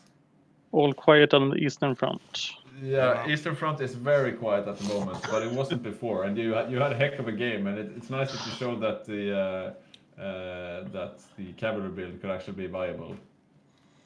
Yeah, it was a fun one. You could actually do some things with it. Yeah. And how was the teamwork with Magnus and Andreas and Mossberg? It was very good. Good talk all through the game. We helped each other. What Keeping morale did you say? until the end. Yes. Nice. Yeah, Mossberg is saying in the chat now that Mongolia can rise like a zombie. Yeah, maybe. We'll see what happens. Yeah, we need to get some kind of closure here. Maybe we'll just let the game play out, because it's not over just because you guys capitulated. You managed to kill most of the Axis forces on the Eastern Front, and the D-Day is still running along like a train, and it looks quite unstoppable at the moment. Let's see if the Japanese can save them. Yeah, this might very well still be a potential Allied victory. Yeah, right. yeah. But if it's not, I wonder if we call it a draw. I don't know. It's rough. Usually when you have I think the thing is they would never have broken us without the Japanese. No. You were winning, hands down. You were definitely winning. But the thing is, usually when we have a rule break, you can just like, okay, everybody stop doing that and move back, and it's all fine. But it's hard to. Yeah, okay. So we get a confirmation here from the Badger now that they are discussing the rules. We'll unpause soon. Yeah, but it's hard to undo this step. You can't just uncapitulate the Soviet Union. It's Yeah, hard. I think I'm not in the central committee, right? But I think we should just finish the game and see who wins from the place where we are now. How has the day been in the studio? It's been good. We at first, I mean, the Axis had a very convincing start to the game, but then we were quite disappointed that they didn't follow through with a safari when they definitely could have, because they won Egypt hands down, and as they did, they had almost a year before they were going for a barb. But you only had Germany and Italy there, so they made sort of a half-assed attempt, while all of the Axis miners could have joined in, and they could have taken all of Africa, basically ending the game straight away. But they didn't, so we were a bit disappointed with that. But other than that, it's been a lot of nice back and forth. In India falling, and then the Japanese fleet being sunk. Yeah, good game. And on the Eastern Front, I mean, the slog back and forth are really awesome, and really was cool fun. to see. Really cool to see. Now it might be against the rules, but really cool to see this fight against the clock. You guys are heading west, and they're also heading west. Intense game. Okay. Yes. So we're getting a bit of an inside info here.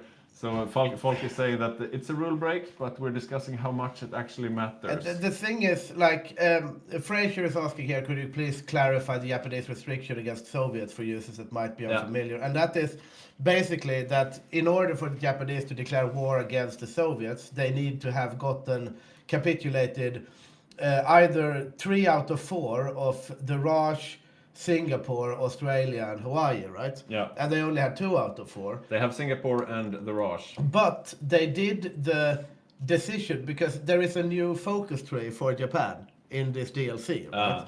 And in that new focus tree, there is a focus you can take in order to declare war on the Soviet Union. And then you only need to have capitulated the Raj. So there are some arguments here from different sides. So as I was saying, Falk playing Canada says we're discussing how much it actually matters, and Rosen on Italy says 0 because Berlin is about to fall, and Francis on Hungary is saying it's not a real rule break because there's a focus in the new tree, and Sog K playing the US is saying the new focus tree doesn't supersede the spirit of the rules. This game has been out for 10 years. We all know what multiplayer is supposed to really be like. Yeah, it's an intense discussion going on right now. I would say, like, I mean, to be honest, just picking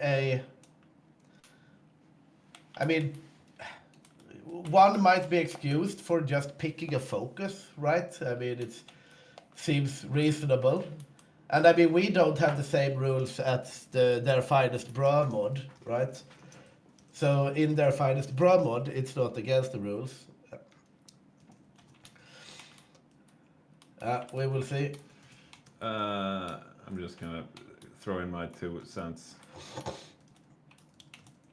Yeah, it does have a point there that if we want to change the rules, we should probably change the focus requirements inside the Hygge mod.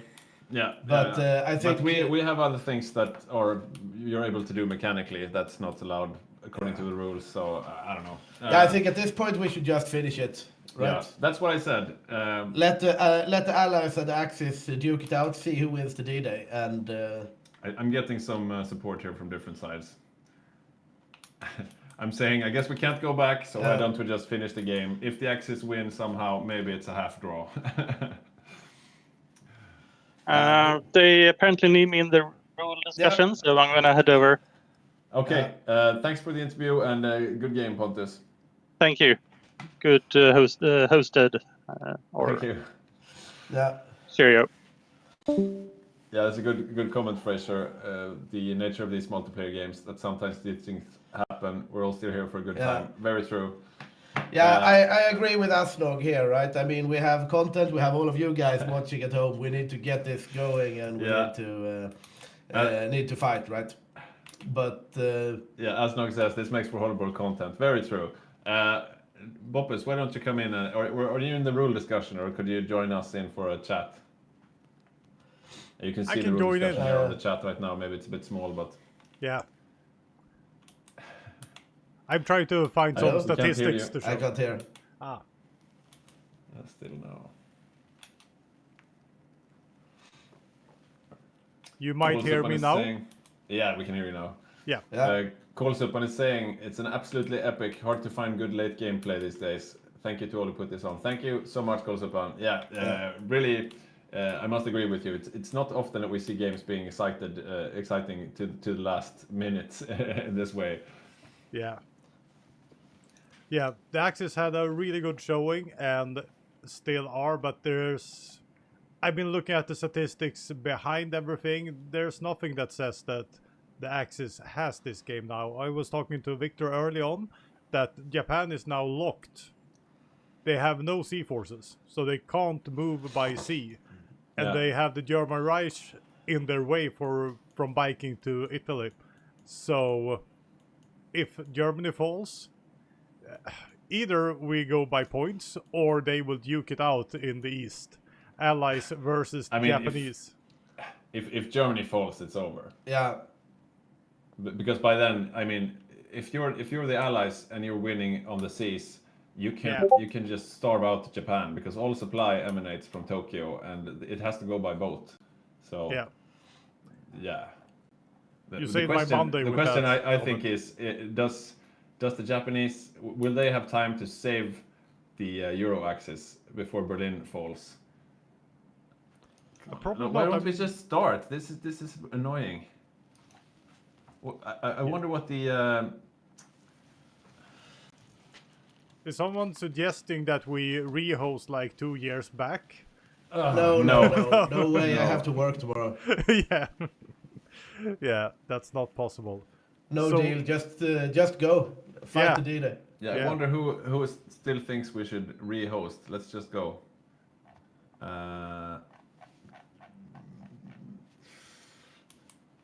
Yeah, I see. Blargel has a good point here. If Japan's navy were to be wiped out, the army faction in the government would probably gain the necessary clout to argue for more land war. Exactly. Yeah, it's I mean, definitely. you can talk about what do you call it? The rivalry between different branches of the armed forces, like in the U.S., Navy versus Army. Yeah. But the Japanese during World War II, that was next level stuff. Yeah, I agree here that this is a super rare endgame. Fun things have happened, whether or not the Japanese had one island too many or not, Yeah. or too little or not. So let's play it out and see who wins. Yeah, Boppes, I'm thinking you and me, we are 30%, 33% of the central committee. Who else is against just playing on? I would like to put it to a vote right now because this is dragging out and I don't see the reason for it, really. Yeah. Yes. Could you put that to the chat, Boppes, please? Thank you. I'm writing. Nice. We're men of action here. I hope you guys really enjoyed. Well, let's see. We have a question here. Would you rather fighting a last stand during the end game, Badger or Boppus? I'm not sure I understand the question. Who would you rather have fighting? I don't know. I mean, none of them are the type that really give up. Neither Badger or Boppus. Boppus has been the Soviet main controller many times, always fighting to the last man. Badger. He doesn't give up either. He's like, I didn't hear no bell. He doesn't give up at all. No. We have some comment here from Kolsupan. If you take Singapore and Roche, you should be able to attack the Soviet Union. Yeah, I think I agree. I mean, in cases such as this, we need to review the rules because if you have a really strong land army and you just happen to lose your fleet, there's no reason why you can't use your land army eventually. Okay, Yeah. and we are back in the game. Indeed. Finally. All right. Thank you. Freaking Boppes. finally. Right. We'll see. I guess our pleas have reached the central committee, Oh, Discord. and we are now I had Discord finishing. notifications on. Okay, Oh I yeah, got it playing a bit. People were writing. Oh snap! I gotta take care of that some other time. Okay, so we're back, and as you can see, this is the D-Day. This is the stage it's in right now, and I can switch perspectives. That's even better. So, okay, someone is joining. Welcome back to the lobby, boys. I also crashed, but I'm thinking about not even rejoining. Okay, yeah, yeah. It's up to you. I don't know how long we have left. We'll see though. It's a weird game, to say the least. Yeah.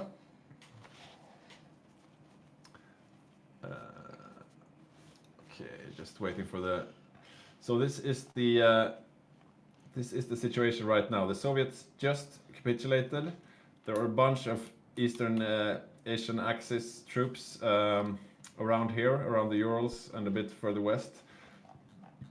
Close to the Caucasus, there are some troops as well. Finland still has an army. Romania, not much of an army. Hungary still has some infantry left. I think maybe Bulgaria has a tank or two left. And the rest is in the west here for the Euro axis. So I still think it might be the Allies' game. Yeah, I think the Allies have every possibility to still win this. Yeah. Which is one of the reasons why I don't really mind the rule discussion, because there is every possibility here to end this in the Allies' favor. Looking at things now, I mean, the rule discussion is the Allies saying we should reload the game a year earlier or something. So that's the real discussion, and I think we're past that. We can't really reset the game 2 years. No. Yeah, we don't do that. We don't. Right. We have some. It's just our Albanian Los Angeles friend here, last man to the table, and then we go. Yeah, Dinesh has to really do something about his connection if he wants to play next game. That's for sure.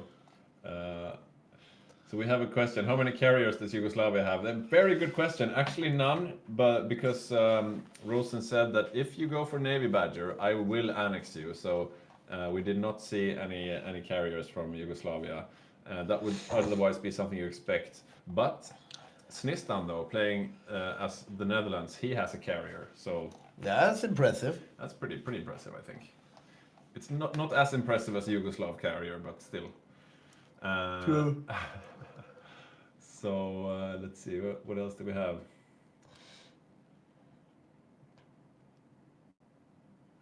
Oh yeah, that's true, Swamperino. It gives Japan a reason to invest in Navy. Otherwise, the play will always be to invest in Army. Yeah, that's true. If you can just only invest in Army. But I mean, if you don't have any Navy, you can get starved out. Your capital is still in Tokyo. And right now, all we need is for like 10 of those Amtraks. If 10 of those Amtraks were down here, they could end the game right here, just taking Tokyo. If you have the naval supremacy as the Allies, you can really just punish Japan hard. So you can't ignore. I suppose you could go for a bunch of heavy fighters and stuff, play really defensively, but I don't know. Yeah, definitely, it's actually. We'll see if that carrier is still alive, but I think it is because the Japanese Navy was sunk, and I haven't seen anything since then. What is going on with the? Start the game, please. What's going on? I am Is unsure. Dinesh still loading the stream? Okay, Oh, here we there we are. are. Here Okay. we are. Back in the game. Back in the game. Ja. Sorry. Is that you, Boppus? Yeah. Anyways, we're very happy that all of you joined us today for this stream, this grand game. If you're seeing this for the first time, we have these around every month, every other month. You can find more on youtube.com/hyggegaming. And if you want to support us in more tangible ways, you can go to patreon.com/hyggegaming as well. Okay, people are getting restless now. Yeah, it's definitely God time damn to go. it. Fuck it. It's time to go. I have to get home.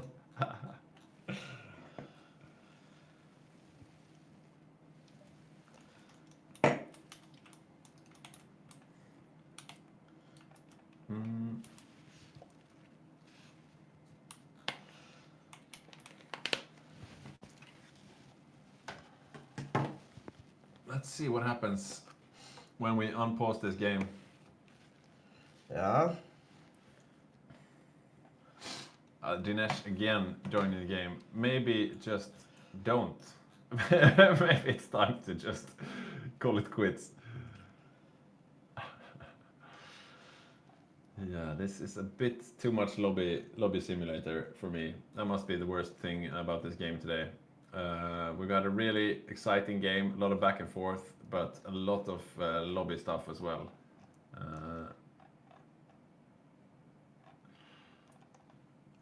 Now, we haven't had any raffles actually. Do we have raffles?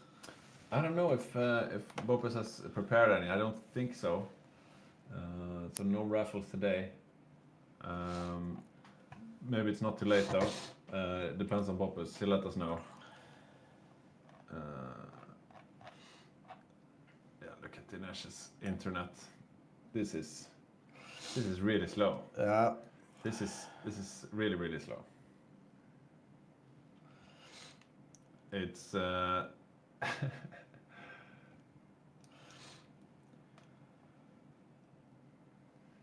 so we could actually do a raffle where you win a month free subscription for our Patreon.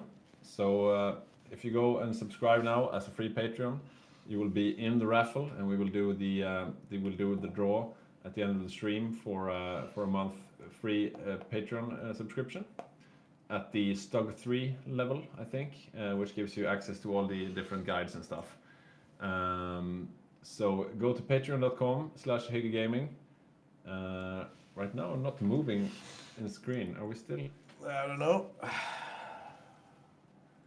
I'm not moving. Are we still there, Bopus? It looks like it on the Twitch here. If we're where? Are we? What? Yeah. Okay, looks like we're back. Seems to be working. Just some connection issues. Dinesh is saying, everyone, please join before me. I need to be the last to join, otherwise I disconnect. Yeah. That's a pretty shitty superpower to have, I think. Are we closing in now at least? We should be close to starting again, I suppose.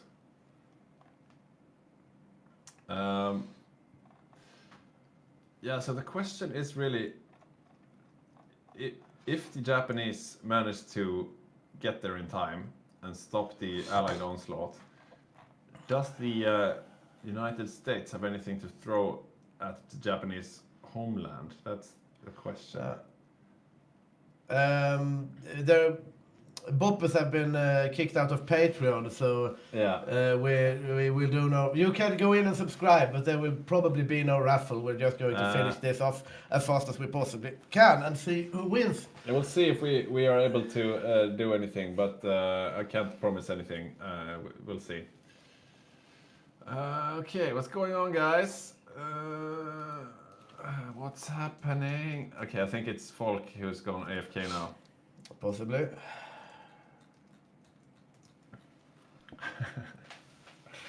Are you guys ready? Yeah, this is a bit intense. The lobby action here. Not getting any younger here. Bob is delayed for 10 minutes. Badger says, "Oh, that's harsh." And here we are. Here we are getting back into it. Indeed.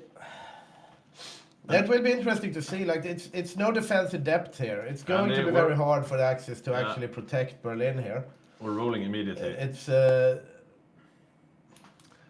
I mean, you can see here the different forces arrayed on different sides, and the Axis side, they're very sparse. The Germans, however, they're getting so much factories back, right? I mean, now when the Germans control the entire industrial base of the Soviet Union, they get so much ability to produce, but the question is if it's enough, right? They can't throw out 21 divisions right now. They can just deploy them instantly. So that's something. That's something to hold the front line while they wait for the Japanese. Yeah, and they also have, like, Germany also has some of these, like, desperate defense, click this button, panic mode focuses, right? Yeah, that's true. So, what are these Shark infantry divisions we're seeing here from Rosen?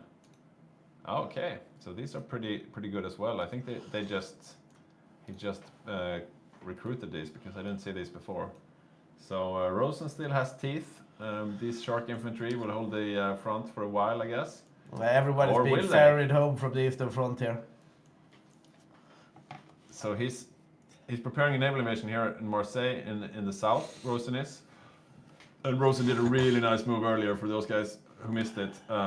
He was being pushed back all the way from the Sudan, and he had a defensive line over here, and then he naval invaded in Tripoli, killing almost all the Allied armor in one fell swoop.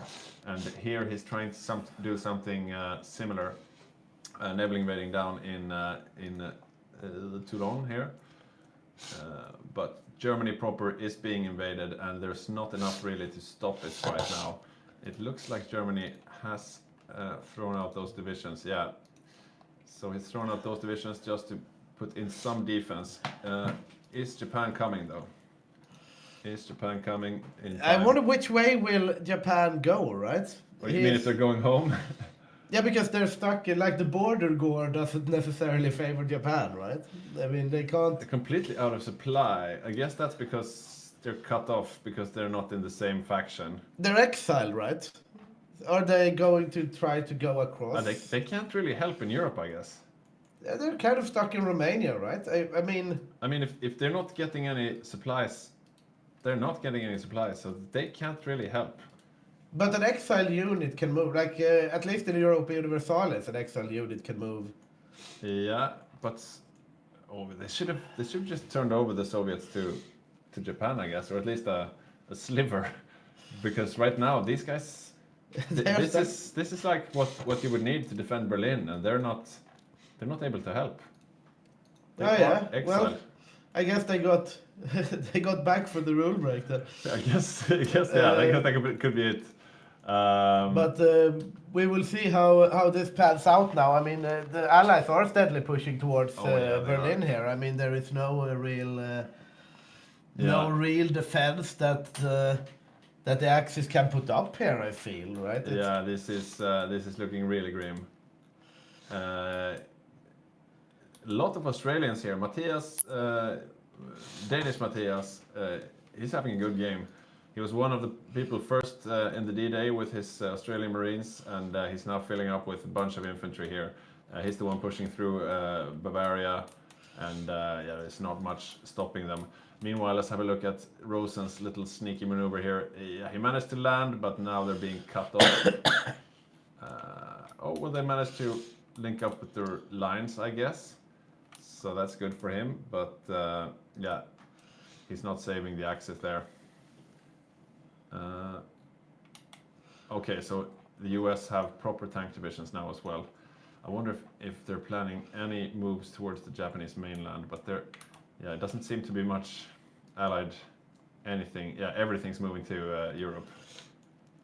Or they're actually moving towards Arabia for some reason, but Yeah, this is.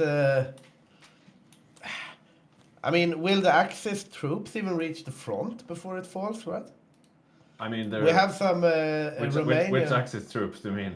like the Romanian here, for example. We have 29 infantry divisions. Yeah, there are some.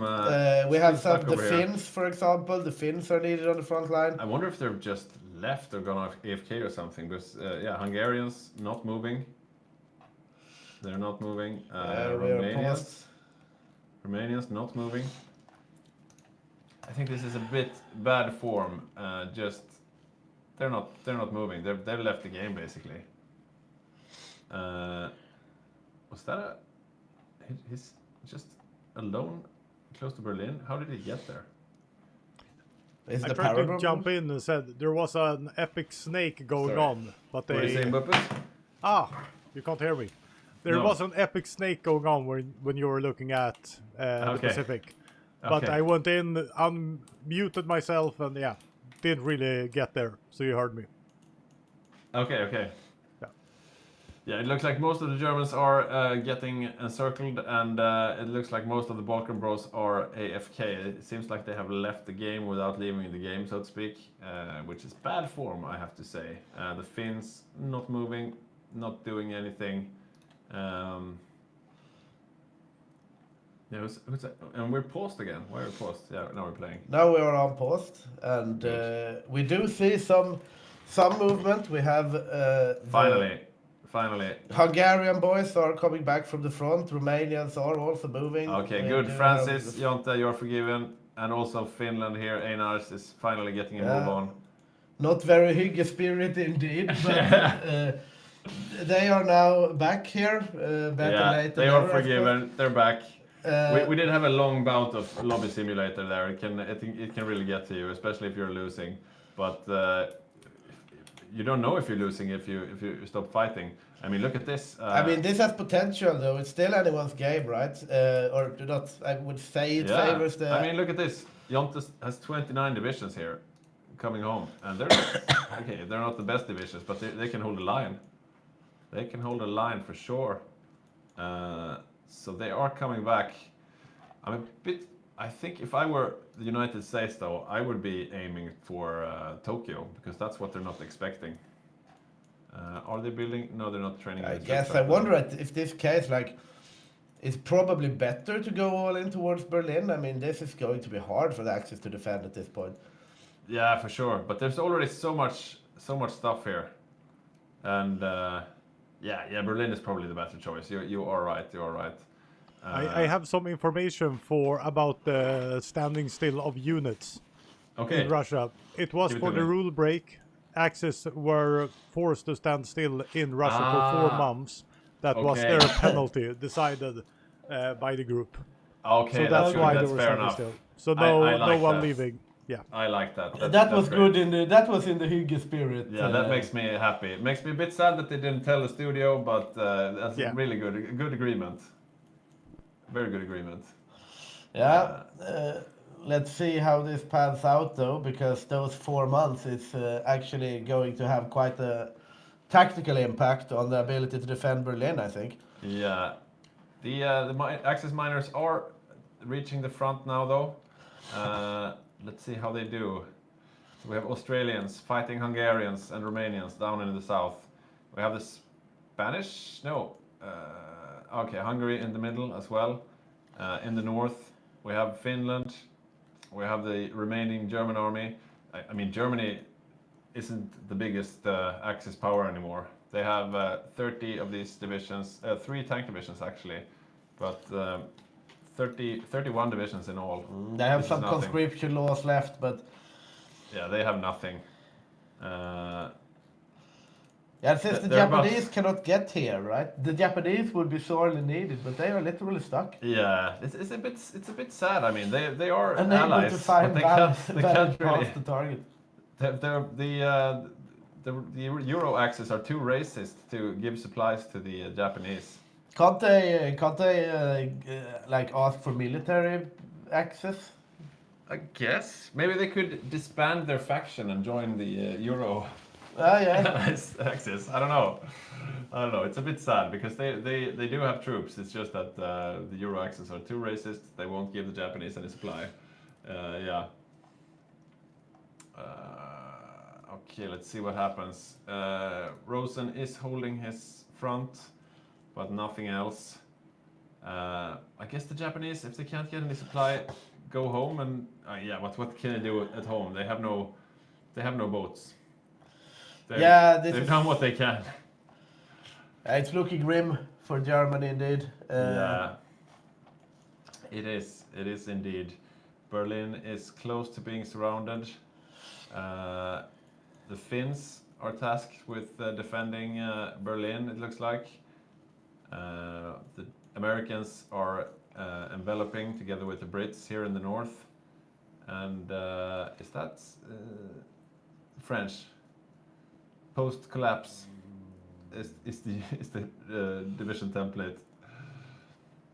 Yeah, it's looking like an Allied victory.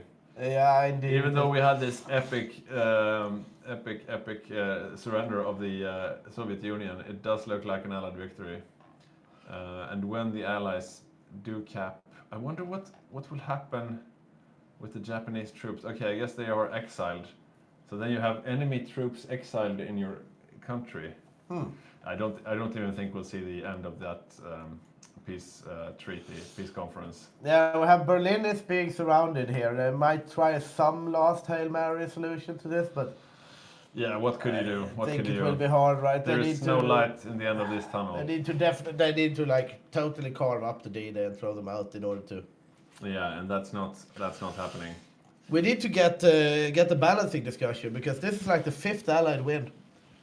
Yeah, I guess we were close. Yeah, I I don't mean, know. but I don't know. I think the Axis did drop the ball a bit on the eastern front. Yeah, The they German did. tanks were a bit too bunched up, always out of supply. They did not know how to play the supply game, and they lost because they had the build. They had the paper to beat the rock, or the scissor to beat the paper, but they just didn't play it well enough, I think. Because I was not totally convinced by that Soviet. yeah, I cavalry think build. the horse build, like, it worked out better than expected, but I don't think it was necessarily the play. No, I'm not. I'm not convinced. Okay, so we're looking at Berlin here now. We see Volks tanks moving around. Volks tanks, they were as menacing as usual, being present all around the world. He did get a big zinger from Rosen's naval invasion down in North Africa, though, but he managed to come back and played a decisive role in this game. The Finns are making the last stand here. Einar's Finland had a pretty good game as well, I think. Yeah, I would say so. He performed quite well. Yeah. Territory is bigger than when it started. Quite good at concentrating his forces as well in some areas. Like he's like, okay, now I'm defending, and the entire Finnish army goes back, and then it's like, now I'm attacking, and the entire Finnish army goes on the attack. So I think pretty good game from Einar's. Down here in the south, just having a quick look. Won't go through all the players, of course, that we're looking at. The US with Sogke and Ian, they are, of course, both very experienced players, and they had a slow start, but then they managed to sink the Japanese fleet, very pivotal. And after that, they did what's expected of you. They managed to be the backbone of the D-Day and save the day, basically. Yeah, definitely. It sucks Leave is wondering if I'm going to call it, and I think I will call it for the Allies now. Stranger things has happened. Yeah. Comebacks, but Yeah. I think that this is definitely it. I wonder if that will be the immediate capitulation. Yeah, we'll or see. if That's there the will fall be- of Berlin. The last Finnish defenders there fell. Not the immediate Only capitulation. 2% left. So Okay, so we're about very to see. soon though. We're about to see the end here, very soon. But a good game, down to the wire. A bit sad about the mechanics here. That the where did the Japanese actually go? Did they go back home? I guess. Did they delete their units? Okay, they're preparing naval invasion on Africa. That's nice. I like to see that. It's not over until it's over, I guess. But yeah, it's going to be over. Very soon over though. With the capitulation of Germany, it will be over because the Japanese, even though stationary and his minions had a hell of a game, they will not be able to fight against the full might of the Allies on their own. Definitely not. What are you saying, Don? Boppus, did you have any good insights about this game?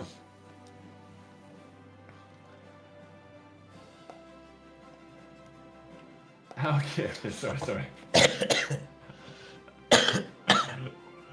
thought you were getting ready to get in the picture, and here we have him, Mr. Yeah. Boppus himself. I Yeah, took away what are your the thoughts, Boppus? just an amazing game through and through. I think Axis played extremely well in the beginning. Everything right, down to the minute, down to every second, every beat. There was just pushing and killing and winning everywhere all at once. But as you said, pivotal sinking of the Japanese Navy. So Japan is out of the game, have made an extremely great game, but can't do anything right now. They need to rebuild a navy. So yeah, welcome 1948 for the Yeah. Japanese counterattack. Yeah. So, and I think that was one of the most pivotal moments of the game, and Soviet Union really held out. I must say the cavalry build, I'm not sure that it worked, but somehow it worked. Because they were stalled, they didn't die, they survived longer than they have should with without the Japanese attack from the back.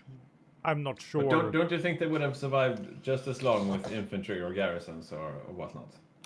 I'm not sure what happened, but those amazing surrounds that they got. Yeah. If it was the cavalry mistakes, supply from the Axis side, whatever happened, they really just smashed down the tanks. They were down to what, 7 tanks, 5 tanks. Yeah. I mean, the cavalry combined with those light tanks, pretty good light tanks. Yeah. It makes for a really quick army, and if you give them just the smallest gap, they will take advantage. Yeah. So there we see the capitulation of Germany, I think, but we're not seeing a peace It screen. should be Okay, so any second. they still have a lot of occupied territory, Moscow, among other things. Where is the capital of Germany right now? Danzig? No. Germany is capitulated, it says here. Okay, so Germany is capitulated. Who is the head of the? Is it Italy then? I guess. I guess Yeah. Italy is the head of the Axis, right? Yeah, so we're still not seeing the end of the game because Italy is still in the game, but Germany is gone. What do you think, Boppus, of Yuri and Hygge's? They're Germany. Perfect plan, not always that well executed. I must say, it's starting off extremely well, but I have no idea what happened to Barbarossa. From just steamrolling everything to not really pushing through. They had more men, they had more armor, they had better units, and Air still, superiority. yeah, air superiority, and still, yeah. If I saw a couple of surrounds and attacks that when they were way too greedy, they went in with 0 supply, full on spirit, but lost on and on again with those not really the best of attacks. But I'm not Yeah. really sure what happened. Yeah, I mean, my theory is they didn't play the supply game very well. Yeah. They really overstacked with their tanks. They had 2 groups of tanks, and wherever they put them, they were oversupply. And sometimes they put both of those groups in the same place as well, making it super oversupply. So I Yeah. think that was a big contributing factor, because if your tanks are out of supply, they get really slow, and if you have really slow tanks versus cav and light tanks, that makes it difficult, to say the least. We have a comment here from TES Tessie 303. Steiner will save them. Yeah, Steiner will come now any day, I think. Any day. But this is a bit weird. So the Ratanakosin elephants here, they are not exiled. I will take this time and go to the bus. Okay, do that. So the Ratanakosin elephants here, they for some reason are not exiled like the Japanese divisions were, which is interesting. So they're still able to fight. And these elephants are not, they're not that bad actually.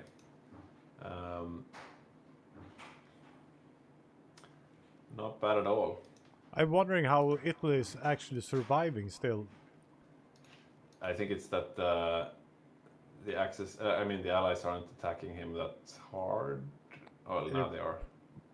Yeah, it's the mountain range. If they get past the mountain range, they'll probably be done for. He's stacking. Right here he only has 1 tile he needs to defend, over in the Alps there. Yeah. And over here, I mean, these are strong infantry divisions, and they're holding in mountains, as you say. Yeah. Yeah, I think this would be a respectable time for the Axis to actually surrender. Let's see, what is Stationary doing? Is he accepting defeat? I saw him preparing naval invasions towards Africa here. That would be a crazy move. Why not, eh? Why not? And here they go. Are they actually able to leave port? Yes, they are. Okay, so here we go. The Japanese invasion of Africa. You were not expecting to see it. Neither were we. But here comes the US Navy, pissing on his parade. How will they do? Not great, but still, he's made spades for his naval invasions, and they are on the way.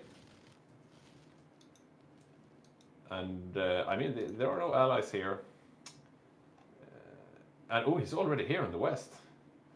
Okay, that's a nice finishing move to kill Sticky on South Africa. That's sneaky to say the least. And Rosen is holding out. Fortress Italy, still holding out, fighting the good fight. And there goes Francis. Francis playing Hungary. F's in the chat for Francis. He had a good game. Not his best game though. It wasn't his epic Hungary game where he played tanks and managed to throw out the D-Day by himself. This time he played an infantry Hungary. It's never as epic playing infantry. You don't get to shine as much. You just hold the line, do the quiet workhorse job, but you don't win any medals playing. Oh, and here we have Ulla the streamer cat making a return. Yay! Hey. I found her by the toilet. Yeah, and Hello. she's actually letting you hold her without attacking. That's nice. Oh, she might Maybe- attack. Maybe she wants to be on stream. That's nice. Hello. Say hi to the stream, Ulla. I will Yeah, put she her seems down. Fairly calm. Yeah, I think so. You All missed right. the Japanese invasion of Africa.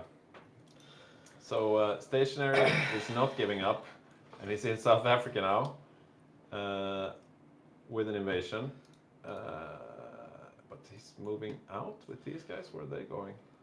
Okay, so he's already taking Madagascar, and he's moving in more troops to the west of Africa while landing in the east of Africa. So he's being a real nuisance. Rosen is still holding out while the Balkans are slowly dying. I wonder though, so Germany surrenders, but they still keep all their occupied territory. Yeah, I That's guess. Do you need to capitulate Japan in order to get a surrender, or is it enough with Italy? No, I don't think so. I think they should be different. They are different factions, but you need to take out Italy in order to capitulate the Euro axis. Oh well. But yeah, who's defending South Africa? We'll see. There are, yeah, as you can see, a bunch of naval invasions coming right now. Poor Sticky thought he was safe. thought it was done. No way. British Somaliland, yeah, okay. The Allies should really plan a naval invasion onto Italy, I think, because he's not really giving up the mountain ranges here.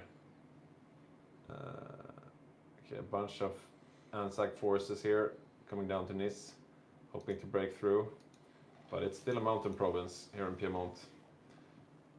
Or Piedmont. Can you see any Oh, naval look at that. invasions? Oh, There you go.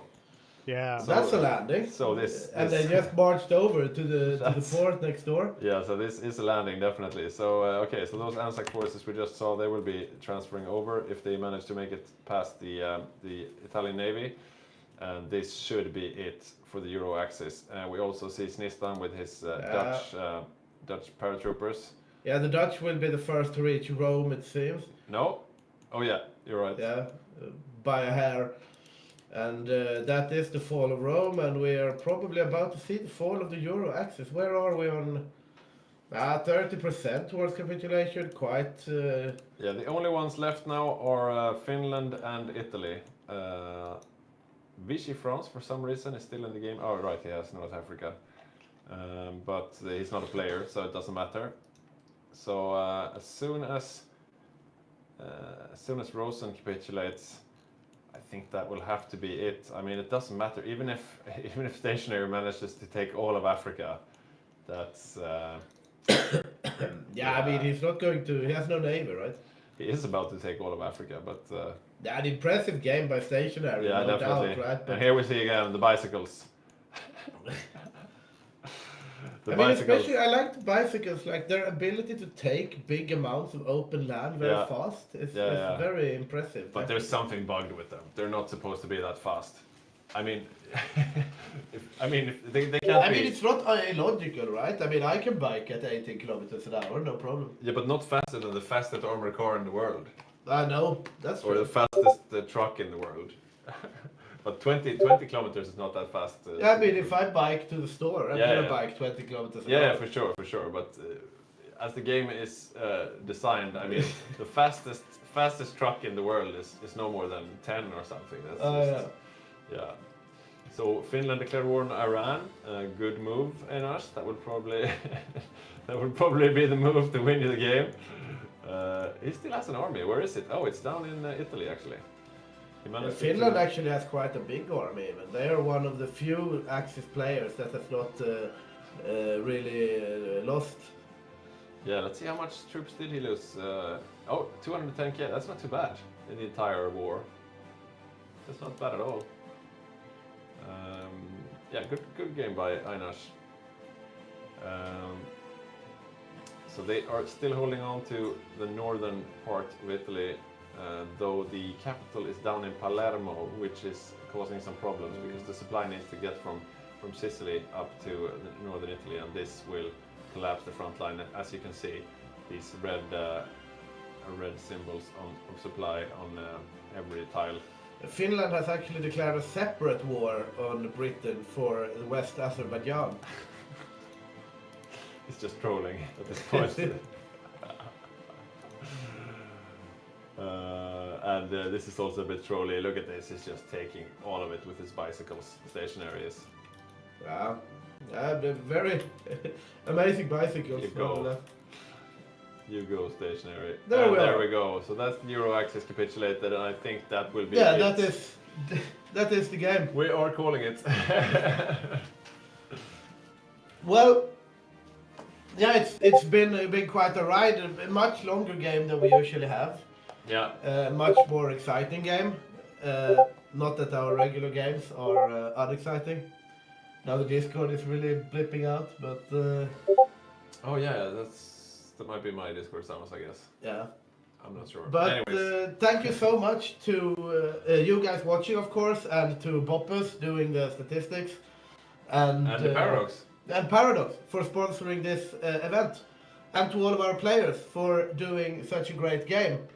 And yeah, subscribe and like, and it has been a pleasure being with you guys through all the trials and tribulations of this game today, and we look forward to seeing you in the next one. Yeah, hopefully we'll see you in the next grand game. It should be in about a month or so. And in the meantime, if you can't get enough of Hygge, you have our old streams, and as well as all the hundreds of Patreon, guides that Boppus and Badger have made on our YouTube channel. So definitely check that out.